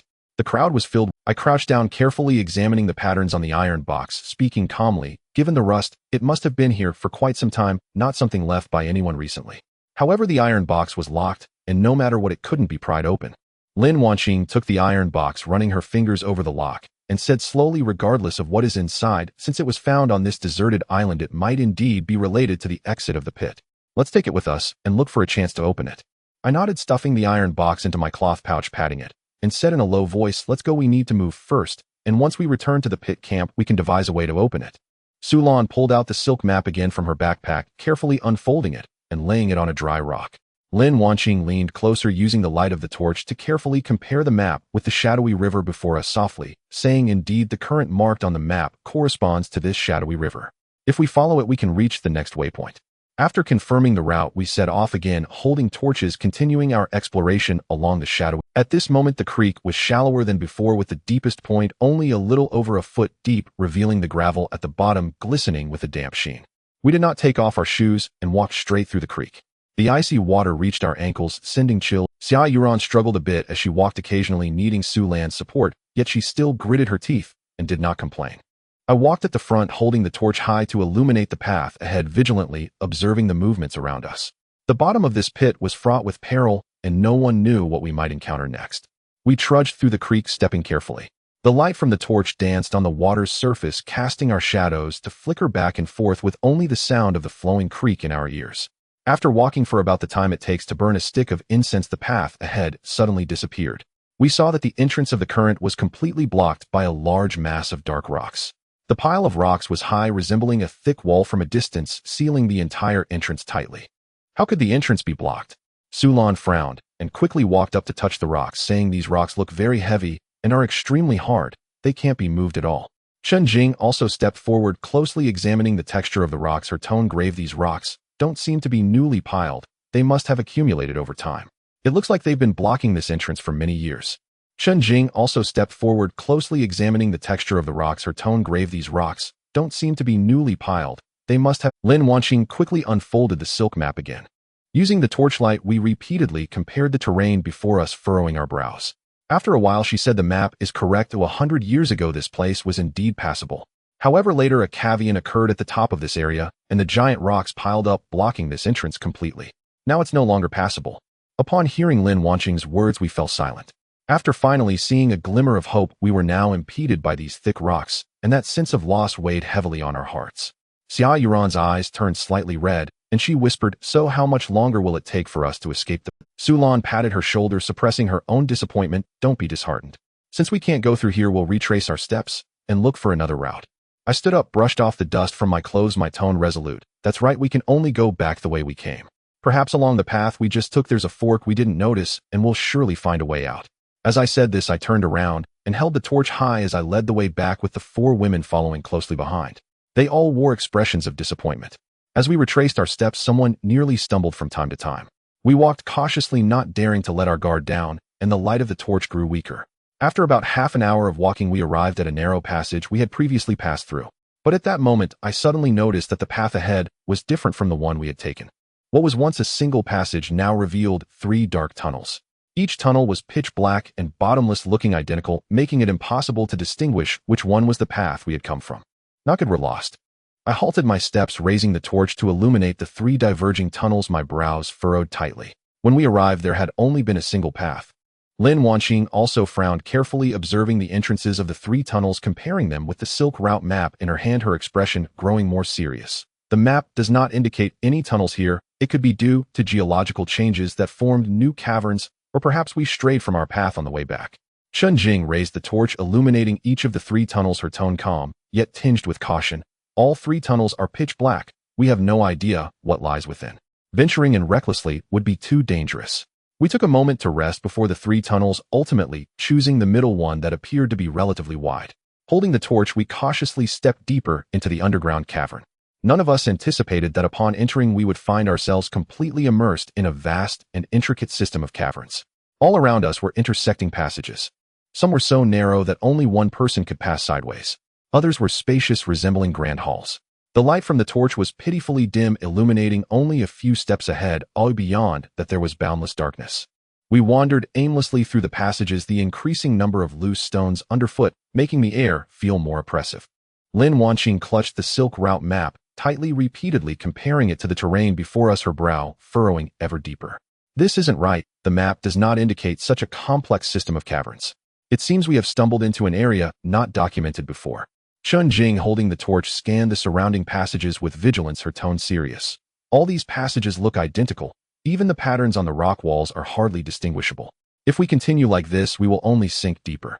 I stopped, raising the torch to survey the densely interwoven passages around me, a flicker of agitation rising within. I had initially thought following the Ain River would lead us to an exit, but unexpectedly, we had wandered into such a labyrinthine cavern. At this moment, I too felt uncertain whether we could escape alive. Xia Yuran could no longer hold back. Her eyes reddened, her voice choked with emotion. Sinkhole, are we going to be trapped here forever? These words were like the last straw that broke the camel's back. The 4 women could no longer contain their tears, and sobs echoed hauntingly through the spacious cavern. Are we really going to be trapped here for the rest of our lives? Seeing them cry with such despair, my own agitation was instantly quelled as I tightened my grip on the torch. What are you crying for? Are you going to back down at this little obstacle? Since we have survived this long at the bottom of the sinkhole, we can surely find our way out of this cavern. Don't lose heart. As long as we persevere a bit longer, we will definitely find an exit. We will definitely make it out. My words acted like a dose of encouragement, and the 4 women gradually ceased their crying. Sulan wiped her tears, took a deep breath, and nodded. You are right, we cannot give up. Let's search again. There must be an exit. We gathered our spirits anew and continued traversing the cavern. However, the further we went, the more lost we became. The passages multiplied and grew increasingly complex. Our steps grew heavier, exhaustion was written on each of our faces, and we barely had the strength to speak. Just as we were on the brink of despair, Xia Yuran, who was at the front, suddenly slumped, as if all her strength had been drained away, collapsing straight down. Yuran. I felt a tightness in my chest as I rushed over and picked her up. Her face was as pale as paper, her lips purple, her eyes tightly shut, and her breath was so faint it was almost imperceptible. What happened? Why did Yuran suddenly faint? At that moment, Lin Wanqing's expression changed drastically as she suddenly covered her mouth and nose, shouting loudly, "Everyone, don't move forward. Cover your mouth and nose. There are toxic gases here that could be lethal." I felt a tightness in my chest earlier and assumed it was poor ventilation, but now I realize the air here is poisonous. Yuran must have inhaled the toxins and fainted. Lin Wanqing's words stunned us all. We quickly covered our mouths and noses, a wave of fear washing over. Fortunately, Lin Wanqing reacted swiftly, otherwise every one of us might have ended up like Xia Yuran, lying here, never to wake again. Without a second thought, I hoisted Xia Yuran onto my back and hurried toward a relatively spacious cave we had passed earlier, where the air seemed slightly fresher. Sulan, Lin Wanqing, and Chun Jing followed closely behind me. As we ran, we kept our mouths and noses covered, occasionally coughing. We dared not pause until we finally returned to that safer cave where the air flowed a bit more freely. Gently, I laid Xia Yuran flat on a dry rock, carefully straightening her body and unbuttoning her collar to help her breathe more easily. Kneeling down, I carefully felt her pulse and examined her pupils before announcing to the group, "Her pulse is very weak and her breathing is rapid. We must perform first aid immediately or her life will be in danger." Without any hesitation, I knelt down, placed my hands one over the other on her chest, and began pressing repeatedly over and over again. Her body was soft, and through the thin fabric of her clothes I could clearly feel the warmth of her skin and the faint flutter of her heartbeat. The woman lying before me was once a dazzling beauty under the spotlight, a star on the screen that countless people would go to great lengths just to catch a glimpse of. At this moment, nothing else mattered, not the gap in our status nor the disparity of our pasts. All of it faded into insignificance before her fragile breaths. I forced myself to calm down and control the pressure. 1, 2, 3. I pressed on her chest rhythmically again and again. With each compression, I felt her body tremble slightly, and my own heartbeat quickened. It was a mix of the urgency to save her and a flicker of awkward intimacy I was reluctant to acknowledge. Xia Yuren's soft curves rose and fell with each breath, drawing my gaze for a moment. After dozens of compressions, I took a deep breath and slowly leaned down. The tip of my nose almost touched her forehead. I could clearly see her slightly pursed lips tinged with a faint purple hue, small and delicate. Even without a trace of color, she was still breathtakingly beautiful. Holding my breath, I carefully breathed my own air into her mouth. Our warm lips met softly, and the tender sensation shot through me, making my body stiffen and my mind go blank for a moment. Oh my God, I was actually kissing a celebrity. The thrill was indescribably pleasant. I could even feel her faint breath lingering around my nose, sending a rush of heat through my heart. I quickly pulled myself together and repeated the motions over and over. Only one thought occupied my mind: I must revive her. I cannot let her die here. Sweat beaded on my forehead, rolling down my cheeks and dripping onto Xia Yuren's face. Her skin trembled slightly. A surge of joy filled me. After another dozen compressions, I leaned down again, pinched her nose, and carefully performed mouth-to-mouth resuscitation. Sulan, Lin Wanqing, and Chen Jing stood by, barely daring to breathe, their eyes fixed on me and Xia Yuren as they prayed silently. Time ticked by second after second. Lin Wanqing occasionally reminded me, "Keep the pressure more even." Sulan clenched her fists tightly, her palms slick with sweat, murmuring under her breath, "Yuren, wake up, wake up." And so I continued the chest compressions and artificial respiration, persisting for over 10 minutes until my arms ached and my throat was parched. Just as I was about to give up, Xia Yuren suddenly coughed a few times, slowly opened her eyes, and whispered weakly, "Water." "She's awake. Yuren is awake." Everyone cried out in excitement. Sulan hurriedly took out the water pouch she always carried in her backpack and carefully brought it to Xia Yuren's lips, feeding her a few sips of water. Lin Wanqing crouched down again, checking her pulse, a hint of relief appearing on her face. Great, her pulse is gradually stabilizing and her breathing is somewhat smoother. For now, she is out of immediate danger. Xia Yuren took a few sips of water, her complexion slightly better, yet she remained extremely weak. I suddenly felt dizzy and weak all over, and then I just blacked out. I touched her forehead, saying, "It's all right, Yuren. You inhaled some toxic gas, but you're fine now. Just rest well." Xia Yuren gently nodded, leaning against the rock, closing her eyes and breathing slowly. Sulan stayed by her side, gently smoothing her bangs, then turned to Lin Wanqing. "Sister Wanqing, how could there be toxic gas in this cave? We walked for so long without sensing anything unusual. How did it suddenly appear?" Lin Wanqing revealed, "This toxic gas is not man-made, it occurs naturally. Look at the rock walls of this cave, they are dark in color, and there are some fine white crystals on them. This should be sulfur-containing rocks like pyrite. Microorganisms deep underground decompose these rocks, producing hydrogen sulfide gas, just the toxic gas we inhaled earlier. Hydrogen sulfide itself has a rotten egg smell, but when the concentration is low, the odor is not noticeable. As the concentration increases, it can numb our sense of smell, making it undetectable. The passage we just entered was narrow, and the air was stagnant, so the toxic gas gradually accumulated with higher concentrations deeper inside. Yuren was at the front, inhaling a sufficient amount of the gas, first, which caused her to faint suddenly. Then why didn't the passage we walked through earlier have this toxic gas? I couldn't help but ask. Lin Wanqing smiled and patiently explained, "This relates to the ventilation conditions of the cave. The passage we walked through before, although it was crisscrossed, mostly had tiny gaps connecting to the outside, allowing air to flow, preventing the accumulation of toxic gas. However, that previous passage was a closed dead end with only one entrance where the air couldn't circulate, and with the microorganisms continuously decomposing the rocks to produce gas over time, it formed a lethal concentration."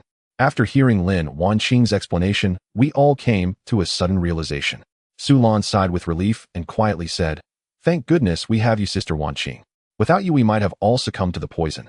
Chen Jing also nodded, looking at Lin Wanqing with a bit more respect. "Thanks to your expertise, we avoided greater danger." I looked at Lin Wanqing, feeling a surge of admiration. The former female mayor not only possessed remarkable courage, but also solid professional knowledge, helping us resolve crisis after crisis in such dire circumstances. I glanced down at the still weak Xia Yuren beside me, then looked at the crisscrossing cave passages ahead. My resolve grew stronger. With Lin Wanqing here, and us working together, we would surely find the right path, avoid all dangers, and make our way out of this cave. I bent down, carefully lifting Xia Yuren onto my back, and said firmly to the other three, "Yuren is weak now, so we'll carry her. We must get out quickly." With Xia Yuren on my back, I walked steadily at the front. Her body was light against me, her warm breath brushing my neck, carrying a faint fragrance that I particularly enjoyed. The cave was still pitch black, and the torchlight only illuminated a few steps ahead. With each step we were extra. The oppressive feeling in the air gradually eased. The pungent odor of toxic gas had completely disappeared, leaving only the earthy smell of soil and rock. Xia Yuran leaned against my back, gently closing her eyes occasionally, letting out a faint groan. It was clear she was still very weak, but was trying hard to hold on. Xia Yuran leaned against my back, gently closing her eyes occasionally, letting out a faint groan. It was clear she was still very weak, but was trying. Just as I was about to slow down and let everyone take a break, Su Lan, who was walking beside me, suddenly stopped, saying, "Go look ahead. What is that thing?" I followed her pointing direction, and with the faint light of the torch vaguely saw a mysterious object in the distance, sitting and leaning against the cold rock wall. It was completely motionless. In the pitch-black cave it appeared particularly eerie. The outline of the object was blurred. I could only make out a rough human shape, exuding an indescribable eerie aura that made one feel inexplicably uneasy. "Don't be afraid, let's go take a look." I lowered my voice, trying to keep my tone as calm as possible. We slowly slowed our steps, cautiously approaching the mysterious object. The closer we got, the clearer the outline of the mysterious object became. When we were just a few steps away, illuminated by the bright light of the torch, we all froze in an instant. It was clearly a skeleton. The skeleton leaned against the cave wall in a sitting posture, its bones intact with its skull slightly bowed. The hollow eye sockets stared directly at us, as if silently watching the unwelcome intruders. The ribs of the skeleton were clearly visible one by one. In this remote, lightless underground cavern, how could such a skeleton suddenly appear? The ribs of the skeleton were clearly visible one by one. In this remote, lightless underground cavern, though we had been in the pit for so long and had seen all kinds of dangers, facing a skeleton like this still sent shivers down our spines. How can there be a skeleton in this underground cavern? Su Lan's voice trembled as she instinctively leaned closer to me. How can there be a skeleton in this underground cavern? Su Lan's voice trembled as she instinctively leaned closer to me. Here within. The elders in the mountains often say that the dead deserve respect, and especially for a skeleton trapped underground and forgotten, it must have suffered misfortune dying far from home. I quickly set Xia Yuran down from my back, letting Su Lan support her, then respectfully knelt before the skeleton, bowing 3 times. "Senior, I apologize for unintentionally disturbing your rest. We have been rude, please forgive us. We will leave immediately and not trouble you further." Everyone else reacted as well, hastily kneeling down, bowing to the skeleton, and repeatedly murmuring apologies. Was the owner of this skeleton in life also trapped here like us, desperately seeking an escape only to ultimately perish far from home? It seems that this cave is indeed difficult to escape. After bowing, we dared not linger, quickly making our way out. Along the way no one spoke, only the crackling of the torch and our hurried footsteps could be heard. We walked briskly for several dozen steps, just about to exit this passage, when Lin Wanqing suddenly stopped, as if recalling something, and said to us, "Wait, we can't just leave like this. Have you ever thought about how a skeleton could appear in such a remote and complex underground cavern? There must be a reason behind it." We all halted, looking at her in confusion. "Sister Wanqing, what do you mean?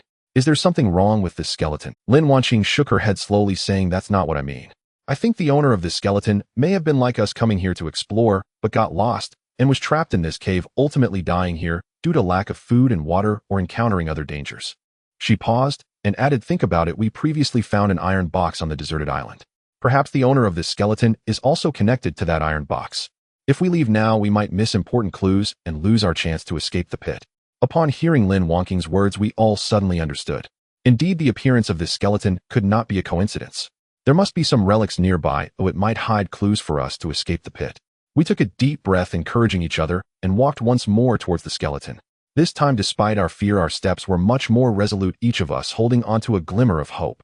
As we approached the skeleton again, I suppressed the chill within me and carefully observed everything around the skeleton by the light of the torch. This time we discovered some unremarkable relics scattered around the skeleton, a few rusted coins, and a palm-sized iron box. Upon seeing the iron box, our eyes lit up. The iron box looked identical to the one we found earlier on the deserted island. Covered in rust, its edges worn smooth by time, the lock remained tightly secured, appearing exceptionally sturdy and impossible to open. Su Lan quickly stepped forward, cautiously picking up the iron box, weighing it in her hands, her tone excited. "It's exactly the same as the one we found before. There must be some secret hidden inside." Lin Wanqing also leaned in, examining the iron box closely. Indeed, these 2 iron boxes are identical. Perhaps they were left by the same person or by those who explored together back then. There must be clues related to the exit of the pit hidden inside. They might just help us escape.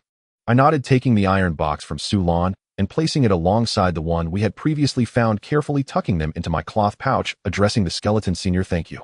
We will leave now and not disturb your rest any longer. After saying that, we bowed deeply to the skeleton again. I hoisted Xia Yuran back onto my back. She was still weak, her weight light, and as she leaned against me, her body pressed softly against mine. Her cheek rested against my neck, her warm breath brushing against me in waves, carrying a faint fragrance that lingered, stirring my thoughts. What troubled me even more were the two small mounds on her chest, gently rubbing against my back with each step I took. Again and again. With a warm sensation, it made my heart race, and my thoughts became complicated in an instant. I forced myself to concentrate on the path ahead, but my mind couldn't help but wander. The woman who was now leaning obediently on my back had once been a celebrity admired by thousands under the spotlight, a stunning beauty seen only on television and posters whom many had tried their best to catch a glimpse of, yet now she was defenselessly resting on the back of a poor boy from the mountains, her breaths so close. It's strange to think that after carrying her for so long, despite the rugged path and slippery cave, I should feel exhausted, but in reality, I felt not a bit tired. Instead, I was enveloped in an inexplicable comfort, even somewhat enjoying it. She was unlike Su Lan's strong demeanor, nor Lin Wangqing's steadiness, and certainly not as aloof as Chen Jing. At this moment, she was as gentle as a clingy little cat, tightly attached to me, as if I were her only support. That feeling of being relied upon, mixed with the impact of our differing statuses, surged within me, bringing forth an indescribable thrill. A boy from the mountains who could barely fill his stomach was able to make a former superstar rely on him like this. It was a feeling I had never dared to imagine before. Xia Yuran seemed to sense my stiffness, gently shifting her body. Sinkhole, I'm sorry. Am I too heavy? Her voice carried a hint of guilt, her warm breath brushing against my neck again, sending a shiver down my spine. Not at all, not a bit tired. Just lean comfortably and don't move around. After we had walked for a while, Lin Wangqing opened the route map, her brow furrowed as she walked and cautiously observed her surroundings, muttering, strange. According to the map, there should be a passage here. So, why are we veering off course? We proceeded cautiously for about 10 minutes, the rubble underfoot gradually decreasing and the passage ahead becoming somewhat more spacious. At that moment, as the one in the lead, I suddenly spotted 4 big characters inscribed on the cave wall ahead. These 4 words fell upon us like a bucket of cold water, instantly shocking us all into stillness. Su Lan's expression changed in an instant. A dead end. Did we take a wrong turn? Xia Yuran also tensed up in fear, tightly clutching my collar and burying her face in my back, not daring to breathe. Chen Jing's face turned pale, as well, her brows furrowing tightly, disbelief filling her eyes. Cold sweat began to bead on my forehead, sliding down my cheeks. We had braved countless dangers, avoiding toxic gas and detours, and finally caught a glimpse of hope, only to find ourselves at a dead end. Everyone fell into silence. The air was thick with oppression and despair. Even the crackling sound of the burning torch felt particularly jarring. With a dead end ahead, should we continue? If we don't, we would have to turn back, re-enter those detours, and perhaps encounter toxic gas again. Yet if we proceed, the sign clearly states dead, and if there truly are traps or mechanisms ahead, we would be completely trapped here. Everyone was at a loss, their gazes turning toward me, awaiting my decision. I glanced at Lin Wangqing beside me. She was always calm and knowledgeable, though at this moment only she could provide reasonable advice. Lin Wangqing fixed her gaze on the words dead and etched on the cave wall, remained silent for a long time, then suddenly raised her head, her eyes firm, and slowly spoke. I think we should continue forward. Continue forward? Su Lan asked, bewildered. Wangqing, are you crazy? It clearly says dead end. Lin Wangqing shook her head, her tone calm. Have you considered that in such desperate situations, places marked dead end may actually conceal opportunities? These 4 words might have been deliberately carved here by someone who left behind clues meant to scare off the timid. The true exit may lie at the end of this dead end. This is a path of life through death. The places that seem most hopeless may hold the greatest hope. After hearing Lin Wangqing's analysis, we all suddenly understood. Indeed, in this underground cave filled with traps and confusion, perhaps this dead end is merely a ruse, and the real exit lies ahead. I nodded firmly, saying, Sister Wangqing is right, we cannot give up. Even if it's a dead end, we must take a look. Perhaps we will find an exit. Everyone nodded, suppressing the fear in their hearts, rekindling hope. I carried Xia Yuran on my back and led the way toward the cave wall inscribed with dead end, followed closely by Su Lan, Lin Wangqing, and Chen Jing. The torchlight illuminated our path, dispelling some of the fear within us. However, to our surprise, after walking less than 30 meters, the passage ahead suddenly opened up to reveal a crossroads. There were detours in every direction. Each detour was pitch dark, looking identical, making it impossible to distinguish which path was the right one. We paused again, caught in a dilemma. 3 dogs, what should we do? Are we going to get lost again? I looked at the 4 dark detours before me, feeling a stir of impatience within, gripping the torch, tightly ready to randomly choose one to try. At that moment, a sudden chirping sound echoed, crisp and familiar, coming from one of the detours. That sound. It's Ling Ling. The monkey Ling Ling is here. My eyes lit up in an instant, overwhelmed with joy. Great. Ling Ling has come, we are saved. As soon as the words left my mouth, a fluffy monkey dashed out from that detour, running to my feet, circling around me, while chirping and tugging at my pants with its little paws, as if urging us to follow it. All of us breathed a sigh of relief, our worries vanishing without a trace, replaced by a surge of hope. I patted Ling Ling on the head and smiled, saying, "Ling Ling, are you going to lead us out?" Ling Ling seemed to understand my words, nodding its head, chirping twice again, then turned and ran towards one of the detours, glancing back at us after a few steps, as if afraid we would fall behind. "Hurry, follow Ling Ling." I carried Xia Yuran and quickened my pace.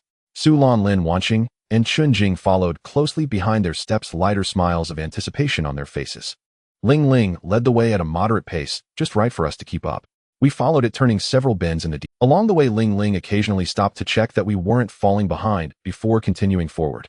After about 10 minutes of walking, a faint light suddenly appeared ahead, growing brighter and dispelling the darkness of the cave. All of us brightened at the sight and quickened our steps, running towards the source of the light.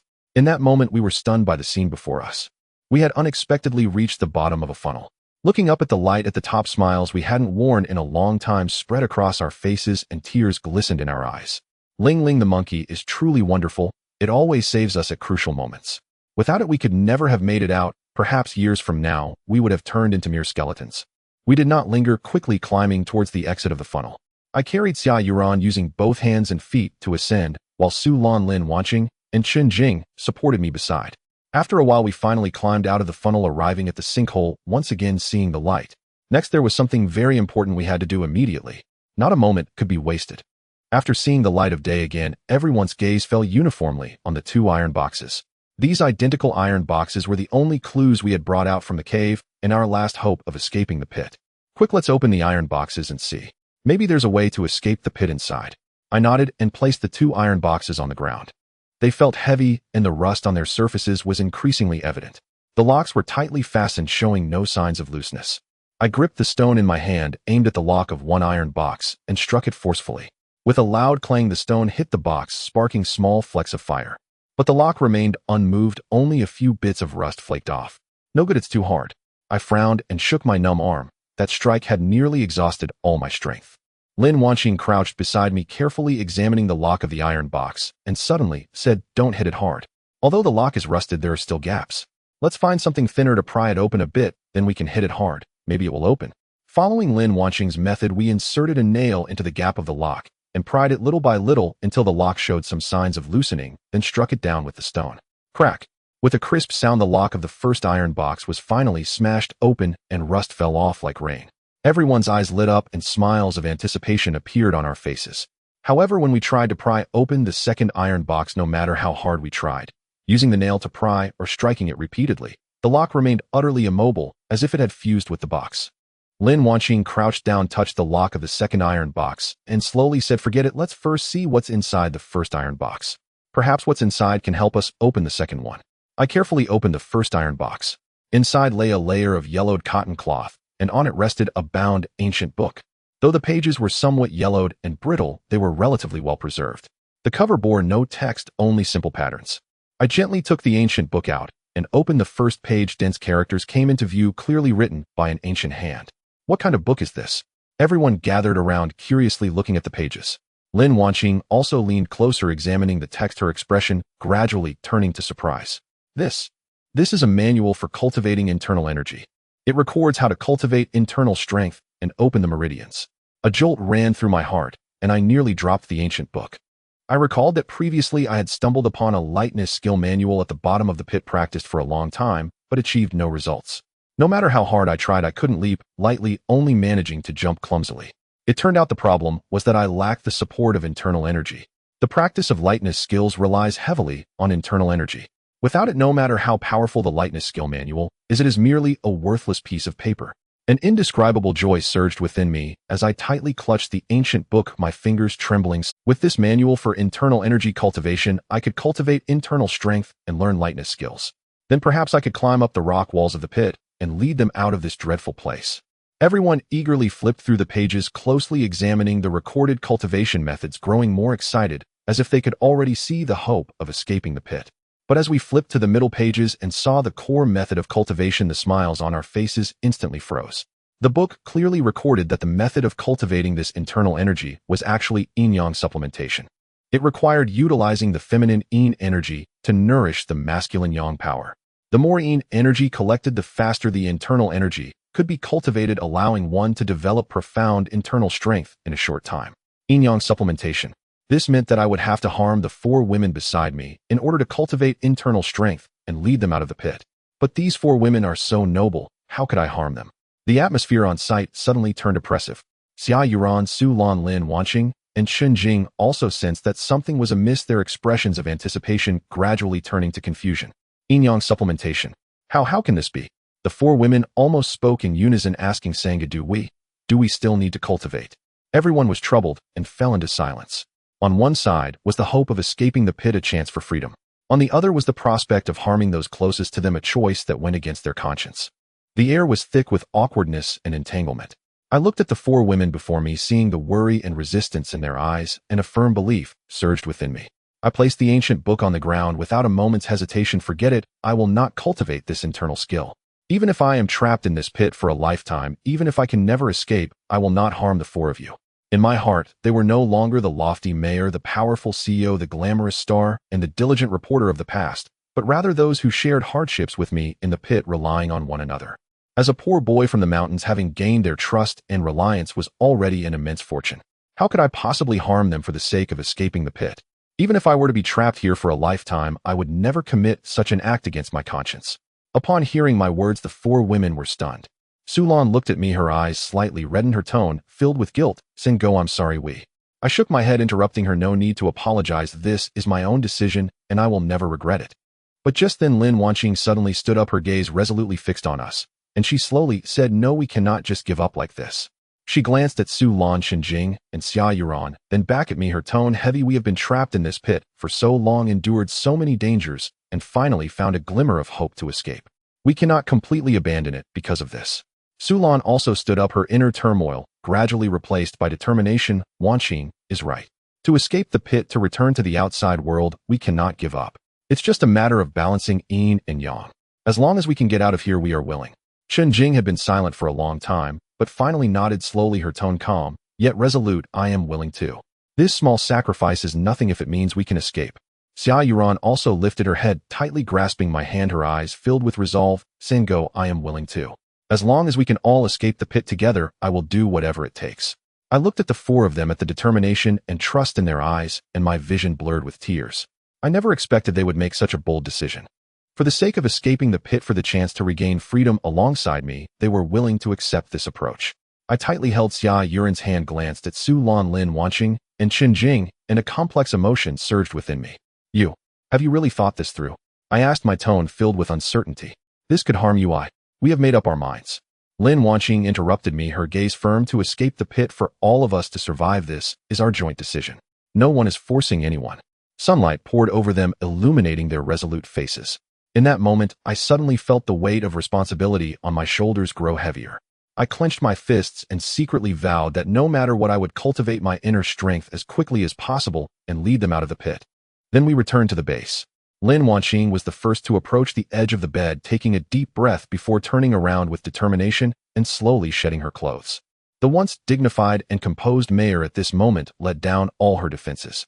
Her fair skin glimmered delicately in the dim light of the room, her figure slender, yet upright, every inch of her skin exuding a gentle quality, without a hint of hesitation, only the determination hidden in her eyes.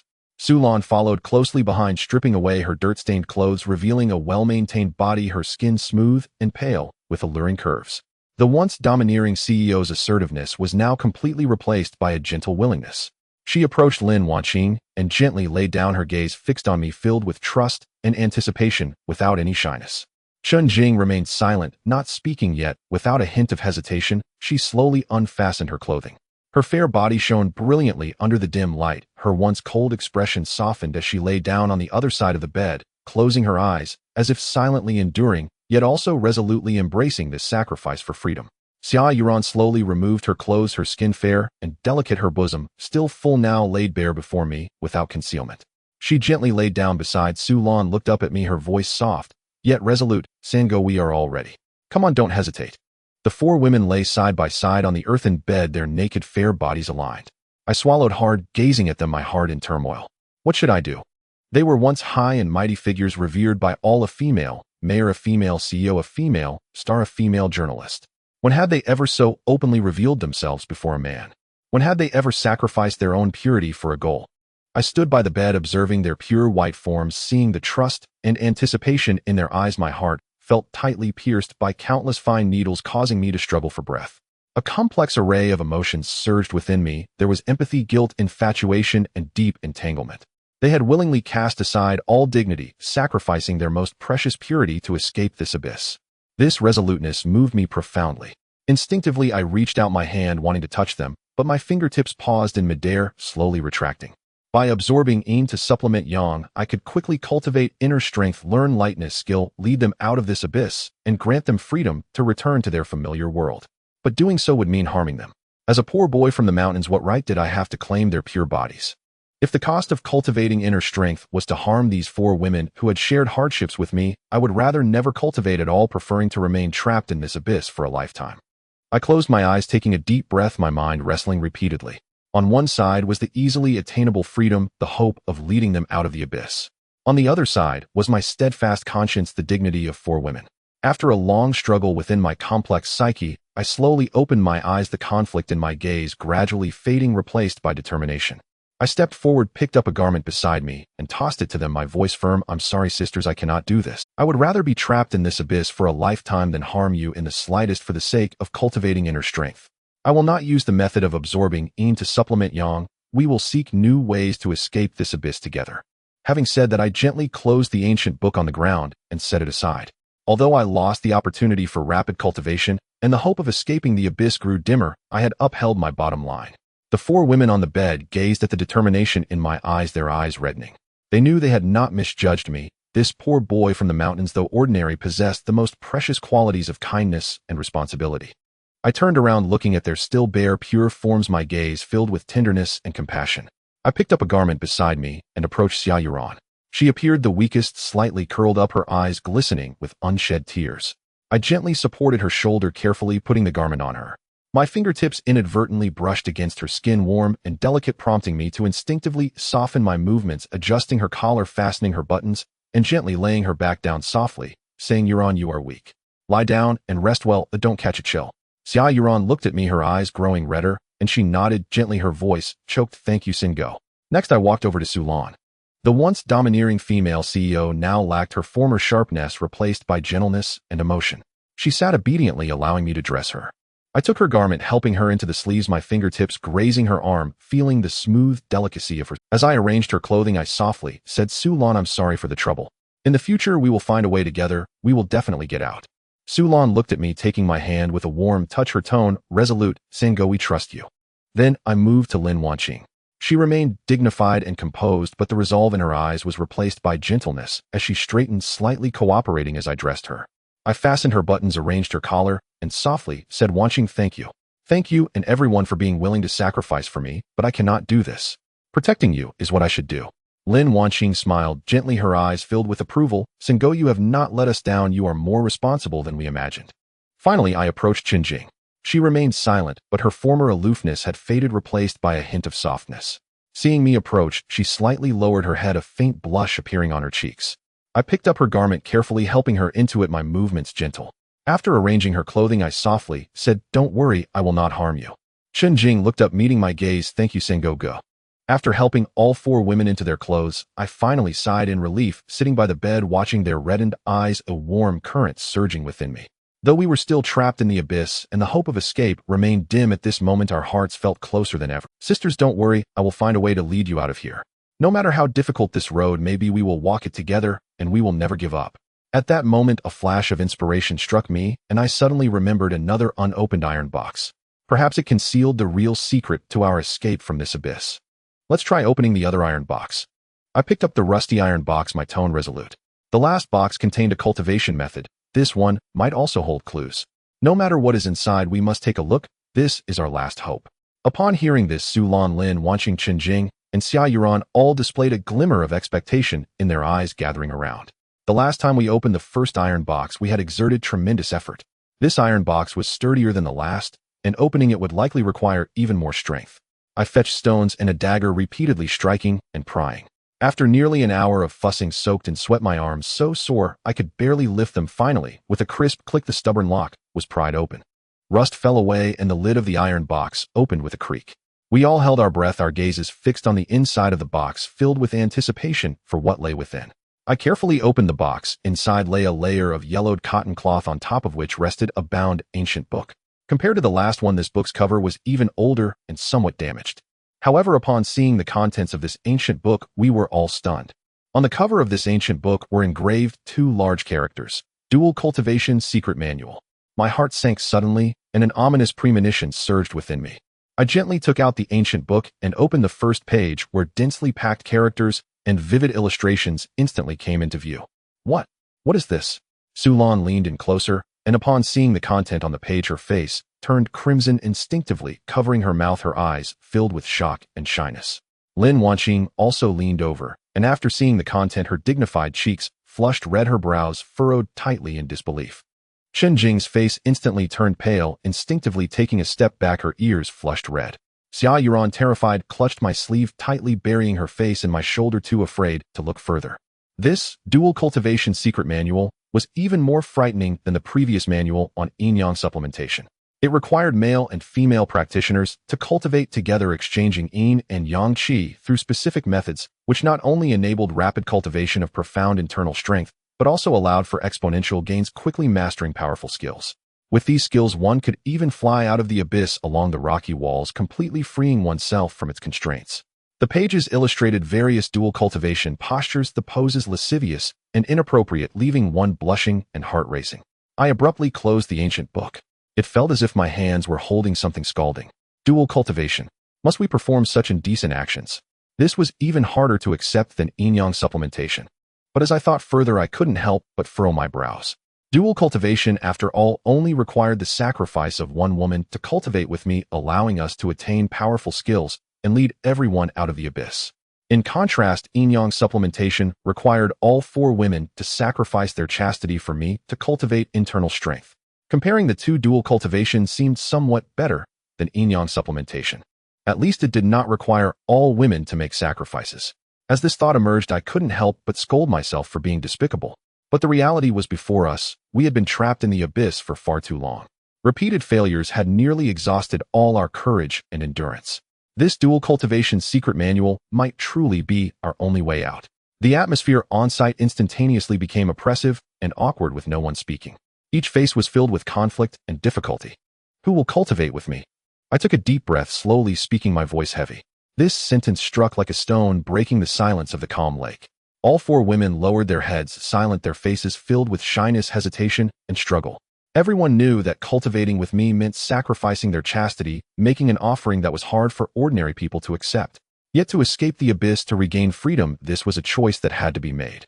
Su Lan frowned, filled with conflict. She had once been a domineering CEO, never imagining she would face such a choice. Chen Jing remained silent, her aloof face filled with resistance, yet in her eyes there lay a hint of unwillingness, a refusal to be trapped in the abyss, a reluctance to give up. Xia Yuran leaned against my shoulder, a hint of timidity in her demeanor. She was frail and more afraid of such a sacrifice.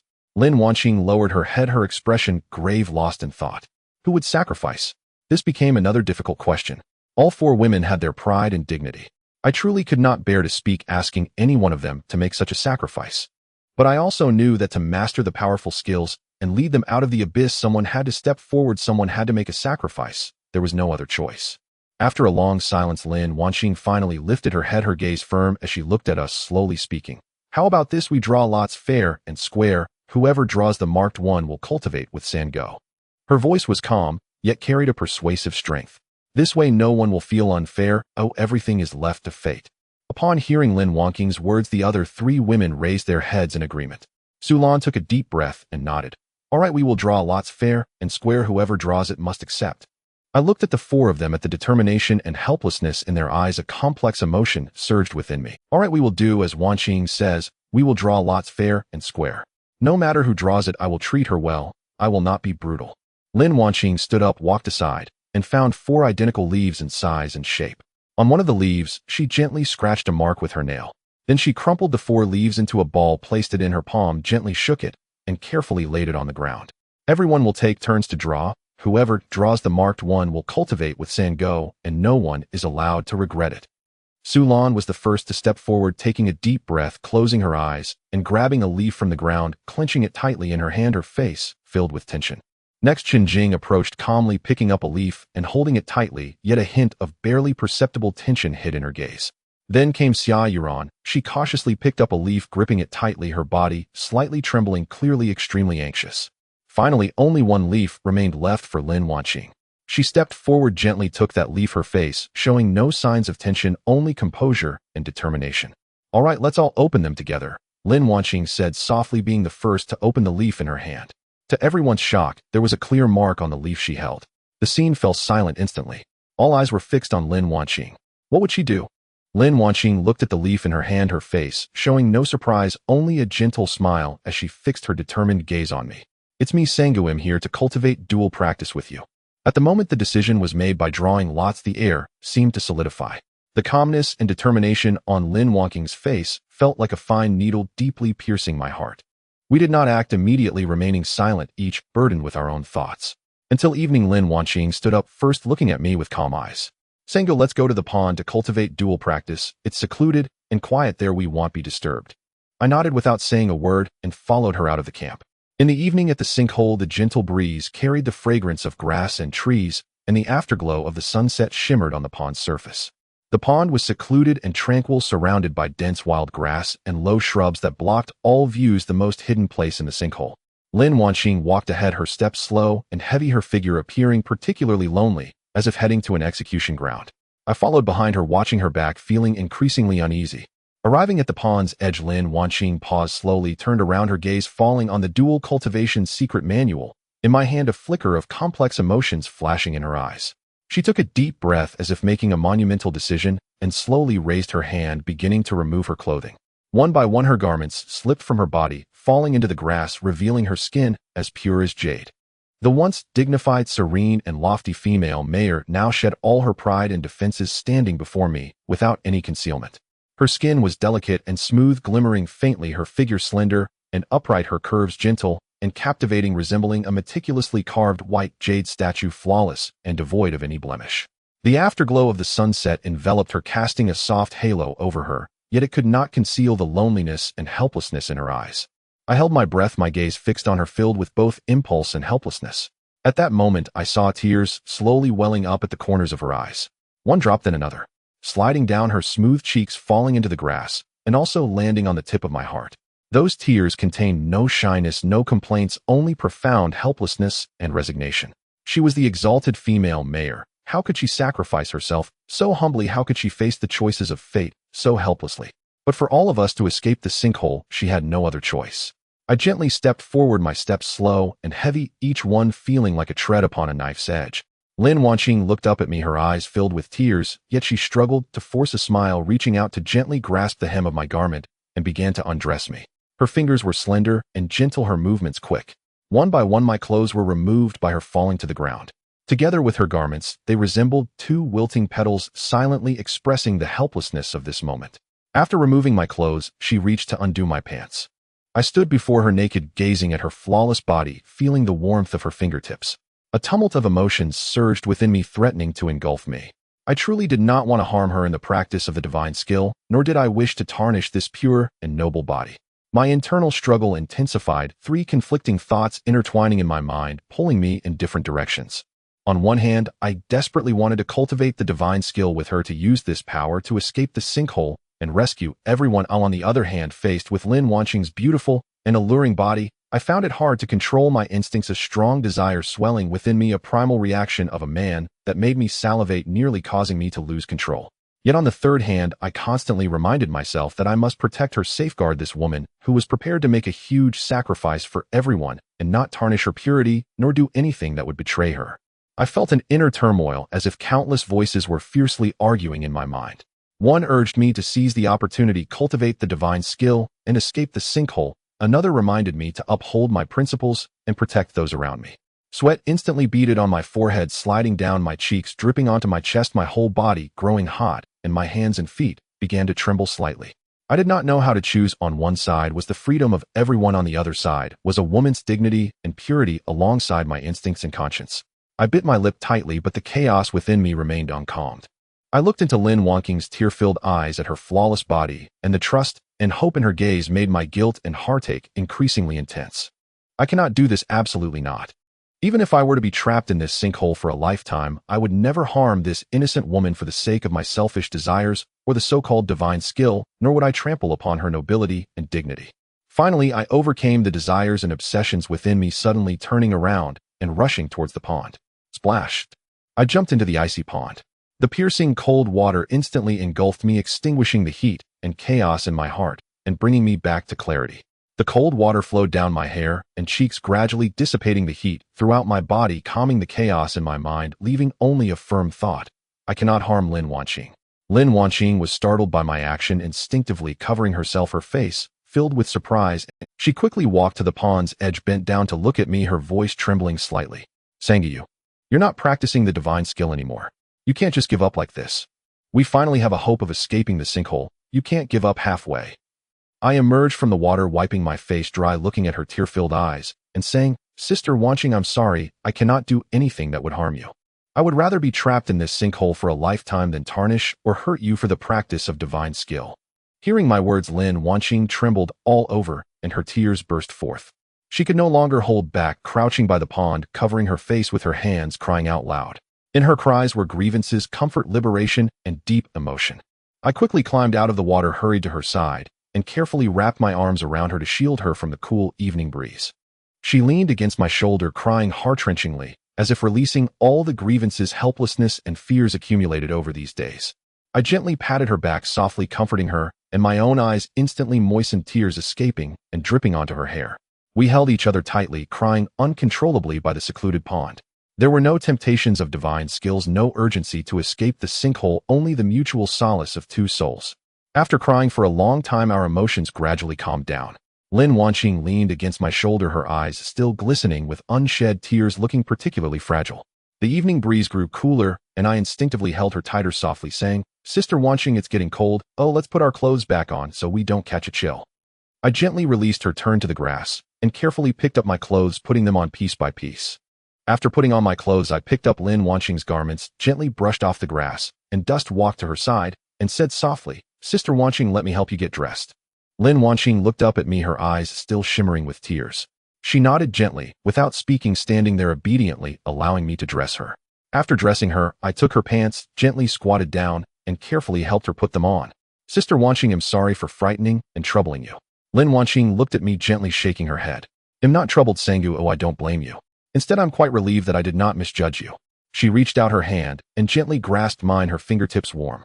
Sangyu, whenever you are ready, we can cultivate dual practice. I will always accompany you. I held her hand tightly, looking into her gentle eyes. A warm current surged within me. I picked up the dual cultivation secret manual from the ground, gently placed it on a nearby stone, and spoke firmly. Sister Wanqing, rest assured, even without this manual, I will find a way to lead you and the sisters out of this sinkhole. Together we will strive, and we will surely wait for the day we regain our freedom. However, I never expected that the other three women would subsequently make incredible decisions. I held Lin Wanqing's hand as we walked back to the camp, the sky completely darkening around us. Su Lan, Shinjing, and Xia Yuran were gathered around the campfire, their expressions anxious as they awaited our return. They all understood that this moment was crucial for everyone's hope of escaping the pit. As soon as they saw us return, the three of them immediately stood up and hurried over. Su Lan spoke first. Sango Wanqing, have you been cultivating? Her gaze darted back and forth between me and Lin Wanqing. Chen Jing and Xia Yuran also fixed their eyes on us, their expressions filled with an indescribable complexity. Lin Wanqing bit her lip and shook her head. No, we haven't been cultivating. As soon as the words left her mouth, the camp fell into silence. How could this be? This was our last hope. Then can we still escape the pit? Several women spoke softly. Yet amidst the disappointment, a flicker of relief shone in everyone's eyes. After all, Lin Wanqing was the powerful mayor, a dignified and composed leader. Deep down, they couldn't bear to see such a noble woman sacrifice her most precious virtue for the sake of everyone. I'm sorry, don't blame Wanqing. It's my fault for giving up midway. Oh, I let everyone down. My tone was heavy with guilt. I truly couldn't bear to hurt Wanqing. Even without the divine art, I would find a way to lead everyone out. Lin Wanqing gently patted the back of my hand, softly comforting me. Don't blame yourself, Sinkhole. That night the campfire felt particularly quiet, as everyone harbored their own thoughts and said nothing more. As the night deepened, one by one the others fell asleep. I sat by the campfire watching the flickering flames, my heart filled with anxiety and helplessness. Just as my thoughts were in disarray, Su Lan quietly approached me, gently patting my shoulder, her voice low. Sinkhole, can we talk? I turned to look at her. Then we stepped away to a secluded spot outside the camp. Su Lan slowly began, Sinkhole, I know you can't bear to hurt Wanqing, and I understand you. But we can't just give up. Everyone has been trapped here for too long. We must escape the pit. Before I could respond, she continued, let's cultivate together. For the sake of everyone's escape, I am willing to give everything, including my virtue. She added, though I am a female CEO who once had it all, being trapped here makes that wealth and status meaningless. The most important thing is to escape the pit. I was taken aback looking at Su Lan before me, a surge of complicated emotions rising within me. Su Lan, no. You can't do this. You are the esteemed CEO. You can't make such a decision so easily, nor should you joke about sacrificing your virtue. It's too unfair to you. I cannot accept it. But Su Lan shook her head, her determination unwavering in her eyes. I'm not joking, I'm serious. Sinkhole, I know you are kind and don't want to hurt any of us, but this is our only way out. With that, she turned and returned to the camp, not giving me another chance to speak. I initially thought she was just impulsive, but in the following days Su Lan sought me out several times.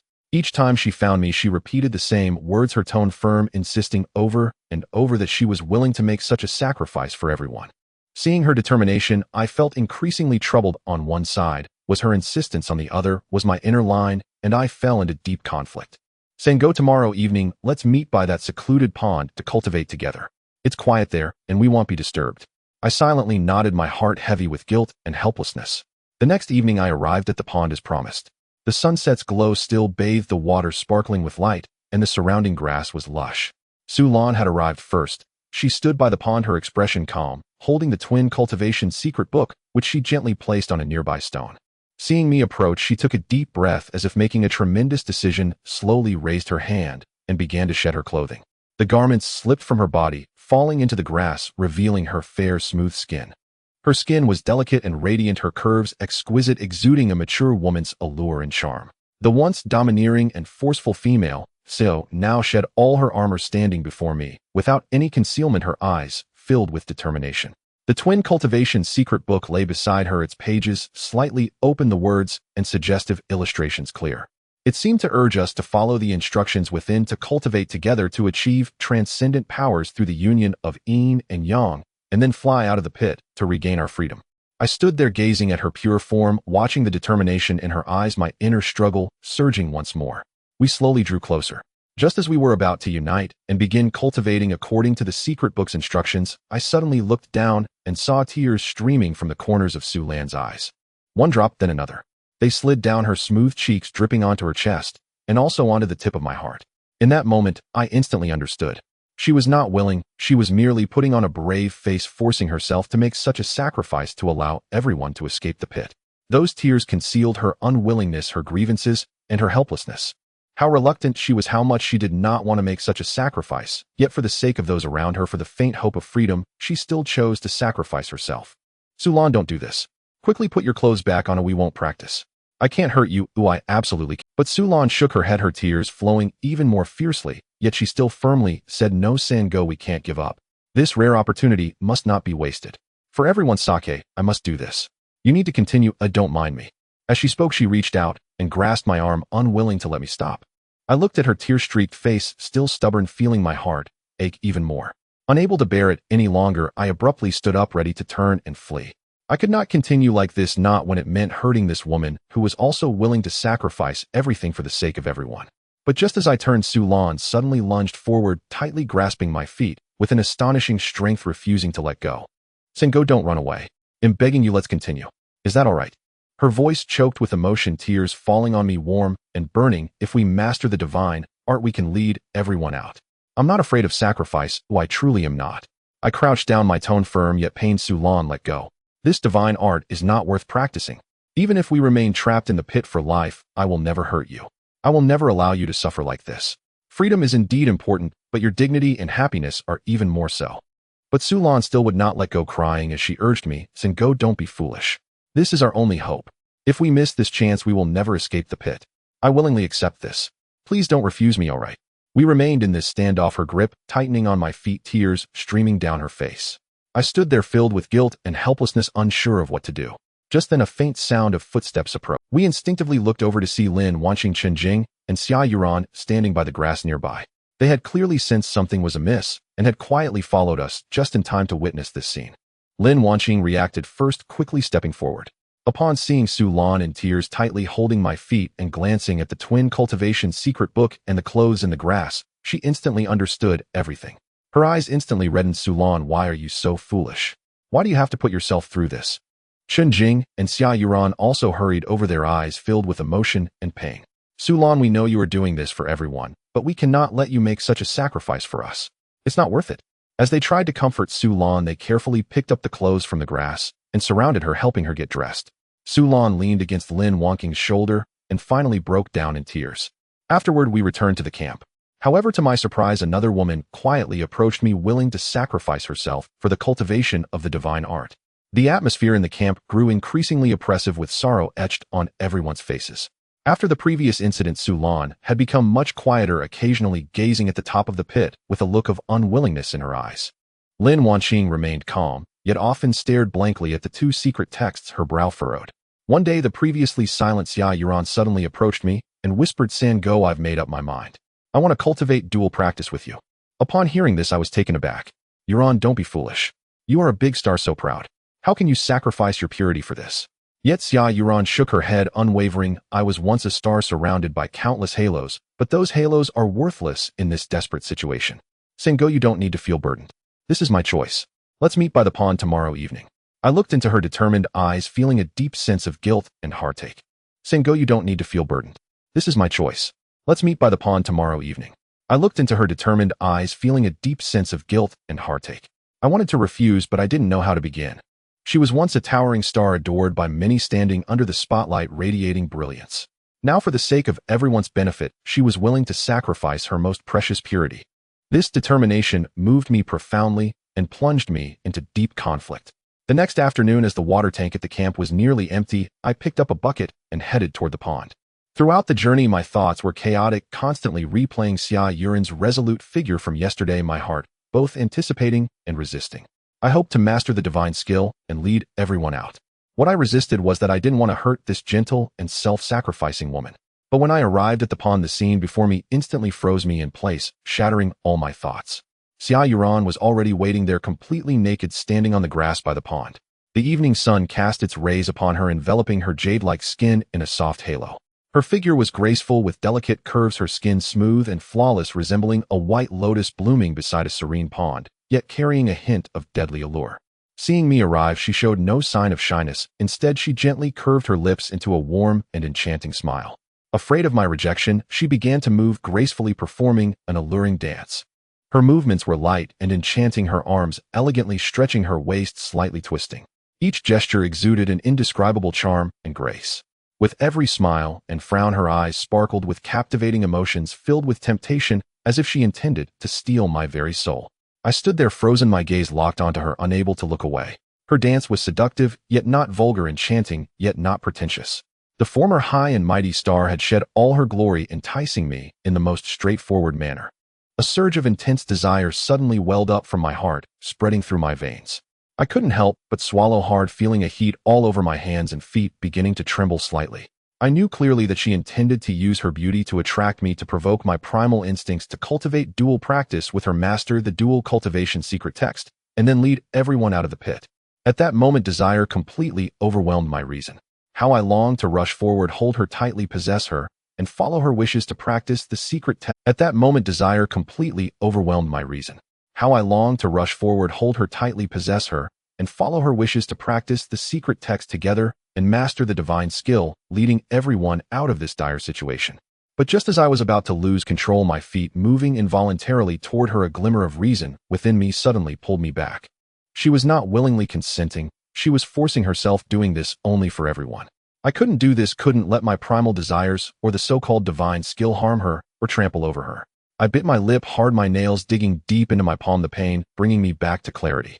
I took a deep breath, forcing myself to look away, preparing to turn and leave. I couldn't stay here any longer. I couldn't let myself be controlled by her allure. I couldn't hurt this gentle, yet resolute woman. But just as I turned, Xia Yuran suddenly walked over quickly, her bare skin pressing tightly against my back, a warm sensation flooding over me. She stretched out her arms, wrapping them tightly around my waist. The grip was not forceful, but carried a hint of pleading and determination. Sinkhole, please don't go, okay? Her voice was soft and choked, her cheek pressed against my back, her warm breath brushing against my skin. For everyone, for us to be able to leave the pit, please agree to my request. All right. I'm not afraid of sacrifice, really not afraid.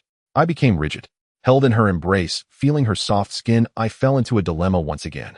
On one hand, her allure was too deadly, while I could hardly suppress the desire surging from within, unable to resist this flawless and graceful body, a natural impulse that was hard to control. On the other hand, I constantly reminded myself that I could not offend her, could not harm this woman who was willing to sacrifice for everyone in pursuit of mastering the divine skill, nor betray my own principles and promises. The two conflicting thoughts waged a fierce tug of war in my mind. I felt an intense heat enveloping me, beads of sweat breaking out on my forehead, my heart racing wildly. I wanted to push her away, yet I couldn't bear to see the disappointment on her face. I wanted to agree to her, but I couldn't overcome the barrier in my heart. Just as we were at a standstill, a sudden crisp squeak sound broke the intimate tension. Instinctively, I looked over and saw Ling Ling, the monkey, darting out from the grass. It moved incredibly fast, jumping onto a nearby rock where the dual cultivation secret text was placed. Before I could react, Ling Ling grabbed the dual cultivation secret text with its little paws and turned to run away. Ling Ling ran swiftly, her petite figure darting through the dense grass. Occasionally, she would leap onto low shrubs or burrow deep into the underbrush, emitting a series of chirps as if she were teasing me. I followed closely behind, stumbling as I pursued her. Ling Ling, stop running and give me back the secret manual. Thus I chased her for several minutes until I finally caught up with Ling Ling next to a secluded crevice in the rocks. She was squatting on a large stone, using her little paws to paw at the dual cultivation manual, her mouth clamped onto a page, looking mischievous and unruly. I quickly walked over and snatched the manual from her paws, scolding, "You little rascal, always causing trouble. Do you have any idea how important this is? If you dare to steal again, next time, just watch me deal with you." Ling Ling shrank her neck at my scolding, lowered her head, and gently rubbed her little head against my pant leg as if to apologize. "You must not do this again next time, do you understand?" Ling Ling quickly nodded, then turned and darted back into the grass, disappearing from sight. I held the dual cultivation manual tightly in my hands, a mix of emotions swirling within me. Ling Ling's actions might truly be a reminder for me not to be blinded by the allure of the manual, not to harm the women around me, just to escape the abyss. I carefully placed the manual into my chest, turning to walk in the direction of the camp. No matter how difficult it was, I had to find another way. Oh, I absolutely could not allow any one of them to make such a sacrifice for me and for everyone. Upon returning to the camp, I didn't mention Ling Ling's theft, merely secured the manual and quietly stayed by everyone's side. However, I hadn't anticipated that Lin Wanqing, Su Lan, and Xia Yuran's willingness to sacrifice themselves for the practice of divine skills would ultimately be discovered by Chen Jing. This usually aloof and taciturn female journalist became particularly proactive at this moment. That evening, she quietly approached me and pulled me to a secluded spot outside the camp. Chen Jing's cheeks flushed slightly, her gaze particularly resolute. "Sinkhole, I've heard that Sister Wanqing, Sister Su Lan, and Yuran are all willing to sacrifice themselves to help you practice the divine skills. I don't want to fall behind either. Ooh, I want to dual cultivate with you." Before I could respond, she continued, "I'm different from them. I have no partner, I've never been in love, I have no attachments, making me the most suitable for sacrifice and dual cultivation. Furthermore, I am still a virgin. The books say that a virgin's feminine energy is the purest, making it better for dual cultivation, allowing the divine skills to improve faster and enabling you to cultivate your abilities quickly to help everyone escape the abyss." As she spoke, there was not a hint of retreat in her eyes, only a full measure of determination and sincerity. I was taken aback looking at Chen Jing before me. A complex emotion surged within me. She was the proud and aloof female journalist, always maintaining her dignity, yet now, for the sake of everyone's benefit, she was willing to lower herself, even proactively offering her virginity. This resolve moved me immensely. But how could I agree to her? How could I ruin her purity for a manual and the so-called divine skills? Her purity and pride were far more precious than any divine skill or freedom. I quickly shook my head, my tone resolute. "Chen Jing, no, absolutely not. You cannot do this, you are a good girl. Your purity is very precious. You cannot easily sacrifice yourself for this. I cannot agree to this, nor will I ever harm you. In an instant, the anticipation faded from Chun Jing's face, replaced by a hint of disappointment in her eye. But she did not give up, softly saying, Sinkhole, I'm serious. I'm not afraid of sacrifice. As long as it helps everyone escape the abyss, I am willing to do anything. My heart ached even more, yet I steeled myself and rejected her again. No, I will never agree to this. Stop overthinking it. After saying this, I turned to leave, leaving Chun Jing standing alone, her figure appearing particularly solitary. I thought she would give up, but I did not expect her resolve to be stronger than I imagined. The next morning, just as dawn broke, I took a fishing net to the pond to catch fish. These days our food had become increasingly scarce, and we could only barely sustain ourselves by fishing and foraging for wild fruits.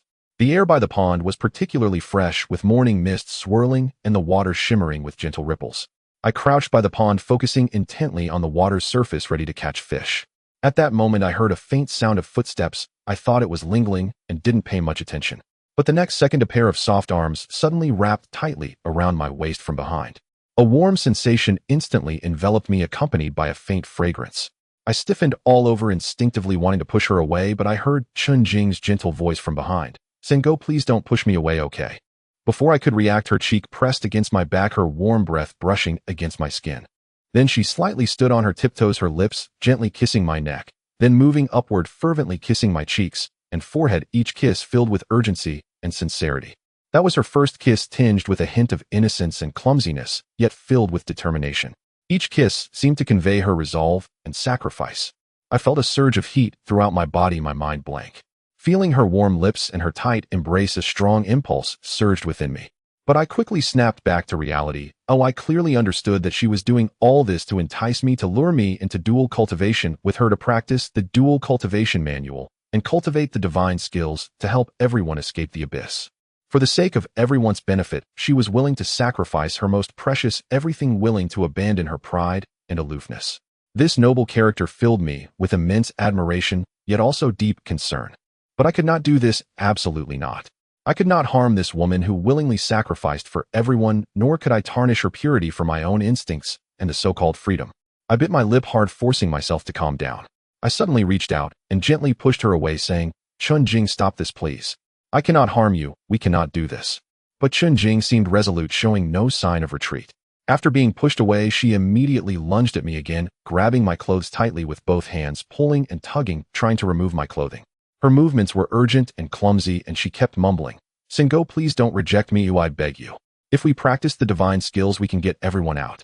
I'm not afraid of sacrifice, really not afraid. I dodged while trying to persuade her, but she wouldn't listen at all. Then she released my clothes and began to remove her own piece by piece, her garments sliding off her body and falling onto the sandy beach by the pond, revealing her fair and alluring figure. Her skin was delicate and smooth, glistening faintly, her figure slender and upright with graceful curves. The once aloof gaze was now filled with pleading, showing her determination to sacrifice everything for the sake of everyone. Looking at her pure and enticing body, I felt both mesmerized and fearful. Mesmerized by her beauty, so alluring it was an instinct that no man could resist. Fearful because I could not harm her. Two emotions violently pulled at my heart. I felt a surge of heat, beads of sweat forming on my forehead, and my limbs began to tremble slightly. I no longer hesitated, turning and running towards the camp, shouting as I ran, Chun Jing, I'm sorry, I can't do this. Quickly put your clothes back on, don't catch a cold.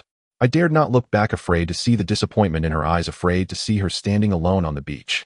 I could only run with all my might, as if some great flood or beast was chasing me. I ran far away, yet I could still vaguely hear her suppressed cries behind me. I halted, standing still with my back to the pond, my eyes instantly moistening, my heart filled with guilt and sorrow. I knew I had hurt her, harmed this woman who was willing to sacrifice everything for everyone. But I had no other choice. I would rather bear this guilt, rather be trapped in the abyss for a lifetime than harm any one of them. After experiencing this, I suddenly made a significant decision that shocked all four women. The sight of Chun Jing crying by the pond weighed heavily on my heart like a stone. The helplessness of Lin watching, the stubbornness of Su Lan, the gentleness of Xia Yuran, and the determination of Chun Jing.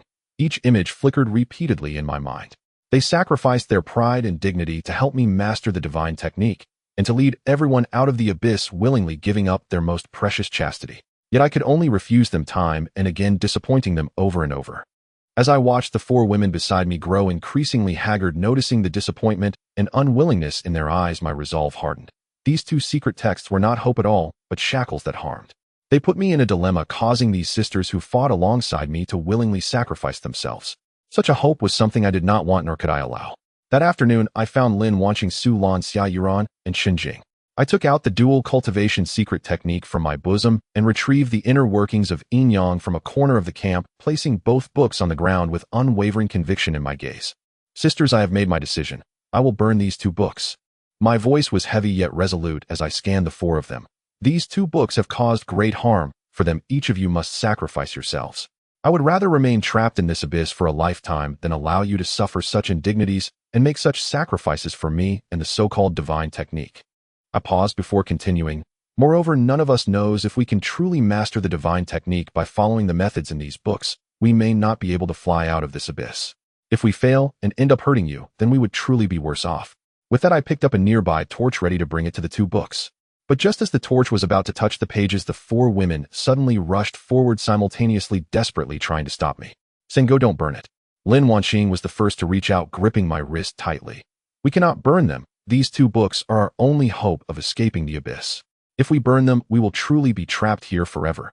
Su Lan also hurried forward, holding down my hand that held the torch. Sinkhole, I know you care for us and don't want to hurt us, but we are not afraid of sacrifice. As long as there is a glimmer of hope, we cannot give up.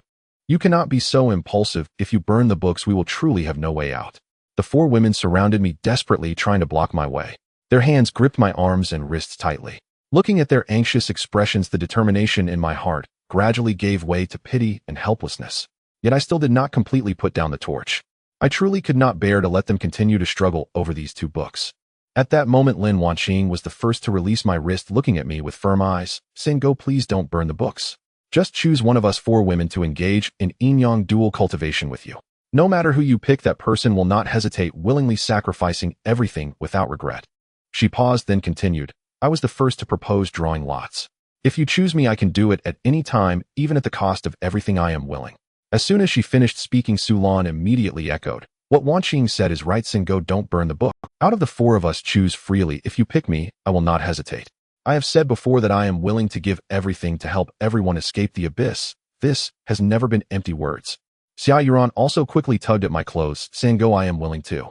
I have thought about sacrificing myself to help you practice before, and my thoughts remain unchanged. You need not feel guilty or burdened. As long as it allows everyone to escape the abyss, sacrificing a little is nothing. I will do it without hesitation. Xinjing also stepped forward, softly saying, I am the same Sinkhole. I have no attachments, and I am still a virgin, making me the most suitable for dual cultivation with you. I can help you master the divine technique faster. You need not feel troubled. Just choose freely. If you choose me, I will do it willingly. The 4 women spoke one after another, each voicing their commitment. It was as if as long as I nodded, as long as I chose one of them, that person would immediately undress and give everything without complaint.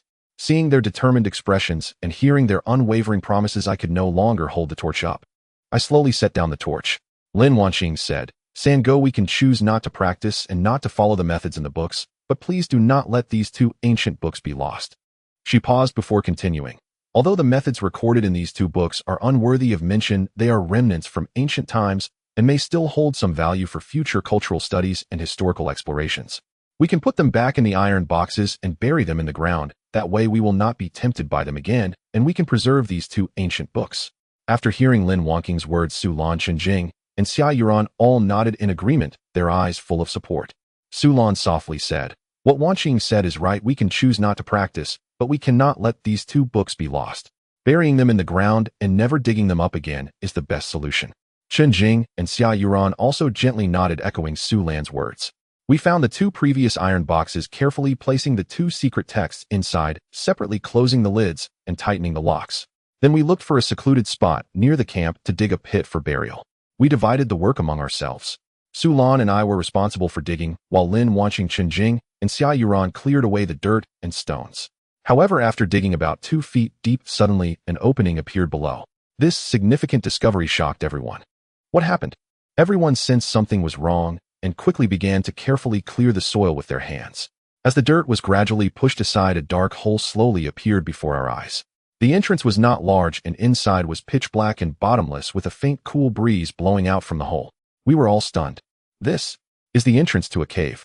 I never expected that digging a hole to bury a book would lead to a cave. Maybe this cave is another way out of the pit.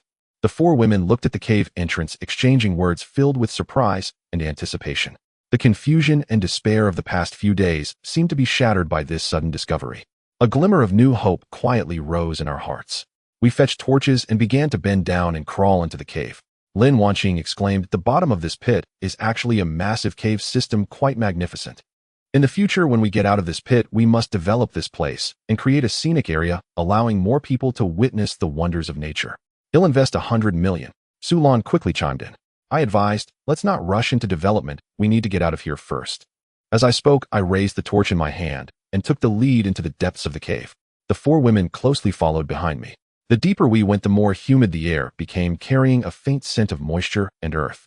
The light from the torch seemed to be suppressed by the damp air, illuminating an ever-decreasing area. After walking about 100 steps, the view ahead suddenly opened up, revealing a winding, dark river before us. The water was a deep emerald green, as calm as a mirror, without the slightest ripple, as if it had solidified. The dark river. Chun Jing's eyes lit up as she quickly stepped forward, crouching down and cautiously extending her finger to touch the water. The moment her fingertip grazed the surface, she couldn't help but shiver. The water is very cold and quite deep. Seeing this, I rolled up my pant legs and dipped my feet in. The icy water quickly reached my ankles, creeping up my calves and making me shiver. I tentatively took 2 steps further and feeling the soft, slippery mud beneath my feet. By the 3rd step, the water was already up to my knees, and I couldn't feel the bottom no matter how I reached. It's at least 2 meters deep. I tossed a stone to test it. Where there's a dark river, there must be an exit. The water will eventually flow into the outside rivers. If we follow the dark river downstream, we will surely find a way out. As soon as I finished speaking, Su Lan furrowed her brows and said, but with water this deep, how do we get out? It's too dangerous. Xia Yuran nodded in agreement, her face showing fear. Yes, Sango, we can't swim, and it's dark here. What if something happens? I pondered for a moment and said, I have a solution. Let's go back and chop some thick bamboo to make a simple bamboo raft and drift down the dark river. Everyone agreed. We turned back and retraced our steps to the bottom of the pit. I grabbed the machete I carried and selected several sturdy, evenly sized bamboo stalks, chopping them down with a few swings. Then, using the machete, I stripped the branches and leaves from the bamboo and found some strong vines to tightly bind the bamboo together, completing a simple, yet fairly sturdy raft. We carried the raft to the side of the dark river. I tested the raft's weight capacity with my hands, gently stepping onto it. The raft wobbled slightly, but showed no signs of sinking. It can hold at most 2 people, though any more would capsize. I jumped onto the raft and looked at the 4 women, decisively stating, Lin Wanqing and I will go down first. You 3 wait at the entrance. We'll explore the path along the dark river and call for you if anything happens. If all goes well, we'll come back to get you. Using a bamboo pole as a paddle, I gently pushed against the water, and the raft slowly drifted into the depths of the dark river. The torchlight cast fragmented reflections on the water's surface, swaying gently with the current and illuminating the surrounding rock walls. The rocks on both sides had been eroded by years of flowing water, taking on bizarre shapes. Some resembled ferocious beasts with bared fangs, their mouths wide open as if ready to swallow us. Others appeared like grotesque monsters, their sunken eyes and strange expressions making them look particularly frightening in the dim light. Lin Wanqing, who was already timid, froze in fear upon seeing these strange rocks and instinctively shrank closer to me. In the end, she simply jumped into my arms, tightly wrapping her arms around my waist, her head buried against my chest. Sango, I'm so scared. Those rocks are too terrifying. I felt her soft body in my arms, the faint fragrance lingering at my nose. Even in this dim, damp cave, it was an indescribable delight.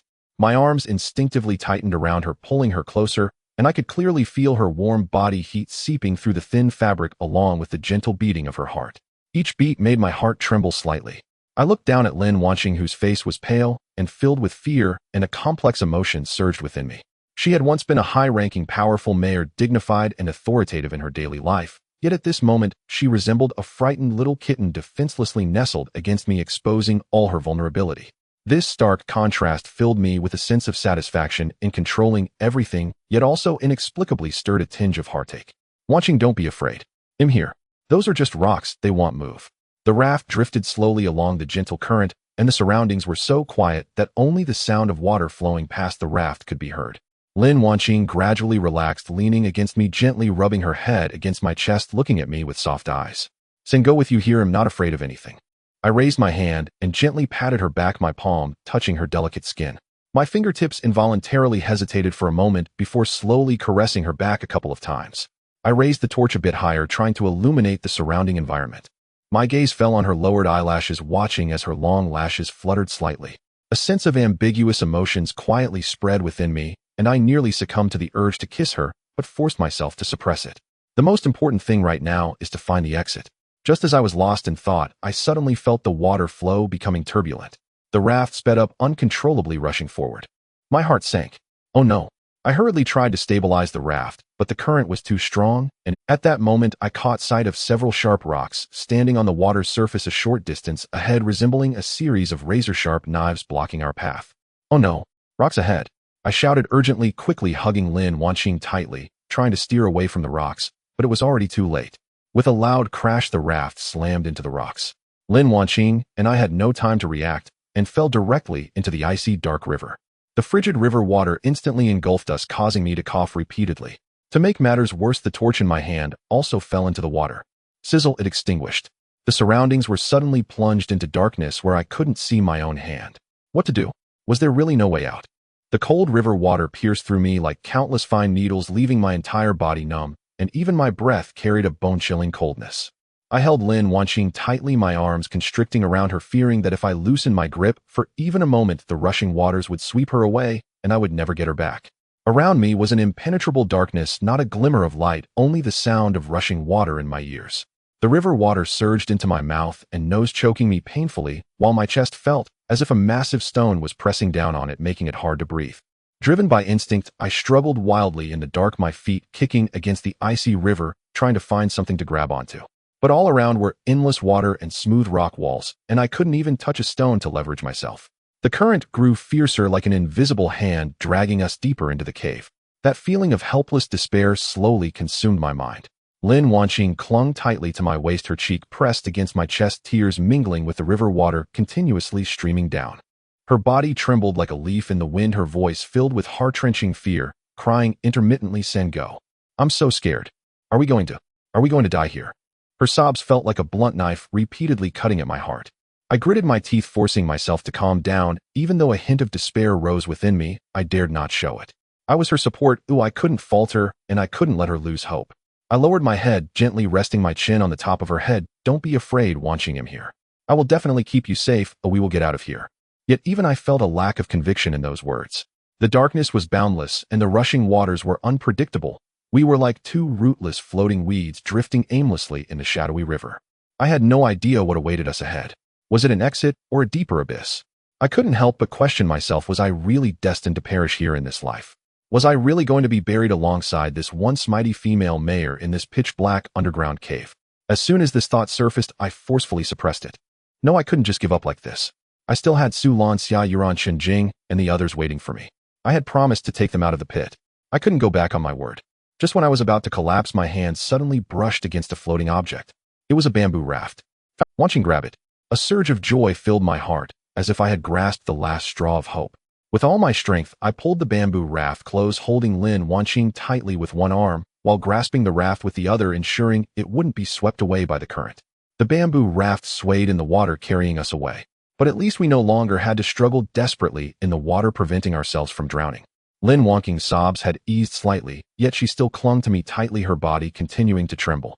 I freed one hand, gently stroking her hair, repeatedly comforting and encouraging her. "Don't be afraid, Wanqing, it's going to be okay.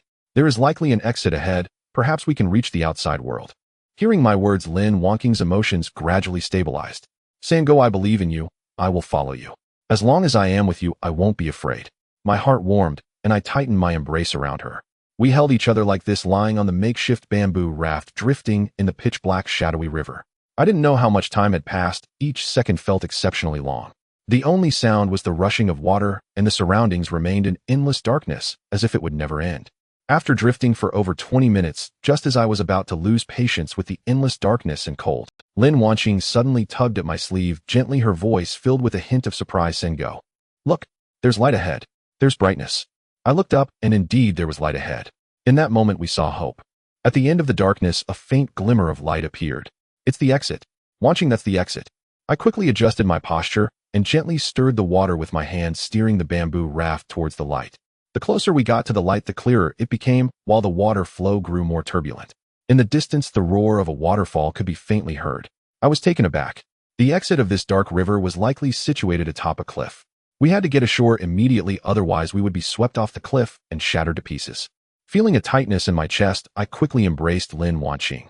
While the bamboo raft had yet to be swept off the cliff by the current, I exerted all my strength to grasp the stones along the bank, climbing upwards bit by bit. Lin Wanqing also used all her strength to tightly hold onto my clothes, coordinating her movements with mine, terrified that a moment's inattention would see her swept down the cliff by the current. At that moment, I noticed the bamboo raft was about to be swept away, and I reached out to grab it, dragging it firmly to the shore. We collapsed on the bank, gasping for breath, drenched and shivering from the cold wind. When I reached the exit of the dark river and focused my gaze, I found it was indeed a cliff towering over 100 meters high. The waterfall cascaded from the top, crashing against the rocks below, sending up a spray of water, and the sound of thunder echoed endlessly. Sangu. Thankfully we've made it up. Had we been a moment later, would have been swept down and shattered to pieces. I tightly held Lin, watching a wave of fear rising within me. Yes, we were fortunate to seize the opportunity. It was too dangerous. The scene from just moments ago still sent shivers down my spine. Had we been even a few seconds slower, we would have plunged down from this 100-meter-high cliff along with the water flow, leaving no trace behind. But this relief did not last long. As we regained our composure and stood up, we looked around and discovered that below the cliff was an untouched, deserted valley. There was not a trace of human presence, no sounds of life could be heard, only the roaring of the waterfall echoed in the valley. Is anyone there? Is there anyone? I shouted loudly into the depths of the valley, my voice reverberating, but only returning a series of echoes.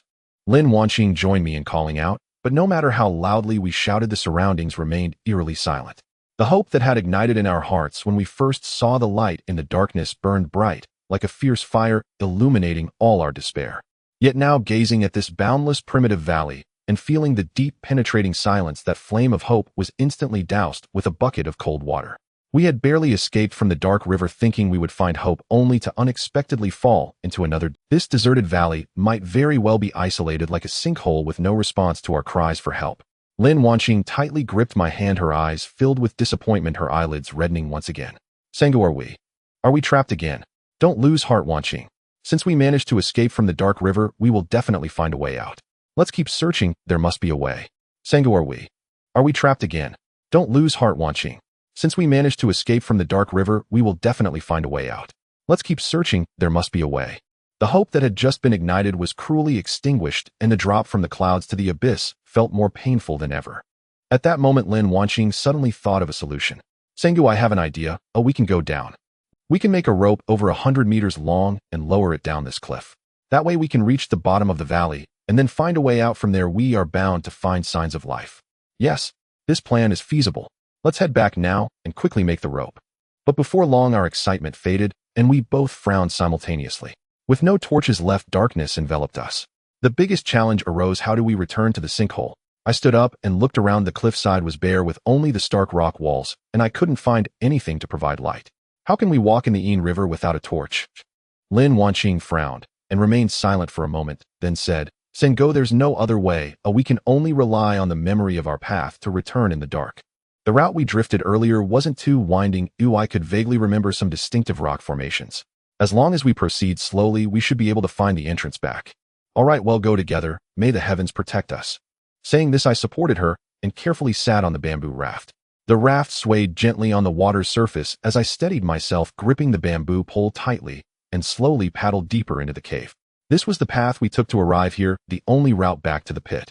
As we entered the cave, darkness engulfed us, making it impossible to see even a hand in front of us, as if the entire world had been swallowed by shadows. The Yin River remained terrifyingly silent, only the sound of the bamboo pole disturbing the water and our breathing could be heard. Beyond that, there was no other sound. That kind of deathly silence was suffocating, making it hard to breathe. To muster courage, I kept talking to Lin. Once we get out, you can return to your position as the mayor, and I can go back to my village to continue gathering firewood and herding. However, I will come to visit you often. Sinkhole, if we really make it out, I will definitely help you and ensure you don't suffer in the countryside anymore. Sister Wanqing, you are the mayor. Oh, will I still be able to hug you like this when we are back in the outside world? Lin Wanqing lowered her head, saying nothing. The bamboo raft moved slowly through the pitch-black Yin River, and I paddled towards the cave entrance, relying on my hazy memory. The surroundings remained shrouded in endless darkness and silence, a feeling of being unable to see the end that was particularly tormenting. We didn't know how long we had been paddling. Each second felt exceptionally long. Just then a faint shout came from ahead. The voice was vague, like that of a woman. Sinkhole, did you hear that? It seems someone is calling us. Lin Wanqing suddenly raised her head and perked up her ears. I quickly stopped paddling, held my breath, and listened carefully. But just then the voice suddenly disappeared, and once again the surroundings returned to the previous silence. It was as if the earlier shout was merely a figment of our imagination. Strange, why is there no sound now? Lin Wanqing frowned. I clearly heard it. Could I have been mistaken? I shook my head. You weren't mistaken, and I heard it too, but it was too faint to know who it was. A hint of doubt arose in my heart. Besides the 5 of us, were there others in this pit? But we had been trapped here for so long without ever discovering any signs of other people. Who could have made that shout? Could it be a ghost? We were startled, our hearts racing. We sat on the bamboo raft, quietly waiting, straining our ears to listen. After a while that shout came again, this time clearer, and it sounded like it was calling out Sinkhole. Lin Wanqing was thrilled. She quickly shouted towards the direction of the sound. We're here. We're here. I joined in, our voices echoing in the cavernous space. However, right after we shouted, that voice suddenly vanished again, plunging us back into silence. This eerie scene sent chills down our spines. Lin Wanqing tightly grasped my arm, her voice tinged with fear. Sinkhole, what is going on? Why does the voice vanish as soon as we respond? I frowned as well, feeling a rising sense of unease. I gripped the bamboo pole tighter and increased our paddling speed, my doubts deepening. Who could have uttered that strange shout?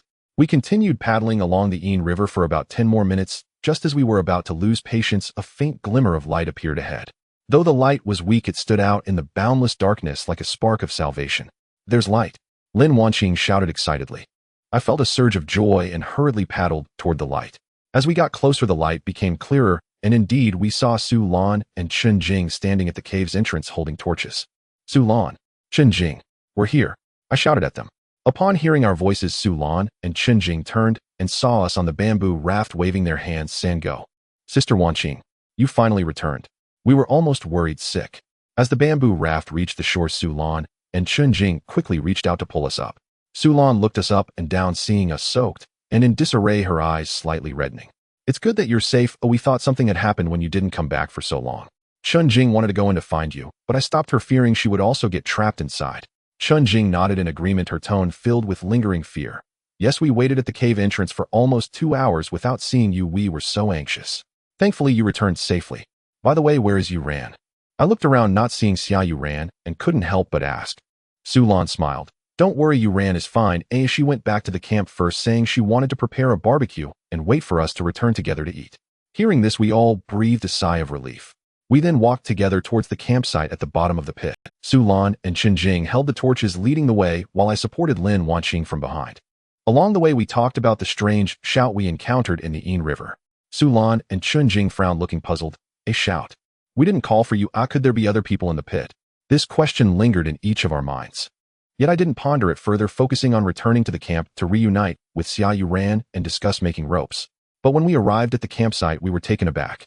The place that should have been filled with the aroma of barbecue was eerily quiet, and I didn't see Xia Yuran anywhere.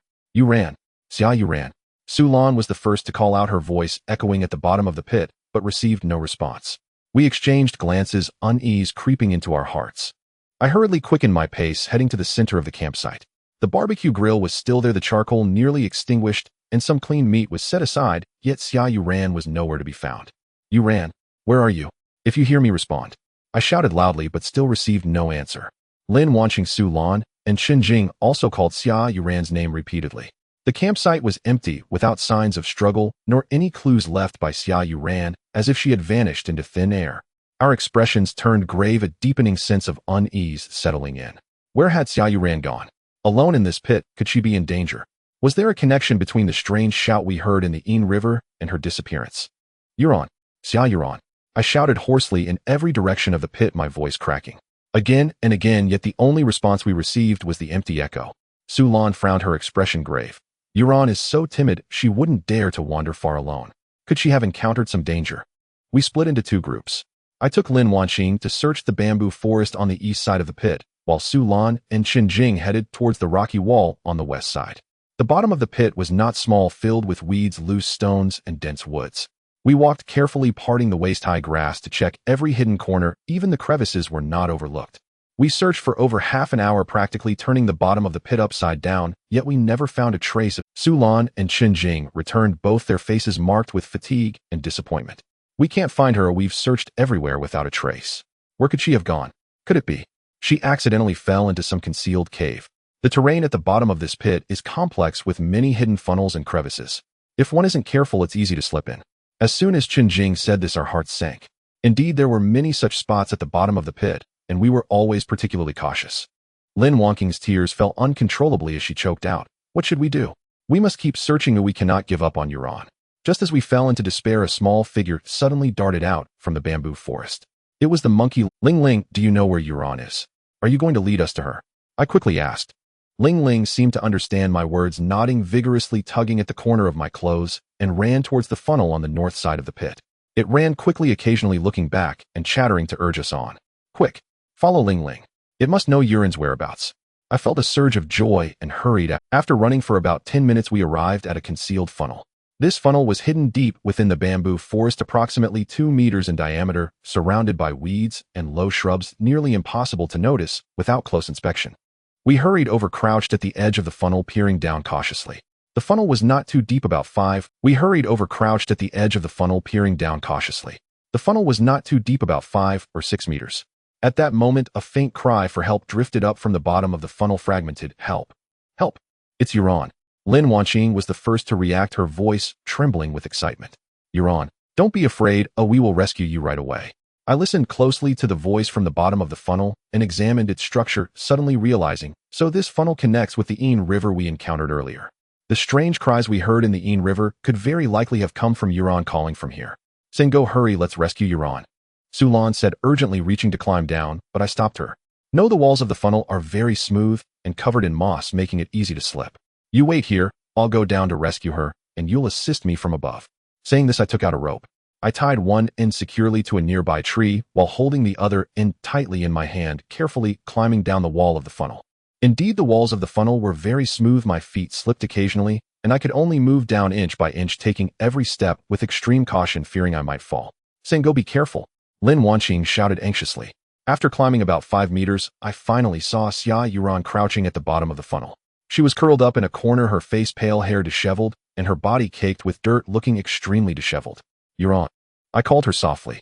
Xia Yuran choked out, Sinkhole. I'm so scared. I thought I would never see you again. I quickened my pace, reached the bottom of the funnel, hurried to her side, crouched down, and carefully checked her condition. Don't be afraid, Yuran, I'm here. I'll take you up right away. How are you? Are you hurt? Xia Yuran shook her head, her voice weak. I'm fine, just my butt hurts and I can't move. I was out looking for wild vegetables and accidentally slipped and fell in. I yelled for a long time, but no one responded. I thought you couldn't find me. I sighed in relief. Thankfully, she only hurt her bottom and was not seriously injured. I reached out my hand, helped her up, and carefully held her in my arms. Come on, let's go up together. Hold on, we'll be there soon. With great effort, I finally climbed to the top of the funnel with Xia Yuran on my back. Sulan and Chunjing quickly reached out to pull us up. As soon as Xia Yuran touched the ground, she could no longer support herself, her legs gave way, and she almost fell. Rescuing her is urgent. I'll carry you back to the camp quickly. I'll go gather some herbs to treat your injury, or it will get infected. Saying this, I bent down and carefully lifted Xia Yuran onto my back. Her body was light and soft, leaning against me, her breath warm, and carrying a faint fragrance that stirred my heart. But right now, rescuing her was the priority. I had no time to think further and quickly headed towards the camp. Lin Wangqing, Sulan, and Chunjing followed behind us, reminding Xia Yuran not to move around. Back at the camp, I gently laid Xia Yuran on the prepared hay, letting her lie on her stomach. Then I said to Sulan, you stay here with Yuran Wangqing, and I will gather some herbs for treating bruises according to the medical book. We'll be back soon. Earlier, we found a tattered medical book at the bottom of the pit, which recorded many herbs for treating external injuries just in time for our needs. Lin Wangqing and I quickly ran to the grass near the bamboo forest. She could read, and according to the records in the medical book, she found several types of herbs, dandelion, purslane. We carefully gathered them, washed them clean with water, and then placed them on a stone, grinding them into a paste with a stone mortar, and brought it back to the camp. Yuran, take off your pants. I will apply medicine right now. It might hurt a bit, so bear with it. Xia Yuran didn't move, her face flushed. After all, Xia Yuran was a girl. Taking off her pants in front of a man to reveal her bare bottom would inevitably feel awkward. But if she doesn't take off her pants, how can I treat her injury? Yuran, saving people is the priority. Don't think too much. I will be careful. Summer Yuran listened to my words, fell silent for a moment, and eventually nodded, beginning to take off her pants. I took a deep breath, forcing myself to calm down and not think about anything else. She revealed her fair and smooth buttocks, which displayed a noticeable bruise and some slight abrasions, looking quite conspicuous. Summer Yurin's body instantly became more rigid, her head bowed, even lower, and her ears turned crimson, feeling so embarrassed that she wished to find a crack in the ground to hide in. I did not look much longer, picking up the prepared herbs and carefully applying them to her wounds, my movements gentle, trying not to hurt her. Bear with it, applying the herbs will help, and you'll be fine in a few days, I said softly, my tone calm, striving to keep my attention focused on the wounds and not dwell on those ambiguous images. The herbs on her wounds brought a slight coolness, yet Summer Yuron couldn't help but let out a soft hum, but she did not move, merely biting her lip tightly, allowing me to treat her. With my careful treatment, Summer Yurin's injuries gradually healed. We began making ropes, attempting to descend from the cliff by the waterfall in search of a new escape route. I led 4 women through the dense forest in the depths of the pit, unexpectedly discovering several robust, wild coconut trees. These trees are considered treasures of the wilderness, with tough and sturdy trunks, and the outer layers peeled off yield excellent natural fibers. They are wear-resistant, tensile corrosion-resistant, and incredibly strong, able to withstand water without rotting. This was the perfect material I had been yearning for to escape the cliff. For the next few days, I diligently crafted ropes, skillfully stripping the thick fibers from the coconut trees. Repeatedly kneading, drying, twisting, and layering, I skillfully produced a coconut rope measuring over 100 meters in length. This coconut rope was as thick as a wine glass, with each strand tightly twisted. I tested it by pulling with all my strength, and it remained completely, still showing no deformation or looseness, even when tied to several hundred pounds of weight. Its robustness was more than enough to support the descent down the cliff. With the ropes ready, I immediately began crafting a flotation device. I had the group cut down the resilient bamboo around the pit, removing the branches and nodes, shaping and securing them tightly with the remaining coconut rope. Crossing and reinforcing in layers, each joint was bound meticulously. After spending more than half a day, I finally assembled a large bamboo raft that was broad, buoyant, and stable. The bamboo raft had a smooth and wide surface sufficient to carry the 5 of us. It would glide steadily across the surface of the dark river without tipping over. With all preparations for escape in place, our plan to leave the pit was finalized. Our route was clearly planned. We would ride the bamboo raft along the underground river to its exit, and then, relying on the 100-meter coconut rope I had crafted, we would descend the steep cliff one by one, crossing this life-and-death barrier to finally emerge from the pit that had trapped us for months, returning to the vibrant world outside. At the moment we were truly about to leave, everyone was overwhelmed by a complex and indescribable emotion. Looking back at the pit that had both trapped and sustained us, a myriad of feelings surged within.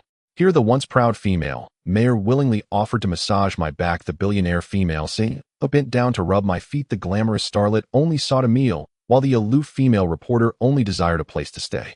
I found myself somewhat enamored with this place. No, I should say I was enamored with the time spent with the 4 women. Here I had created my own pit empire. Human hearts are made of flesh. Even though I longed for the outside world, I still felt a deep reluctance at the moment of parting. The 5 of us instinctively stopped facing the pit that had nurtured and sheltered us, bending deeply to bow. This bow was a tribute to the pit for its sheltering grace, thanking it for the life it provided. After bowing, everyone had a hint of red in their eyes, filled with countless emotions, yet no one spoke further, silently suppressing their reluctance, and turned to step onto the road ahead. I was the first to step onto the sturdy bamboo raft, followed closely by Lin Wanqing, Su Lan, Summer Yuran, and Chun Jing, each settling down steadily. Everyone tightly clutched a torch, their eyes reflecting both anxiety about the unknown ahead and anticipation for freedom. I pushed the raft with a bamboo pole, gently stirring the water as the raft slowly drifted away from the shore, gliding along the icy underground river. The underground river was devoid of sunlight, surrounded by profound darkness, with only the flames of our torches flickering.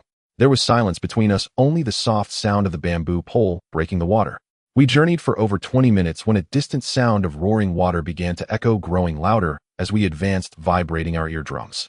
A heaviness settled in my heart as I realized we had arrived at our destination. I raised my hand to signal everyone to grip their torches tightly and sit steady. Not long after, a light appeared ahead, indicating we were about to reach the exit of the underground river. We hurried ashore and secured the raft to the bank. At that moment, an accident occurred. Help! Help! Unexpectedly, Chun Jing slipped and fell into the water. The current was strong, and Chun Jing was swept several meters away right before a 100-meter-high waterfall. If she went over, it would be certain death. What to do? Everyone's hearts were in their throats. Chun Jing, hold on tight. In a moment of desperation, I quickly threw the rope in my hand. Thank heavens. Just a meter away from the cliff, Chun Jing frantically grasped the rope. I hurriedly pulled upwards with all my strength, gradually bringing Chun Jing up to the shore. Once on solid ground, she looked at the towering cliff over 100 meters high, filled with dread, tears streaming down her face. Then I carried the brown rope to the very edge of the cliff. The cliff face was steep and smooth with almost no foothold. Looking down revealed an abyss that sent chills down one's spine, where a moment's carelessness could lead to a fatal fall. I dared not be careless, finding a secure boulder at the cliff's top to tightly wrap and bind one end of the brown rope, reinforcing it with repeated knots and pulling it back and forth with great force. Only after confirming that the rope was firmly secured and would not budge did I feel at ease. With everything prepared, I turned to the 4 women behind me, all with tense expressions and anxious looks. I spoke in a deep voice, "Don't be afraid, I'm here. We'll go one by one. I'll go down to scout the way. You just need to come down slowly while I hold the rope. It will be absolutely safe." Everyone nodded in agreement, their eyes fixed on me. At that moment, I was their only support, their sole source of confidence. I ceased my words, gripping the cold, solid brown rope tightly. My feet stepped onto the slick, steep cliff face, my body suspended as I began my descent, moving slowly towards the abyss-like bottom. The cliff was covered in moss, extremely slippery, with tiny fragmented footholds beneath my feet. A moment's inattention could lead to slipping and falling. The mountain wind howled through the crevices of the cliff, forcefully tugging at my body, making me sway precariously. My hands gripped the brown rope tightly, my palms burning and aching from the rough fibers.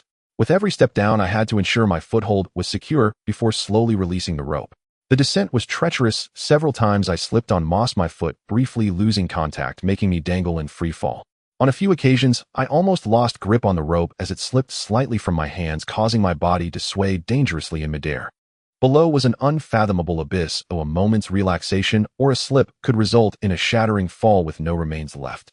Each moment of peril tightened my heart, cold sweat instantly soaking my clothes. I gritted my teeth, enduring the turmoil, within forcing myself to calm down, steadying my breath, and holding the rope tightly, gradually stabilizing my form, resisting the dangers time and again, and slowly descending towards the cliff's bottom. But just as I focused on finding the next foothold, an unexpected crisis erupted. The small rock beneath my feet, no bigger than a palm, had been soaked by the waterfall's mist for years, and the surface moss was extremely slick. As I pushed off to stabilize my foot, the rock suddenly slipped violently, leaving me with no point to hold on to. My ankle twisted abruptly, my center of gravity completely lost. In the next instant, I lost all support from the cliff face. Despite my utmost effort to grip the brown rope, I could not withstand the force of my sudden fall. In an instant, I was not descending slowly, but plummeting down the steep cliff like a boulder, falling 30 meters at breakneck speed. The howling wind roared in my ears, the sound piercing my eardrums as the cliffside scenery rushed past me in reverse. The sensation of weightlessness gripped my heart, causing chaos in my chest. The rough brown rope frantically rubbed against my palms, an intense pain shooting through my entire arm as the flesh of my palms nearly wore away, a fiery pain stabbing deeply. Before I could gather my thoughts and stabilize myself, my body was violently swung sideways, crashing hard against the cold, hard cliff face. With a loud bang, the sound of my bones colliding with the rock resonated within me, the force so fierce it felt as though my internal organs were dislocated. My shoulder hit the protruding sharp rock first, followed by my back and waist, each part colliding fiercely against the rough-hewn cliff. Every inch of my bones screamed in agony, causing my vision to blur, my head to thrum, nearly knocking me unconscious. My body swayed back and forth in midair. Below me lay the abyss. If I relaxed my grip for even a moment, I would plummet to the bottom, meeting a gruesome end. The 4 women at the cliff top gasped in horror at the sight. I clenched my teeth, refusing to let my guard down. I endured the pain, descending slowly, the ground coming into clearer view, the outlines of rocks and plants coming into focus. I secretly let out a breath of relief, gauging the height. A thrill of joy surged through me as I realized I was only about 5 meters from the ground. Only a short distance remained before my feet could firmly touch the ground, completely escaping the cliff's peril. I was ready to let go and land. But no one expected that a deadly crisis would suddenly erupt at this crucial moment, catching me off guard. A woo, a woo. From the bottom of the cliff, a low growl of a beast suddenly echoed. Several agile black shadows sprang out from the hidden grass below, showing their fangs and glaring menacingly. I stared in shock, drenched in cold sweat. Below were several wild leopards, their mouths wide open. This group of leopards had been lurking at the bottom of the cliff for an unknown duration, their keen sense of smell already detecting the presence of a living being. They had been hiding in the shadows, waiting to launch a surprise attack the moment I touched down. At this moment, seeing me suspended in midair and about to land, they could no longer contain their ferocity. One by one, they pushed off the ground with all their might, leaping madly towards my position below. Their gaping jaws opened wide, fangs glinting with a cold light, clearly intent on tearing me apart and feasting on my flesh. My scalp went numb in an instant, every hair on my body stood on end and my heart clenched tightly, a chill rushing from my feet straight to the crown of my head. I was merely 5 meters from the ground, but beneath my feet lay no safe path, only a certain death. The moment my feet touched the ground, I would be surrounded by this ravenous pack of leopards, torn to shreds in an instant, with not a sliver of hope left for survival. In this fleeting moment between life and death, I had no time to think, and my instinct for survival surged to. Ignoring the pain that coursed through my body and the weakness in my arms, I abruptly abandoned the thought of landing. I gripped the brown rope with all my strength, using my arms to pull my feet, pushing against the slippery cliff wall, desperately climbing upwards along the rope. I only wanted to distance myself from the leopard pack at the cliff's base, farther away from that land of death. There are wild beasts below, it's dangerous. Pull me up, I shouted to the 4 women at the top of the cliff. The 4 women worked together, straining to pull the rope with all. I hung in midair with 4 people pulling the rope from above, while below the leopards howled and leapt, their sharp claws nearly grasping my feet, several times narrowly escaping each time. I was already severely fatigued. The earlier fall and collision had drained most of my strength. Pain shot through my body, my arms felt nearly incapable of lifting, and the wounds on my palms were burning from the friction against the rope. Every inch I climbed consumed immense energy. I knew in my heart that I was on the verge of collapse, but I dared not let go, and I absolutely could not. Below me was a pack of starving leopards, their bloodthirsty fangs eager to devour. If I lost my strength and my grip faltered, I would surely be torn to pieces by these ferocious beasts with not even bones left behind. Rather than falling to my doom in the jaws of the leopards, it was better to expend every last ounce of strength to climb upwards. Even if I died from exhaustion on the cliff face, it would be 100 times better than being devoured by beasts. My eyes reddened with determination, driven by desperation. I scrambled like a madman, gripping the brown rope, fiercely pushing against the protruding fissures of the cliff, leveraging the pull from above as I desperately clawed my way upwards. Fortunately, I had grown up in the rural mountains, constantly climbing, chopping wood, and working hard. My innate strength and physical condition far exceeded that of ordinary people. Had it been someone else, they would have long since exhausted themselves and fallen to the leopards. Drawing upon my natural resilience, I gritted my teeth against fatigue and pain, inching upwards, painfully climbing a significant distance. As I reached the midway point of the cliff, I suddenly caught sight of a small natural platform on the side of the cliff, not large in size, just enough for me to sit down and rest momentarily. I could no longer hold on. I leveraged myself onto the small platform, quickly sitting down and gasping for air. I only wanted to rest for a few seconds to catch my breath and regain some strength before continuing to climb back to the top. But desperation never gives one a moment's respite. I had just settled down, my breath not yet steady, when a sharp, piercing scream suddenly echoed from above. A gigantic eagle was swooping down towards me with fierce intent. A sudden shock coursed through my heart, and I instinctively turned to evade. A colossal black eagle, its wings spread over 2 meters in length, swooped down from the high clouds, its iron-like beak glinting coldly, and its claws sharp as knives. Its speed was as swift as lightning, heading straight for the vital point of my head. It was clearly aiming to dive and attack me, either to drive me away or to peck me off the cliff. I barely dodged the first wave of lethal strikes as the eagle's iron-like beak crashed hard against the rock beside me, with a loud crack, chipping away at the hard cliff and sending fragments flying in an explosive spray. This giant eagle was filled with wild ferocity. After missing its strike, it showed no signs of retreat, flapping its wings to stir up a howling wind, while rapidly circling above me, locking onto its target. Then, with a fierce flap of its wings, it dove down like a black lightning bolt, relentlessly attacking me again and again. Each dive was a life-or-death struggle. Its claws, sharp as blades, aimed directly at my eyes, neck, and the back of my head, each attack directed towards my life. I was huddled on a narrow platform with nowhere to hide or retreat, forced to twist my head, lean sideways, and bend down to evade. My mind was intensely focused, my heart racing wildly. Cold sweat instantly soaked my clothes, streaming down my forehead. I found myself trapped in an unprecedented dual crisis, unable to advance or retreat. On the cliff top, Lin Wanqing clearly saw everything and urgently shouted at me, saying, "Go. Hurry up and climb up. Don't linger on the platform. There must be an eagle's nest nearby. Eagles fiercely protect their young and will attack you with all their might." Upon hearing this, my heart jolted, and I raised my head to look up at the cliff wall. Sure enough, not far away, there was a massive eagle's nest nestled in the rock crevices. I could vaguely see the movements of eaglets in the nest. This giant eagle was protecting its nest and young, perceiving me as an invading enemy, determined to drive me out of this territory. I dared not linger for even a second, disregarding any need for rest. I immediately got up, gritted my teeth, tightened my grip on the brown rope, and once again made every effort to climb upward. Seeing me retreat from the platform, the giant eagle finally ceased its dive attacks, circling back to the nest above to keep watch, no longer pressing me. I dared not waste a moment holding my breath, forcing myself to endure the excruciating pain and exhaustion from overexertion, scrambling upward with both hands and feet. I was nearing the cliff top, just a few more steps away from reaching safety. Just as a glimmer of hope arose in my heart, thinking I was about to escape, the rope harshly rubbed against the wound in my palm, causing me to slip and lose my grip instantly. With a sudden loss of strength, my hand slipped, and before I could react, I plummeted 20 meters down the ground. The sensation of weightlessness hit me again as I felt my body suspended in free fall. The 4 women on the cliff top witnessed this horrifying scene, screaming in terror, their voices piercing and filled with dread, fearing I would fall to my death. This fall was even more brutal and swift than the last. The 20-meter distance vanished in an instant as the fierce wind slapped against my face, making it impossible to open my eyes.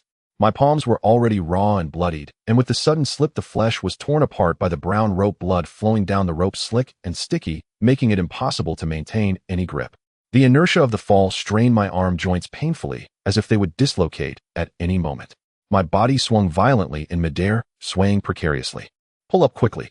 The 4 women on the cliff top were already terrified beyond belief. Hearing my shout, none dared to slacken their efforts, pouring all their strength into the brown rope. Saying, "Go, hold on. We'll pull you up." The cries and shouts of the 4 women reached my ears, carried by the wind. A surge of warmth flooded my heart, an undeniable strength rising from my very bones. I was their only support, and if I died, these 4 fragile women trapped in the pit would surely meet the same fate. I cannot die. I absolutely cannot die. Hanging in midair, swaying unsteadily, I gritted my teeth, enduring the agonizing friction of my raw palm and the overwhelming pain throughout my body as I once again gripped the brown rope tightly. This time, with every inch I climbed, I used the last bit of strength in my body. The 4 women at the cliff top pulled the rope, continuously working in perfect harmony.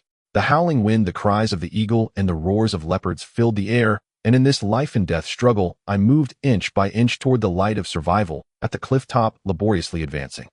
With the collective effort of everyone pulling and assisting, I finally managed to kick my foot onto the edge of the cliff, using my arms to push against the ground. I mustered the last bit of my strength to roll over onto the summit. In that moment, I could no longer hold on. My body went limp, collapsing heavily on the cliff top as I gasped for breath, inhaling deeply and rapidly. This rope descent for escape completely shattered the dreams we held deep within our hearts. This cliff's exit was in fact a dead and utterly impassable. At the cliff's base lurked a pack of ravenous and fierce leopards, each one bloodthirsty and savage, watching us with keen eyes from below. The moment we touched the ground, they would pounce and tear us apart. Above, gigantic raptors guarded their nest, diving down to strike with lethal precision, posing an airborne threat that was nearly impossible to evade. The slick and steep cliff face itself was fraught with peril, lacking stable footholds, making it easy to slip and plummet. With raptors attacking from above and ferocious leopards waiting below, the cliff face in between posed a deadly threat, creating a situation of certain death on all fronts. Any rash attempt to break through would lead to a dead and leaving no chance for survival. Surrounded by everyone, they looked at my scarred body and bloodstained hands, recalling the harrowing scenes from earlier. Each face turned pale, haunted by lingering fears. The flickering hope of escape that everyone had so painstakingly ignited was instantly extinguished. At this critical moment, Lin Wanqing suppressed her own feelings of loss and panic, maintaining her composure and rationality. She knelt down to examine the wounds on my hands and shoulders, her brows tightly furrowed. After a long moment of contemplation, she spoke decisively. Sangyu is too severely injured. We cannot approach this cliff again. If we rashly venture out, we will all perish. With no other options available, we must first return the way we came to the sinkhole, taking time to rest and regroup. Given the current situation, there was no dissent. Everyone nodded in agreement. While escaping is certainly important, our lives are paramount. Forcing our way through a dead end would only lead to our demise. We gathered our brown ropes, torches, and other belongings, filled with a heart full of helplessness and reluctance, and boarded a bamboo raft to retrace our familiar path back to the sinkhole. It is indeed a poignant thought how fate plays tricks on us. Just this morning, the 5 of us had left the sinkhole with hope and reluctance, believing we had finally broken free from despair and could return to the world.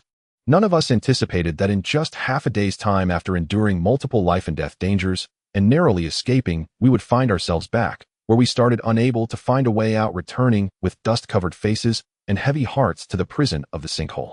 We left full of hope, only to return with hearts full of sorrow. The weight of this contrast pressed heavily on each of us. Upon returning to the sinkhole camp, my hands were so severely injured that the wounds were a bloody mess, and any contact with heavy objects caused excruciating pain. I could do no heavy work and could only lie still to recuperate. The four women who had always relied on me for protection and sustenance now took on the responsibility themselves, diligently tending to me with care and thoughtfulness. Never leaving my side, they provided attentive care. The composed and capable Lin, Wanqing, well-versed in herbal medicine, went to the wilds outside the Sinkhole, tirelessly navigating through dense forests to carefully select wild herbs for stopping bleeding and reducing inflammation, grinding them into a paste and gently applying it to my wounds. The high-maintenance Sulan, usually aloof, set aside her demeanor and quietly tended to the campfire, skillfully roasting fragrant meat, blowing it cool before feeding it to me, bite by bite, her eyes full of warmth and concern.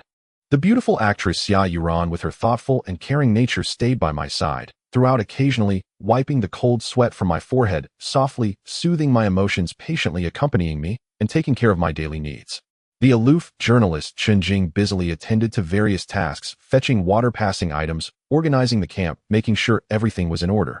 Seeing the four women bustling around me, genuinely caring and feeling their unhidden concern and worry in their eyes, I was overwhelmed with warmth in the midst of despair. In this isolated sinkhole, there were no distinctions of status, no disparities of wealth, no glamorous halos.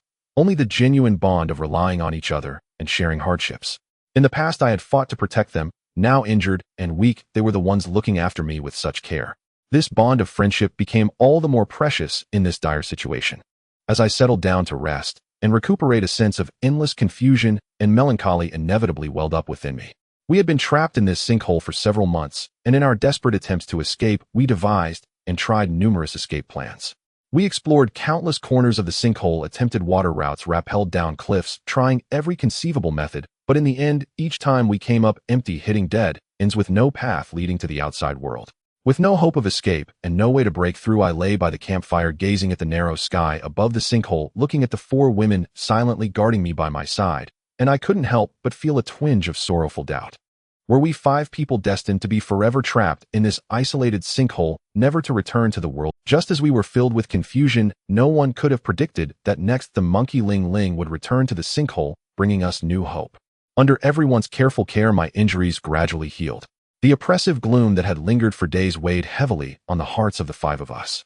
After a disastrous escape from the cliff, we found ourselves trapped with no way out. Time and again, our attempts to break free ended in failure, leaving a veil of despair and confusion over everyone. Lying by the campfire at night, we spoke little. Occasionally, we gazed at the small patch of sky visible at the top of the sinkhole, our hearts filled with a sense of hopelessness. Just when all our spirits were low and filled with gloom, the little monkey Lingling, who had been missing for several days, suddenly returned. During Lingling's inexplicable absence, we were initially filled with worry, fearing it had encountered a fierce beast or gotten lost in the treacherous mountains, never to return. With my injured hand preventing me from searching the mountains, the four women could only call out and look around the camp, yet Lingling's figure remained elusive. No one expected that at our lowest point this little creature would return quietly. Lingling's fur was sleek, brimming with energy, and its bright little eyes shone with cleverness. To my surprise, Lingling clutched a small coarse cloth bag tightly in its little paws, squatting at my feet and offering it like a treasure. What good thing has Lingling brought back? My heart stirred, and I quickly reached out to take the bag. As I opened it, I found it stuffed to the brim with plump and dry rice seeds. The grains were golden and round, each one full and sturdy, all premium seeds. Without a doubt, I understood that Lingling had sneaked down to a nearby farmhouse while the people were unguarded and stolen this precious bag of seeds. Holding the heavy bag of seeds, I felt a surge of energy as the hope that had lain dormant in my heart for so long was reignited. In this sinkhole of despair, we could barely sustain ourselves through hunting, fishing, and foraging wild fruits. Living on beast meat and wild vegetables every day was not a long-term solution.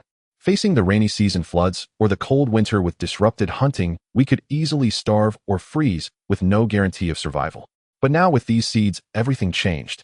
I immediately began to devise a plan. With the seeds, I could level the barren land at the bottom of the sinkhole, cultivate rice fields, and once the seedlings matured, we could harvest plenty of rice and mill it into white rice.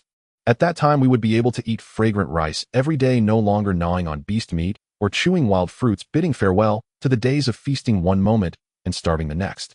In the sinkhole, we could achieve self-sufficiency in food, truly settling down and living on for the long term. I was a native of the countryside, adept at plowing fields, sowing seeds, and all aspects of farming. Farming was much easier for me than hunting or climbing cliffs, and it posed no challenge. The only obstacle was the severe injury on my hand from the rope, which temporarily prevented me from doing heavy work, so I could only rest and recuperate. I patiently focused on healing while the four women took great care of me, changing the herbal medicine daily, and my injury healed rapidly. Before long, the wound on my palm scabbed over and healed, strength gradually returning, no longer hindering my work. Once my injuries healed, the first thing I did was to take everyone to survey the terrain and select a site for cultivation. The bottom of the sinkhole was flat and spacious, with rich and soft soil accumulating humus for years, full of nutrients. Nearby was a natural water pool with ample water supply, making irrigation exceptionally convenient. A perfect piece of fertile land. After identifying the location, I immediately began planning the boundaries of the fields and led everyone to start the work. The four women who had been pampered in the past did not complain about hardship or exhaustion. They all actively came forward to help. None of them complained. Lin Wanqing took the lead in clearing away the wild grass and stones, planning the boundaries of the fields in an orderly manner, organizing the land neatly. Sulan set aside her pride, following suit to hoe and turn the soil, not minding the dirt on her clothes or the hard work, diligently toiling away. Xia Yuran had never done farm work before, her hands and feet clumsy, yet she followed along, picking up stones and leveling the land, working hard without complaint. Chen Jing meticulously managed the irrigation channels, planning the water routes to ensure smooth water supply to the rice fields. I took the lead in deeply cultivating and turning the soil, gradually loosening and breaking up the hard barren land, flattening the clumps of soil, clearing away all the roots of weeds, and then, according to the specifications for rice fields, raise the ridges and enclose the field edges to prevent water leakage. In this isolated sinkhole with no machinery, no farming tools, and no outside help, everything had to rely on our own hands. We resolutely decided to vigorously promote the spirit of self-reliance and hard work, taking matters into our own hands to ensure we would have enough to eat. Even if the barren slopes were hard and the farming was exhausting, we would rely on our unyielding tenacity to transform the muddy wasteland into fertile fields, carving out a path to survival in the face of adversity. Everyone was sweating profusely, backs soaked, hands covered in dirt, yet not a single person stopped to rest or complained of fatigue. As we worked with enthusiasm, the pent-up frustration melted away. I don't know who hummed a familiar tune first, but it was that old song everyone knew, stirring our spirits. Soon after, the five of us sang in unison, our bright voices resonating in the silent bottom of the sinkhole. The flowers in the basket are fragrant. Listen, as I sing a song, sing it out. We've arrived at Nan and Iwan. The song was simple and rustic, yet full of power, echoing repeatedly between the cliffs, dispelling the lingering oppression and despair. As I deeply cultivated the land, I sang aloud in harmony. The more I sang, the more energetic I felt. After finishing the song, everyone's spirits were completely lifted, the pent-up feelings dissipated, and our work sped up significantly. We worked in a well-coordinated manner with clear divisions of labor. Turning the soil, building ridges, clearing stones, and managing the channels proceeded in an orderly fashion, with no one shirking or being lazy. Together we worked tirelessly day and night for several days, without slacking off for a moment, transforming the once weed-covered wasteland into several acres of neatly arranged, flat, high-quality farmland. After finishing the fields, I dug a simple irrigation channel along the stream, bringing the clear water from the pool into the rice fields. As the clear water gradually filled the fields, covering the soil, once the flat rice fields were filled with water, they shone like mirrors. The clear water reflected the sinkhole's cliffs, blue sky, and white clouds, sparkling beautifully. The barren interior of the sinkhole had for the first time a vibrant agricultural atmosphere, no longer resembling a desolate wasteland. With the fields prepared and the water filled, everything was in place, only the east wind was missing. Next, we just needed to patiently wait for the temperature to rise, for spring to blossom, and for suitable weather for sowing. I could then start loosening the soil, planting the seeds, nurturing the seedlings, and gradually sowing the rice, eagerly awaiting the autumn harvest. Looking at the mirror-like rice fields before me, at the golden plump seeds in my hand, at the four women beside me, united and unwavering, and at the little monkey Lingling squatting nearby, chattering and showing off, the spark of hope ignited in all of our eyes once again. Despair cannot confine the human spirit, and suffering cannot crush hope. Even if we cannot escape the sinkhole for now, as long as we have land to cultivate, seeds to sow, and food to anticipate, we have a reason to live on. In this moment, everyone seemed to see the scenes of future harvests, envisioning a stable life ahead. Heaven had finally begun to show us mercy. Next, there was another major discovery in the sinkhole that made us extremely happy. On that day, I took a bamboo fork to the pond to catch fish. Suddenly, I noticed an old fishing net lying on the seabed in a location thick with water plants on the shallow bank, gently swaying in the subtle current, half hanging in the crevices of the rocks.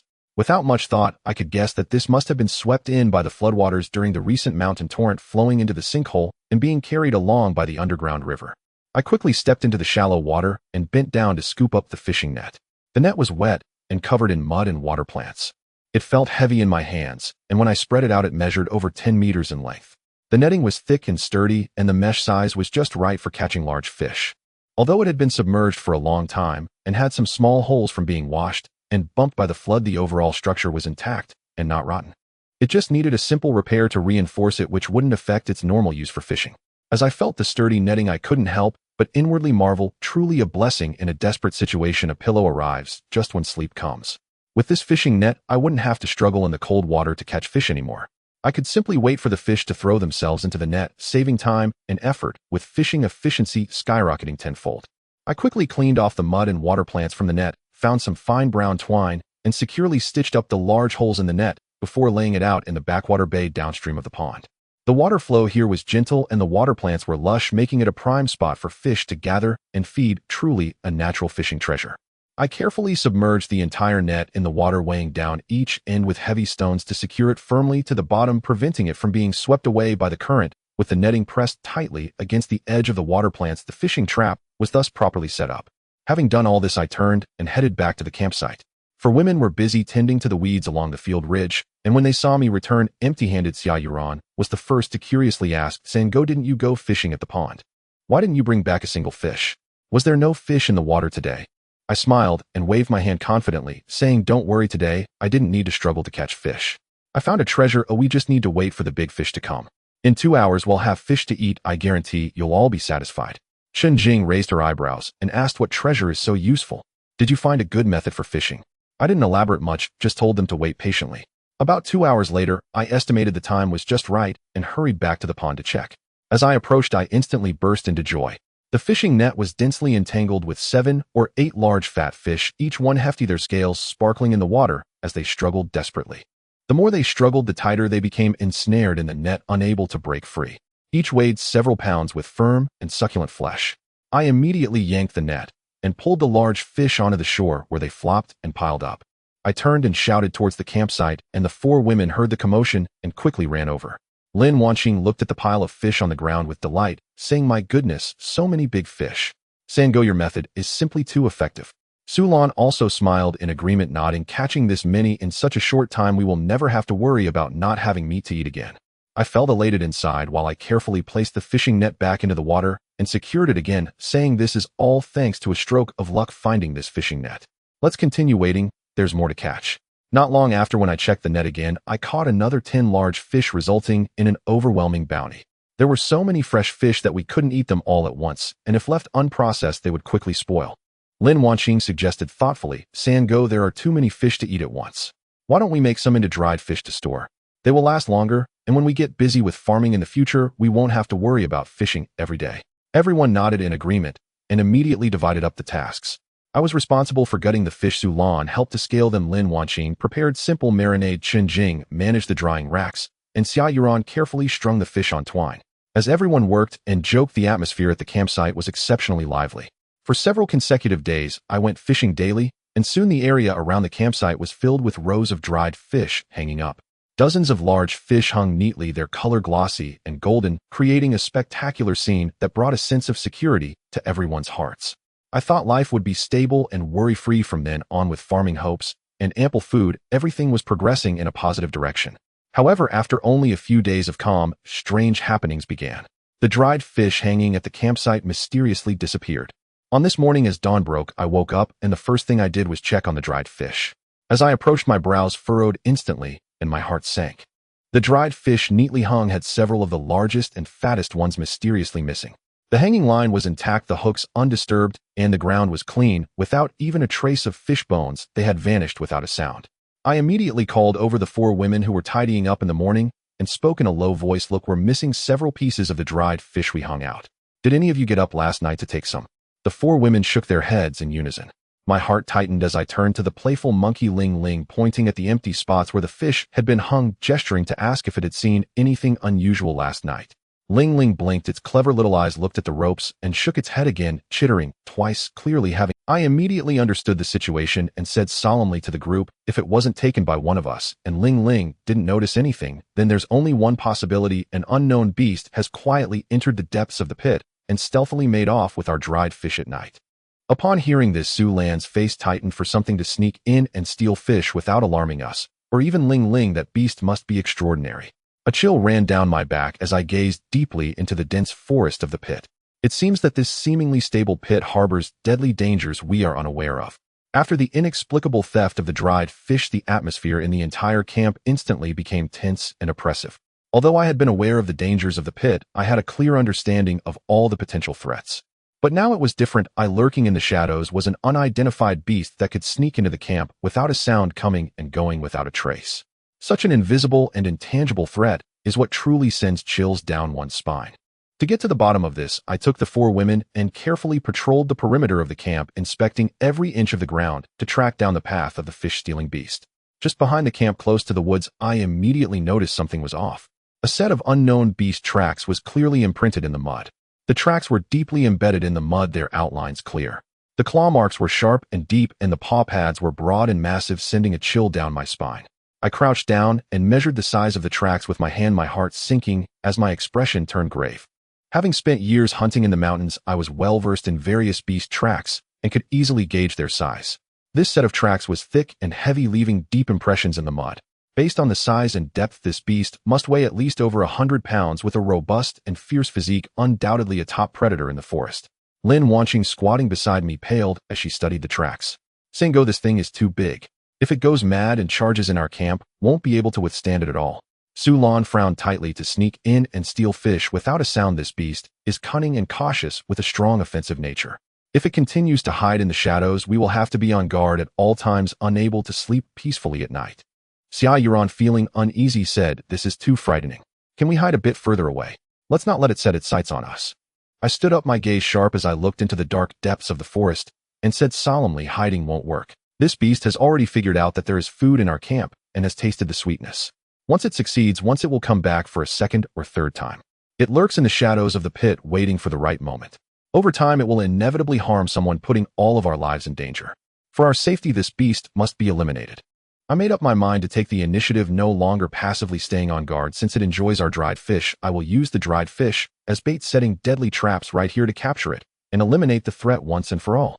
Without hesitation, I immediately began planning the trap locations, selecting open areas outside the camp where the beast would inevitably pass.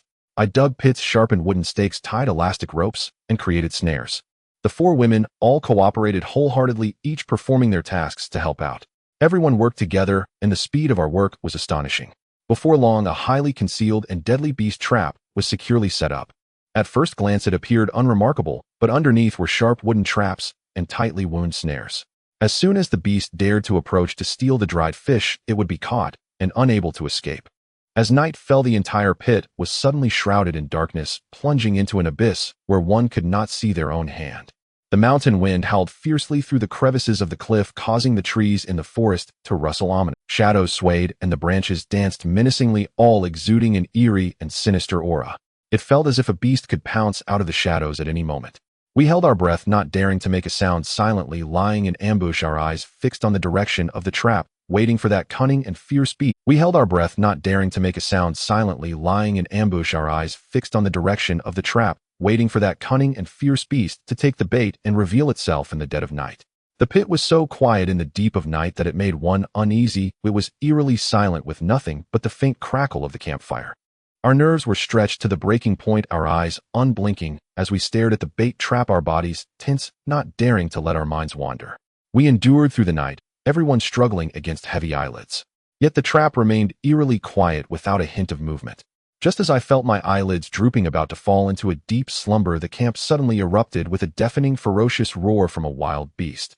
The roar shook the heavens and the earth, reverberating violently between the chasms, harsh and ferocious. Following that was the sharp snap of the mechanism breaking, the loud tug of the taut brown rope, and the fierce sounds of the beast's frantic thrashing and struggling. I was instantly jolted awake, my sleep vanishing completely, and my mind became clear. I grabbed the sharp axe beside me and dashed towards the source of the sound, always on guard against a possible beast attack. Upon seeing the scene before me, my heart sank. It was a leopard.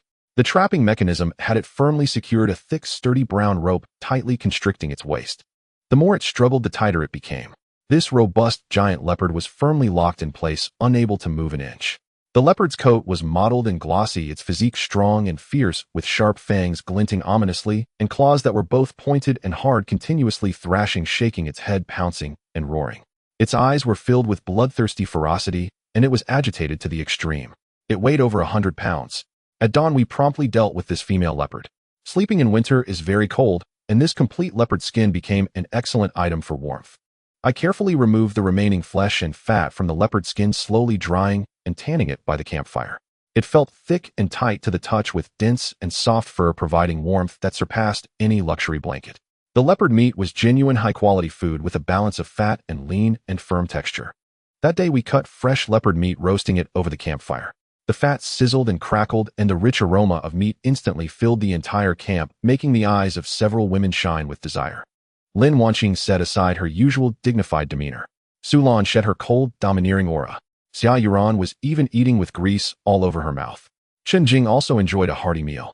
The large amount of leftover leopard meat that we couldn't finish was all cut into even strips, seasoned with simple wild salt, and hung on a ventilated wooden rack beside the campfire.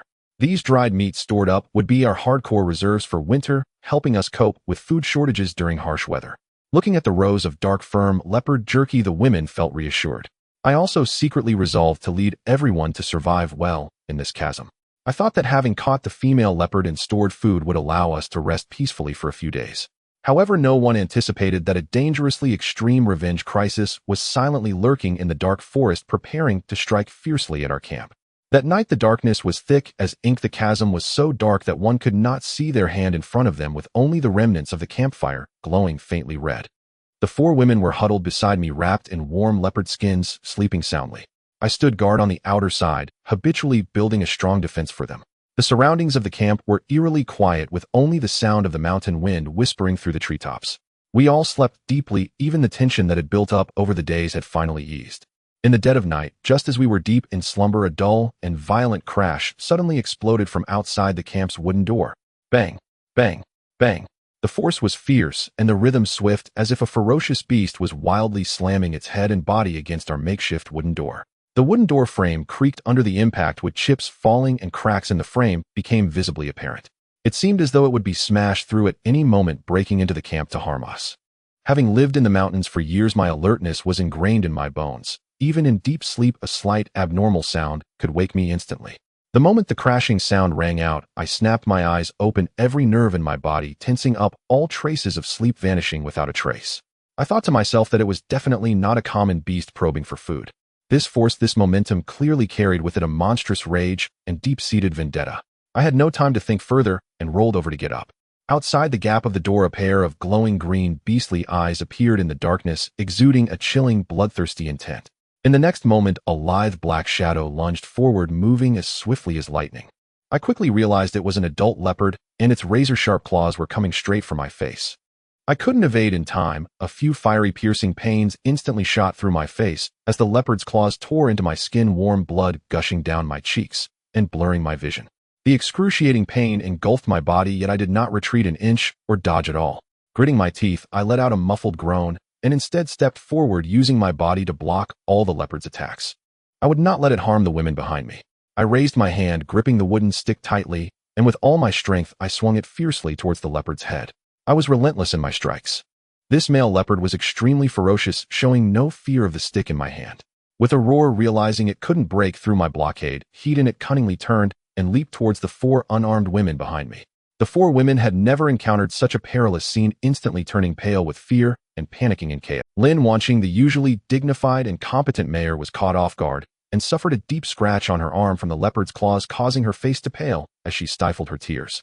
Su Lan, the powerful and domineering president, was unafraid of anything, but at this moment, faced with the frenzied and bloodthirsty leopard, she panicked too, with a deep gash on her back that made her tremble with pain.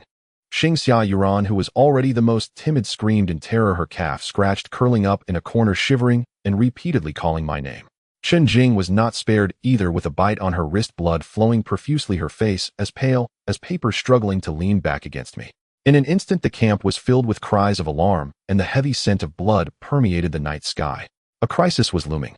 A sense of urgency gripped my heart as rage surged in my eyes, fearing that the male leopard would strike down those beside me. With a fierce roar, I charged forward, recklessly wielding a sturdy wooden stick, swinging it fiercely at the leopard's back and head. I stood firm, a human shield in front of the four women, forming an unyielding line. No matter how the leopard roared and lunged, I would not retreat an inch. The male leopard was consumed by vengeful fury, attacking with ferocity and speed, aiming to shred us apart in its quest for revenge. Gripping the wooden stick tightly, I relied on the brute strength and combat experience honed from years of survival in the mountains, striking down relentlessly, fully focused on suppressing the beast's onslaught. After a prolonged struggle, the male leopard had taken several heavy blows from my stick, its bones nearly cracking, its body drenched in blood. Though still fierce and violent, it gradually began to tire, realizing it could not break through my defense, gaining nothing, and if it continued, it might lose its life here. It let out a couple of fierce roars at us, its emerald eyes filled with resentment and unwillingness, burning with the desire for revenge. Then it turned and leaped away, disappearing into the dark depths of the forest. The crisis was temporarily averted, yet everyone was still shaken, panting heavily, while clutching their wounds, their faces pale with fear. I wiped the blood from my face, the wound on my cheek stinging painfully. I couldn't afford to worry about my own injuries, so I immediately rushed to the four women, checking each of their wounds. Then I retrieved the prepared ointment and applied it to each of them. After calming my mind and reflecting for a moment, I suddenly understood everything. The leopard that had attacked us in the dead of night was surely the mate of the female leopard we had hunted down earlier. In the world of beasts, male and female pair up and bond closely, possessing great spirit and heightened perception. With the female leopard missing for so long, the male must have followed the scent of blood to our camp. Having seen the tanned leopard skin and the dried leopard meat hanging to air out, knowing its mate met a tragic end at our hands, it must have stealthily tracked us down at all costs, driven by a frenzy of vengeance and desperation. It came with a deep-seated grudge, intent on taking lives and slaughtering our camp. I gazed into the dark forest where the male leopard had vanished, a chill creeping into my eyes, my whole being radiating a bone-deep cold. This male leopard now lurked in the shadowy depths of the mountain forest, active at night, filled with hatred, constantly watching our camp and waiting for the right moment to strike. It was waiting to ambush us. Familiar with the terrain, agile and ferocious, it hid in the shadows without revealing itself, ready to launch another midnight attack at any moment. We were defenseless against it. As long as the male leopard was alive, it would be a time bomb hanging over our heads, a deadly threat buried within our camp. We couldn't sleep soundly, couldn't hunt or chop wood in peace, always on guard against its surprise attacks. The consequences could range from injuries to losing our lives. I would not allow this threat to persist. After the male leopard had attacked our camp and retreated, the entire Tion Pit mountain forest fell into a tense atmosphere of brewing danger. The claw wound on my face still throbbed faintly, and the scratches and bites on the four women had yet to heal. Each of us carried a heavy weight in our hearts, unable to sleep soundly. No one knew when or where the vengeful leopard would suddenly appear again to launch another deadly ambush. Dealing with such a bloodthirsty beast lurking in the shadows, waiting to strike back, the most passive approach was to merely defend the camp and wait for our demise. How could we completely eradicate this lurking threat? At that moment, a brilliant idea struck me. I first took out all the delicious dried fish stored in the camp. The fragrant, rich meat with its strong fishy odor would easily attract the beasts of the forest. I strategically placed traps at the entrance of the dense forest where the male leopard frequently passed. Sharp wooden spikes were hidden beneath the loose soil and fallen leaves, with ropes firmly tied to the tree trunks on either side. As soon as the male leopard couldn't resist the temptation of the dried fish and approached to eat, it would trigger the trap with no escape from death. I thought that a hungry male leopard filled with hatred would be unable to resist the allure of the fragrant dried fish and would fall into the trap within a couple of days. However, I never expected that this male leopard was cunning beyond imagination, behaving far more shrewdly than a typical wild beast. For 3 whole days, the dried fish by the trap remained untouched, with not a single trace of being nudged or bitten. The surrounding grass was intact, the soil undisturbed, and even the footprints on the ground intentionally avoided the trap area. I quietly observed from behind a distant rock, suddenly realizing the truth. This beast had witnessed its mate's tragic death beneath my hunting trap and had long since grown wary of human traps, remaining highly alert. It was neither greedy nor reckless, simply biding its time. Active at night, it lay in wait, preparing to strike in revenge the moment we let our guard down. A direct confrontation carried risks, and attempts to lure it had failed, resulting in a complete stalemate. We were helpless against this cunning male leopard. Just when we were feeling immensely frustrated, a piercing, urgent scream from monkeys suddenly echoed through the Tion Pit forest that afternoon. Filled with palpable fear, the moment we heard the commotion, we became alert, looking up in the direction of the sound. The scene before us left us all stunned, our hearts racing to our throats. We saw Ling Ling, the monkey who often played around the camp, now desperately fleeing through the woods. Behind it, clouds of dust were kicked up. The male leopard we had been desperately searching for, the one we had been avoiding, was right behind, relentlessly pursuing.